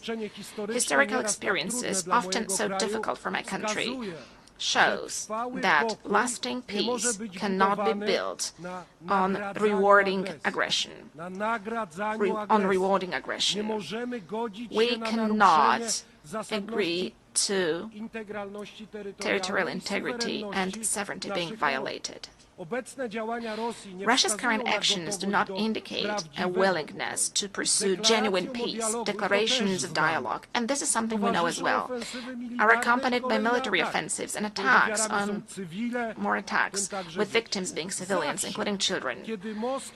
Always when Moscow says peace, what it actually means is surrender of the one who it considers its enemy. Russia needs to end the war and accept full responsibility for it. Holding Russia accountable should be our common duty.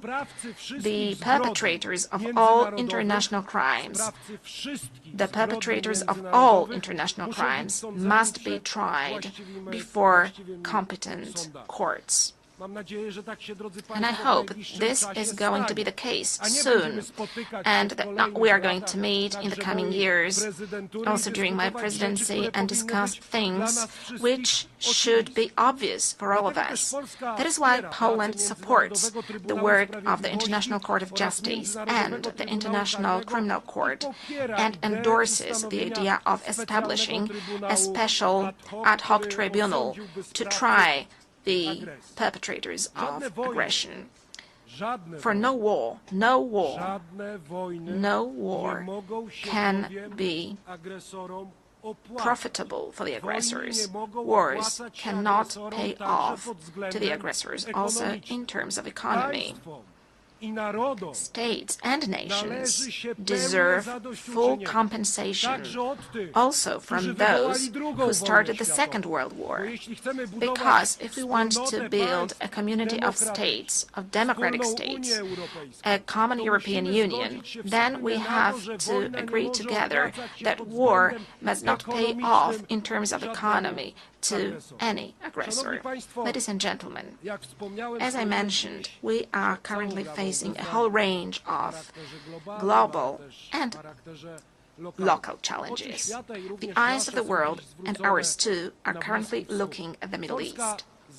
Poland, like many other countries in the world, is following with concern the situation in this region, in the Middle East, where, as a result of the brutal attacks by Hamas on October the 7th, 2023, the conflict has escalated. Israel, like any other country, has the right to self-defense. Actions undertaken by Israel, however, must comply with international law, including international humanitarian law. Poland continues to advocate for a two-state solution to the conflict in the Middle East, in such a way as to give both the Palestinians and the Israelis the right to live in peace and security. Poland consistently supports international efforts to improve the situation in the Middle East and calls on the UN to take action. Ladies and gentlemen, Poland has no colonial past, which is why we are a reliable and trustworthy partner for Asian and African countries. What is more, we ourselves, we Poles, were victims of colonial policies pursued by superpowers, so we understand perfectly well the instruments used by neo-imperial powers, and we do not consent to them destabilizing certain regions of the world. As President of the Republic of Poland, I will pay particular attention to developing our cooperation with various regions of the world. I'm referring to the African continent. We can all see how the ongoing wars, conflicts, and terrorist attacks undermine the efforts of proud African nations to live and develop in safe and just conditions. The world must stand with all those affected by insecurity and help them restore peace. We do not consent to neo-imperial powers destabilizing, for instance, the Sahel, in order to arbitrarily manage global migration flows or apply migratory pressure, nor do we consent to international criminal groups profiting from human trafficking and slave labor. We also want, and it is obvious as Poland, to develop relations with the countries of Asia and the Pacific. The role of this region in shaping the international order in the 21st century has significantly grown. This dynamic economic development is, however, accompanied by growing geopolitical tensions, which affects stability, prosperity, and security also in other regions of the world. Ladies and gentlemen, as Polish people, we are concerned about the negative impact of global crises. But as President of Poland, I want to say openly here in front of this international community that we are also deeply concerned and we are aware of the mistakes made by our Western partners, friends and neighbors. Yes, I agree with President Donald Trump that in recent years, and that is something that we were warning against as Poles, and this was the signal sent also by Central European countries, Eastern European countries. Europe is deep in ideological madness. This led to bad decisions on migration. This led to green craziness, green madness, the Green Deal, which is destroying economic markets and also agricultural markets. Yes, the very same Europe, our friends and our partners with whom we want to build a common European Union. For many years, we're subsidizing the Russian Federation buying Russian cheap gas. Ladies and gentlemen, in Poland as well as in Central Europe, we know all of that, and we are glad whenever the leaders of the European countries, Western European countries, draw conclusions and when they listen to our voice.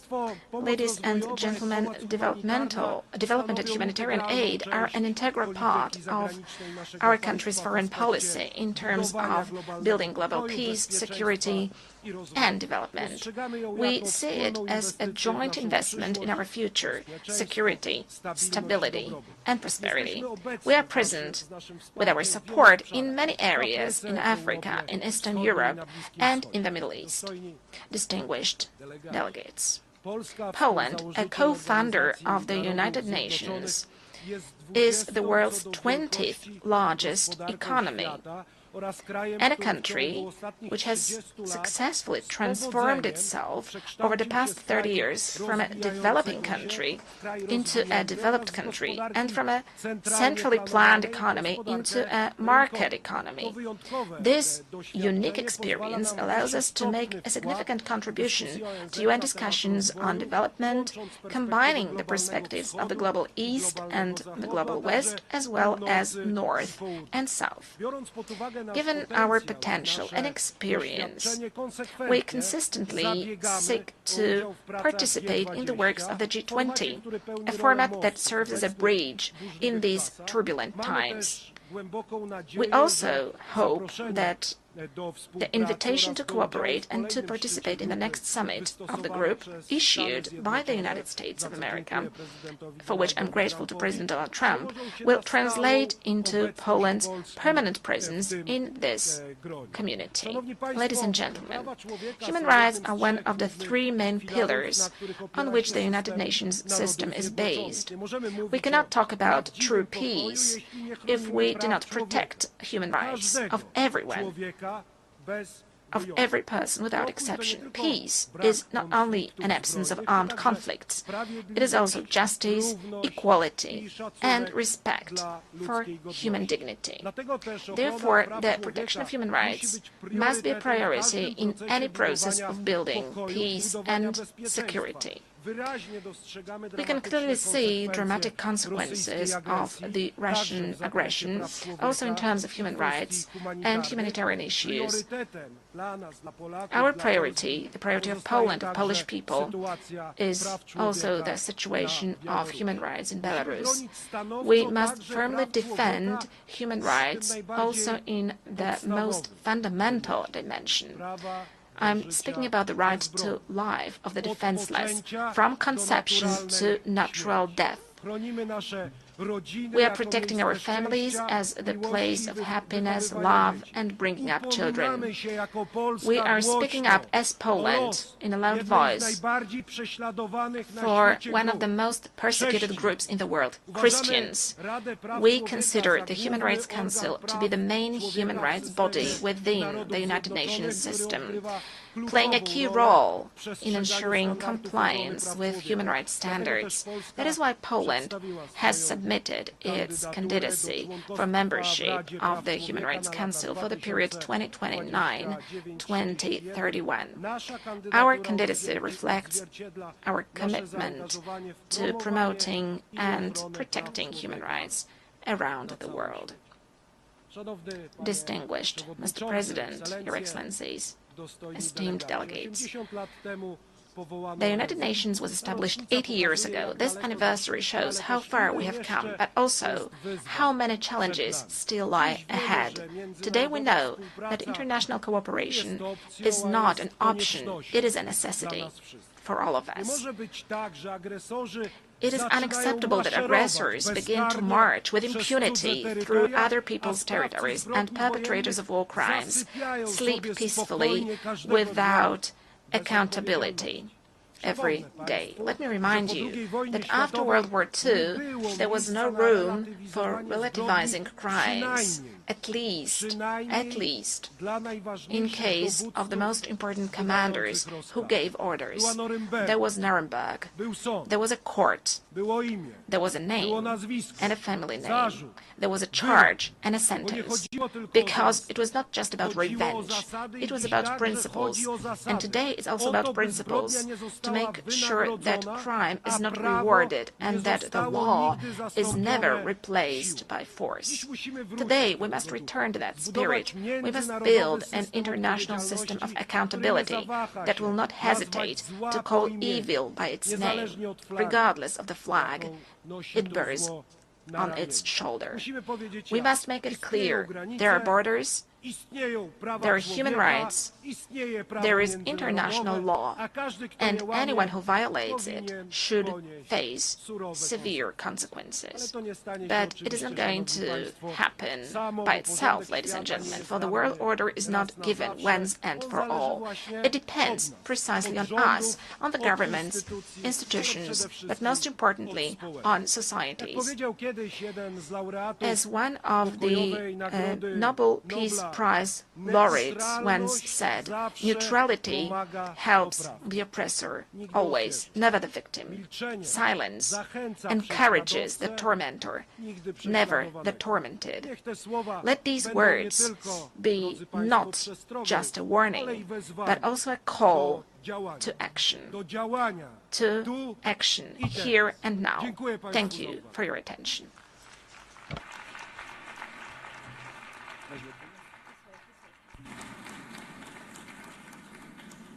On behalf of the Assembly, I wish to thank the President of the Republic of Poland.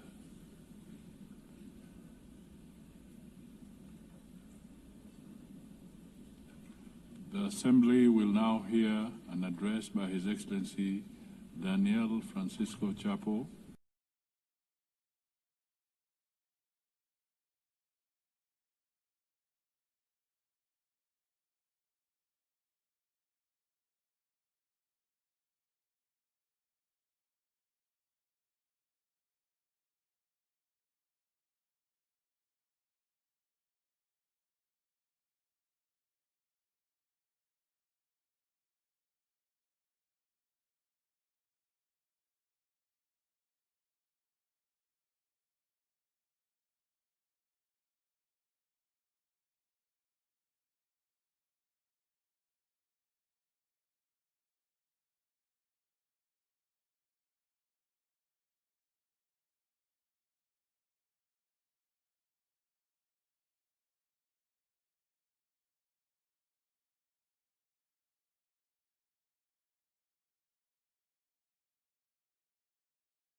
all human beings in the planet. To conclude, I would like to say that Mozambique counts on the UN, and the UN can count on Mozambique.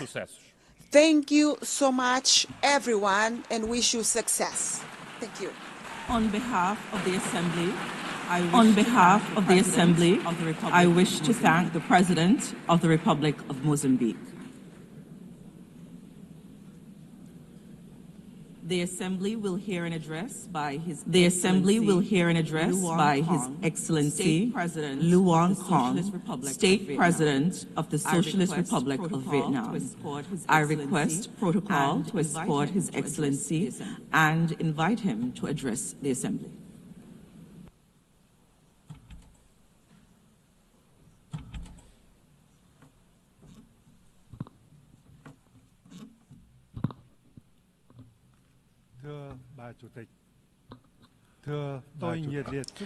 Madam President, I would like to extend my heartfelt congratulations to Madam Annalena Baerbock on her election as President of the 18th session of the UN General Assembly.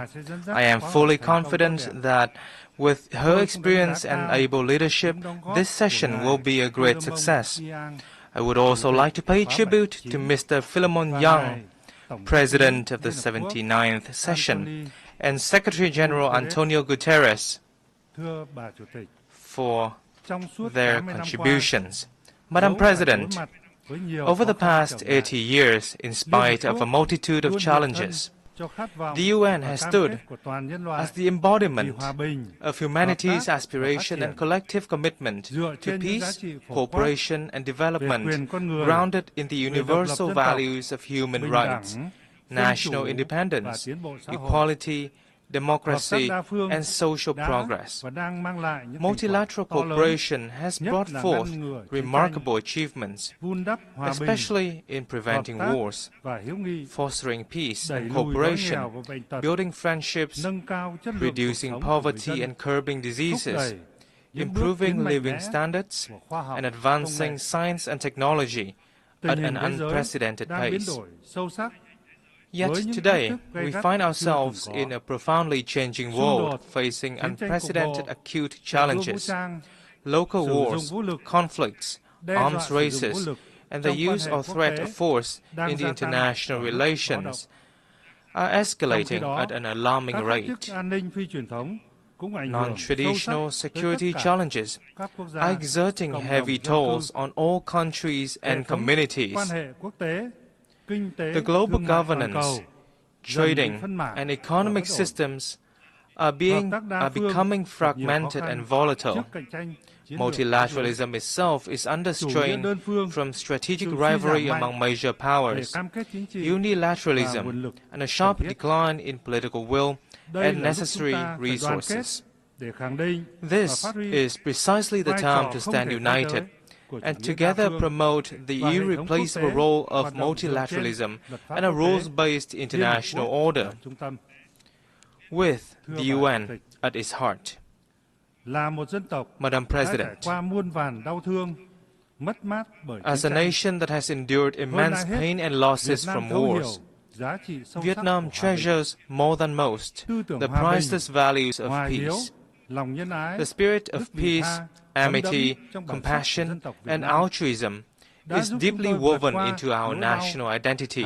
This forms the bedrock for us to overcome previous sufferings, mend old wounds, shelve the past, and look towards the future with the hope to become a friend and reliable partner to all nations around the world.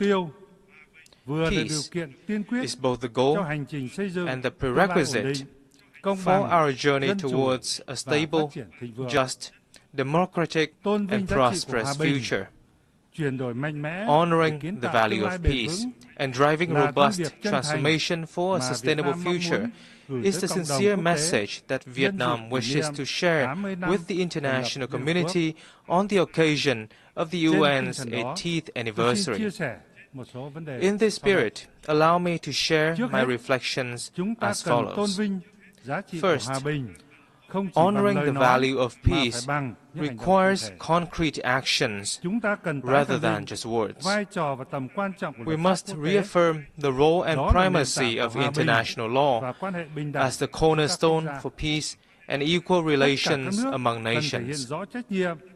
All countries should clearly demonstrate their responsibility towards upholding international law and the UN Charter, and respecting such principles as independence, sovereignty, territorial integrity, non-interference, non-use or threat of force, and peaceful settlement of disputes.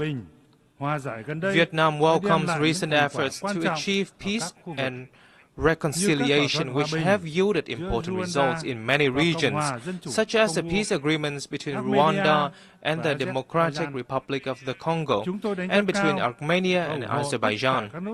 We value and support all diplomatic efforts and hope that they will lead to peaceful solutions to regional and global security issues.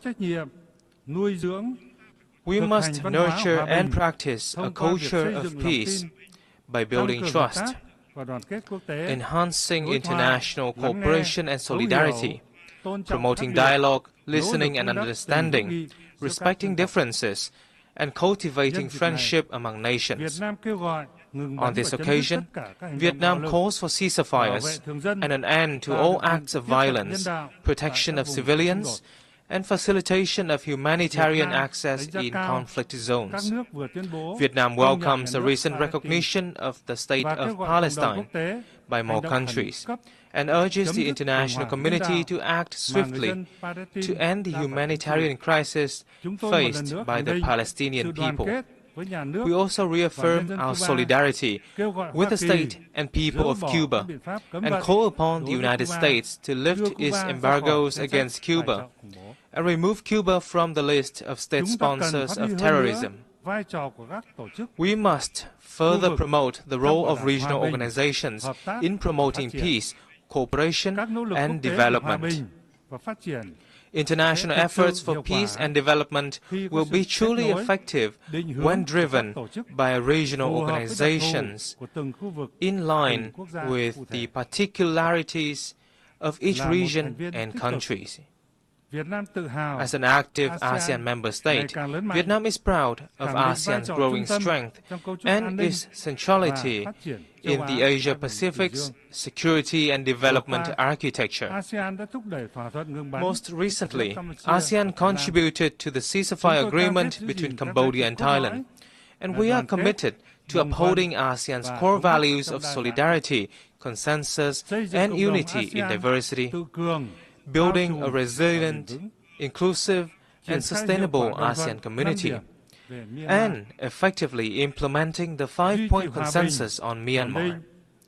We shall also strive to maintain peace, stability, security, safety, and freedom of navigation in the South China Sea in accordance with international law, particularly the UNCLOS 1982, while fully implementing the Declaration on the Conduct of Parties and working to finalize the Code of Conduct in the area. Second, in a world at a historic crossroads, we must transform boldly to shape a sustainable future. Global governance institutions, particularly the UN and international monetary and financial bodies, must undergo vigorous reforms to become more adaptive, ensure equitability, transparency, coherence, and efficiency in their operations, and better respond to the needs of all countries and peoples. Vietnam welcomes and supports efforts to reform the UN, including the UNAT initiative, to build an UN 2.0 that is leaner, more coherent, effective, and efficient. This initiative must follow a holistic and integrated approach, being driven by member states. Vietnam stands ready to share its experience in successfully implementing the Delivering as One initiative of UN organizations in the country. We must build sustainable development models based on digital transformation and green transition, two mutually reinforcing drivers that can spark a sweeping revolution as they stand for convergence of scientific and technological advancements and environmental sustainability. To optimize this dual transformation, countries must formulate relevant master plans, invest strongly in R&D, train high-quality human resources, and develop green technology infrastructure.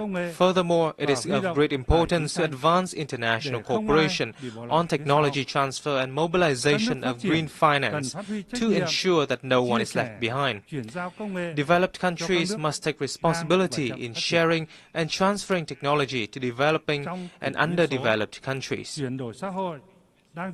In this digital era, societies are undergoing transformation of an unprecedented pace, scope, and depth, accompanied by rising challenges such as poverty, inequality, unemployment, and a crisis of information and trust.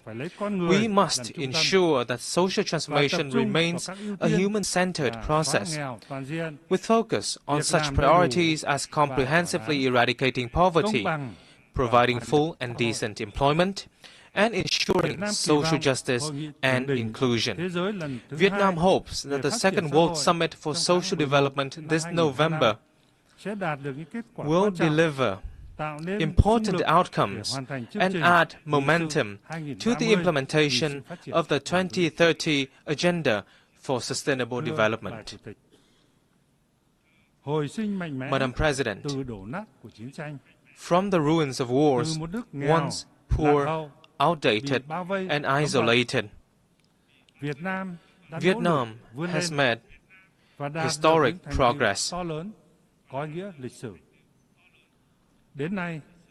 We now enjoy diplomatic relations with 194 countries, strategic and comprehensive partnerships with 38 nations, and membership in over 70 international organizations. Vietnam is now among the world's 32 largest economies and top 20 trading nations. The lives of over 100 million Vietnamese citizens have vastly improved, with a sharp drop in multidimensional poverty rate. We have met the Millennium Development Goals ahead of schedule and are striving to fulfill international commitments and are on course toward two strategic centennial goals: becoming a modern, industrialized, upper-middle-income developing country by 2030 and a developed high-income nation by 2045. On behalf of the state and people of Vietnam, I express heartfelt gratitude to the UN and its agencies, member states, and partners who have been working with us and supported us on this journey of development. Guided by the spirit of self-reliance, resilience, and solidarity for the common cause, Vietnam pursues an independent, self-reliant foreign policy for peace, cooperation, and development, while diversifying and multilateralizing our external relations, and strive to further expand and deepen our international integration in a more proactive manner, with a strong commitment to being a friend, a reliable partner, and a responsible member of the international community. Vietnam will continue to make every effort and stand with all nations to shoulder our shared responsibilities, overcome challenges, and foster transformative changes to build a world of peace, stability, prosperity, and sustainability, delivering happiness and well-being to all.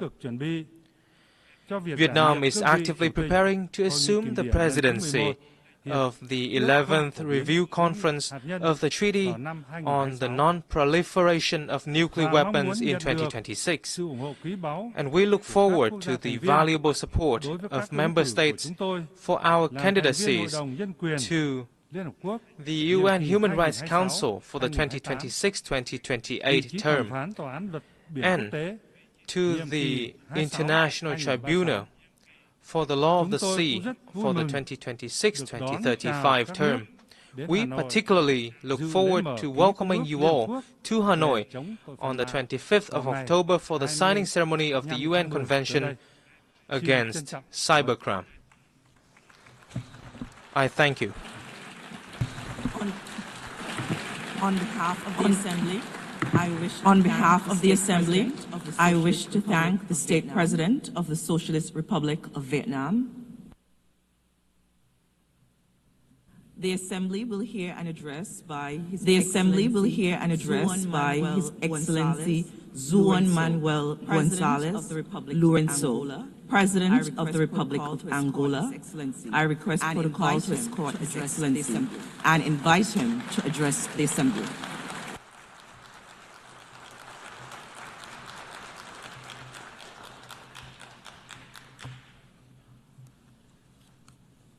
Sua Excelência, Presidente, Your Excellency, da Assembleia Geral, Suas Excelências, Chefes de Estado President of the General Assembly, Your Excellencies, Heads of State and Government, Excellencies, Heads of Delegations, ladies and gentlemen, perante Vossas Excelências, I stand before Your Excellencies in my capacity as President of the Republic of Angola and current chairperson of the African Union to speak about my country, to share our perspective on the evolution of the events unfolding in this increasingly troubled world, and to discuss matters concerning Africa, a continent that mobilizes our energies and efforts as we seek solutions to finally awake it once for all towards development. Allow me to extend my congratulations to Her Excellency Anneliane Baerbock on her election to the distinguished office of the President of the United Nations General Assembly. Convinced that her experience and the knowledge she has accumulated through the various functions she has performed with great mastery will ensure the success of the work she has taken on since the beginning of this month of September. I also would like to congratulate her predecessor, His Excellency Philemon Yang, for the assertive manner in which he presided over the General Assembly during the past year, having devoted his utmost dedication to ensuring that this body should operate with commendable efficiency, a fact that rightfully deserves our collective recognition in light of the positive outcomes achieved throughout his tenure. I cannot fail to acknowledge His Excellency Antonio Guterres, Secretary General of the United Nations, for the role that he has so ably played with a profound sense of commitment, underpinned by his admirable qualities as a man of dialogue and peace amid prevailing geopolitical complexities. Madam President, Excellencies, 80 years have elapsed since, compelled by imperatives of that era, a group of nations and their respective leaders took the wise decision to establish the United Nations organization, which from that moment, through both turbulent and peaceful instances, had succeeded in fulfilling its great mission of maintaining the global peace and stability, contributing to the advancement of humanity and to preserve and deepen respect for human rights. This is a great achievement of the peoples of our planet, which cannot and must not be neglected and underestimated by any power, political leaders, or by anyone, lest by magnifying egocentric visions and interests, we forfeit the benefits of peace bequeathed to us by women and men who, over time, led us so far in an environment of harmony and global understanding. This journey has not always been linear. Yet, in the most critical moments, prudence has prevailed over the Western impulses of large-scale conflict, and this has been possible solely through continual dialogue, which has proven to be the only factor capable of bridging differences, overcoming obstacles, and appeasing even the most troubled and belligerent spirits. Today, these lessons from the past are of great value and must serve as our sole references that guide us toward solution to the conflicts in Africa, Europe, the Middle East, Latin America, in Asia, and wherever they may arise. Under the context of uncertainty in which we celebrate the 80th anniversary of the United Nations, the theme, Better Together, 80 years and beyond for peace, development and human rights, holds a significance that compels us to reflect upon the profound meaning of the appeal by Her Excellency the President of the General Assembly for the renewal of multilateralism and solidarity in action within a framework of collective and complementary undertakings by a more agile, effective and responsible UN as envisaged in the roadmap of the Secretary General's Initiative 80. In light of these perspectives, it is urgent that we revitalize the United Nations and lift it from the complex situation in which it finds itself currently, in order to restore the active role that he has always played, a strongly valuable role that, during the Cold War, gave us assurance of never feeling as close to a global conflict as we do at this moment, amid the profound dissonance prevailing in international relations.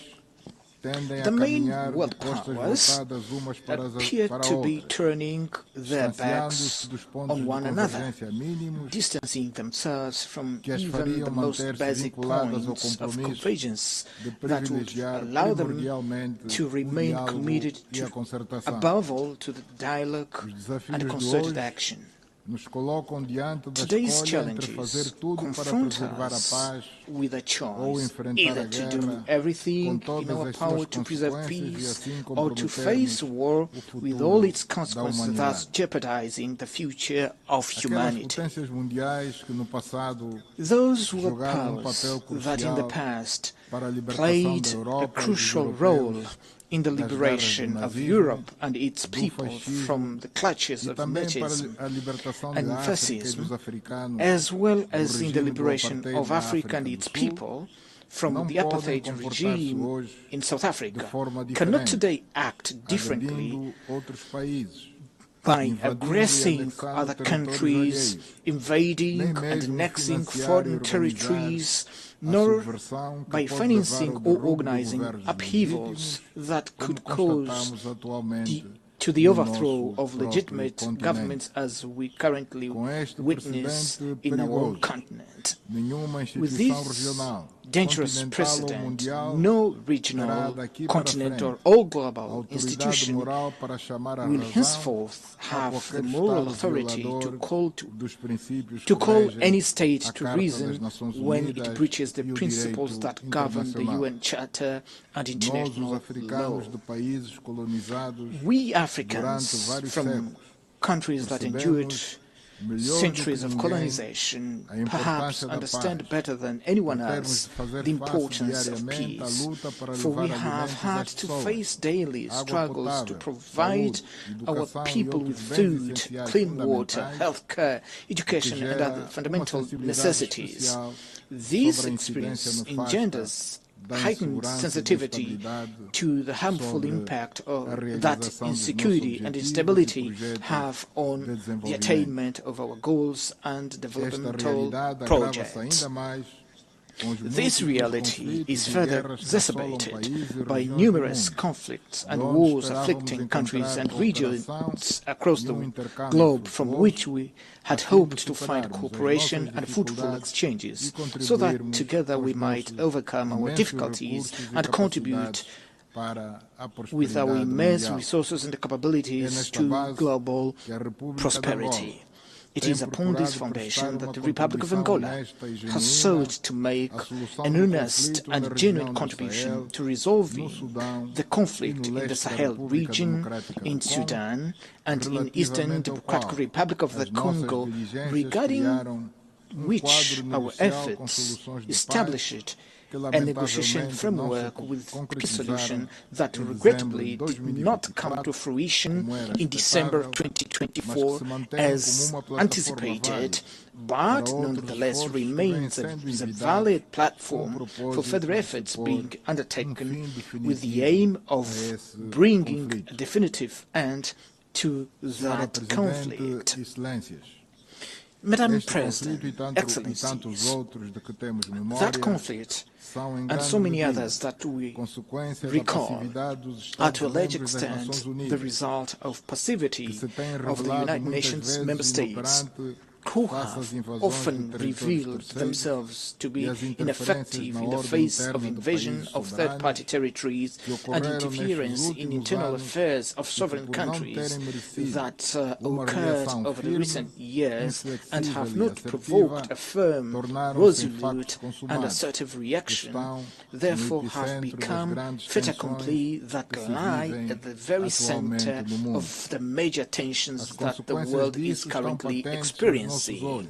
The consequences of these are very evident before our eyes in the Middle East, where the systematic failure to comply with the relevant UN Security Council resolution regarding the creation of the State of Palestine has perpetuated a conflict that worsens with each day passing and appears to have no end in sight in face of the disproportionate and violent response and retaliation by Israel, which, while having the right to exist as a state and to demand the release of those still held hostage from the tragic events of October 7th, must not, however, be allowed to pursue in Palestine, and particularly in the Gaza Strip, a policy of extermination of a whole people. The Palestinian people, who must not be conflated with Hamas, for there is no peoples and certainly no children who are terrorists, has precisely the same right to an independent sovereign state where they may assert their culture, safeguard for their future and provide predictable and secure prospects for their youth. The concerns surrounding that conflict grow ever more severely in the face of silence, hesitations and timid response of the international community, which seems to legitimize the expansion of war to other countries in the region, inexorably corroding the authority of the United Nations.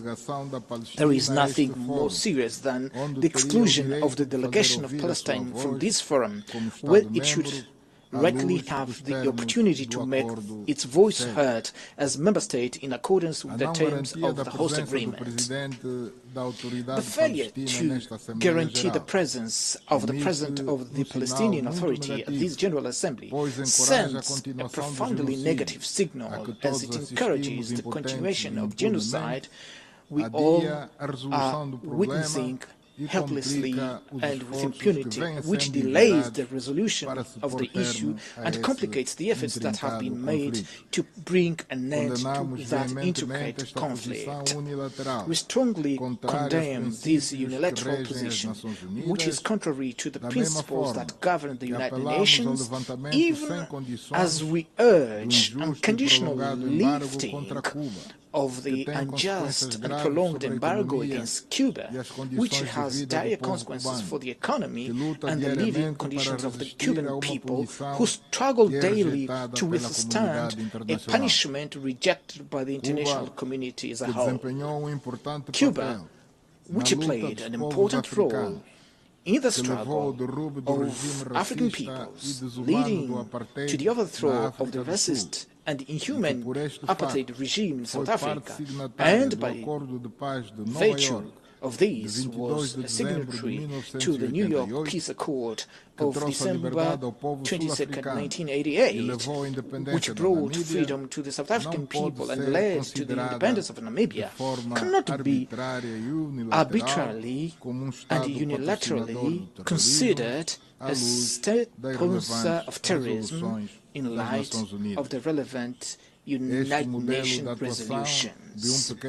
This model of conduct by a small group of countries, which does not conform to the even minimum acceptable standards of global coexistence, is at the root of the unilateral and subjective sanctions imposed also on Zimbabwe and Venezuela, measures that produce no other results other than the suffering of population who, in an act of great patriotism, ultimately unite themselves in the defense of their nations.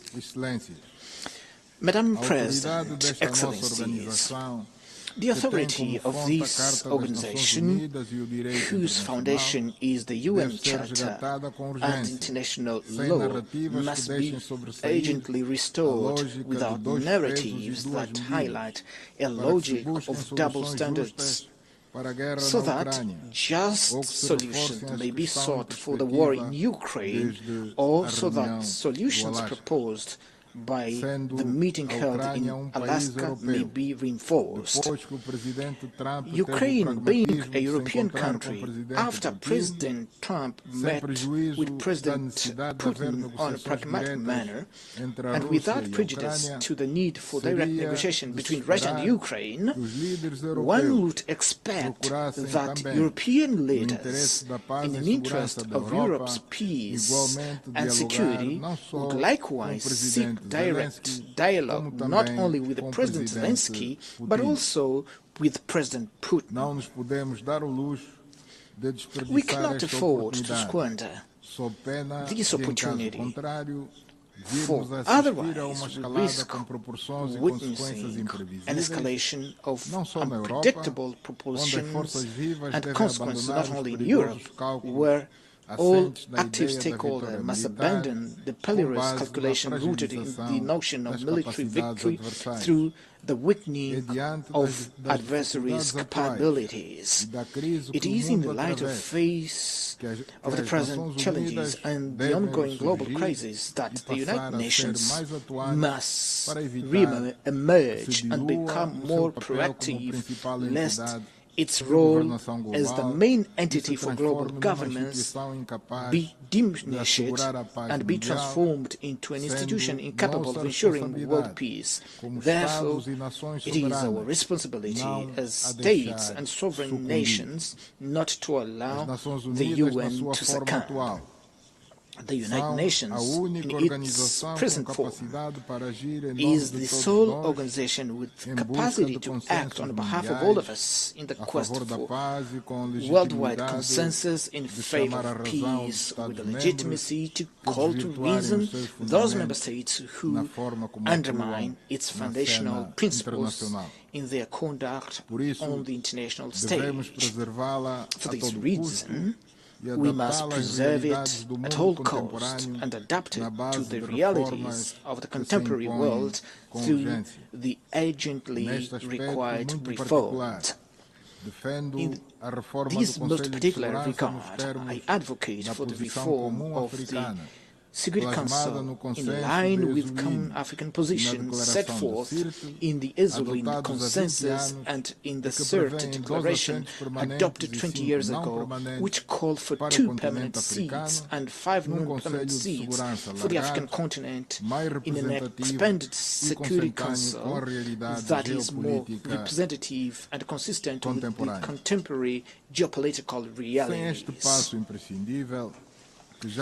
Without this indispensable step, which has already experienced an unjustified delay, we will not be able to ensure the realization of the Pact for the Future adopted last year, which recognized the urgent need to endow the United Nations with a more democratic and balanced Security Council.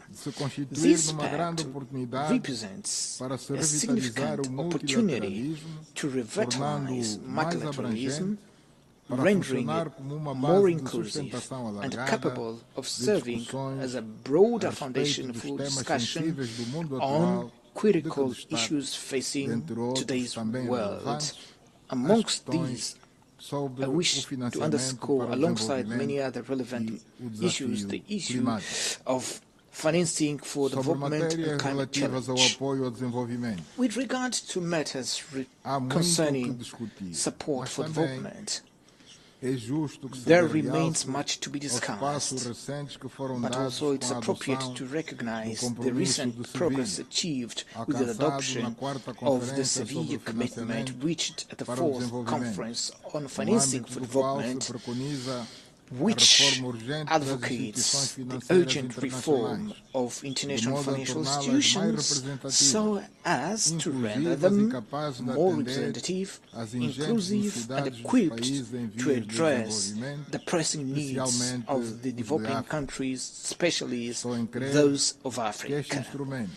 I am convinced that this instrument, combined with the Pact for the Future, the United Nations Fiscal Convention and the United Nations Debt Convention, still under discussion, will together serve as a political, financial and normative platform that will provide significant momentum to the achievement of the Sustainable Development Goals. Madam President, Excellencies, it is essential that we confront the climate crisis as the greatest existential threat of our time, which can only be overcome through joint, coordinated and united action. In view of the ongoing increase of global warming and increasingly violent, frequent natural disasters, it has become imperative that the nations which derived the greatest benefits from industrial and economic development in the past fully assume today the historical responsibility, ensuring as an act of climate justice, adequate financing, technology transfer and support for adaptation and mitigation for the developing countries. The countries with only residual share in greenhouse gas emissions are those that disproportionately and virtually alone face the impact of climate change, global warming, and their devastating effects on agriculture, food security, and public health. In view of such evidence, and the responsibilities arising therefrom, Angola remains steadfastly committed to the Paris Agreement and to the implementing adaptation and mitigation measures in an alignment with the United Nations 2030 Agenda and the African Union 2063 Agenda, which enshrine the consensus concerning the mobilization of predictable, affordable climate financing intended to ensure a just energy transition capable of protecting the most vulnerable communities. This cross-cutting theme, which demands increasingly heightened sense of responsibility, both within the scope of public agendas and among major industrial corporations, will receive due attention at the forthcoming COP30 climate summit to be held shortly in Brazil, which for the second time hosts an event of this magnitude, a testament to the country's commitment and engagement with environmental issues. In 1992, in Rio de Janeiro, the United Nations Framework Convention on Climate Change was inaugurated, a paradigm that has proven greatly beneficial for the increasingly profound discussion that endured to this day, and which will assuredly, at the forthcoming conference, enable us all to take another step forward on this long journey that we must undertake to achieve the major climate goals aspired by humanity.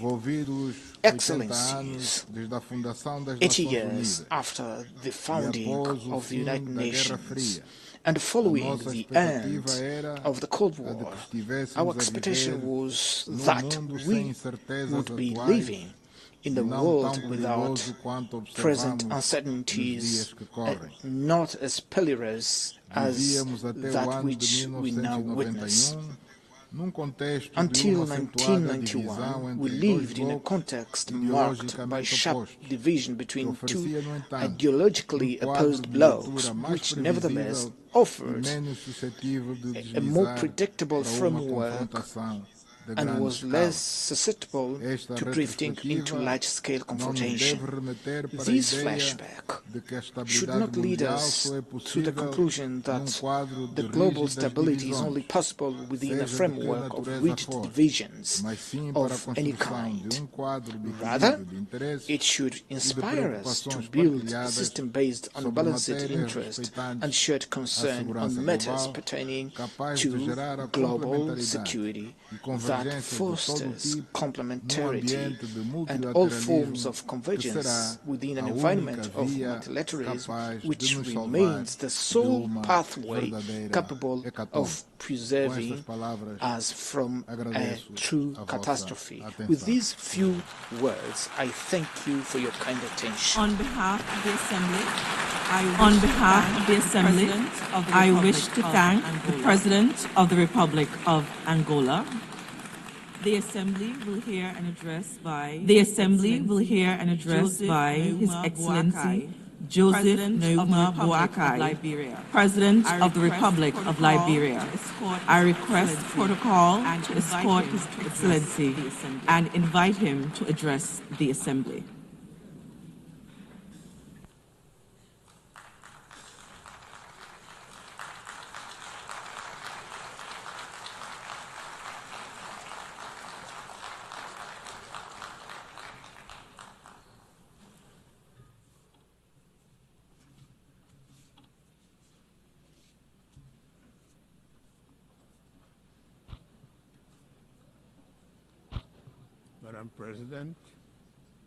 Madam President, Secretary General, Mr. Secretary General, Excellencies, delegates, distinguished delegates, I'm honored to address the 80th session of the United Nations General Assembly on behalf of the people of Liberia.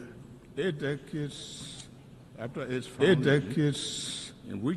founding, in which Liberia was involved, our country is proud that the United Nations remains the most critical multilateral platform for international cooperation and collective action. The UN continues to employ the best framework of humanity, peace, justice, security, dignity, and shared prosperity.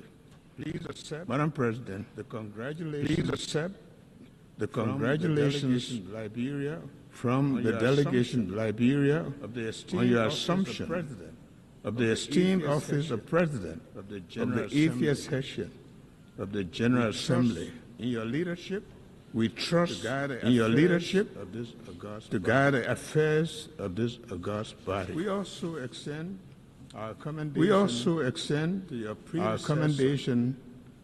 predecessor for his stewardship on the 79th session, and I am grateful to the Secretary General for his leadership.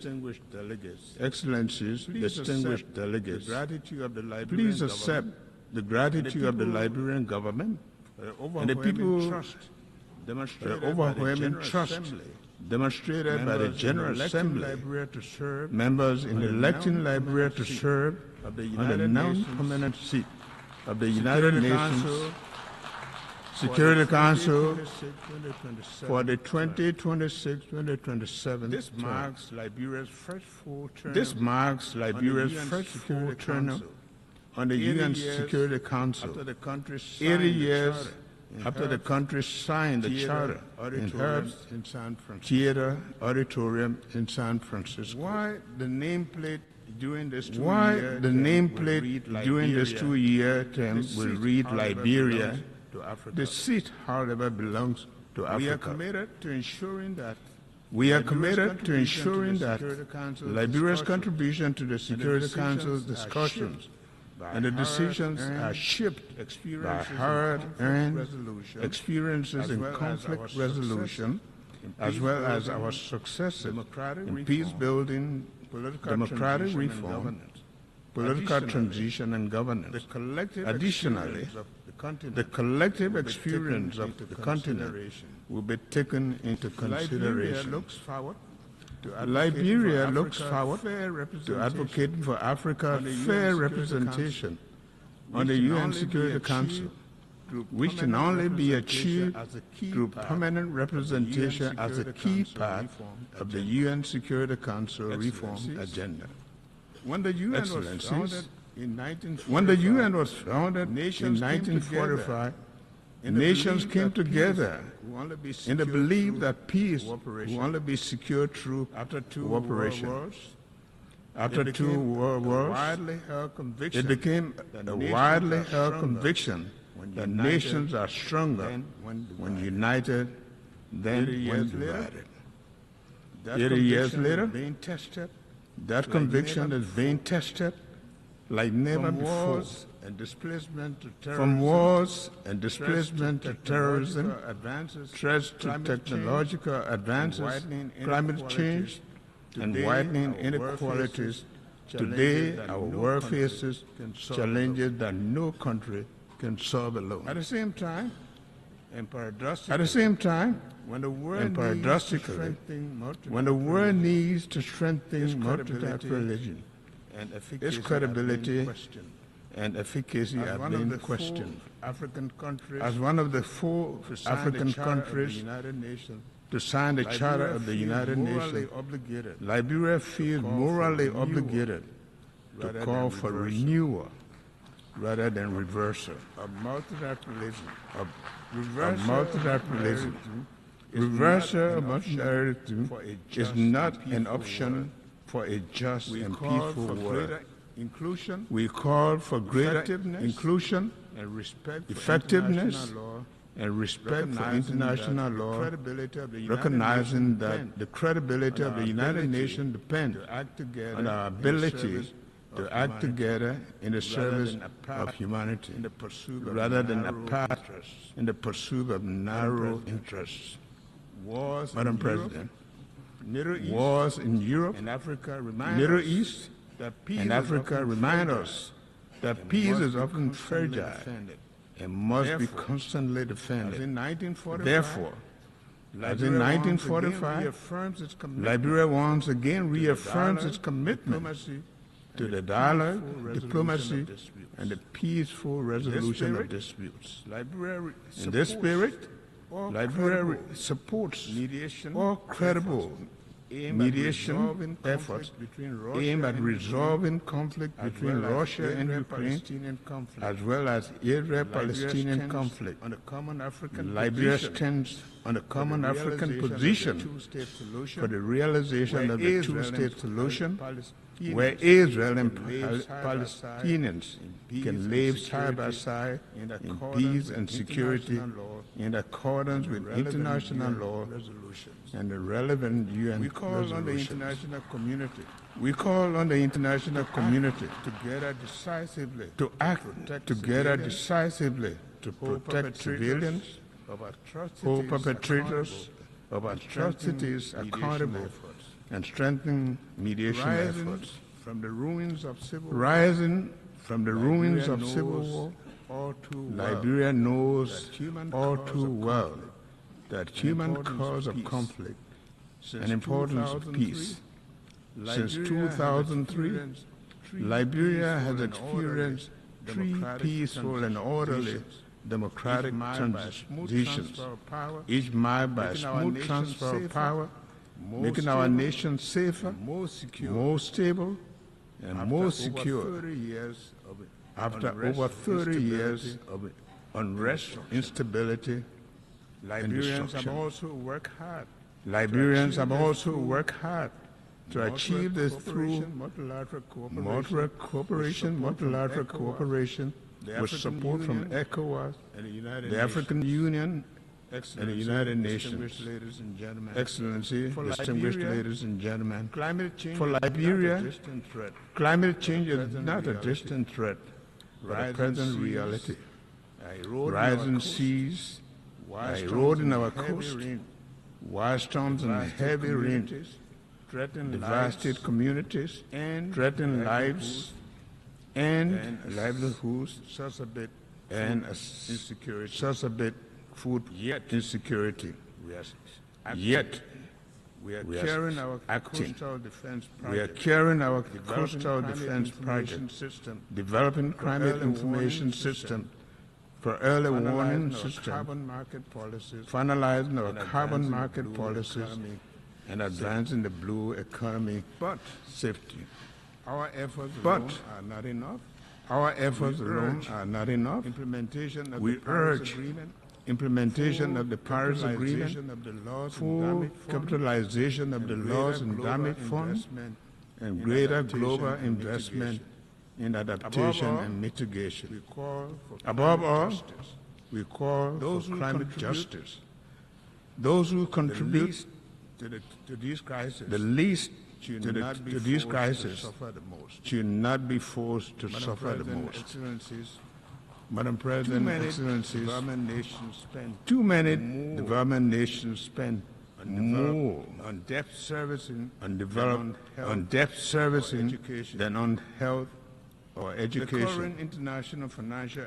The current international financial architecture is unresponsive to this reality, making it not only outdated, but also unjust and defiant of the objectives of shared prosperity and development, the pursuit of which the United Nations was created.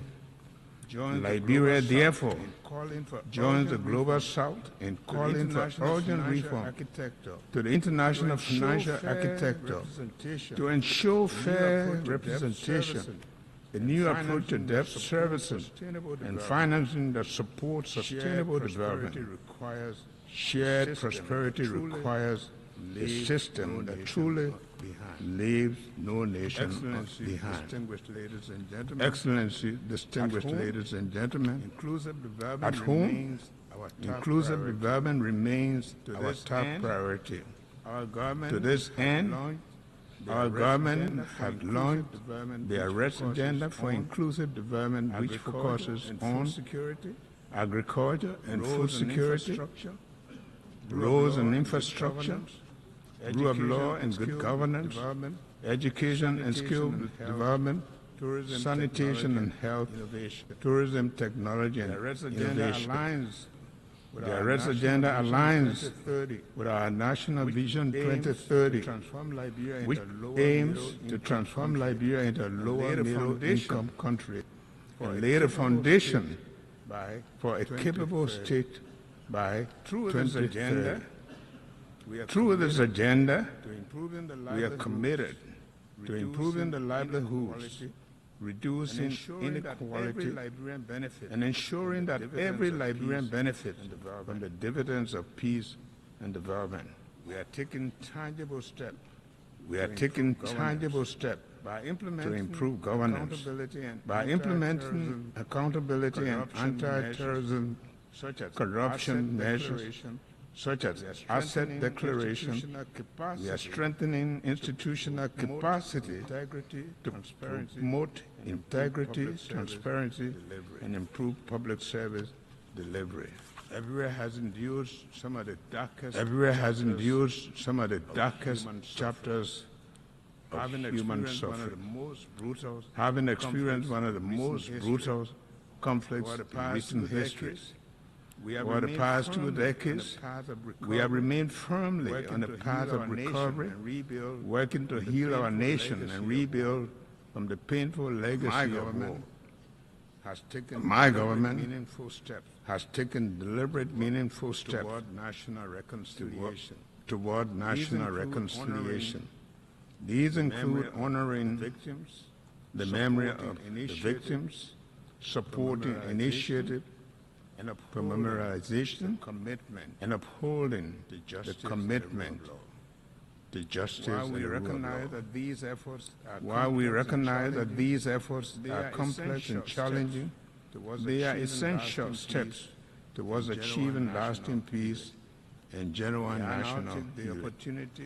May I now take the opportunity to renew my government's request for the international support and assistance in establishing a war and economic crimes court, which will further the Liberian people's aspiration for national healing and reconciliation through justice. Madam President, for the United Nations to remain relevant and practical, it must adapt.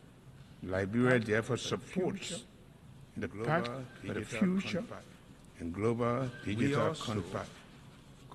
We also call on the UN that more responsive and reflective of today's world, using outdated 1945 solutions to tackle 2025 challenges is neither reasonable nor realistic. Regarding sustainable development goals, we agree that our collective progress is too slow. However, reaching the SDGs targets remains a vital effort as ever. We therefore urge that the timely achievement of the SDGs be treated as a global emergency. Consequently, Liberia will submit its next voluntary national review in 2026, committing to accelerate the implementation of the global goals in line with the African Union's Agenda 2063 and ECOWAS Vision 2050. Finally, the theme of this session, Better Together, aptly captures both the spirit and the urgency of our time. The challenges before us are immense, so too must be the collective capacity to overcome them. Liberia pledges to remain a bridge to peace, and a development partner, and a defender of human rights. For the next 80 years, we will continue to honor the promise of 1945 by renewing our commitment to a world where peace is just, and development is inclusive, and dignity is universal. Thank you. On behalf of the Assembly, I wish to thank the President of the Republic of Liberia.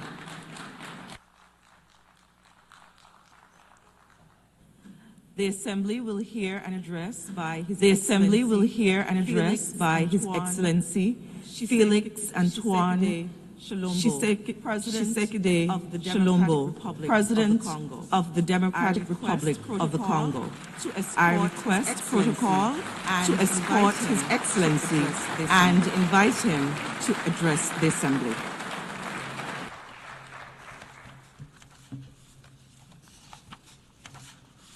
Madame la Présidente, Madame la Présidente, Excellences, Mesdames et Messieurs les chefs d'État et de gouvernement, distinguished heads of distingués state and délégués, government, Mesdames et Messieurs, distinguished delegates, je voudrais ladies avant and toute chose gentlemen, adresser mes vives at the outset, félicitations I à would Madame like Annalena to Baerbock warmly congratulate pour son élection à la Annalena présidence Baerbock de la 80e on session her ordinaire de election as l'Assemblée President générale des Nations of Unies. the 80th regular Son session leadership et of the son General attachement Assembly of the au United Nations. multilatéralisme Her seront leadership and déterminants her pour la commitment réussite to de nos multilateralism travaux. will be crucial for the success of our work. I also, here, at this podium, would like to pay tribute to her predecessor, His Excellency Mr. Philemon Yang, whose commitment and dedication were critical to the previous session. Lastly, I reaffirm my country's full trust in the actions of the Secretary General of the UN, Mr. Antonio Guterres, for his unwavering efforts to strengthen our organization and to promote solutions to the challenges threatening peace, security, and prosperity throughout the world, especially in the region of the Great Lakes of Africa, which includes the DRC. Madam President, I commend the relevance of the theme of this 80th session, Better Together, 80 years and more for peace, development, and human rights. It highlights 8 decades of joint efforts of a UN dedicated to peace, development, and universal well-being based upon an unwavering promise of collective security. The 80th anniversary of the United Nations, which is the guarantor of this security and has been since 1945, is an opportunity to reaffirm the virtues of effective multilateralism and to pay tribute to the ideals of peace, human dignity, and solidarity between the nations, which inspired its founders.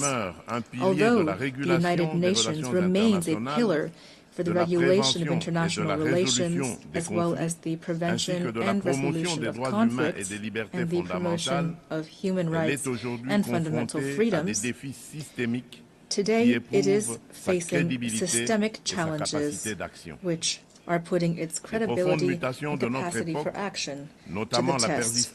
The profound changes ongoing during our era, especially protracted arms conflict, climate deregulation, recurring humanitarian crises, and constantly evolving transnational threats, remind us that multilateralism is not an option.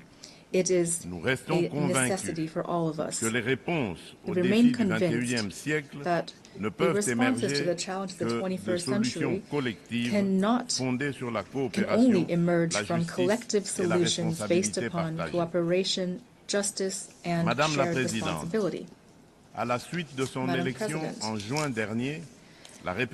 after its election in June, the DRC is preparing to sit as a non-permanent member on the Security Council for 2026-27.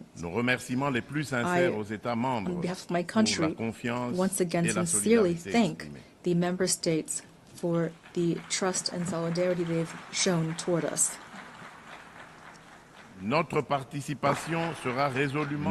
participation will be firmly constructive and holistic. It will be based on 2 indivisible priorities: peace and security on one hand, and prevention and resolution of conflict on the other. We also plan to actively contribute to the development and implementation of a new agenda for peace and order through our capacity and our experience to propel reforms of peacekeeping and peace-building operations, as well as the adaptation of the UN collective security system. With regard to Security Council reform, my country reaffirms the common African position as enshrined in the Eswatini Consensus and the Sirte Declaration. Africa must hold 2 additional seats in the non-permanent member category and 2 seats in the category of permanent members with the same rights, including veto rights, the same privileges and the same obligations as the current permanent members. With its 54 states and more than 1.2 billion inhabitants, Africa can no longer remain on the sidelines of decisions that concern